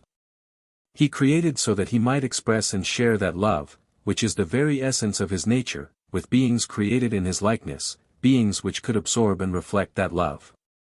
Yet, that his love might be wholly free, man was endowed with free will, the free will he has used perversely. Chapter 19. A Hymn from the Book of Songs, 1. Bring forth the instruments of music, let all voices be raised in thanksgiving to the Lord of our lives. Be happy in heart and let joyfulness flow from your lips, but remain in stillness while the hands move. Peace and honor be yours, O Great One, shadow of our days, comforter of our nights, to whom alone we pay homage. Long ago the sky door opened and you appeared over the land in the days of our forefathers, shaking it with your wrath, but now you are hidden, your awesome glory is seen no more. We, your children, rejoice, for you bring peace and spread contentment and security over the whole face of the earth. Heaven and earth and all the spheres of the infinite spaces are filled with your spirit. The demons of darkness tremble before you. Yet to us you are truly the mysterious hidden one, the guide of our fathers in the sad days of darkness when the face of the sun was veiled in gloom from the eyes of men. You pour out goodness, bringing fresh water to the green pasturelands, bestowing life upon all beasts and living creatures therein. Through the blessing of your bounty, even the parched lands drink unceasingly in then season. You are the bestower of bread, for you cause the corn to increase and the harvest to be plentiful. You are the supplier of reeds and the provider of fish. Every craftsman is prosperous and deft when under the guidance of your hand. Your eye directs the hammers of the smith and your hand covers the fingers of the potter. Your creating breath is inhaled by the craftsman, so he is inspired to create an object of beauty. You whisper on the breeze and the hearts of men are filled with a gladness which issues from their mouths as joyous song. You move the brush of the painter and direct the pen of the writer. You are the warden of fishes within the waters and direct them into the nets of the fishermen. You are the watchman who keeps the waterfowl away from the field sown at the rising of the bountiful waters. You are the lookout man at the eye of the barge moving safely over the flowing waters. You are the director of the energy-giving breezes which press against the sails. Your hand rolled the corn grains and your life-giving breath sucks up the green-growing shoots. Your fingers unfold the awakening buds. Your firm will hold stone in stability, so the great buildings endure through the ages. Nothing can escape your vigilance, and rest is unknown to you. Eternal activity is the essence of your nature. You are the ever-watchful one, the great bearer of the scales, the unchanging guardian of the helpless and the protector of the poor. Those who fill these roles on earth do them in your name, for you are the motivation and power behind their deeds. Were you non-existent, men would devour one another like crocodiles, while justice and mercy would be things unknown. Something intangible and unseeable flows out from you and rules the lives of men, causing men to deal justly with one another. For though injustice is part of the fabric of life, it is not dominant and your power mitigates its effects. You caress the face of the land and at your touch the womb of earth is opened, green growth springs through the soil and reaches up towards the sun. All creatures move about according to your design, and by your decree their lives are directed. You paint the patterns of life and design its destinies. Though the prince lay his head on a pillow of down and the beggar lay his on an unyielding stone, both sleep alike on your bosom. The sleep of the rich man is no better than that of a poor man, while the sleep of a laborer is better than that of an idler. The night frightener does not haunt the dreams of those who have paid their debts to the taskmaster of the day. Those who spend their days in idleness sleep in a restless bed. Thus, you have ordained that the scales of life be adjusted. All is balanced in your hands. Your spirit moves over the earth, instructing the bee in the gathering of its honey and the hornet in the making of its nest. It directs the ant in the complex design of its cavern and the swallow in its mud gathering. It guides the birds in their season and calls the locusts at the appointed times. All creatures have their unlearned wisdom, which is an outpouring force emanating from your spirit. When you fill the earth with the shining light which rules the day under your command, all men rejoice, for by this all things are increased and food comes forth in abundance. When the Lady of the Night rules the darkness and all is hushed in mellow coolness, hearts are filled with tranquility and content. You fulfill all the needs of men, for you are the great provider. Men labor in the fields and fill the storehouses with grain, but you provide the increase. You are the ever-bountiful one, yet with all you give never is your substance lessened. You remain everlastingly the same. Man has not but what originates with you. It is your waters of life, everlastingly flowing, that sustain him. Eternal glory be yours, my God and my life. I sought you in many temples, only to discover that there was one God hidden behind all other gods. That you are indeed the Father of gods, yet the maker of none of them. You have illuminated the widespread universe with beauty and filled it with awesome, imperishable grandeur beyond description. So great are your works above that they must be veiled, so we can comprehend them only dimly, lest we be overcome.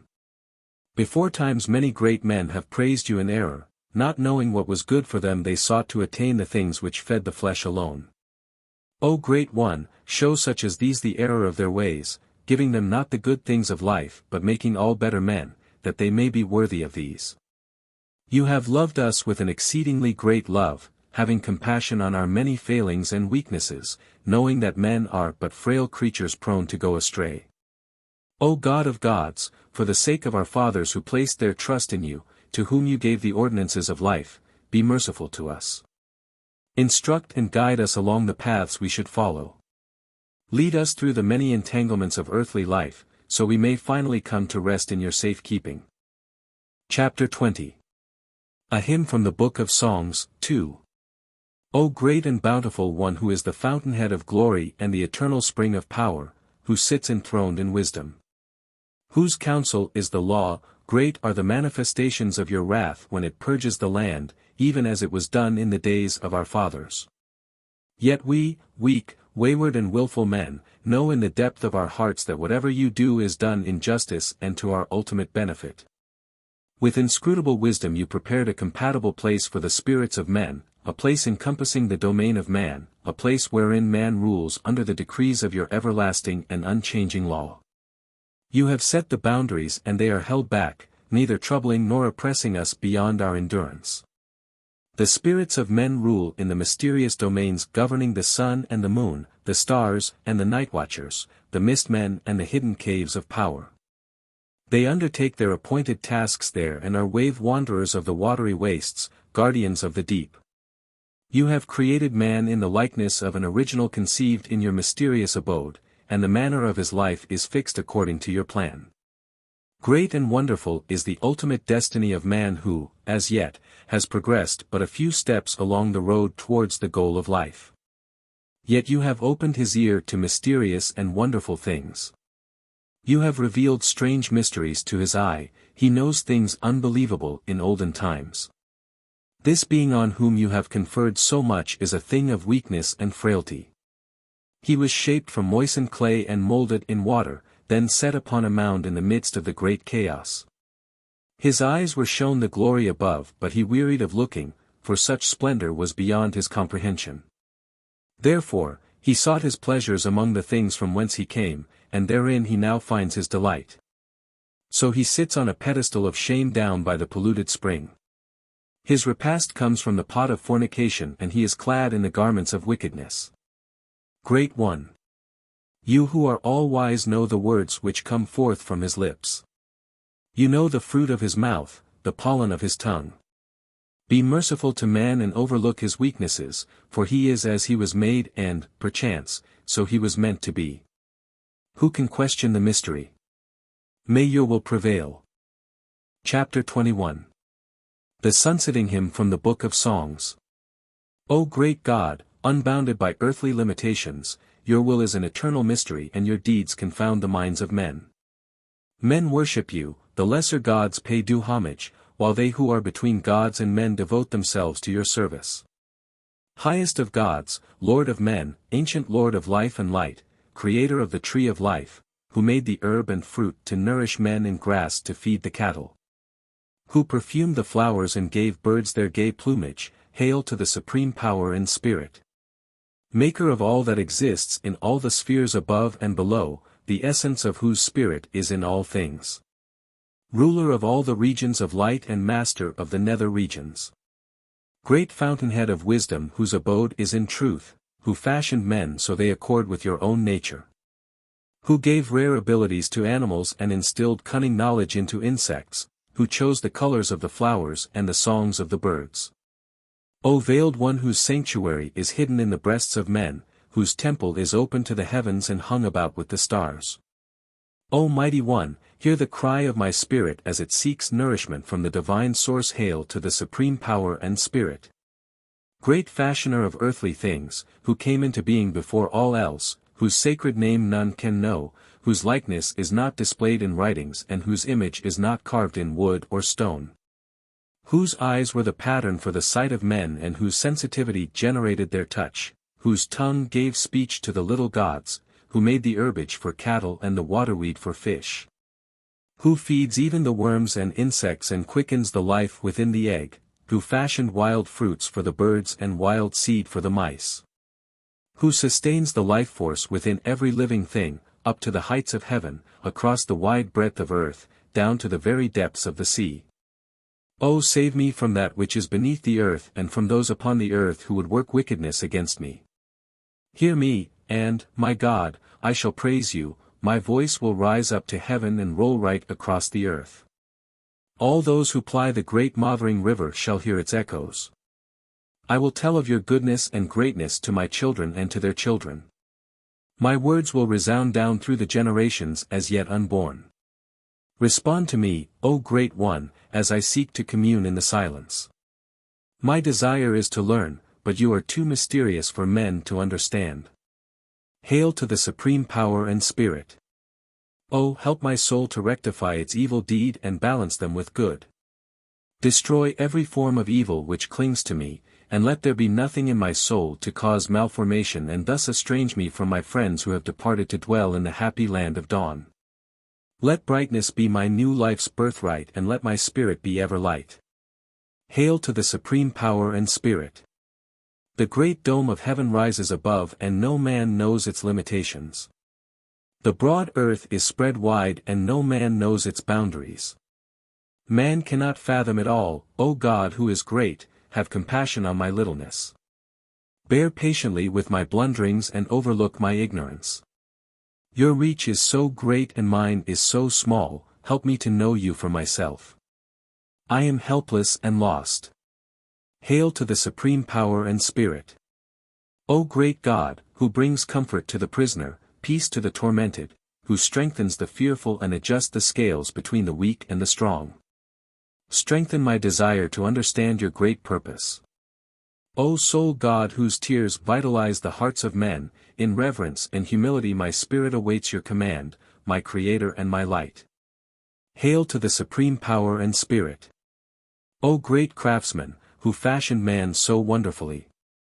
Who brought together the elements of the earth and transmuted them so mysteriously, who created with such diversity that no two things are exactly alike, give your servant some task, that he may accomplish it to your glory. O provident benefactor, who provides sustenance for the beasts of the wilderness and fills the storehouses of men.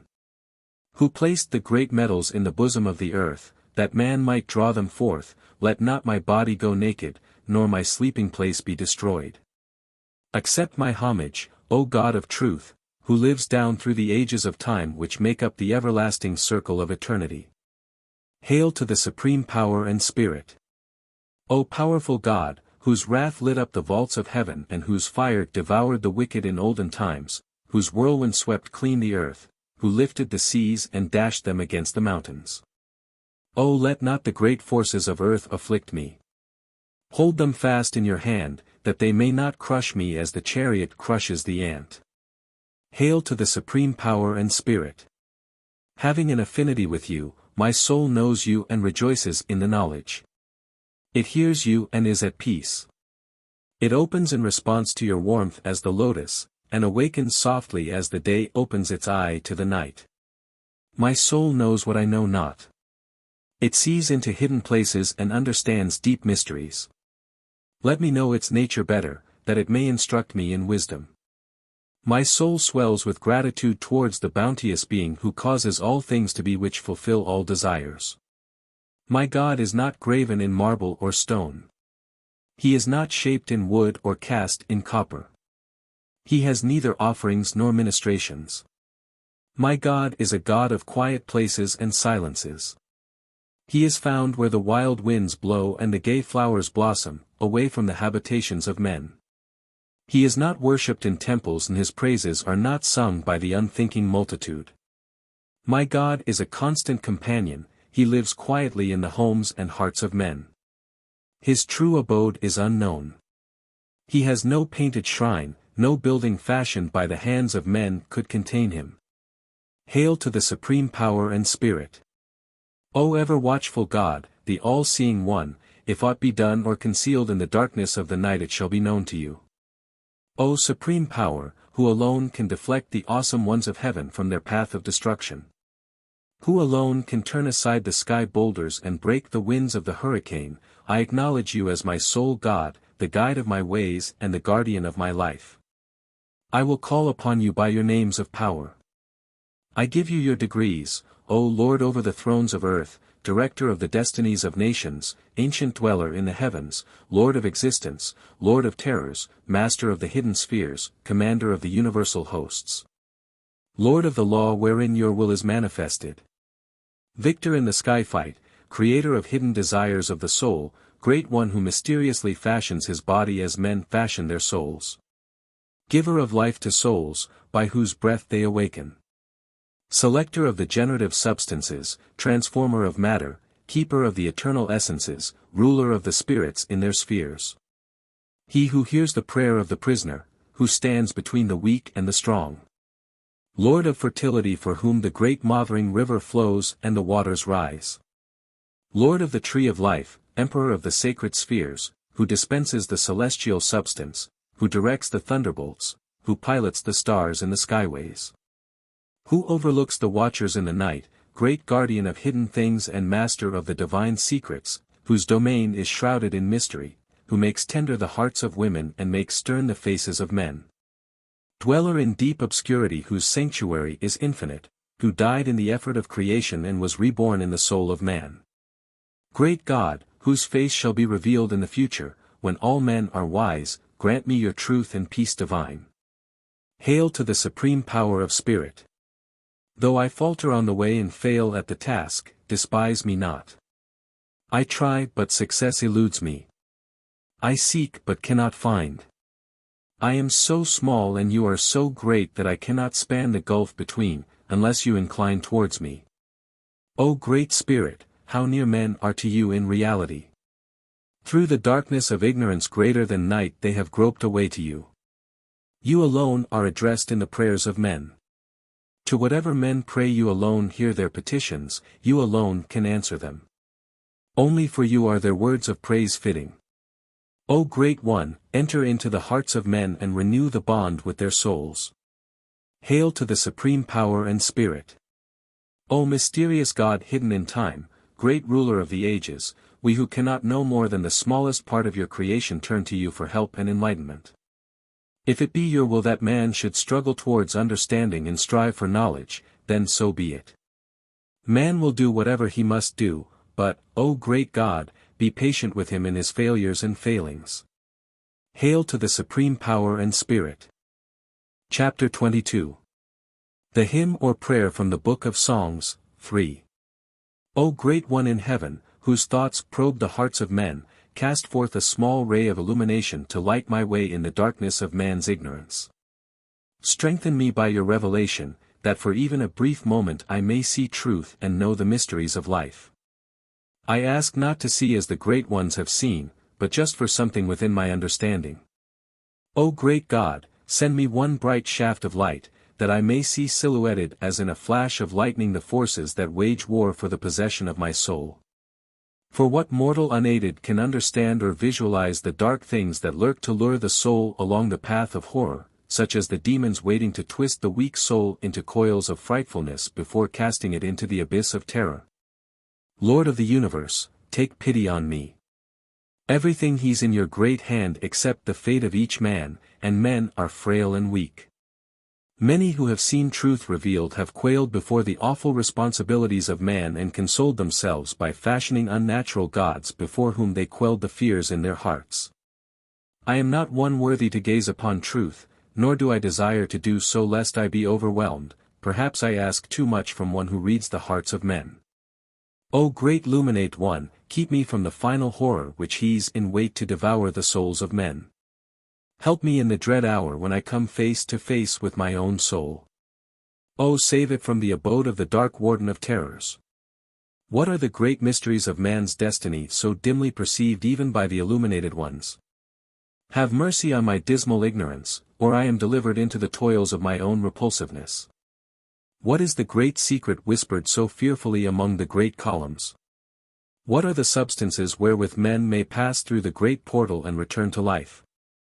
Is it true that the destiny of man is determined by man? Oh, what fearful responsibility! My heart is overwhelmed and my spirit becomes weak with dread. Is it for this that men shun the truth and cast themselves at your feet for mercy? I fear, for my soul is heavy with evil and the scales will bear down against me. Will it be stamped with the dread impress of condemnation by the 42 seals? Place your hand in mercy upon the balances and let my soul be made light. O Great One, hidden within the eternal silence, who shines forth as a beacon of light to few men. O lighten our darkness and our fear-shadowed hearts. Lift the veil just slightly, that we may understand something of your greatness. We are not uninstructed and know we can be granted no more than a glimpse of your greatness, for to receive more would be too awesome for the frail constitution of man. This is why the ignorant doubt, for their very ignorance spawns the frailty which inhibits their enlightenment. We hardly dare murmur these fervent words.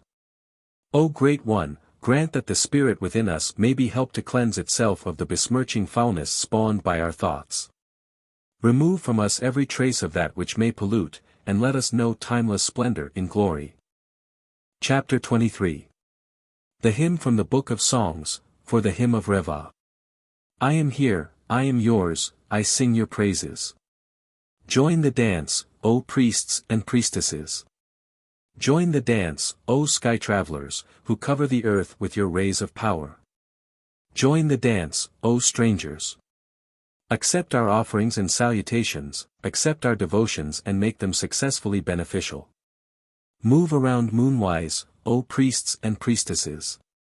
Stamp on wickedness. Stamp on hypocrisy.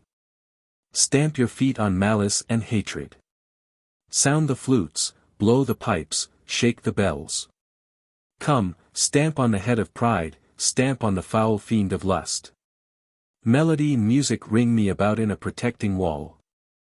I am one who rises over the fallen. Hail, O overlooking, all-seeing power. I am yours, I am a chosen one. I am gifted with strength, I am thrice gifted with strength.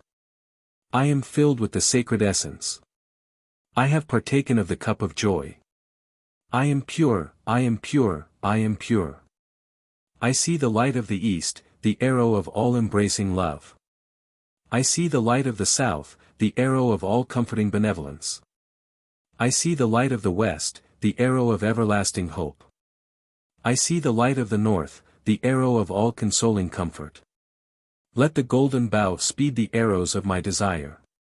I am still, I worship the hallowed limbs. The heavenly hosts gather, as swallows for the flight, as storm clouds for the downpour. Before the sacred shrine I renew my strength. I free myself from all earthly desires, from all bodily passions, of all soul-eating lusts, of all soul-destroying vices. Now I see the rainbow-hued radiance of the real within the unreal. Now I see true where before I saw what was not and heard what was not. I was deceived by my body, I was deluded by my feelings. Now I see things not seeable by unaided mortal eyes. I hear things beyond mortal hearing. O Great One, O Radiant One, O Timeless Knower, O Limitless Viewer, O Majestic One with a form of indescribable beauty. I have seen you through the veil, I have glimpsed the reflection of eternity. I am free. I, your Son, bow humbly before you. Lord, my heart is pure. I proclaim my loyalty to my neighbor on my right and my neighbor on my left. I see the meat. I see the tripod. I see the knife. All is ready. Come, benevolent spirits, gather about the flame. Hover over the bowl. To you in whom resides the power to appear in any form or shape desired, come as welcome guests.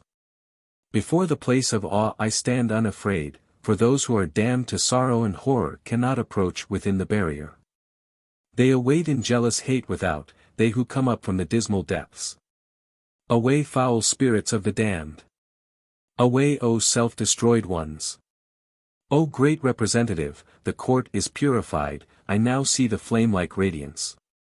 Brothers and sisters, do you see it too? I see the radiant risen ones who have torn aside the veil for one brief moment. I see things of overwhelming splendor. Bring incense, bring water, bring salt and bring the offering flame. Chapter 24. The Hymn from the Book of Songs, 5. The following paragraphs come from fragments and may originally have formed parts of more than one hymn. I believe in you, great God of life, Lord of the kingdom of light, dweller in the eternal silences. From the center of your domain there is an outflowing which sustains all life, and in you rest the hopes of all men. You are the ruler of all spheres and your dominion is unchallengeable. Under your benevolent guidance earth continues to exist and hold together, changing for naught but the benefit of man. We are your children and you are our Father. I believe in the sacred spirit of inspiration which enters the hearts of men, flowing out from you and joined with you and yet separate, the Spirit to whom our fathers of old gave the greatest reverence, the beautiful one, the gentle one. The inspirational one who first taught men to love and who drew aside the veil to show them beauty. I believe in the great kingdom beyond earth, where, in the place of light the souls of men, if worthy, find a perfection not known here. The light which is in the region beyond the veil is not as earthly light, it has a sustaining quality, it is a vitalizing light indescribable in earthly words. O great dweller in the vast silences which are not as the silence known on earth, who attends this sacred place where men gather in devotion. We who are here see you revealed as a beacon light for those whose hearts dwell in the darkness of ignorance. We rejoice in the strengthening emanation which flows out towards those with the wisdom to attract and absorb it. Here, in the hidden place, we your servants are gathered, and we bow before you, O Great One. We bow in humility, not in servility, we bow in recognition of our earthly limitations. We are overcome with awe and can but stand in worshipful silence before the vision of your glory. It shines before our eyes, and our mouths cannot open. Here, on this sacred ground, we hardly dare to utter the words of prayer, for the sentences formed by men are so unworthy of their purpose, when used and spoken before you. Man is limited in knowledge, in understanding, and in ability, it is the recognition of this which makes him humble.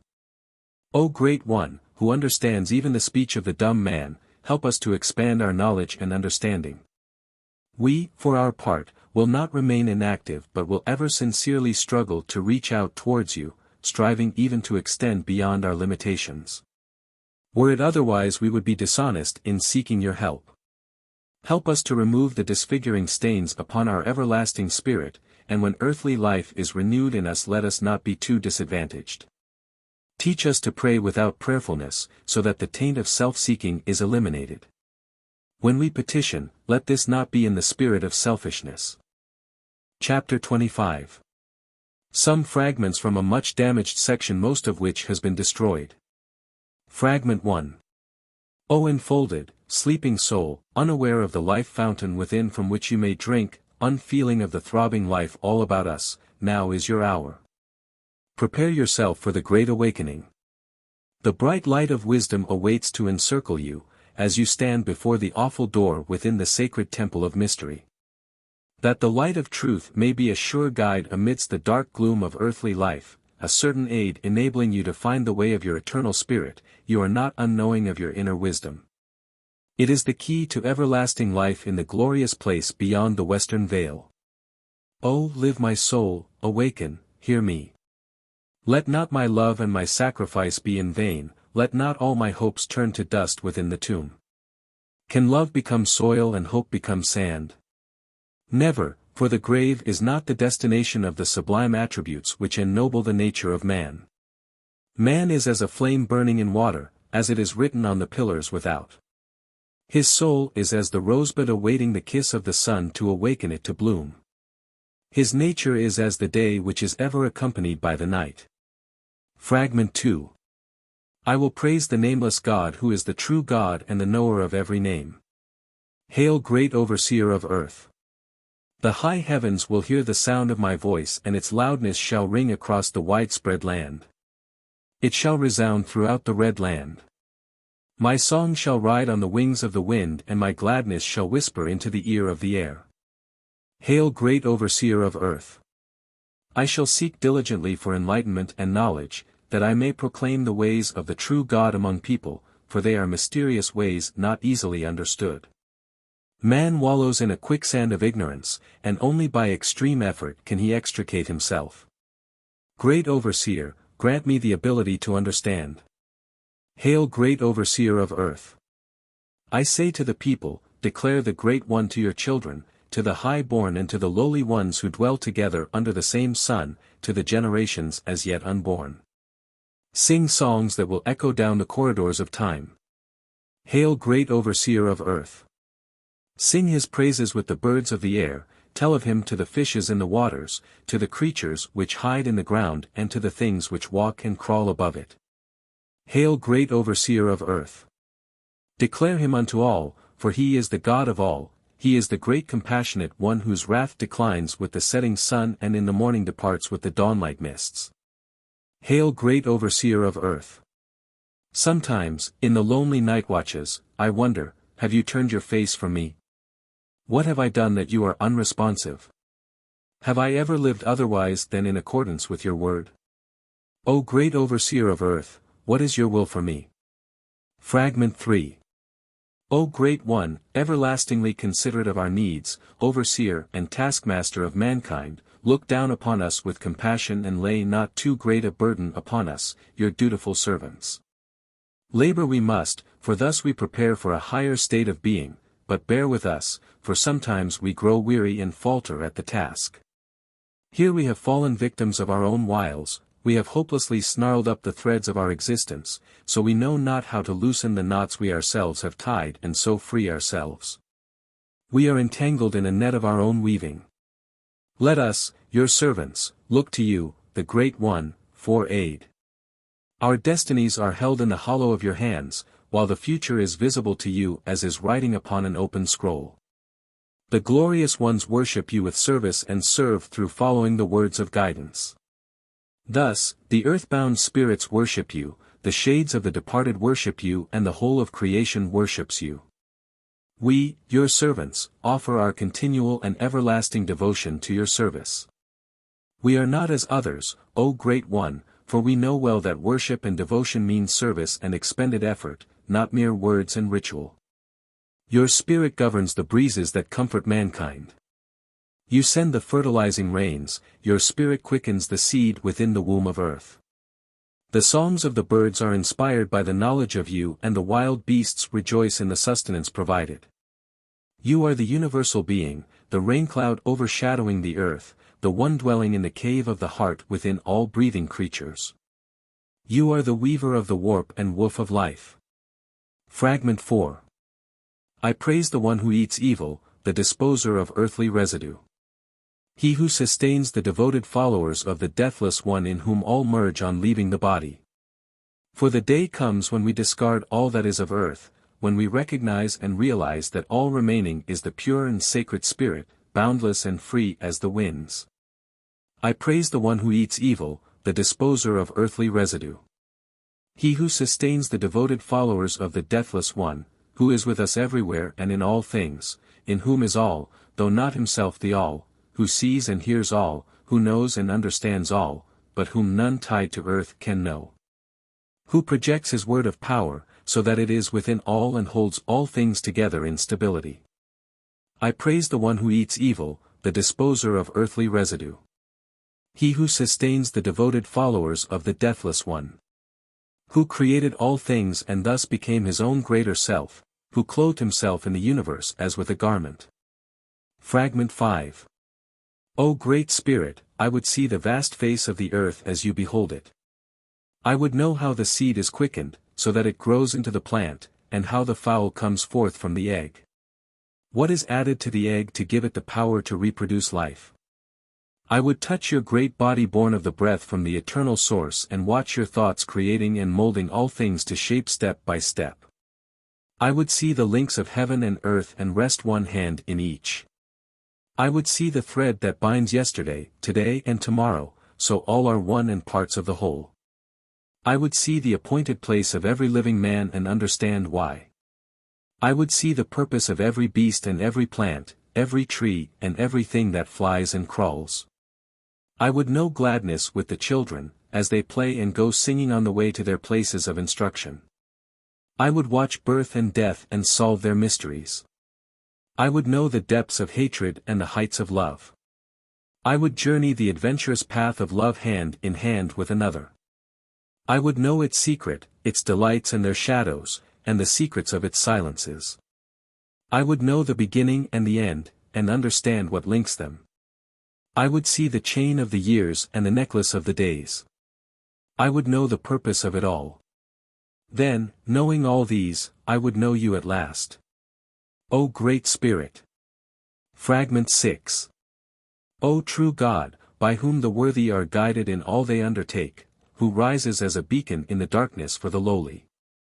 Grant us, your servants who put their trust in you, strength to overcome all the doubts and uncertainties which rise in our hearts, as frightening shadows arise in the night. Let us sip the waters from the inexhaustible well of wisdom, that we may not move along false paths to encompass our own destruction. For we cannot see the way in the enveloping darkness, and confusing voices shout this way or that way. We are bewildered, for we know not which one is right. Can there be so many ways? We are not men of great learning or high position. We do not sit among princes, being among the lowliest in the land. Yet it is we who carry the burdens of the people, we feed the hungry and provide for the widow and orphan. Ours are the aching backs and weary feet, ours the naked body and empty bowl.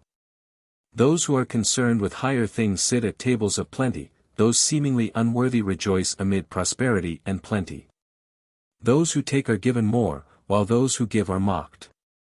We see these things and doubt enters our thoughts, we ask one another, why is this the order of things?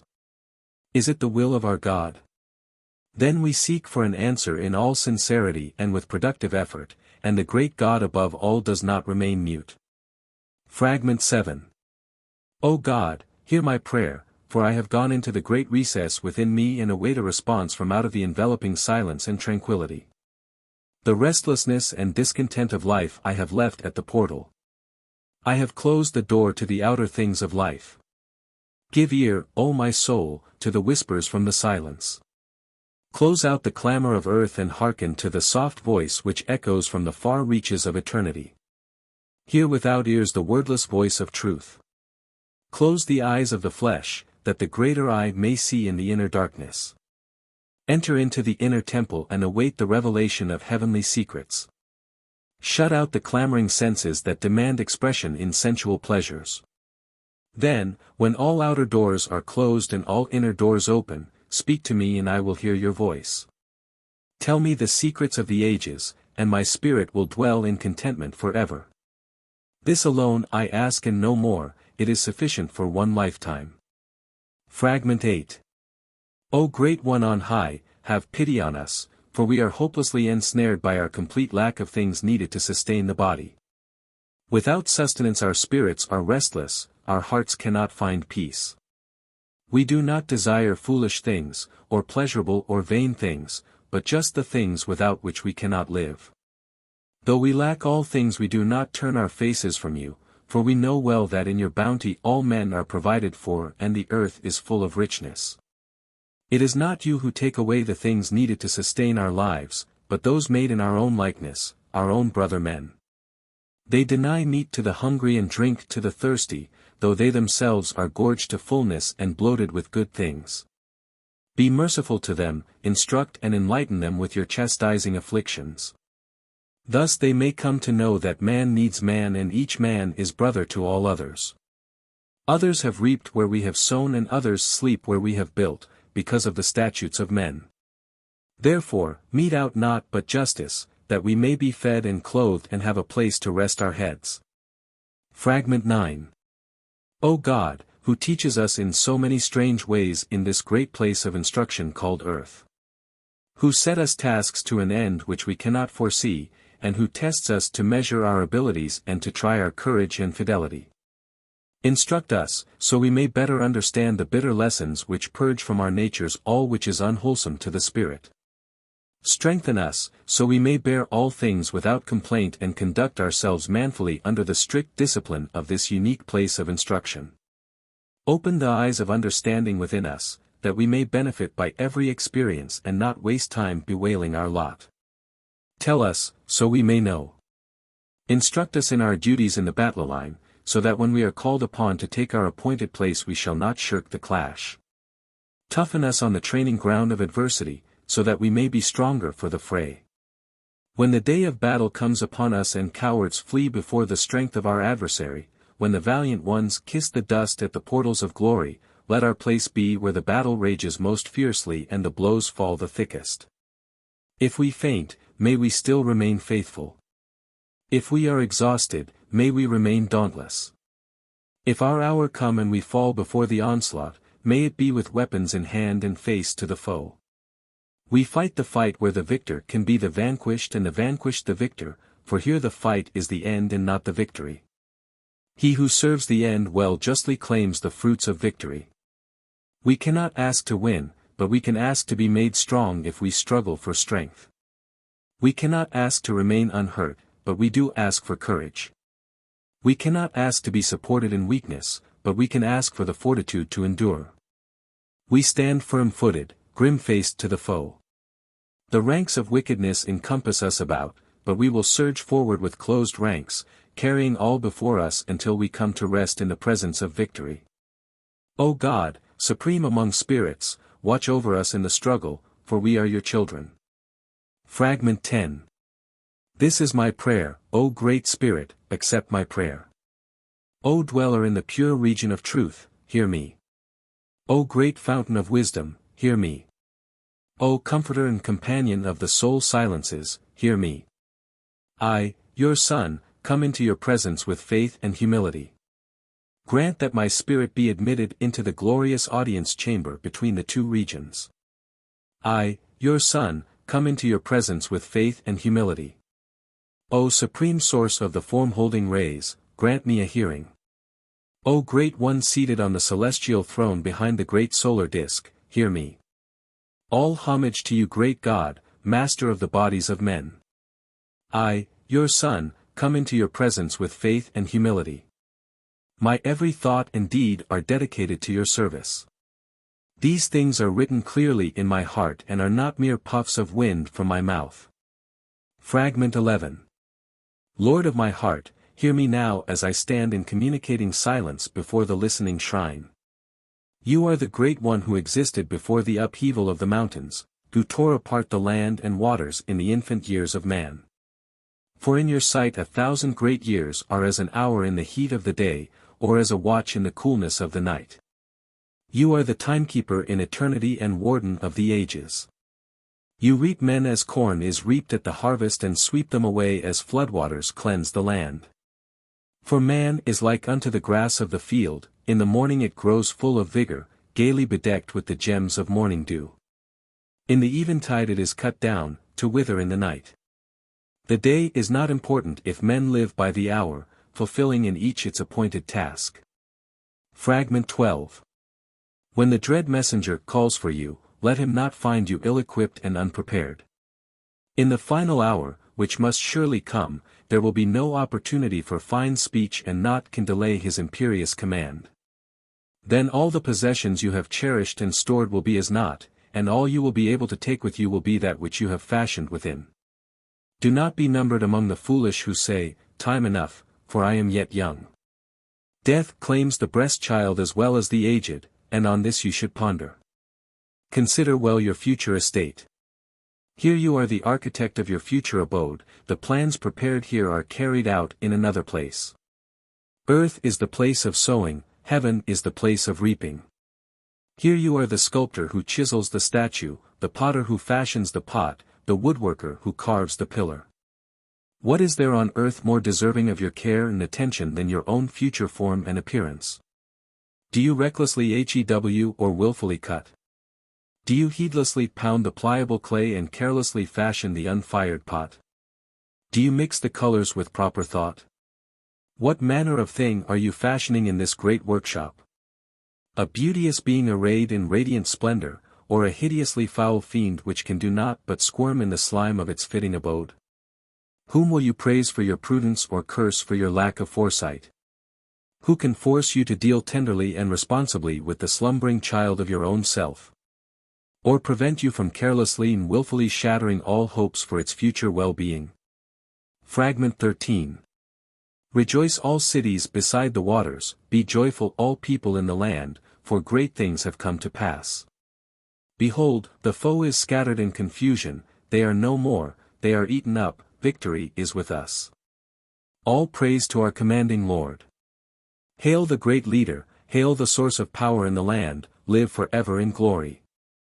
O mighty fighter, let us rest in the shade of your greatness, let us dwell under your shadow, under the protection of your right arm. You have given us that which we never thought to know again. Men sit in peace, speaking freely one with another. They walk abroad with light steps and their heads are held high. Men look their fellow men in the eye and there is none to jost them. They are delivered from the shadow of fear, and confidence is renewed in them.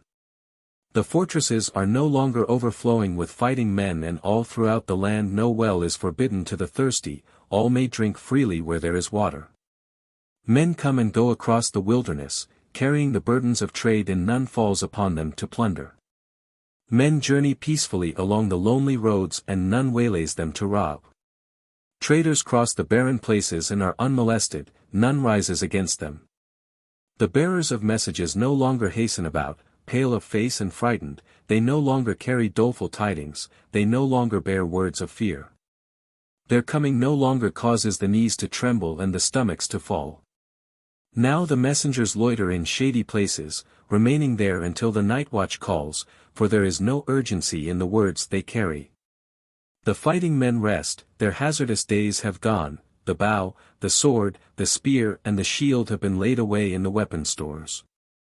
Women walk freely, they talk gaily, for they are not overshadowed with fear, neither do they tremble for fear of molestation.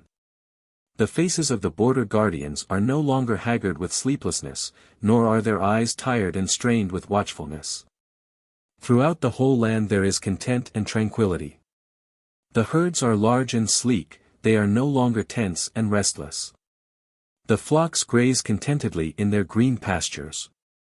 The fowls are no longer alert and noisy but squabble playfully, chasing one another through the dust. The voices of men are no longer hoarse-neighed with war cries, instead they can be heard singing as each goes about his appointed task. The doleful wailing of women who mourn their dead is no longer heard and widows no longer proclaim themselves. The husbandman sows contentedly, knowing that where he sows he shall also reap. He no longer doubts that he will enjoy his own harvest. The face of God is once more inclined favorably towards us, even the lesser gods look again upon the land with favor. The reign of Saku is over, he no longer overshadows the lives of men, all is well in the two lands. Fragment 14. We praise our own God with joyous and grateful hearts. He has shown himself among us. He will come again in his season, all is well with us. His desire brings forth the green growing things and the land is clothed in its gay mantle. His hand guides the stars, his mind contains all things that fly above the earth and all things that walk and crawl upon its face.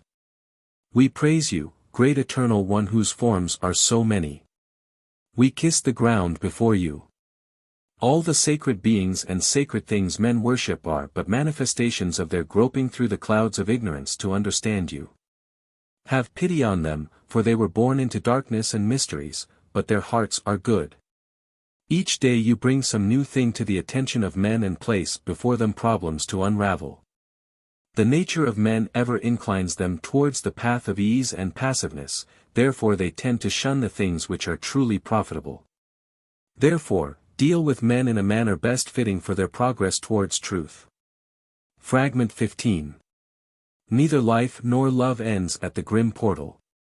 The strength of the invisible bond between two souls binds them even after death. That which binds strongest of all is the love which is sincere, true and constant. Such love endures through tribulations and trials. If one you love has departed through the western gates into the great halls of eternity, then be comforted by the words of truth. This you will then know, that the guardian at the grim portal is no fearsome being but a compassionate attendant who tends you gently while asleep, until the morning of a more glorious day. Then you will be awakened to journey through a greater adventure with the companions of former times. Fragment 16. In death you are greater than ever you were on earth, for now the companionable spirits lament for your sake. They strike their bare flesh for you and smite upon their forearms. They tear at their hair and cast dust on their heads. Yet if they be true to themselves, they are not cast down, they are not distressed. There is a voice speaking out of the silence, saying, if he goes he shall come, if he sleeps he shall awaken, and if he dies he shall live. Can you be gone from us forever? No, you are not dead or lost unto us, unless by our own deeds we depart to dwell in different regions. I am not cast down. You are now in the great place beyond the everlasting stars. You have passed over the horizon of immortality and now walk erect along the path of glory. May we meet there in days yet to come. Hail, O glorious one! Fragment 17. My side when I come before the assessors, that when I hear the verdict I may not be alone. If my eyes cannot see, then tell me of the balances, do they bear down in my favor?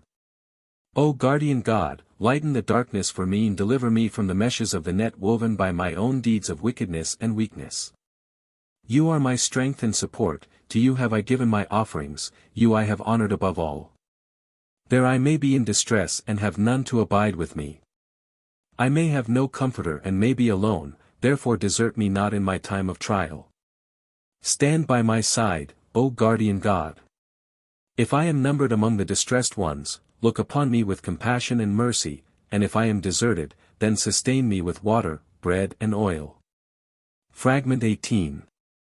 I sing words of glory unto my God who is the great God above all gods, and the words which issue from my mouth shall be exalted above all things. With them I will praise him in the sacred place, in the silence of his hidden sanctuary. They will glorify my God, so that his majesty is not dishonored and he is not deserted, until the day when he shall be declared before all men. With the ever-loving thoughts of a devoted heart I praise him. Even as the sun rises joyfully into the day sky, so does my heart rise towards He who gives me life and renews it day by day. He is great, He is mighty, He is glorious. He made the great river to flow, that all men in the two lands might be fed. It never wearies, it never ceases its onward flowing. It is everlastingly renewed.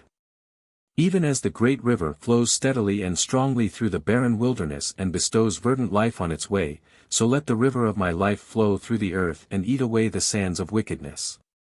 Release me from my mortal fetters.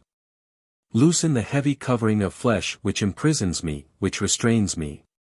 Let me rise free into the glory above, as the falcon floats freely on the wing.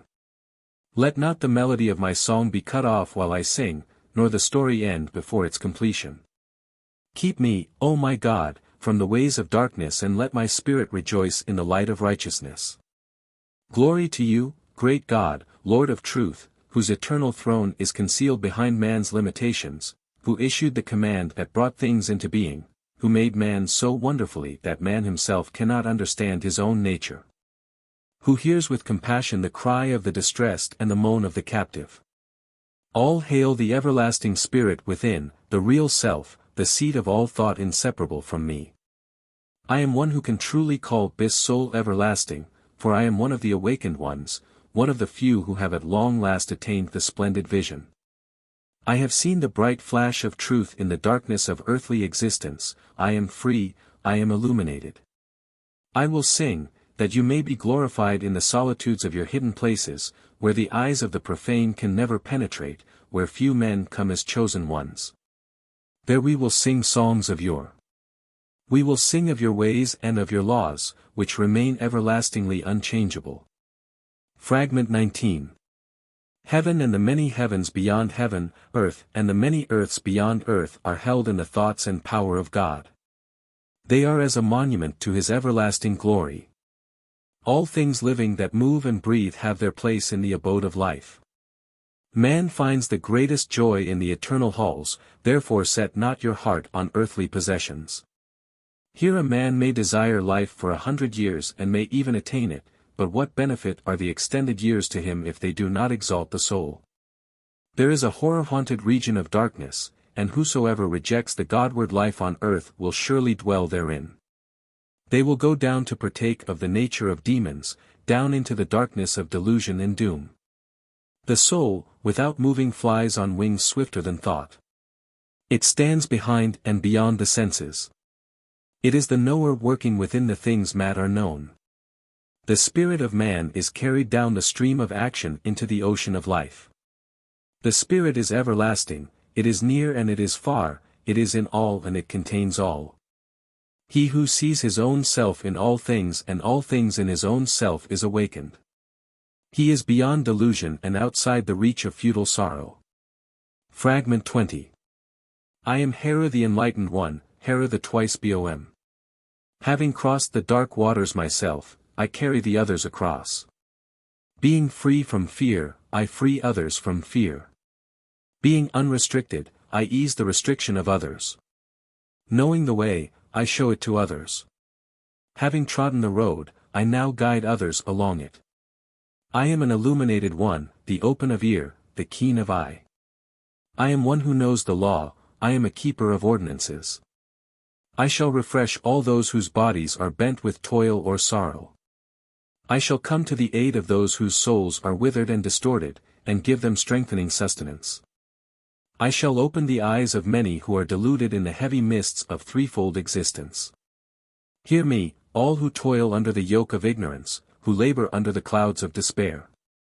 I am the forthcoming one, the future one turned back. I am the spirit within the law. I am the voice of enlightenment, one who proclaims the brotherhood of all men. I am to one as to another. I am Heru. Fragment 21. O life-giving sun, handwork of God, projection of divine fire, heat of heaven, light of the day, solitary glory of the daytime, let me behold the hidden form behind your brightness, for the spirit within you is even as my spirit. Thus, I may come to understand the nature of my God who commands you and to whom I pray. The fair face of the daughter of truth remains hidden behind its mask of gold. O Spirit of light, draw aside the veil even slightly, that I may see. Who among men is wise enough to know his own wrongdoing, or to see clearly his own errors and follies? The eyes of men are dim and the road narrow, therefore it is not hard to wander from the way. Therefore, O my God, keep me from all hidden wrongdoing and errors, and keep me from the power of temptations to which I so readily succumb. I know the rebellions of my heart, and my wickedness is ever before my eyes, yet how much more do I not see? I have chafed against the restrictions of your decrees and the law. I am a foolish one who does himself an injury. I am ashamed and blush for my folly. I am as a man who, when his arm does wrong, cuts off a finger.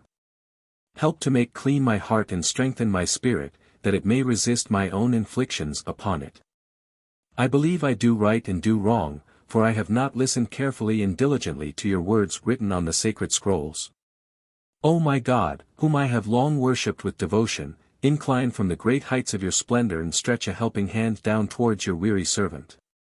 Trusting in you I will depart from the pastures of sweet grass and the calm waters of restful repose, and go into the presence of the everlasting Lords.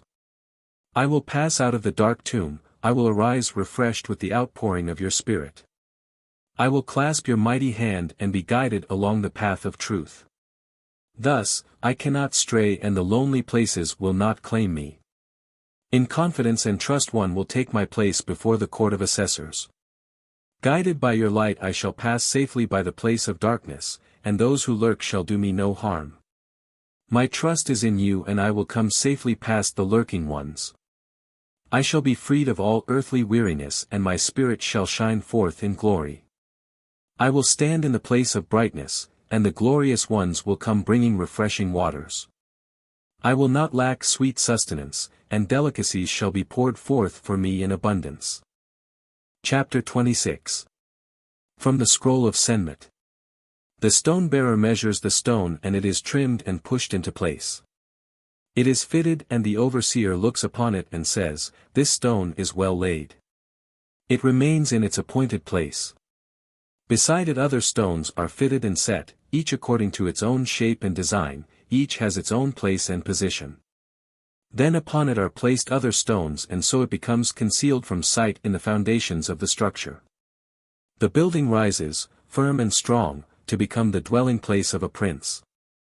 I am one of whom men say, he establishes buildings which stand forever. I remember that stone deep below the ground in the base of the structure where no eye ever sees it. Men know it is there, it just remains in its place, fulfilling its appointed duty, a necessity for the upholding of the building. What difference whether that stone be set upon the pinnacle, shining in the sun, ever before the eyes of men, or hidden in the ground, unseen at the base? It does its duty by standing solidly in its rightful place and seeking not to change it. I, who establish great buildings which will stand forever, remember that stone. Chapter 27. The Songs of Nefertari 1. I sing my song because the earth sings, though the wind is hushed among the groves it still plays with soft melodic gaiety. The benevolent sky looks gently down, its breath stilled as it listens to the melody of the leaves. The dew smiles in the morning, for it has captured the light of love from the stars. My song is beautiful because my heart dances gladly in my bosom, its joyfulness conveys gay music to my thoughts and places endearing words on my lips. Because I am dedicated to love I have but one love, the beautiful container of my life.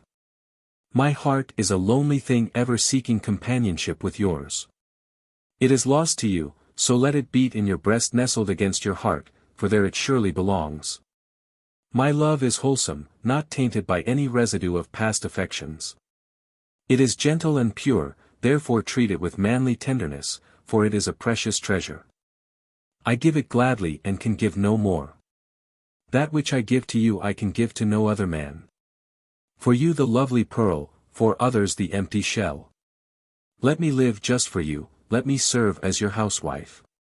Let me hold your child to my breast, let my eyes be gladdened by your presence each night and in the morning. Let me bask continuously in the wonderful radiance of your presence.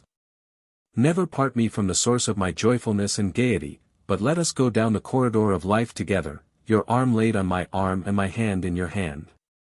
My heart is desolation, it is like a wilted flower. You are away, my love, and my eyes search the road for your coming.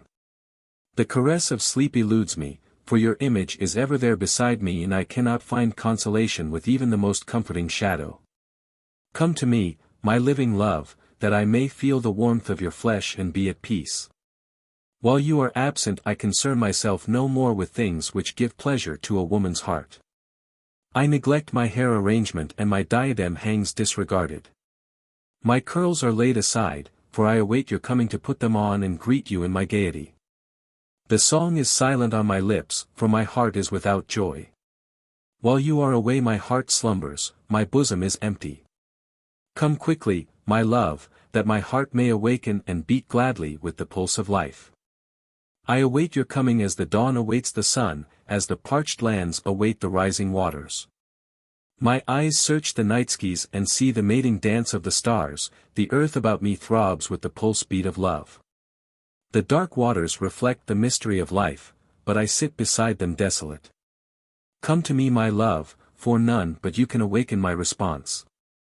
I stand alone on the shore of the sea of love, come, oh come, that we may enter the enchanted waters together. Does the night long for the day as I long for you? Does the thirsty wayfarer long for water as I yearn for you?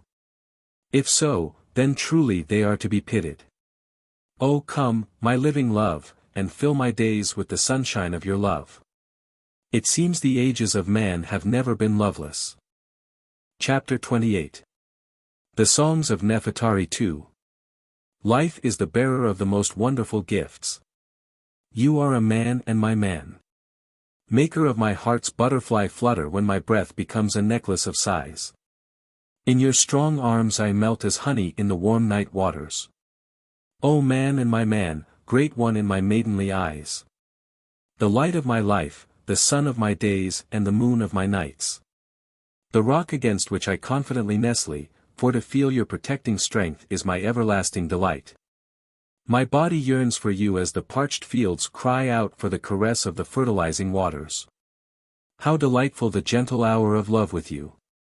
Oh, that it might become an eternity wherein I might sleep with you as your wife, your lifelong companion in love. In this life always yours, to serve your pleasure and be ever with you. To stand at last, my hand in your hand, together before the dream goddess in the halls of eternal joy. There, those who have loved wholesomely, such as we, find everlasting pleasures. I am yours, both here and there, escapable never, yours forever. Yours pure, untouched and unsullied. I am with you first, sister in love. If at times my tongue speaks with unmaidenly boldness, then let this be forgiven me, for I am pure of heart. The words pour forth from a heart overflowing with love and not from a tongue dipped into the shame of impure experience. I come to you with maidenly pride, as a dew-bedecked garden of herbs, fair flowering, sweet-smelling and refreshing. Peace and contentment are mine to gladly give.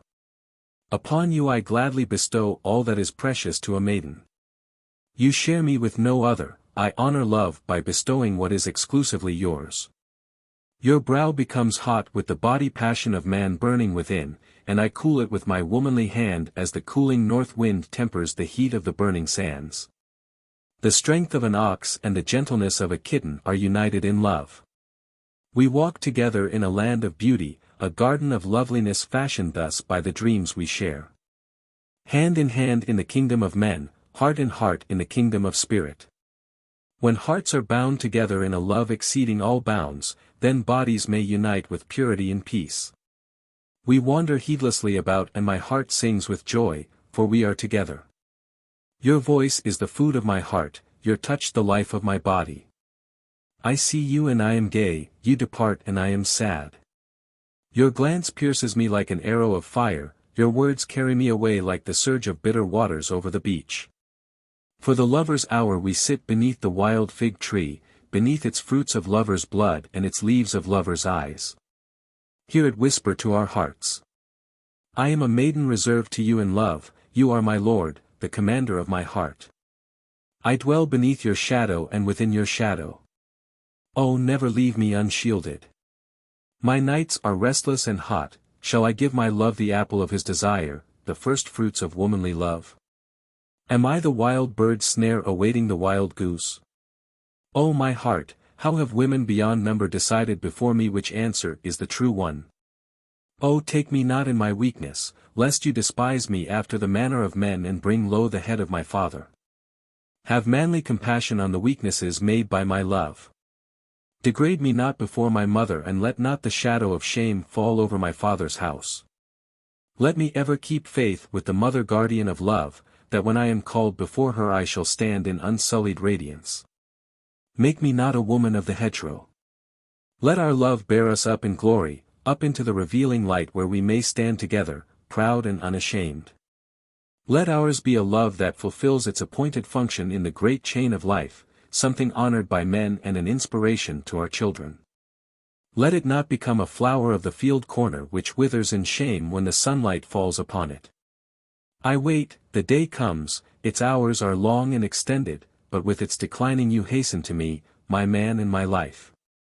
Sweet mistress of love, speed the fulfilling hour. Chapter 29. The Songs of Tantalip 1. The night rolls back to reveal the promise of another day. The great sun comes up in the morning time and the lotus opens to reveal its shining heart displayed in devotion. You come and my heart leaps up from my breast to meet you. The wind blows and shakes the wild fig tree, you come and your delicate perfume enwraps my spirit, and my body is shaken. I become weak within the shadow of your presence. I feel a radiance about you which calls to something within me and I am awed by the wonder of a love which can subdue all base feelings. I have seen you. In the cool dew time of the morning I passed on my way and you were bathing in the freshening waters. I saw your pure loveliness and all else faded and passed from me, the beauty of the morning was dimmed before the vision I had of you. Modest maiden of mine, clad in a white garment which clutched your supple limbs, I saw you and my heart swelled up in joy. The breath was stopped within my throat. You looked up and smiled a chaste greeting, covering yourself in a garment expressing your maidenly modesty. Your delicate hand plucked a lily, and my heart left its cradle when you came up out of the waters and drew near. You embraced me with cool, glistening arms and open wet lips. I savored the joys of the gods, with a greater promise of unutterable joys to come, before I continued on my way. Would that I were the fishes in the pool, that I might be so near to you twice daily. Yet I am a man and consumed in the fires of manhood in my need for you. Still you remain veiled in reserve and I pray to the great God for the assurance that some day my sister in love will be truly mine. Her reserve and modesty, treasured as gifts to be surrendered in love, mean more to me than gold and pearls or the treasures of kings. What is mine no king, no matter how great, can claim. It is love's mantle bestowed on manliness. The night comes and I dream it is our wedding night and you are beside me. My spirit rises on wings of joy, singing, "Oh let my love find its ultimate expression in this night of beauty." Your breath caresses me with the fragrance of heaven, your lips dispense the heavy wine of love. Our bodies meet in ecstasy in part, but our spirits remain mingled in the greater bond that knows no severance. Our united souls share together the destiny of eternity. I sleep at last in the gentle arms of contentment. O great readers of the souls of men, see the strength of my love. Is it not untainted with base feelings? Is it not wholesome and undemanding? Is it not protective of womanly secrets?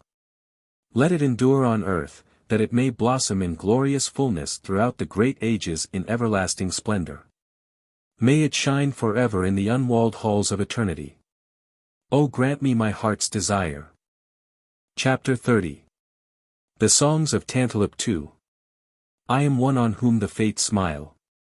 My sister in love is the light of my life. She is the promise of love enduring, the brazier of a love undying, the hope of joy throughout eternity. The night becomes silent, for its fragrance is as nothing to her sweetness. The brightness of the dawn fades before her loveliness and the dove hangs its head before her virtue. She breathes gently and caresses with her glance. Her skin exudes a sweet perfume and her hair is proud and confident, as becomes the guardian of secret mysteries of charm and delight. She is graceful, her robes are not stiffened, they are not of royal or white linen and caress her softly. Her sandals are daintily bedecked with beads and her lovely curls are clasped in a circlet of blue and red stones. Her bosom is covered with cloth of Ithaca and held by a clasp of silver. She flutters her fan with delicacy and grace. Her speech is gentle as the cool breeze. Her eyes sparkle as the moonlit waters, their deep pools enhanced with tinges of green and purple delicately applied. Men say, "Who is she who walks with graceful steps and lively air?" The blush of the blood rose is on her cheeks, the perfume of morning sweetness breathes from her parted lips. High-spirited joy tempered with innocence and modesty sparkles in her eyes. Her voice tinkles like sweetly rippling waters, and from the gay cheerfulness of her tender heart she gladdens all nature with her gentle singing. I say, she is mine, my wife in waiting, and confidently know all her secret charms are for me alone. I shall be lifted in joy above all men or cast into the abyss of despair. I wonder about her in the manner of men and rebuke myself for my thoughts. Could such beauty ever betray love? I inhale the sweet breezes which once filled her mouth, and each day my thoughts recall her beauty. My heart longs for the sweetness of her lovely voice, fresh as the cool north wind. Her love strengthens my limbs, my heart rises from its place. Let me clasp once more the delicate hands that hold my heart. Let me feel her once again in warm embrace. I hear her name whispered on the cool night wind, and never do I hear it without my spirit responding. O my Lord God, who led me in the conquest, who directed my right arm in battle and chastened my pride in victory, help me now in the time of peace. Help me when the turmoil is over. I am well skilled in the ways of war, but am a ready victim for the snares and wiles of peaceful life. Give to me my heart's desire, to be the mother of my children and the companion of my life. I am burnt with passion and need the cool quenching waters of true love. My body cries out in the night towards one so distant from me. You made me as men are made, you gave me the craving, now grant me relief. I am alone and one when I should be two. I speak and none answers, I eat and my food lacks flavor, I thirst and none brings water. I am a sword and used, let the sword not rust in the sheath. I await my other self, my right side desires union with my left, I wait and know that the waiting is not in vain. I await her coming, she is on her way, as she was from me beginning of time. She draws near and my spirit leaps from its seat and dances from the body to meet her.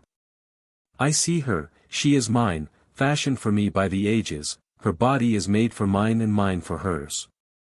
We are betrothed by eternity. I will keep her always for myself, I will never let her go hungry or let her live to lament her fate.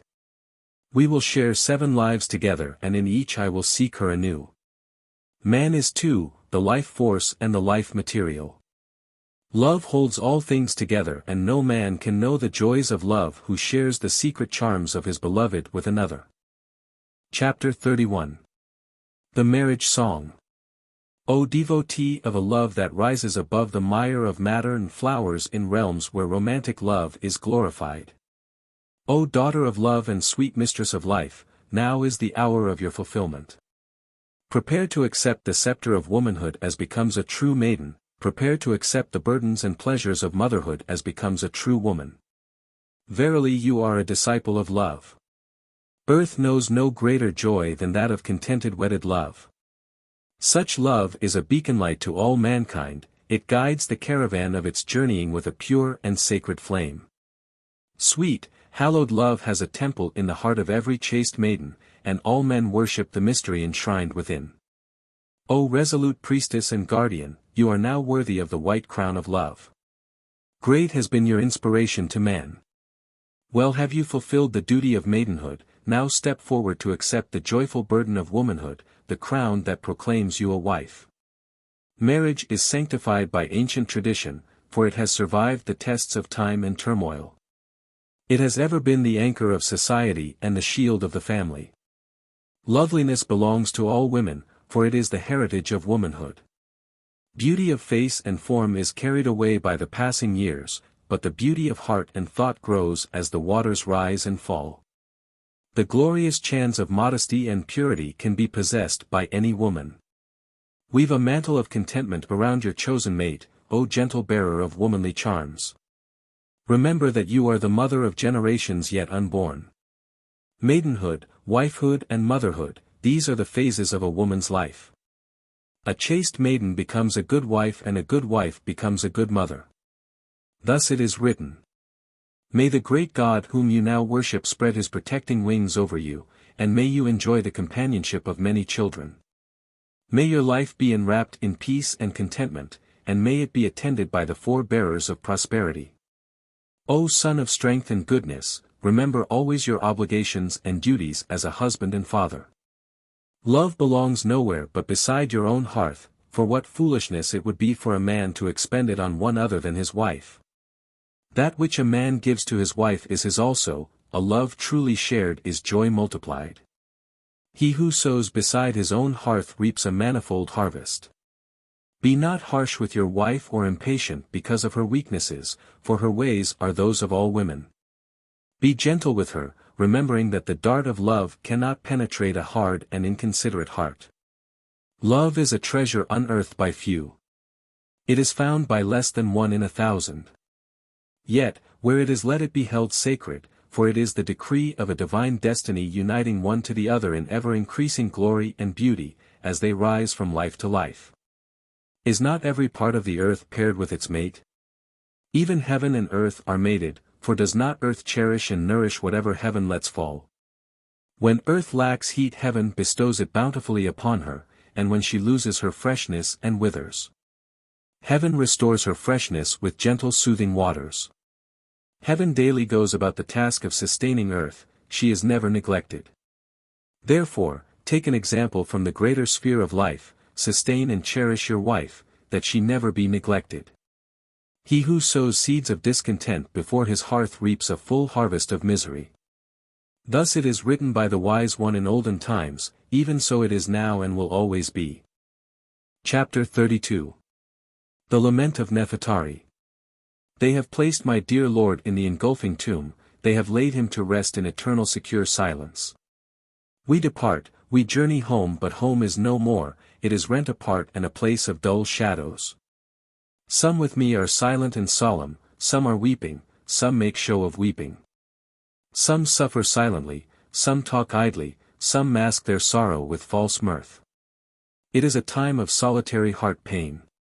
Some say it is finished and others that he sails the sky, but I ask my soul and it says this is not the end.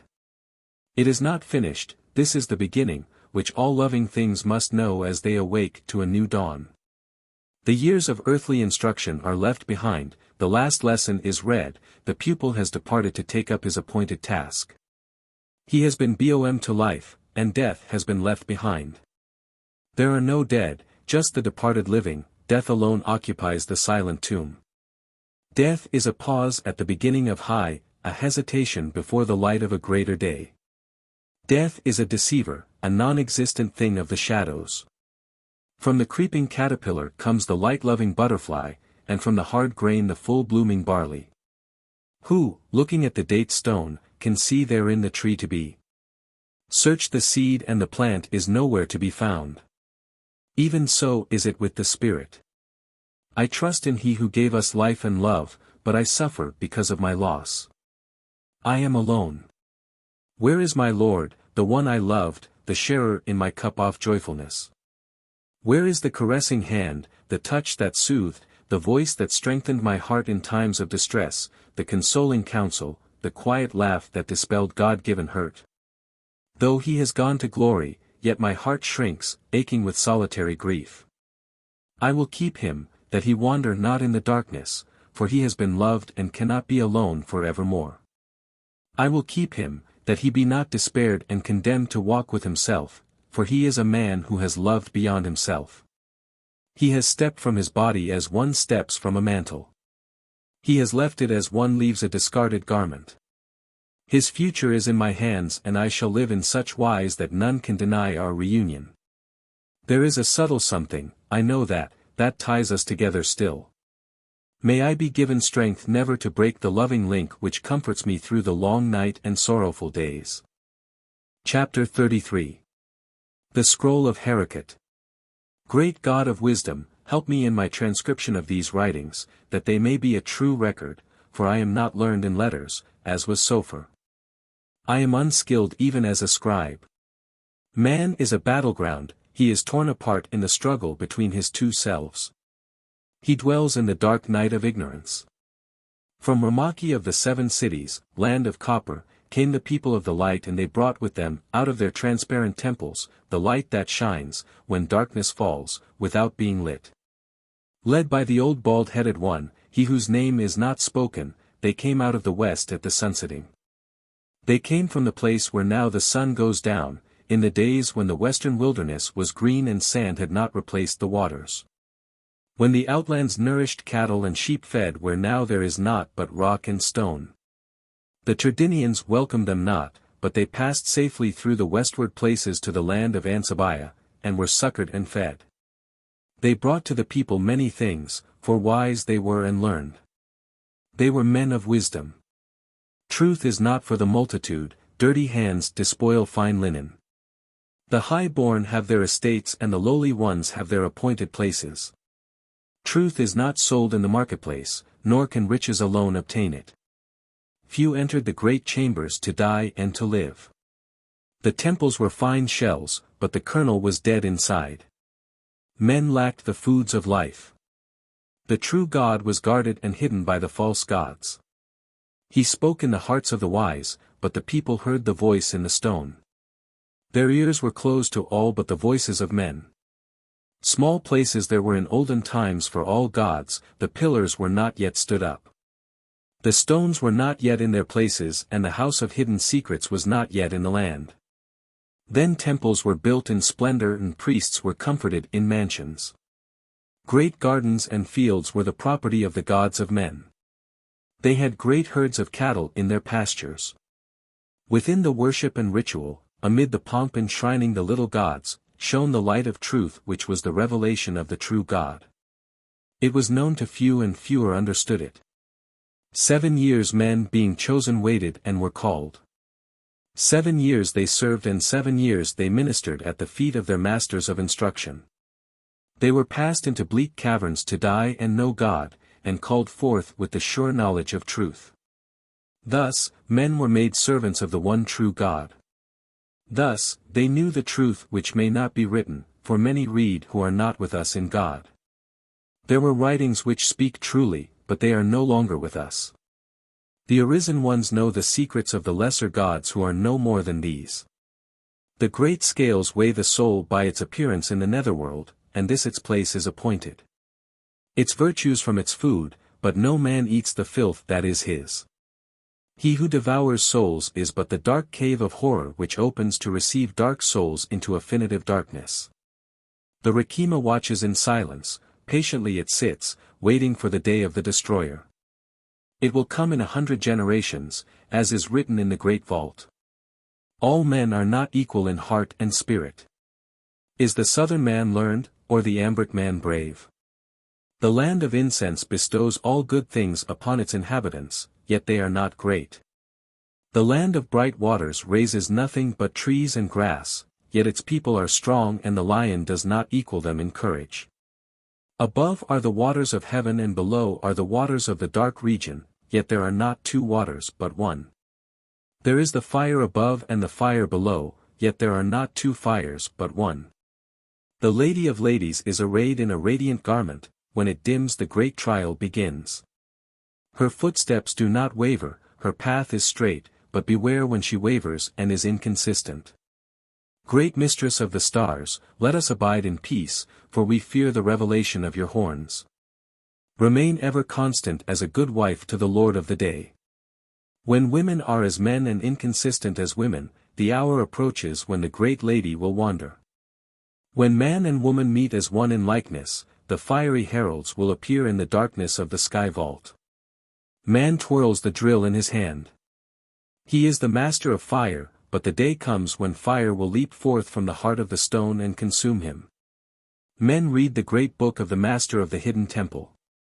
They die and take it with them, but there is no power in their words, and who but we, the enlightened ones, know the hidden meanings. It is not for those dead to the earth, who stepped forth in the netherworld, but for those who died and remain with us. Men make offerings for their fathers after the custom of their fathers. The motions are those of their fathers' fathers, but their hearts remain locked. It is foolishness. In the first book it is written, words that do not produce deeds are as thistledown on the wind. They were better never uttered. The soul of man is as a bird that knows of a place to which it must journey, but which it has never seen, yet it departs on the appointed day. Men have gods in heaven and gods on earth, but heaven is for gods and earth for men. Thus did we write our own doom. In the secrets of the soul it is written, the soul of man is not a small thing inside him, but wraps him about. It is greater than the boundaries of the lands of the reed and the lily, and reaches out beyond the stars. To live, man must believe in his soul. Belief comes not from outside teaching but from listening to its whispers, unbelief comes from stopping the ears to its murmurs. Read the sacred writings diligently and hear the voice of the instructing Master with receptive heart, so you may furnish your soul with nourishment, and it shall not wither from any lack of sustenance. The seed of truth came to the black fertile land in olden times and was planted in well-watered soil. Pontus was not yet born. It grew not in the light of the sun, for ignorant men would cut it down. In the dark places it flourished. Earth is a strange place and stranger the creature who rules it. Then came the dawn of a brighter day. The tree was goodly and its leaves filled both the land of the white crown and the land of the red crown. In a day of darkness men came who exposed it, and the king said, cut it down, lest it choke us with wisdom. The tree died, but its seeds falling into the red soil lived and from them saplings grew. They were sheltered under the strong arm of the east. Then came one who was lord of the sweet breeze, one who had sat beneath the tree of life, and he raised up a city to the veiled truth. Over the great road it was, by way of Lados it lay. He revealed the light of truth darkly to the people, but they were people of the night and even its dim flame consumed them. The child of good intentions may be fair or dark. The guardians of truth covered the bright flame and even its glow was seen no more by the people. No unlearned man again saw the light. A treasure in the hands of a few is great to each. Shared among many it has little value for one. We had been told the ways of men from olden times, but we heeded not the warning. Now the truth is scattered to the four quarters of the earth. Thus it was foretold it should be, therefore it is appointed. A tree scatters its seeds by the thousand, yet but one may spring to life, and that may lay long in the soil. These writings have been rewritten with diligent care. They have been transcribed exactly as they are and no thought or belief of mine has gone into them. May those to whom they come as a heritage be no less circumspect in dealing with them. The Book of the Sons of Fire, this being the fourth book of the Bronzebook, being all that remains of the sacred writings formerly contained in the great Book of the Sons of Fire. Chapter 1. The Reconstructed Chapter. We took refuge with the sons of Uteno whose fathers had been in the land many generations, for they had come out of Egypt in the days of Pharaoh Nephohia. There on the borderland, we dwelt in caves above Cathalim. We were without books or possessions, but we were diligent and labored to make the land fruitful. We knew ourselves as the brothers in light, but others called us the children of light, even as we are called to this day. This is a good and fertile land, it is a wide land of flowing streams where wheat and barley increase 100-fold. Figs and pomegranates flourish here and it is a land of olive groves and vineyards. All the needs of life are supplied with an overflowing bounty. It is a land where sheep and cattle multiply without fear and a land where the sickle of famine never reaps. It is a land where even an effortless search is rewarded with the materials of copper, but it is not a manless land. We are not alone in this land and must live among people whose ways are not our ways. They have gods with many names and even now those beside the sea strive among themselves, for some say God is called Mamre, while others say he is called Ane.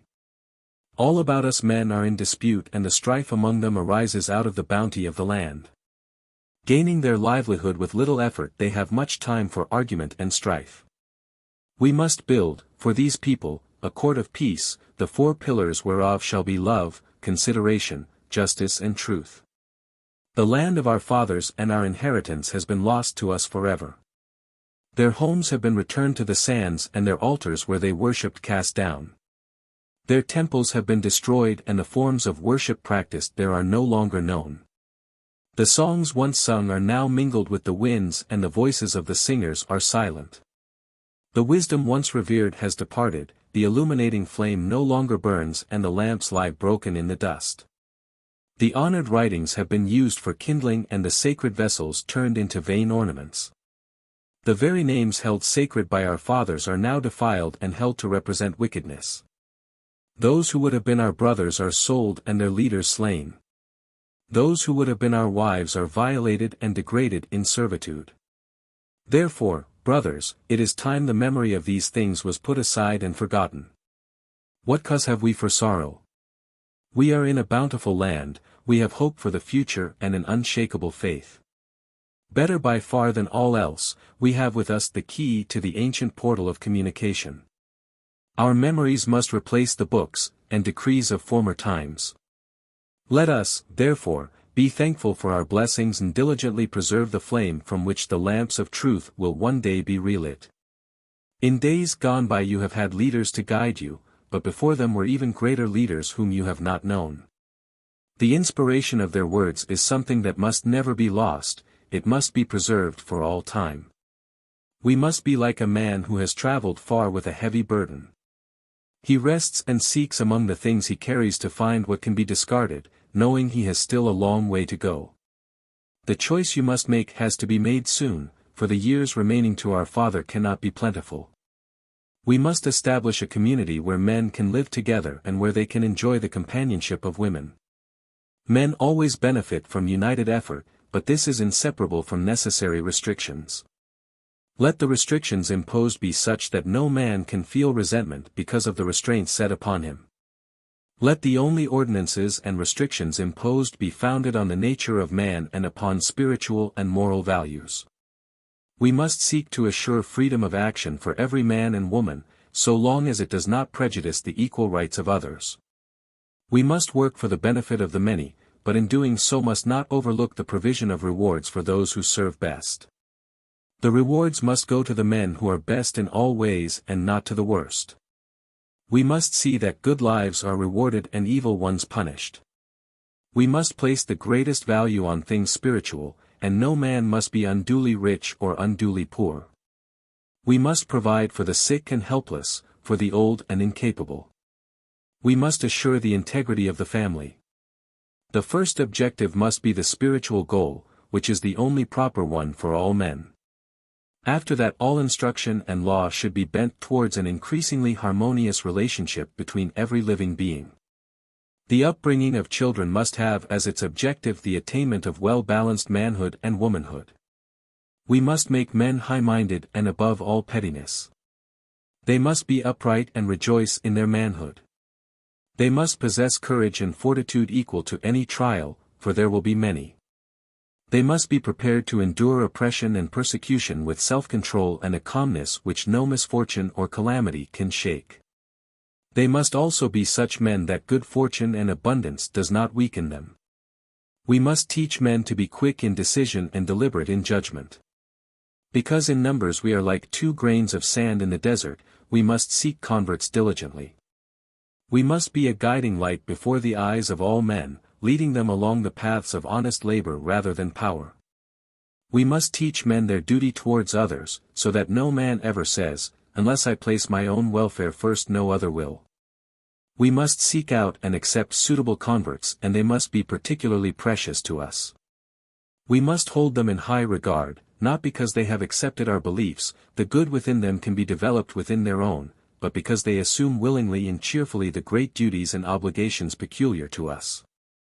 We must always remain a brotherhood engaged in an organized quest for truth. We must ensure that the teachings we expound are valid everywhere and among all men as a code of goodness. If a brother become powerful he must not glory in that power, if wise in his wisdom or if rich in his riches. If a brother have to glory in something, then let it be in the fact that he is always the best of men. By this is not meant the victor in the earthly struggle, but he who best serves the purpose and good of mankind. We found refuge in a place where men spoke our tongue, though now they are no more. The land of our fathers is denied to us, so we must seek another, for a man without a nation is more heavily afflicted than any orphan. Egypt was a land destined for greatness, its people should have led all others towards the great light. Egypt failed in its destiny because those who were entrusted with power and position proved unworthy. Its kings, who should have reared families dedicated to goodness and inspiration, betrayed their trust to satisfy the weaknesses of men. The leaders to godhood were misled and became ensnared in the deserts of worldliness, and those who followed them were betrayed. The priesthood became corrupt when it offered a life of ease and abundance, instead of a life of service and austerity. The ideals of man were above reproach, but man himself was unworthy of them. We have no need to change ideals, but to attain them we must change men. The sacred lore of Egypt, enshrining the treasure of the ages, was possessed by only a select few who safeguarded it as nothing else has ever been guarded, because of its greatness. Not only this, but even a little knowledge of it could be dangerous in the hands of any who sought to utilize it improperly. Of all desirable things attainable by man, the assurance of his immortality, clear insight into the purpose behind his creation and true knowledge of the road towards the fulfillment of his destiny are the greatest. Those were the things so closely guarded, and just as they are the most desirable things on earth, so are they the most highly priced and difficult to attain. Religion records the efforts of men, its doctrines and inspiration are the measure of its success or failure. The paragraphs just written replace some difficult to decipher and translate, but they preserve the essence of what was recorded so long ago. Much is too fragmentary for use, a great amount is therefore lost. There is one very applicable fragment which states, unless they would be open to mockery, revealers of light must possess more than a dim, smoky glimmer. Chapter 2. The Hypsithe. These things must not be entrusted to common folk, neither must they be degraded by disclosing them to such as would profane them. They were once reserved for those who were exalted in wisdom and virtue. In those days of Hermta, mouth of God on earth, they were hidden from those in high places. This is one among the lesser mysteries, the ritual of the twice-born. It is a ceremony to regain spiritual vigor and to restore spiritual power, whereby a chosen one dies and rises again. It is a grim undertaking fraught with danger. It is not for the spiritually weak or for the faint-hearted. Not all survive to walk again upon the friendly ground of earth. Only the older men who had completed the 3 cycles of 7 years were accepted. They had to be men with wisdom and courage, with the strength and fortitude to survive. Other essentials were absolute purity and complete self-discipline. The ability for self-sacrifice and a strict sense of duty were demanded. Only men possessing all these qualities could cross the border in consciousness and return. To be deficient in any essential quality meant death. The tree of life has many branches and that which is initiation bears the best fruit. It is about this that your brother writes. It began in that faraway glorious period before the days of wickedness which caused men to walk in darkness, in the days when they walked in the light of truth. A house of hidden places was maintained, so that all who had any part in governing the lives of the people, whether as king or priest or official, could prove themselves worthy before becoming encumbered with the office. Later, it came about that the hidden places had to be further secured and only men long established in goodness could enter them. Those in high places and those with power shirked the austerities and dangers demanded, and thereby they cut themselves off from the light of truth. The kings and governors who ruled in Egypt, during all the many long generations of twilight and darkness, were born to the frailties of the flesh. Seeing only through earthly eyes they lacked the clear guidance of revelation and knowledge. The seraph egg remains, it will give up its secrets on the distant day when hatched under the breast of understanding. Then it will open its eyes, unfold and spread its wings to reveal the light of truth. The spirit of man is like an unweaned child which has wandered away and become lost among the rocks and cave. Unless it is found and given sustenance from the source of its life it will perish. The first temple of the Shrine of the Hidden Places was built on the Scared Heights. It was a temple within an inner court where there were lesser temples and the rooms of priests and teachers. The whole was surrounded by a courtyard and gardens, and beneath the main temple were the 3 caverns of initiation. Later the temple of the Shrine of the Hidden Places was built during a time when the light was revealed throughout the land. Though previously the shrines of the twice-born had been concealed in the smaller temples, when Ramses built the great temple of Ramen it contained, within itself, both temple and shrine of the all-highest God. Also there were caverns of initiation underneath. In the hall of the temple which faced east and west, between pillars of pure stone, was the portal of the outer sanctuary. As the sun rises in the east, to give life to the day, so was the devoted priest placed in the east of the sanctuary, to open the services of worship and to instruct, like a father, those who came to him with understanding. In the ceiling above the candidates was the symbol of the sun and from it extended 7 hands. This represented the sun of life dispensing the vitalizing forces of life from their fount within the circle of creative consciousness. Behind the priest were representations of the 10 rays of power that flowed out from the all-highest God when he created earth, and which became the attributes of his spirit. They are, love, foresight, wisdom, insight, all knowledge, strength, resolution, justice, mercy and courage. Between the devoted priest and the wall behind him was the triangular representation of the 3 sublime essences, Supreme Spirit, Soul Spirit and Forming Spirit, the 3 parts of spirit ever in unity. The entrance to the sanctuary was in the east and above this was a representation of the great eye, the secrets of which cannot be written. Before the devoted priests was a hidden doorway and this led down to the marriage chamber. In this chamber were performed the rites known as the marriage of the soul. Here, too, spiritual nourishment could be inhaled through fragrant smoke of incense prepared from secret essences and ingredients which activate life. Here was learned the profound secret of the soul, the secret that was in the silence. Behind the sacred place in the temple, behind the place of flame, was the thrice-hidden door and this led down to the chambers of darkness, which were before the caverns of initiation. Before the first chamber of darkness there was an antechamber containing a small lamp and light. Cut on the walls were representations of life and spirit. The candidate had studied with the priests of the upper temple for 7 years and been observed by one of the twice-born for 7 years. Now, here in the antechamber he became an anointed one. The anointed one went into the first chamber of darkness for testing by one of the twice-born of a lesser order. Here it was discovered whether he truly desired the great illumination and whether he had all earthly desires and ambitions under control. Here he was warned of the dangers he would have to face and was tested for courage and fortitude. Before him now there was only one choice, victory or death. This was the chamber of the red light. Now the candidate and he who attended upon him stood before the next door, and the priest said to one who stood there. Having realized by his own preparation, that the external is unreal and having eliminated earthly desires and substituted spiritual ones, he who aspires stands ready. He has tamed the wild steed of his body, so that it is completely under his command. He has awakened the man within the man, and the eyes of inner vision are open. He has made the irrevocable decision and is one ready to go forward.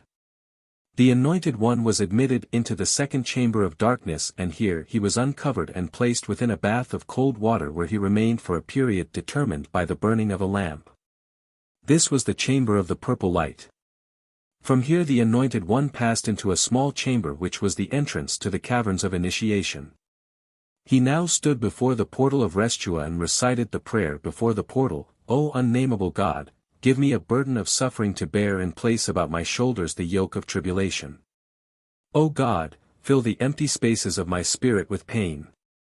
O grant me such fortitude that even under an almost unendurable load of distress I may be willing to lighten the burden and suffering of another. Even as I stand prepared for the awaiting test, I ask that should I be returned to the light of earth, I be granted a share in the afflictions of others, for I need the strength given by suffering and sorrow. and will welcome them for the benefits they bestow. Then one who stood in this place gave the Anointed One water to drink and said this prayer, O unnamable God, hear the prayer of the Anointed One. Strengthen him with such courage and fortitude that he will not fail in his hour of awful trial, but shall pass beyond the place of terror through the portal of death.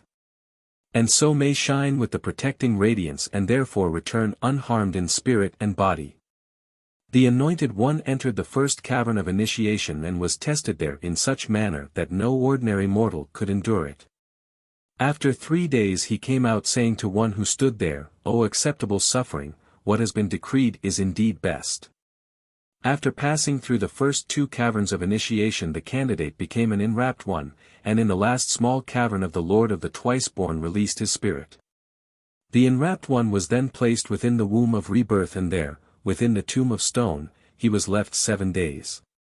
Here came complete liberation of the spirit. It floated out through the confining stone and went as it willed. No words of men, however learned, can ever describe this experience. The spirit of the enwrapped one returned to the body at the behest of the Lord of the Twice-Born, and he who had survived became a twice-born one. When led forth into the place of glorification his face shines with an inner beauty indescribable. From that day onward his conduct and attitudes are changed and he is at peace with all men and with himself. He needs nothing from earthly life and seeks nothing. He accepts and enjoys whatever life offers, for he has learned the answer to the riddle of life and solved the secret of the ages. Your brother was one who underwent the initiation of the Twice-Born, and he has drawn the curtain aside a little to reveal only what is permitted. It is little enough but sufficient for you to understand why, when kings and governors rose to position and power, they declined the ordeal. It is understandable, for the final ordeal brought earthly life as close as possible to extinction, without complete severance of the spiritual umbilical cord. Before this, went more than 20 years' arduous preparation. Yet long and terrible though it was, the time and austerity did not exceed the necessary limits by even 1 jot. In sorrow your brother must say that it was not an ordeal required to obtain something man has never possessed, it was to regain something he had lost. It was, however hard as it may seem, the lowest price payable for the secret of the ages. For long years he who aspired to become one of the Twice-Born had to practice the awakening of his spirit and bring his body under complete control. The first thing to overcome was met long before any threshold was approached, it was something which lurked in the uncontrolled thoughts of men. The frightening experiences during the years of preparation had to be modified and their effect channeled off, otherwise the awakening spirit would have been completely overwhelmed. As the material body of man cannot come too close to a blazing fire, so cannot the spirit approach too close to the sphere of divinity. Having arisen from the womb of rebirth, the spirit is completely freed from any doubt about the immortality of man. Can a man doubt the source of sunlight when he can see the sun arising in glory before his eyes?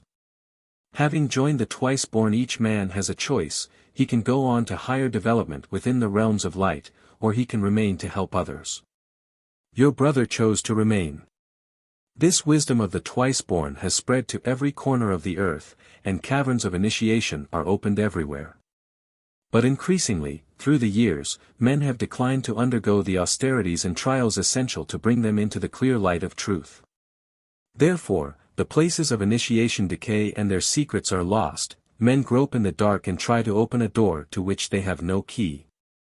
If a man has not the courage or the time, the inclination or the ability to sail to a far distant land, then if he would know about that land he must listen to those who have made the journey. So it is with those who would know the secret of the ages. Men possess creed of little value because they are unwilling to pay the price of something better. Your brother has no way of explaining his ultimate experience to others. Although he has looked upon the face of truth and now understands the purpose of life, what he has seen must remain locked within the heart. Though he no longer has to be satisfied with belief alone, he cannot extend his certainty to others. Yet men forever seek him out, hoping to share with him the wonderful knowledge which has so gloriously transformed his life. This he tries to do, within the limits imposed by his own expanded enlightenment, beyond that he cannot go. The spirit of the Twice-Born can be liberated at will. How often have you seen your brother in a state of ecstasy which he cannot describe? It is a state beginning in quiet bliss, flowing outward in bright radiance from an inner light which can even illuminate the material darkness about him. He hears the music of the sacred spheres and sees the throbbing pulsations of life heaving about him, like waves upon the great seas. He becomes aware of an inflowing of unspoken knowledge from a surrounding power. It does not come from any one point, but appears to flow out of all things and to penetrate all things. Material objects lose their density and become visible within, they become as though compounded of 10,000 whirling spheres of brightness. Colors are no longer dull and restricted, they become infinite in depth and number. The spirit becomes lost in adoration and wonder at the beauty revealed in everything. The soul is aware of something glorious within all this and knows it for the spirit outflowing from its source. There is a complete unconsciousness of others, for the greater sight transcends their material bodies. The spirits of men are seen in a harmony of colors and their bodies as whirling masses of power. The experiencing soul is lost in a sea of sensitivity and feeling. There is a swelling surge of harmony, a sounding of glorious chords. It is the sea that washes the shores of eternity lapping upon the nearer strand. It is an experience that no one can give to another or adequately describe to him. It is the earned reward of those who have paid the price. It is not the only reward, for throughout the life of one who is twice born there is boundless feeling of well-being. Sickness and disease are unknown. There is an abiding love for all men, a sense of brotherhood, and over all this the certain knowledge of the immortality of the soul and its unity with the source. The impressions received in moments of illumination are everlasting. They fill the spirit with a glorified splendor. There are flashes of inspired visions, and the future unrolls and can be read as the past. There is a form of joyous rapture experienced by those who have risen from the womb of rebirth, and when it comes it can no more be held back than the sun can be stayed in its rising. When the body of your brother lay enwrapped within the womb of rebirth, his spirit was carried out as on the wings of a seraph and became lost in a sphere beyond understanding. He knew not which way to go or what to seek.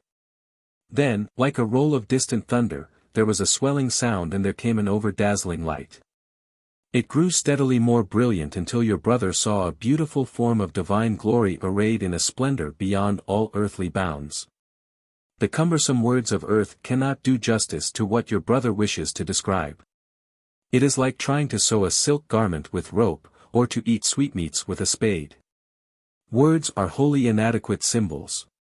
The vision of glory which had been granted passed away and your brother found himself in the familiar sphere of the spirit. Once the mysterious border has been crossed it remains open ever after and can be recrossed almost at will. You are told of these things because your brother knows that the age of the twice-born draws to its close. Because of those who have devoted their lives to the discovery of truth, there is progress in the sphere of the spirit. Nothing has been lost, nothing has been in vain, the great gates are still closed, but they are no longer bolted. Now they will open at a knock. The road is better marked and the way more clearly indicated. They who lit the path have departed from earth, but their service has not ended. They serve still in another place. While life on earth moves forward, life in the sphere of the spirit does not stand still. Chapter 3. The Brotherhood. Brothers in belief, there are two roads through life, the road of good and the road of evil. They are not clearly defined roads and often run side by side, and sometimes cross each other. Those who travel without a guide or in darkness often mistake one road for the other. We are those who have chosen to walk in light, a brotherhood of men who travel the road of good together in companionship. We are companions on the great path of the true way, and when an instructing brother speaks of the great path of the true way he speaks of a double path. The companions of the right hand are those who bear the burdens of earthly labor and advancement, for they require strength, dexterity and steadiness. The companions of the left hand are those who bear the burdens of spiritual labor and enlightenment, things closer to the heart of man. The brotherhood is separated into two parts. There is an earthly brotherhood, and though it may be small in numbers and have few possessions, this will not always be so. There is also a heavenly brotherhood comprising certain of the twice-born and their followers who have gone before. Their task is to clear the netherworld of demons and dark spirits and to prepare the way for those who follow. They are like men who enter a new country and must clear it of wild beasts and bring the land under control. It is the task of those above and those below to build a road joining the two territories. Your brother is not well equipped to instruct in earthly matters, and therefore leaves it to another. The caravan moves quicker when each man rides his own camel. In spiritual matters the most important is that each man should awaken his own soul, a task far more difficult than it may appear, but for which earth is the dedicated instrument. The first objective to attain towards this end is self-taming. Just as a horse has to be broken in before it can be of any service, so has the mortal body of man to be tamed and brought under control. To do this requires not only self-discipline, but also the ability to rise above earthly conditions. No easy task, for the earth is a hard taskmaster and worthy adversary, and the mortal body of man an unruly steed. The duties, the obligations, and the restraints by which those who follow the great path of the true way direct their steps are not imposed capriciously. They are, in fact, no more than the bare essentials covering the first steps. That is why everyone, before admittance to the brotherhood, must accept every obligation and decree covering our way of life. We do not claim to know the only path, undoubtedly there are others, but we can claim to know the best. The top of the mountain may be reached by many paths, but the shortest one is always the hardest. Supreme personal spiritual experience is undoubtedly the best source for the foundation of true spiritual faith. It begins with the development of latent spiritual powers through meditation. When you are ready, seek out a place of solitude, a place that is away from the abodes of men, a place that is restful and quiet. Take a skin and a little food and water, just sufficient for your needs. Now turn your thoughts inwards, harmonizing them with the rhythm of the body. Let your spirit seek harmony with the spirit flowing about it, so that the two become one. While at your meditations, neither overeat nor undereat, for there must be harmony in your eating and sleeping, in your relaxation and activity. To become one who knows the joys of spiritual self-consciousness, to have a truth-revealing vision transcending anything knowable by the senses. To rise above the bondage of pain and sorrow and to free the spirit from the shackles of the body at will, is something unattainable by spiritual meditation alone. Leading to this road is the path of moral self-discipline and courage. The creed that teaches spiritual things alone is as barren as one concerned only with earthly things. Your brother will not set forth in writing all things concerning the awakening of the spirit, they would be of no use until the moral foundation is laid. Such teachings must remain within the higher circle of those who travel the right-hand path and not disclosed to the uninitiated. Let the prayer upon your admission be always fresh in your memories. Great Supreme Creator, craftsman of earth and of the multiple spheres, grant that our brother may always remain loyal. That he will, day by day, become ever more worthy and so dedicate and devote his life to the service of mankind and the completion of its purpose, that he shall forever walk in the light of truth. Grant him the crown of wisdom, the garments of knowledge, and let him be shod with diligence. Grant him the strength to abide by our instruction and discipline, so that with these and by his own efforts he may awaken within him the true beauties of the Spirit.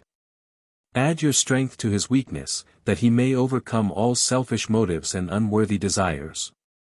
Help him in his self-taming, so that he may combat the tendency inherent in men towards anger, greed and self-pity. Strengthen him, that he may overthrow the evils of talebearing, malice and jealousy. Grant him the ability to see with the eye of understanding the defects and shortcomings of his brothers and to emulate their goodness. Chapter 4. Amos. Amos led the congregation and the people down from the mountains and brought them into the land of hate. A good land was opened up before them. But Amos warned the people that they were like gems among pebbles, therefore they were not to provoke the people who had accepted them because of their skill. Amos said, "We will build a city for ourselves and our children, and within it a temple for those who follow the light of the right-hand path. The temple will be like the pearl within an oyster, or the heart within the body. The congregation with Amos were the children of light, and the people were Kenim who worshipped Yaleth, and Galbanim who worshipped Eloah. But Amos taught the people to walk in the light of truth and said, to each of you his own God, but above any God which can be named is something that cannot be named, and you shall know it as the Supreme Spirit. The Galbanim built the city in the temple, while the Kenim set up forges among the sons of Hate, and Amos went among them and saw that all was well.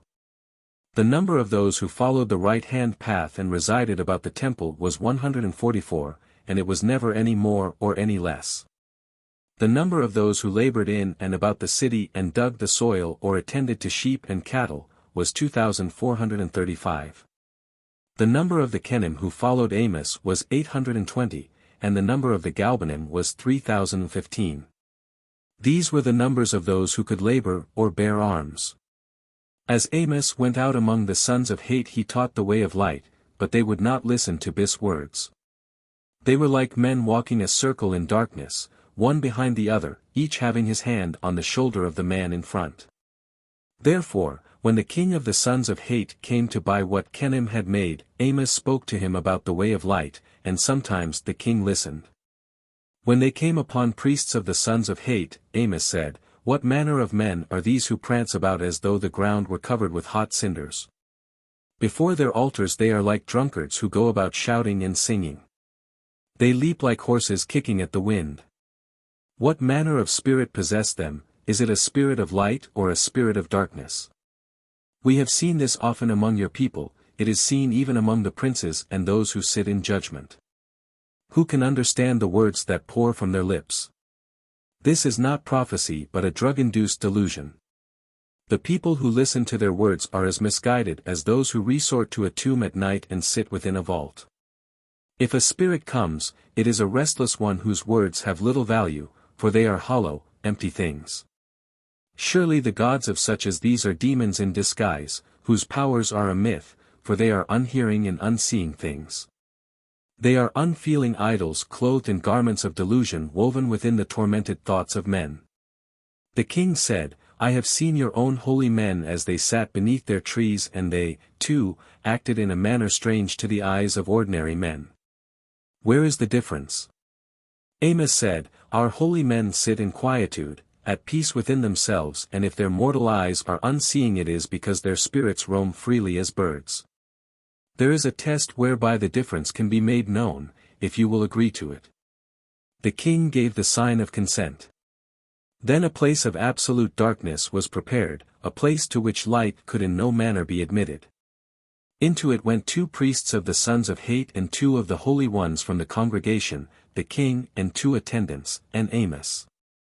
Then, while the king and his attendants watched, they saw the holy ones radiate a light that lit up the whole darkness, so that the faces of all became visible. The priests of the sons of Hate remained in darkness, for their spirits were feeble things without power. This is the test of true illumination. Because of this the king looked even more favorably upon Amos and his people, but he did not change his ways or seek to walk in the light. For Amos refused to perform acts of magic before his court or to foretell the future, and the king believed that magic could accomplish all things. He believed there was an effortless way to accomplish all things, if the secret were known, and could not understand that the secret was safeguarded behind the doors of austerity and self-discipline. There was a city called Migdal within the kingdom, and some of the Kenim labored there for the temple. When Amos came to the city it was the festival of its great god, and no man labored, neither did the Kenim, for it was the day when their fires rested. When Amos sought the overseer of the Kenim, he could not find him, and none of his people would say where he had gone. But Amos found him at the temple of Balath and awaited him in the courtyard outside, and was filled with anger against the overseer. When the overseer came out Amos chided him, but the overseer said, What have I done wrong? This place provides the food I eat, and is its God not brother to mine? There was a decision to be made, should a door of brass be cast one way or another? I sought an answer from the God by means beyond the control of men. Amos said, Might not even the God answer according to his own pleasure? By what means was the decision sought? The overseer said, By the ebon which only the God could control. Amos said, "You say this is beyond the control of men, it may be so, but there are men who are more than men, men even as this God whose smallness I will prove. Come, let us put this matter to the test." Amos then sent an attendant in haste to bring back a holy man of the congregation, who was with his caravan. When the holy man came, Amos showed the overseer and the priests that such things were not beyond the control of enlightened men, for the holy man could foretell the issue, whatever was done with the ebon. When Amos left the temple he took with him a woman named Kedshot, whom he had won from the priests, and made her free. The degradation of women to serve the temples was common in the land of Hate, and Amos raised his voice against it. When next in the presence of the king, he said, "The common feelings of all men condemn fornication, and it is not allowed by your own laws. Yet if fornication is sanctified to your God, the priests permit it for their profit. Is it not true that this wickedness is now so common in the temples of Hate that the woman who seeks to sell the services of her body in the drinking booths can ask no more than a handful of meal?" The king said, "Such is the custom of Hate, which is of long standing and cannot be changed." Amos said, "Does the long standing of a custom make it good?" Amos said, "If your desire is to walk in the light of truth, you must choose between your form of worship and righteousness. You must choose between your gods of this land, and truth.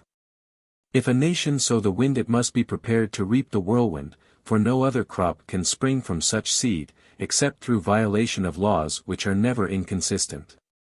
The king said, "I have long been patient with you, stranger with the unbridled tongue, but do not overvex me."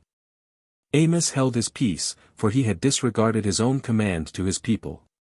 Yet the king heard the words of Amos and was kindly towards him.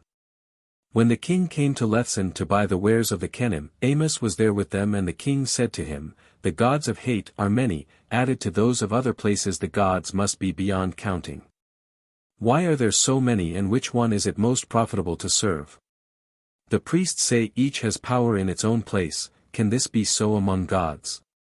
Amos said, "There is only one God, but each man views him from a different standpoint and in his own light. It is even so with lesser things of earth, how much more so with the greater things of heaven. A mountain rises up from a plain and men see it from all sides, and to each it appears different. Some see it in daylight and others in moonlight, some at dusk and some at dawn, it is never alike to all men. Even so do men view God in different aspects. As no man knows the whole mountain but sees it only in part, so men see God in part, and each man names the part he sees according to what he sees and his understanding. Therefore, though it seems that the gods are numerous because of their names and differences, each is no more than a part of the whole. There is, in truth, only one God, but what mortal man can see him in wholeness?" The king said, "If this be so, as well it may be, my eyesight is as good as yours and I see just as far." Amos said, "He who has ridden around the mountain and climbed to its summit knows it best." The city built by the children of light grew in strength, and the people prospered under Amos and forgot their trials in En-Shamis. When Amos led them into the land of Hate he was still a young man, but as the people became many and strong, so he became heavy in years. The king who knew Amos died, and the young king did not look upon him with favor, for Amos did not forbid the Kenim to go out into other nations. Chapter 5. The Laws of Amos. These are the decrees of Amos, which he made so that justice should prevail in the land of his people. That wickedness and wrongdoing should be destroyed and the strong prevented from oppressing the weak. Amos said, "In the days that are yet to come and for all future, let these decrees remain as a memorial. When they are used in judgment, let the judges have wisdom and give attention to the words that are written. Let every judge seek to root out the wicked and evildoers from the land and promote the welfare of the people. If he seek truth and justice among these words, when they are before him, let him remember that no written words can serve him fully. Truth and justice are but dimly reflected in the writings and laws of men and must be made clearer by the light of righteousness within his own heart. The seats of judgment are to be raised above all small thoughts and unworthy aims. If petty-minded men are permitted to argue over the form of sentences or pick out particular words for attention, then there will be no end to pettiness. Let no deduction or interpretation be made from the decrees, which alters them. Judge every man with the scales weighed in his favor. Do not be hasty in rendering a decision, time will make it more just. Be patient and calm in speech, whatever the provocation. The impatient and bad-tempered judge is an unworthy judge who sits astride an untamed horse. The words of a judge must be shaped to fit the ears of his listeners. They must be spoken at the right time and in the right manner. His speech should not be too long or too short, and every word should be well chosen. The frailties of men accompany judges to their seats, therefore no judge shall sit in judgment alone. Where no punishment is provided by decree, then the judges shall fix the punishment according to past judgments. Where the words of a decree refer to men, then women shall be treated in the same manner, unless it be otherwise stated elsewhere. A child is one whose body has not reached manhood or womanhood. When two persons stand before a judge, he should look upon them as though both were likely to be in the wrong, and when they have gone, as though both may have been in the right. The motives of men are many and strange, and even though they bow to the judgment, the dispute between them may not be settled with justice. When a rich man and a poor man come before a judge for a decision between them, he cannot say in his heart, "How can I say the poor man is wrong and the rich man is right, and add to the misery of the poor man?" Neither can he say in his heart, "How can I say the poor man is right and the rich man is wrong, when the rich man is powerful and I may be delivered into his hand?" If there is a dispute between men, the judges shall not let one sit and the other stand, or be patient with one and impatient with the other. Both may sit or both may stand, and unless one be afflicted they shall at all times be equal before the judges. A judge shall never say anything that will indicate a way to win his favor or to obtain a favorable decision. If all men walked in righteousness, there would be no need of judges to punish the wicked. Therefore, righteousness is more desirable than the laws of men. If all men walked in the light of truth, there would be no need of judges to settle disputes between them. But as men see only a pale reflection of truth, and that distorted by their own understanding of it, there are times when two men in dispute each believes truly that he is right. It is then that they come before the judges, believing them able to see truth more clearly. Let the judges be able to see truth better than any who come before them. When a man comes before the judges, having his life or freedom at stake or the freedom of one of his family, then the judges shall first hear reasons why they should consider him innocent or in the right, and not why they should consider him guilty or in the wrong. Every man who comes before the pillars of the judgment place to bear witness shall be given a drink from the cup of Marat, and shall swear the judgment oath before the shrine and fire. Every man shall be allowed 2 months to discover those who speak for him, and if he ask for another 2 months with reason, it shall not be denied him. These are the decrees of Amos for the children of light. It is decreed that no man shall worship in the temple of any god or stand in homage before any image or idol. No god shall be joined with the Supreme Spirit in worship, and the whole of his devotion and worship shall be given to the Supreme Spirit. It is decreed that no man shall swear an oath in the name of the Supreme Spirit or in any other name which shall bind him to do anything against the scriptures of the Supreme Spirit. Neither shall he swear an oath which will incline his loyalties and obligations away from those who walk in their light. But as kings and governors must be served, and loyalty and obligation together with duty are our declared principles, to swear to serve them well or be faithful to a trust or an obligation is not denied him. The only solemn oath binding upon a man shall be that sworn on his immortal soul, for to swear in the name of the Supreme Spirit is forbidden. It is decreed that no man shall sell or barter spiritual knowledge or knowledge of the great path of the true way. He shall not come into a sacred place or enter into prayer while drunk. Neither shall he do these things when unwashed, unless he be a wayfarer or one who has come from a distant place on the same day. If water is unavailable to purify himself, clean sand is not to be despised. It is decreed that all those who truly follow the great path of the true way and those who are of the brotherhood of men who serve the Supreme Spirit shall be called the children of light. If any among them shall turn from the children of light through fear of others, then he is unworthy and shall be cast out. He shall not be numbered among them here or in heaven, where there is a special place for the children of light. But those who remain loyal to the children of light, even though they have to flee to strange places, if they continue to struggle there is no wrong in them.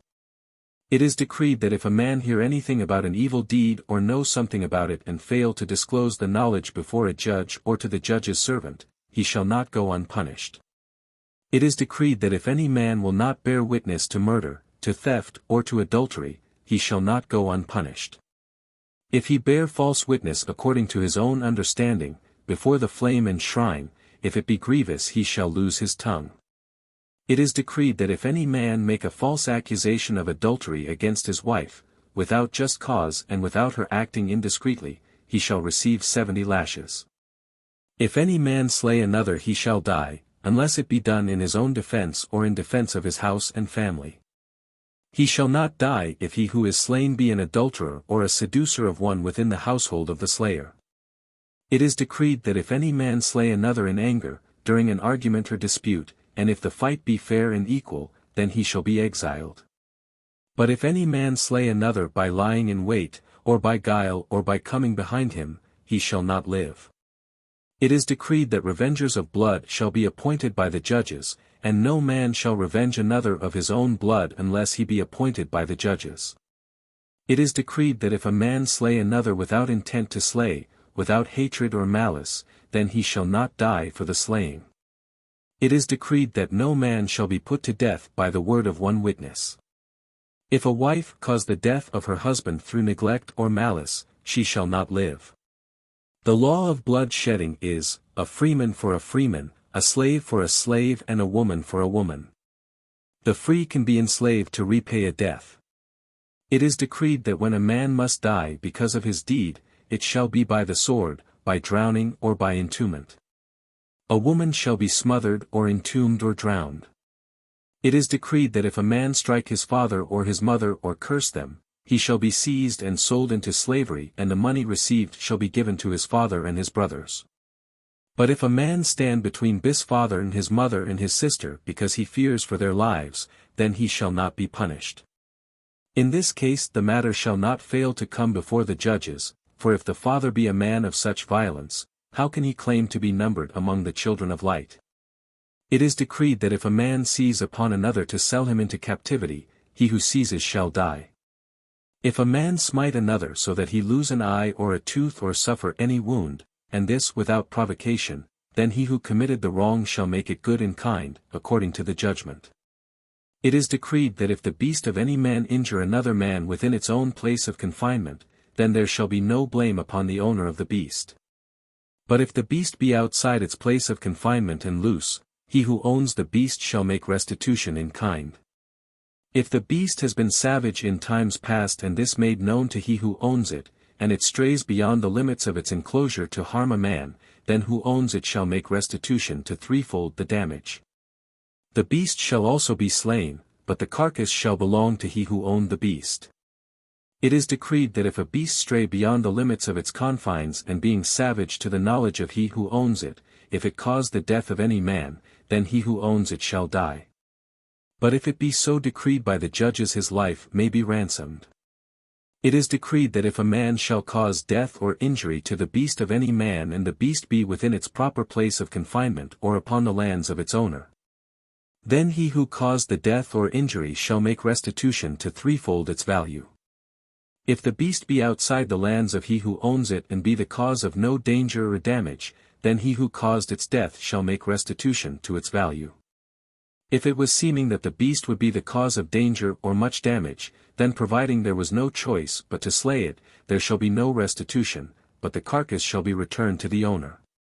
It is decreed that if the beast of any man cause the death of another man's beast, then the beast causing death shall be sold and the money received divided between the owners. But if the beast causing the death was known to be savage and its owner informed, then he shall make restitution in full to the value of the dead beast, but the carcass shall be his. It is decreed that if a man shall cause anything growing within the pastures of another or upon his cultivated land, to be damaged by a negligent or purposeful deed, then he shall make restitution twofold its value. If a man find the beast of another man going astray, he shall not pass it unheeded but shall provide for its return to its owner. Having done this he shall not lose or go unrewarded, but if the owner of the beast be a poor man, then bear with him. It is decreed that if a man set off a fire he shall make restitution for whatever it consumes to a like value in kind. But if he be careless or seek to bide his deed, then he shall make restitution twofold. If a thing be scorched or there is a blackening of wood or stone, the amount to be paid for restitution shall be agreed by the judges. If the fire was caused by accident, then he who caused it shall make restitution to half the value of whatever it consumes. The fire a man handles is like the arrow he shoots, for the bowman is liable, no matter how far his arrow flies. It is decreed that if a man steal any beast or fowl and dispose of it so that it is not recovered, he shall make restitution of threefold its value and shall not go unpunished. But if the beast or fowl be recovered and restored, then he who stole it shall pay its value and shall not go unpunished. It is decreed that if a man give anything into the keeping of another and that thing be of gold or other metal, or of some other nature and it be stolen, then the thief, if caught, shall pay twice its value and the money shall be divided equally between he who owns it and he who held it. If the thing is not restored to its owner, then the thief, if caught, shall pay its value threefold and 1 part shall go to he who held it and 2 parts to he who owned it. The thief shall not go unpunished. It is decreed that if the thief is not found, then he who held the thing in safekeeping shall be brought before the judges and questioned about his integrity. If he took the thing for his own use he shall restore its value twofold and shall not go unpunished. If he dealt with it carelessly, then he shall make restitution to its value, but if he was not careless he shall not be called upon to do so. But if he were paid for the safekeeping of the thing, then he shall restore its value.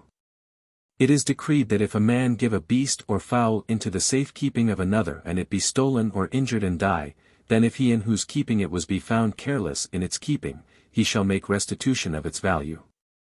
If he be not found careless, then he shall not be called upon to make restitution. If it be stolen from him and he be paid for its safekeeping, then he shall make restitution of its value. If the thief be found, he shall make restitution to threefold its value and shall not go unpunished.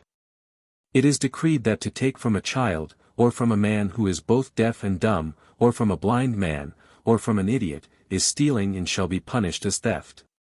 It is decreed that if a man steal the boat of another or push it into the water so that it goes away or loose any rope that holds it, so that it is lost, he shall restore its value twofold and shall not go unpunished. It is decreed that if any man steal from a house on fire or from a house abandoned by flood, he shall become enslaved to the owner. It is decreed that if a man steal from a temple or holy place he shall be whipped and sold into slavery and his price given to the temple or holy place. It is decreed that for all manner of disputes regarding beast or anything without life, whether it be lost or not, where different men make claim to own it the dispute shall be decided by the judges. He whom the judges decide to be wrong shall pay its value to he who was the true owner. If he who is wrong has been malicious or avaricious, then he shall not go unpunished. It is decreed that if a man borrow a beast or anything without life, the owner not being with it, and it be lost or damaged or injured or die, then he who borrowed it shall make good its value. If a man find a thing that was lost and keep it, or he withhold from another that which is rightly his, then he shall restore it and make payment of its value in kind. If he swear falsely about these things, then he shall make restitution to twofold its value. If the thing be not restored he shall also restore its value. It is decreed that if a man make a false report regarding another so that he be harmed in substance, then he who did the harming shall make restitution of twofold the amount of damage done, according to the decision of the judges. If he knew not that the report was false, then the judges shall judge him according to his dealings in the matter. If it be not done carelessly and with bad intent, then he shall make a smaller payment and shall go to the man he wronged and make amends with words. It is an obligation on every man hearing a report to discover its truth before letting go. Carelessness with words should not go unpunished. It is decreed that if any man bear false witness against another and he be not otherwise punished, or to a lesser extent, then he shall bear upon himself the punishment he would have brought down upon the other and shall also make payment as the judges decree. It is decreed that if a man take a bribe to turn a judgment, then he and the man who gave it shall make restitution twofold to he who was wronged, and neither shall go unpunished. It is decreed that no man who sits in judgment in any place shall take a gift or benefit from any man because of his position. If any man seeking a decision shall give a gift or benefit to another to speak words in his favor, or shall forbear to do anything that words may be turned, he shall not go unpunished. It is decreed that if a man take advantage of the ignorance of another, or gain advantage from his dealings with an idiot, he shall make threefold restitution. If a man deceive another to his loss, or take anything from him by violence or threats, he shall make threefold restitution.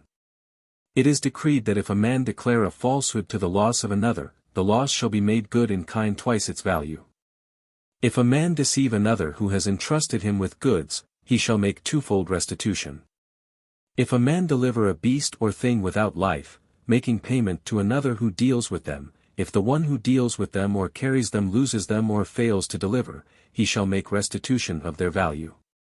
If he be found careless in his dealings by the judges, he shall make restitution to twice their value, but if he be waylaid or struck by powers above man, he shall not make payment. It is decreed that if a scribe alter a record or make a false writing, he shall be punished with 30 lashes. If a man suffer loss because of the scribe, the loss shall be made good by twice its value. He who does wrong or causes any loss, be it done with purpose or without purpose, and seeks to blame another who is innocent, shall bear the guilt of his deed. He shall not go unpunished for his deceit and shall make payment to the man he sought to blame. It is decreed that if a man have a maidservant or slave and he seek to give her to his son in marriage, he shall deal with her as a daughter. If he smite a manservant or a maidservant so that they lose blood or cannot move about, or if they suffer pain for 3 days, he shall be brought before the judges and they shall decide upon his dealings and bring justice to the one injured. It shall be within the power of the judges to free a slave from an unworthy master and place him with another, either as a slave or a freeman.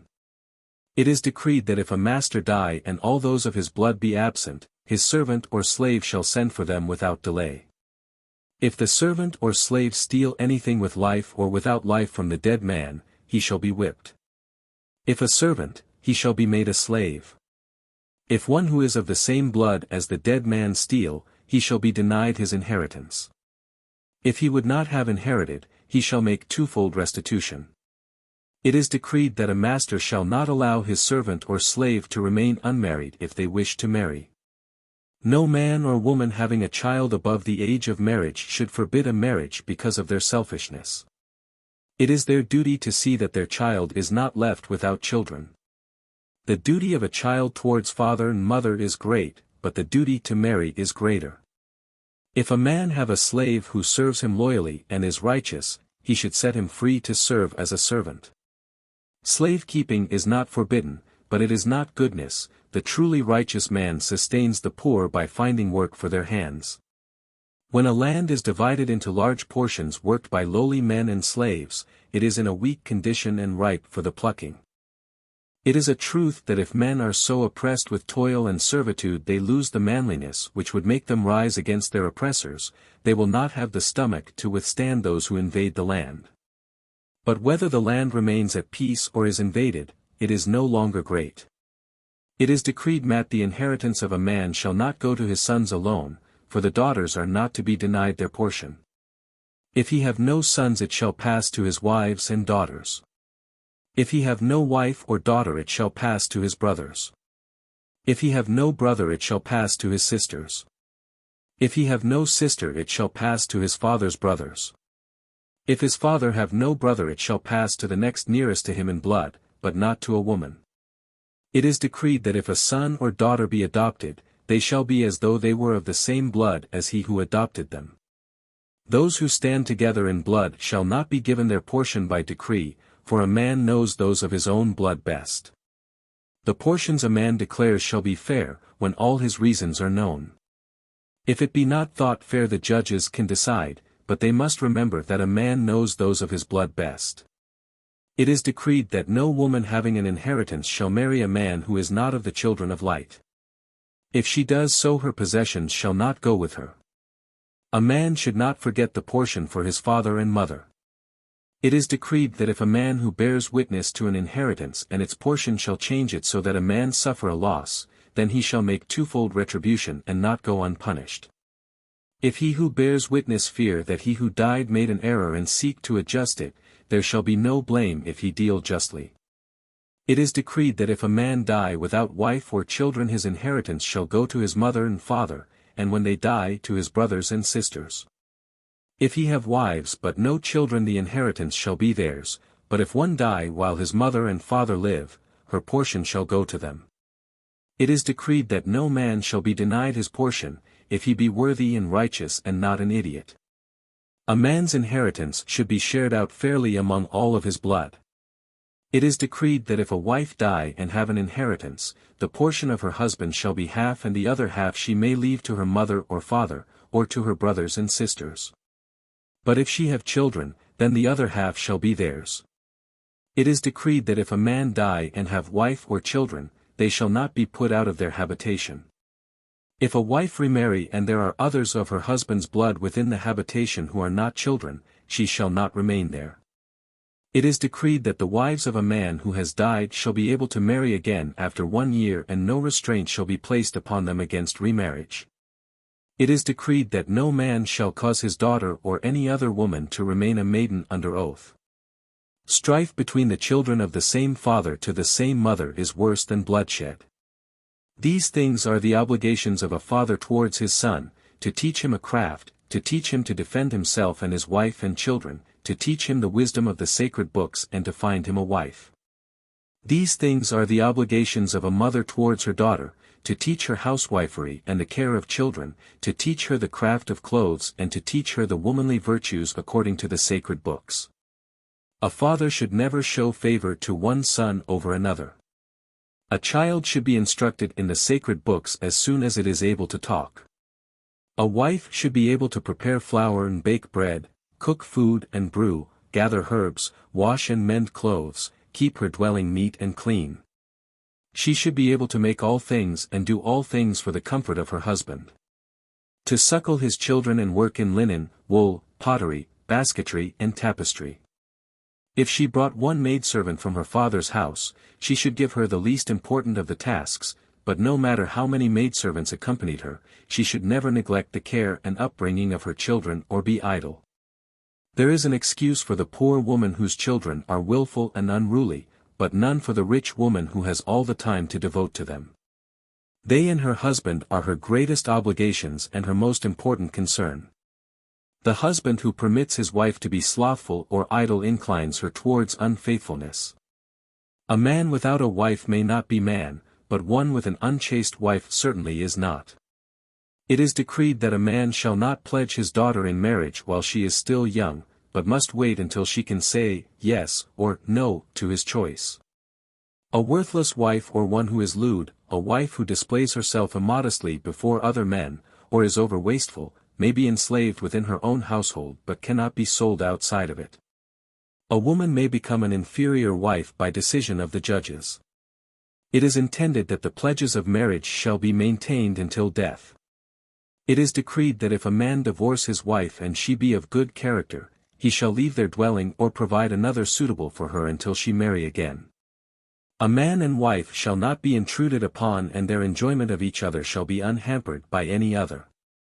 Every child is entitled to proper shelter, bed, food, upbringing and instruction. If a child have no father or mother or if they be proven worthless, the judges shall appoint a guardian for it.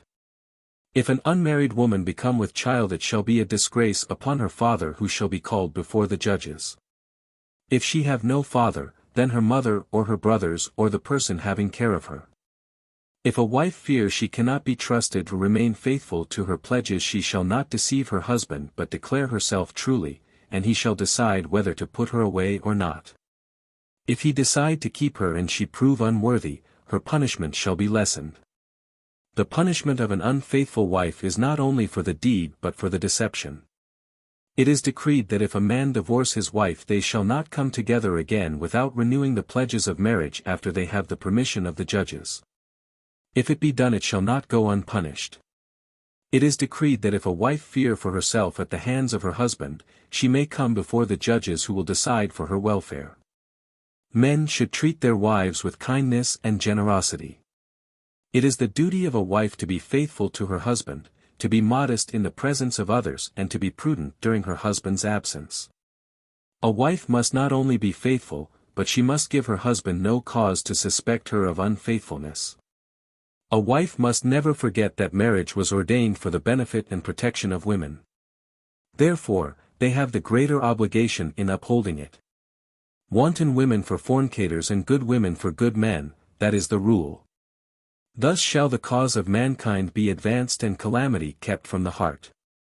The upright man who walks in the paths of duty and obligation is allowed all things wholesome and healthful. He should marry only a chaste woman who would be a good mother to his children. He should live with her in cleanliness of heart and meet her without the stain of fornication. It is not wholly good to maintain a concubine, but an unchaste woman may be kept as one or lain with if a slave. It is decreed that before a man and woman come to judges seeking a divorcement, there shall have been a meeting between those of their blood. There shall be a man or woman of the wife's blood and a man or woman of the husband's blood who, between them, shall choose another not of their blood to deliberate with them. Let them try to reach agreement and strive to heal the breach with goodwill, and if anyone have a grievance it should not be hidden. It is decreed that before every marriage there shall be an announcement of betrothals in a public place. If anyone have something to say regarding the man or the woman, not in their favor, he shall declare it to the nearest of their blood and one who witnesses. If any man hide within his breast something that should be declared, or speak about it after the marriage, he shall not go unpunished. It is decreed that if a man say a betrothed woman is unchaste, without proper cause, he shall be punished with 20 lashes, and if a woman do so she shall be punished with 20 stripes. If a man know a betrothed woman to be unchaste and fail to make it known, he shall be punished with 40 lashes and shall make repayment as the judges decide. If a woman, she shall receive 30 stripes. No marriage shall take place until 7 weeks after the betrothal. No fornication shall be committed during this time, for it would be a betrayal of marriage, and your soul bears witness to your deeds. It is decreed that when a man takes to himself a wife and is newly married he shall not be called upon to take up weapons or to serve away from home for 1 year. If he is taken away he must not be separated from his wife. A marriage is the union of flesh with flesh and of spirit reaching out to spirit. It shall be witnessed by 2 men and 2 women and declared before men by the man giving the woman a ring and bangle and piece of silver, and by her giving him a lock of hair and piece of woven cloth. It is decreed that all women who are not unchaste are women reserved for marriage. They shall be sought as wives with respectful conduct and without fornication or deceit. A man who seduces them shall not go unpunished. It is not wrong for a man to make a proposal of marriage to a woman within the time she is denied to him. A promise of marriage shall not be made in secret, for such promises often cover shame and deceit. It is decreed that if a man accuse his wife of adultery or lewdness and there be no other witness, he shall swear 3 times on his immortal soul that he speaks the truth. His word shall be accepted, for if he swear a falsehood he has condemned himself and his soul to most grievous punishment. But if the wife likewise swear 3 times that the words sworn to by the man were false, then it shall not before the judges to decide which has damned their soul. Both shall go their own ways, and if one speak to the other, that one shall not go unpunished. If they both speak, then both shall be punished. The judges shall receive reports on both, and if one of them cease to live a righteous life, that one shall be cast out. It is decreed that if a man divorce a woman who has done no grievous wrong, he shall support her in the household of one of her blood for 6 months. If the woman be with child and she hide it from the father, she shall not go unpunished, neither shall they with whom she dwells. If she be found with child, then she shall be treated with kindness and consideration, and those of the child's blood may seek a reconciliation between its mother and father. Both must act fairly towards the other and in righteousness and good faith. It is decreed that a wife may be divorced once and taken back, but if she be divorced again she shall not be taken back. The things a man gives his wife during marriage remain hers. A woman who is divorced without committing any grievous wrong is to be treated kindly and generously by her husband. A woman shall not be divorced while carrying a child or suckling it, unless it be the child of adultery. If a man be called to high office with the elect of the children of light and his wife prefer earthly things to spiritual things, then they may agree to a just and fair divorce. Such a woman would be a burden, for her soul is heavy with darkness. It is decreed that if a man divorce his wife he shall put no restraint upon her. She shall not take his heir with her, and if children go with her their father shall sustain and clothe them. A true man makes fair provision. It is decreed that if a man seduce a maiden he shall endow her with goods as though she were his wife and bestow upon her all the benefits due to a wife. He shall do this even though her father keep her from him. It is decreed that if a man permit his wife to become a whore, he shall be declared unworthy of a wife and shall not marry. His wife shall be removed from him so that he has none, and he shall not go unpunished. If a man permit his daughter to become a whore he shall die.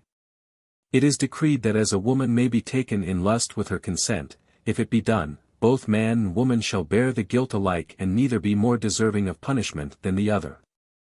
But if the woman be a child or an idiot, or if she be protected by the judges, it shall be as though she were ravished without consent. When a woman is taken with force it shall be punished with death. If the deed be done in the fields or in places where women go away from the abodes of men, or in a forest or uncultivated place, or where no man can hear her cry, then it shall be taken by the judges that the deed was done without her consent. Unless otherwise proven. But the woman shall explain her presence alone. If it be done in the city, among habitations, and the woman made no call for help and did not cry out, it shall be taken that she consented, unless threatened with death or mutilation by a weapon. Where there has been no struggle, then it was with her consent, for no man can take a woman without her consent while she is conscious. It is decreed that if a man commit adultery with his son's wife or his wife's mother, both shall die by stoning. If a married woman commit adultery, both she and the man with whom she committed it shall die. A husband may ransom his wife, but if he does he shall be cast out from the people, lest he bring corruption upon them. When a woman is ransomed from adultery he who shared the blame with her shall not die, but he shall not go unpunished. When judging the adulterer or adulteress, the whore and the whoremonger, deal with them strictly and without compassion, for they are the enemies of love. They place man back among the beasts. A fornicator should not marry a chaste woman, but it is not forbidden.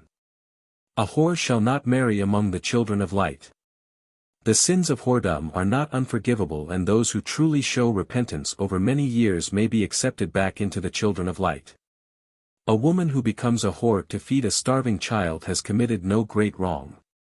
The wrongdoing is by the people. It is decreed that no man shall permit a female slave to engage in fornication, and it is his duty to keep her modest and free from lewdness. If, after marriage, slaves commit adultery they shall not be punished to the extent of a free person, for they have been brought up as slaves. Though the punishment of a slave be less, the master may be punished, if the slave warranted punishment because of his neglect. It is decreed that a man shall not be guilty of adultery except with a married woman. If a woman have 3 witnesses against her for whoring, or she does not deny it, she shall be shut up in a place alone where no man can come at her. There, she shall weave or work for her sustenance, and if any man come to lie with her he shall be punished. If the judges decree and a man be found willing to take her, with obligations for her keeping, she may be enslaved to him. If a whore run away from her place of confinement or from her master she shall die. It is decreed that if a man have a woman slave who is a maiden and the intended wife of a freeman, he shall not lie with her. If a man he with a slave and she become with child, he shall not sell her or cease to support her. If a woman slave marry the slave of another master, then her master shall not restrain her unduly, but he shall meet with the master of her husband and make an arrangement concerning her that is fair and just. It is decreed that the punishment for whoring shall not be upward of 2 years. If a woman be accused of fornication and 3 bear witness against her, she shall be treated as a whore. A maiden cannot be guilty of whoring after a man.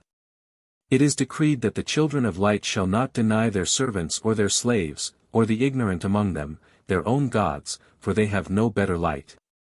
Even as the dim glow of an ember comforts a child in darkness, so are they comforted. The gods Teloth, Yol, Yahweh, Bel, Behalim, Elim and all the lesser gods of light may have a shrine in the city and lands about it, to serve those who would be blinded by a greater light. Better the glow from rotted wood than no light at all. Nigel, Mudu, Hani, Nephlim and the gods of darkness shall not be permitted to the servants and to the slaves and to the ignorant. But the stranger shall not be denied his God, for the children of light are not denied their light and dwell in peace among strangers. It is decreed that if the tongue of the stranger stray to lewdness in the presence of women, or he cast lustful looks upon them, he shall be spoken to and warned. If the warning is not heeded he shall be dismissed, so that the women be established in their goodness and be honored among men. In the lands of strangers, where deceit is considered a virtue and vanity a womanly charm, there is no understanding of women who are modest and restrained. Men treat women as they find them, therefore women should restrain their glances and conduct themselves with modesty. They should not display too much of their body or reveal clothes that are not overgarments. They should not reveal the nakedness of their bosoms. It shall not be wrong for woman to uncover before woman, or before young children who will grow to be men but have not reached the age of full talking. It is decreed that if a wife be guilty of lewdness before the eyes of men, or provoke them to lust after her, she shall not go unpunished by her husband and can lose her rights of inheritance. If any man complain to the judges about her, then her husband shall be called before them to account for her. If a maiden be proven guilty of lewdness, then her father or guardian shall not go unpunished. If a man be so punished he shall not revenge himself on the maiden or her mother, for the fault is not theirs alone and he must bear his burden manfully. It is well to deal with daughters kindly, so that they are not estranged. In chastising a daughter for something bad in her, do not overlook the good. If the wife of a man in high position be guilty of any lewdness or other unwomanly thing, her punishment shall be doubled, for she is unworthy of her trust. It is decreed that if a man slander a woman who is virtuous but careless, he shall come before judges to swear to the truth of his words. If he decline or his words be proven against him he shall not go unpunished. If the man swear, then the woman shall be brought before the judges to swear likewise that his words are false, and if she decline, his words are established. If both swear they shall go out, but one soul has condemned itself to punishment. It is decreed that when a woman is beyond the age of childbearing it shall not be wrong if she lay aside the garments of modesty, providing she does not degrade modesty or is unmarried. It shall not be done so that she display some part of her body not commonly displayed by women. Neither shall she display any ugliness, but what she does shall be done with decorum and grace. No woman slave shall be made to do any deed of lewdness and her modesty shall be honored. If she be forced into lewdness or immodesty she shall bear no sin, but he who forced her shall not go unpunished. Lewd talk about women and foul speech shall not go unpunished. It is decreed that the fat of a beast that has died of itself or been torn by another beast may be used, providing it is not eaten or placed upon the body in any way. The flesh may be given to another beast to eat, but if any part of it is given to a man without him knowing its nature, he who gave it shall not go unpunished. No man shall eat the flesh of the falcon, the vulture, the eagle, the crow, the raven, the ibis, the owl, the hawk, the pelican, or of any bird that wades in water and has legs greater than the height of its body. These creeping things shall not be eaten, the beetle, the snail, the ant, the slug, the grasshopper, all manner of lice and all creeping things less in size than a finger joint, and everything that creeps upon the ground without legs. The cat, the dog, the mouse, the mole, the weasel and the fox shall not be eaten. To overeat is as harmful as to starve. To fast is not an empty deed and is healthful for both spirit and body. It teaches discipline and self-control as well as moderation and frugality. Food is never lacking in the places where justice holds sway. Consume food slowly and with content, for a restless stomach robs it of taste and goodness. The man who overeats is worse than the beast who knows no better. If any man pollute food he shall not go unpunished. It is decreed that if a man steal water from the land of another or cause it to run away, or if he pollute it, he shall not go unpunished. If there be loss, then he shall make threefold restitution. Water in which there is a carcass shall not be used to drink. A man may drink wine or beer, or anything that is not unwholesome, providing he maintains his self-control and decency, but no longer. He who causes strife or harm to another because of something he has put into his mouth, shall not go unpunished. Wine taken in moderation is not wrong, unless it lead the hand to wickedness. No fruit-bearing tree shall be cut down until it ceases to bear or dies. It is decreed that no man shall leave a dead beast undealt with. If he do so he shall not go unpunished, for if it be not eaten or used it must be buried. If a man place anything that is foul into a storage pit or among stored corn, he shall make fourfold restitution and shall not go unpunished. It is decreed that no man shall cut his flesh for adornment or make any mark upon it which cannot be removed, though the ears of men and women may be pierced. Circumcision such as the strangers practice is mutilation and is forbidden. It is decreed that no man shall engage in usury, but shall deal with men in fairness and moderation. Payments and punishments shall be decided by the judges. It is decreed that no man shall associate with another who deals with spells or calls up the spirits of the dead. If he do he shall not go unpunished and those who practice sorcery shall be cast out. It is decreed that no man shall cheat in weight or measure and he who does shall make threefold restitution and not go unpunished. No man shall take advantage of the misfortune of another of his own blood and shall not buy their house, their field, their beast or anything without life, to his own advantage. No man should lend upon interest to another of his own blood or to a friend, for this is the cause of much strife. It is decreed that if a man remove a beast or a fowl or a fish from a trap laid by another, he is stealing.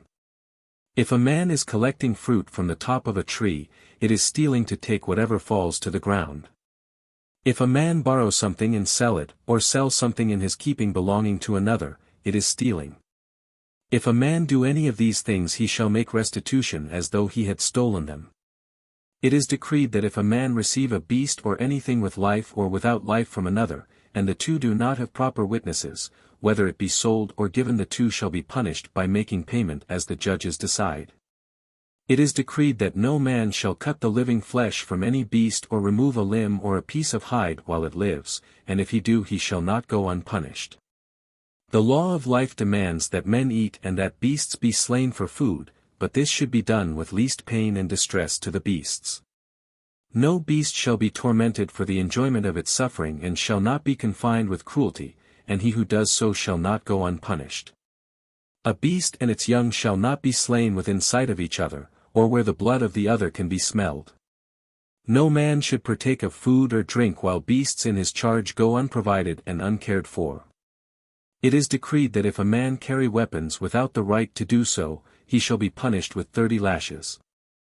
If another be hurt so that blood is drawn unjustly, restitution shall be made for any loss and payment made according to the decree of the judges. If a man who carries weapons without the right wound another grievously, he shall die. It is cowardly to slay a man who has cast down his weapons in surrender, or to slay a woman or child. It is cowardly to torture a man who is helpless in your power or a bound captive. These things are unworthy. Treat a captive with firmness and dignity. When in battle raise your thoughts above the spoil, look to heaven for your reward. Peace is the proper course for all men to follow, but peace at any price is a delusion. Therefore, it may better become a man of peace to stir up the righteous to fight. 10 courageous men can overcome 100 of lesser courage. Prepare for war with peace in your heart and with regret, but for the sake of the cause press forward resolutely. Be at peace within yourself through gain or loss, advance or retreat, victory or defeat. The peaceful man who shouts, "Peace at any price," does not prevent war, he only steps aside to put another to the fore who will slay and be slain. That is contemptible and worse than if he had stood his own ground. It is decreed that if a man or woman be bound to another for a debt or payment, they shall be fed, clothed and given shelter. They shall not be beaten or ill-treated, but they should do a full day's work. Their welfare shall be in the hands of the judges. It is decreed that if two men enter upon the same wrongdoing together, or one against the other, both shall be punished alike, except if one be in the power of the other. It is decreed that games of chance played for money shall be undertaken only in moderation, and if any man cheat or weigh the game unfairly, he shall not go unpunished. It is decreed that no man or woman who is of the children of light shall marry another who is not, for this is wrong against their children, whose upbringing is divided against itself. A slave woman who believes as her master is better for a mate than a free woman who does not, even though the free woman be more pleasing. No man shall permit his maiden daughter to marry a man who is not of the children of light. A slave who is righteous and walks in the light would be better, even though he be unacceptable to her father. It is decreed that if a man withhold from an orphan or anyone under his care that which is theirs, if it be done without cause or to his benefit, he shall not go unpunished and shall also make twofold restitution. He shall not deny them the right to marry, or if it be a man the right to his own livelihood. If a man or woman of a man's own blood be in his care because they are an idiot or incapable, then let not the burden of responsibility for their own sustenance fall upon them. Keep them from harm, support them with food and maintain them in clothes. The man who is rich and powerful has a duty to protect the destitute and ailing woman from the afflictions of life and from the wiles of men. It is decreed that if any man or woman die, those who stand next to them in blood shall be responsible for the disposal of the body. Those who declare the need to burn the body so that the departed one may use its essence in heaven, indulge in a vain superstition. It is decreed that if anyone seek refuge within the sanctuary of the temple, it shall not be denied them, and if any violate this sanctuary they shall not go unpunished, the labors of the sanctuary shall not be diminished. It is decreed that the measure within a logua shall be equal to the water which can be contained in 12 blown eggs of the ground fowl. The weight of a silver shekel shall be the same as barleycorns numbered according to the days in the year. The length of a cubit shall be the same as 48 barleycorns. From these all things shall be weighed and measured. It is decreed that a man may be declared to be outside the law, and then though he be liable to all restrictions and penalties which it imposes, he can enjoy none of its benefits or its protection. If a man be declared fully beyond the law, no other shall speak to him or supply him with food or clothing or shelter. If a man be declared an outlaw, he is to be slain on sight. If exiled, he is to be slain if he return from his place of exile. It is decreed that no man shall make an image of any god or make anything in the likeness of a god, but all objects of beauty can be made. Anything can be made bearing the likeness or image of a man, woman or beast, providing it be done with good taste and without obscenity. It is decreed that if anyone attempt to slay another with poison, they shall die, even though they have not succeeded. All who aid them in the deed or seek to hide it shall also die. It is decreed that if anyone take their own life they shall not be buried or burnt for 3 days. It is decreed that if a man die having no son or daughter, and no one of his own blood who can claim, a son or daughter born to his wife after remarriage may become his heir. Justice and truth are not in the safekeeping of the judges. They are, to those who sit in judgment, as the sun is to other men. Every man who comes before the judges should walk in the light of truth and justice, even though he speak against himself or against those of his own blood. The man who bears witness should take no heed whether he be on the side of the rich or the poor. He should not follow the road of passion or the paths of his own prejudices, lest he lose the guiding light of truth. The man who hides within himself knowledge that would assist the cause of justice and truth inflicts an injustice upon his own soul. A too hasty decision by the judges often inclines towards injustice. Therefore, when the judges have heard all and every word has been spoken by those who have a right to speak, the judges shall retire and pray. Each should say, within his heart, I will consider my words carefully before I speak, and they will be uttered in the purity of truth, untainted by falsity or hypocrisy. I will not be harsh in my judgment, and it will be bent towards a benefit rather than a loss. My speech will be directed towards the safeguarding of others and be without any taint of malice or evil intent. Chapter 6. The Tale of Hiram. Thut, the son of Peleth, a freeman of Elon Morah in the land of the Hethim, wrote these things in the harvest years of his life, when his heart was filled with wisdom and understanding. He who reads them with the eyes alone will derive little benefit, but he who receives them with an enlightened and uplifted heart will find a response within the depths of his own spirit. While Hiram Uribah, son of Hashem, was still a beardless youth taking his pleasure among the riches and splendor of his father's house, a wise man came from a faraway land. He came, not as a great man riding with a rich caravan but weary-footed, begging water and food. These were not denied him, and while he sat in the shade, slaking his thirst and satisfying his hunger, Hiram, the youth, came up to him with courteous greetings. The wise man was pleased and poured out words like jewels, so that the young man became filled with the desire for wisdom and truth, swearing that from that day forward he would devote his life to the search for them. After the departure of the wise man, Hiram became restless under his father's roof, and it was not long before he set off with a bundle of food and skin of water for Jerusalem. Arriving there he slept in the house of Gabal, a servant at the temple of the winged god of fire, and from thence he journeyed towards Bethshemesh, which lies past Tergalut, on the road to Egypt. Hiram was a young man of his people, tall of stature, with a darting bright-eyed glance. His long, band-bound hair hung low on Bith's shoulders, and his stride was wide and firm. He came upon Bethshemesh close to nightfall, when it was not good to enter the city, and therefore as darkness closed about him he prepared to lay himself down beneath the wall of a vineyard. This was owned by a wealthy widow who, seeing the young man preparing for the night, sent men out to bring him into her guest house. The widow was neither old nor unbeautiful, and when she saw the comeliness of the young man her heart was gladdened, and she bade him welcome. Hiram did not depart with the light of the morning, and it came to pass that the widow offered him a high place on her estates. Hiram accepted, for he was young and pleased with the honor, but in the course of time the widow had become enamored with him and sought to make him her husband. Hiram sought a way of release from this, for he had already heard tales of the woman's many lovers. The widow said to Hiram, "Be my husband, for the one I had has died and left no heir. Let us enjoy the fruits of your manhood, for I desire the seed of your body, so that I may have a splendid son. I will give you robes of blue and red, and they will be laced with chains of gold. You shall ride in a high chariot wheeled with brass and pulled with copper. Many servants will attend you, and wise men brought from east and west will fill your heart with wisdom. You shall lack nothing that satisfies your desires." Hiram was not at ease with himself, for he was young and lacked the wisdom to deal with the situation.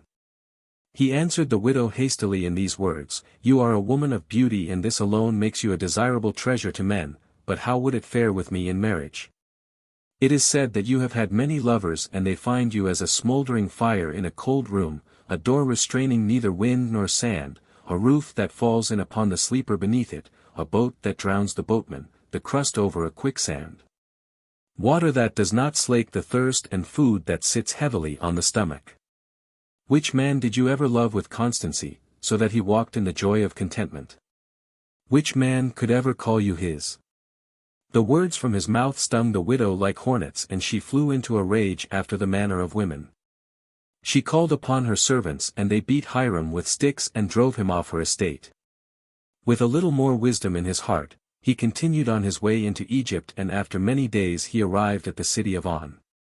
Hiram dwelt among the southern men on the outskirts of the city, for many had been captured during the wars and made slaves. When lustfully aroused, the bodies of these men exude a sweet odor like honey, which no man can detect, and it makes all women succumb to them. This is the manner in which the nation of Egypt sacrificed its purity. In the days when Hiram came to Egypt, the pharaoh Athmus ruled. In those days Egypt was at war with the Abramites, for their great red-headed king had committed adultery with the wife of a prince of Paran. The remorseful king reaped as he had sown, for his favorite daughter was ravished by her own brother, and his wives were humiliated and ravished before the eyes of all men. Because of the war, there was much coming and going of strangers in the city of On, and Hiram went unnoticed. Hiram dwelt long in Egypt and absorbed its wisdom, but the thing which delighted his heart the most was the tale of its long-hidden treasures. He learnt about the nest-burning bird whose wondrous many-hued egg granted men the gift of eternal life. He heard about the serpent pearls and the bright jewels which glowed with the light of the sun even on the darkest night.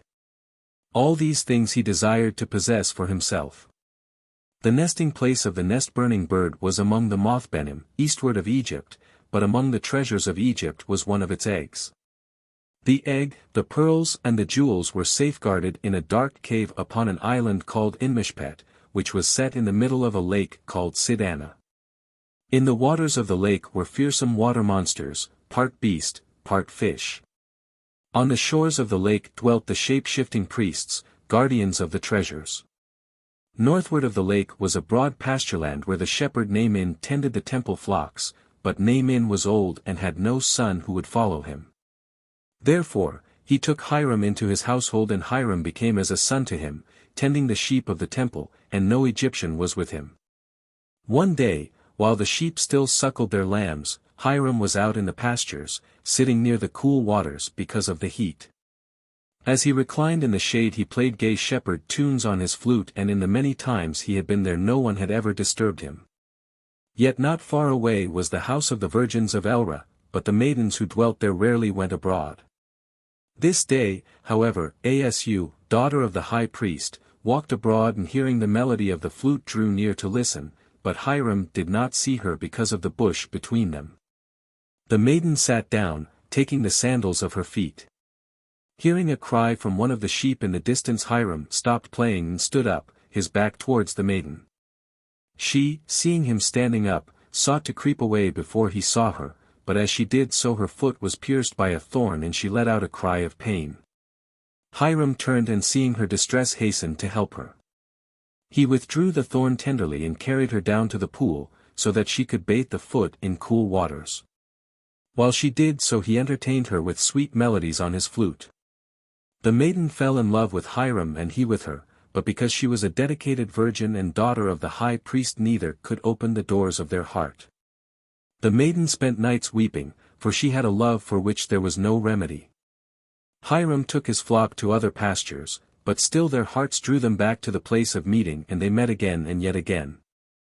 Now, the wife of Naaman noticed that Hiram pined as with a sickness, and she spoke to him about it, and he told her of Asu, the maiden from the house of the virgins of Elra. The wife of Naaman spoke words of consolation for this hopeless love, knowing they helped but little. In the fullness of the year Hiram took his flock to distant pastures around the other side of the lake. While he was away the wife of Naaman took herself down to the place where he was wont to meet Asu, and one day Asu came. She was known to the wife of Naaman who was the gatherer of herbs for the temple. They spoke of many things, of Hiram and of the gods, of priests and their ways and of temples and those who served in them, of life and of man and of woman. Now, when Hiram returned it was nigh the feast of sheep slaying, and at this time sacrifices of lambs were made to the water monsters in the lake. While away Hiram had thought about Asu and about the treasure of Egypt, both seemingly equally unattainable. The wife of Naaman spoke to him rarely and Hiram wondered, for this is not the way of women. On the eve of the feast of sheep slaying the lake boats were prepared for the annual pilgrimage to the island. Among these was the great boat of Arab, kept in memory of the day when the scorcher of heaven rose with the sun, and earth was overwhelmed. From this boat the sacrificial lambs were offered to the water monsters, and on it served Asu and 8 virgins. There, too, the high priest officiated. Hiram had conceived a plan within his mind whereby, at the risk of this life, he might possess himself of the treasures of Egypt. This year, Naaman being now frail, he alone would be in charge of the sacrificial lambs, together with 2 boy priests to assist him. They came from the temple of the lake dedicated to the bright-bearded one who once saved earth from destruction through fiery hail by making a 3rd round. On the night before the festival, Hiram slept with his small flock beside the boats, and at first light they were put aboard. As the sun rose upon high the high priest came with many other priests and princes, and the virgins came also. They offered sacrifices at the temple of departure and then set out upon the waters. In another boat were Naaman and his wife, and there were other boats filled with people. After making offerings upon the waters, the boats arrived at the island and preparations were made for the island ceremony, which lasted throughout the night. The lambs were offered as darkness came and the waters became red with blood, and the water monsters satiated with meat. Now, the cave on the island was protected from men by the spirit of Mot, who had died there in days long forgotten, and the priests guarded its entrance. But Hiram did not fear the spirit of Mot, for it could do no harm to one who carried upon his body the same blood scar as Mot had borne. Hiram the stranger had been so marked out from other men in his childhood.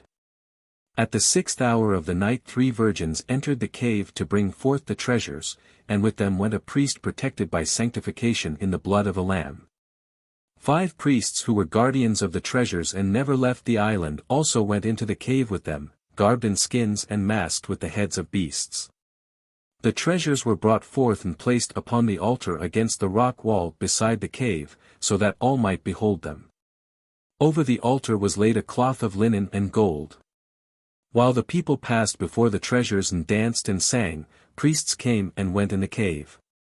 Before the cave and away from the road leading down to the lake, there was a pathway which went down to the pool of purification.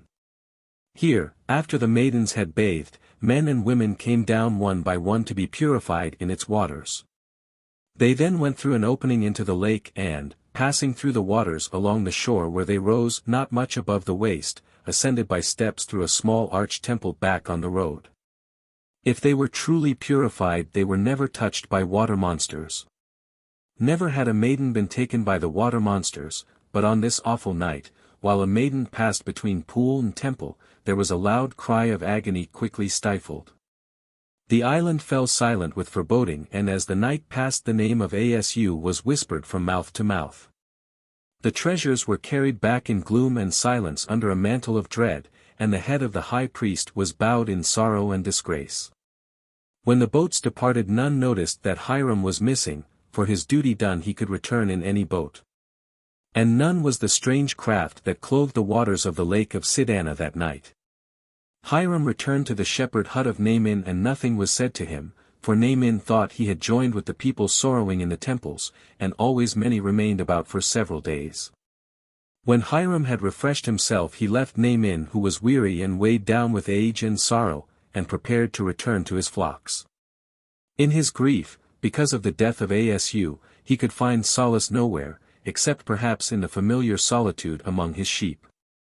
But the wife of Naaman said, "Let me walk with you a little way, for I, too, suffer and yet must seek herbs which are needed and not easy to find."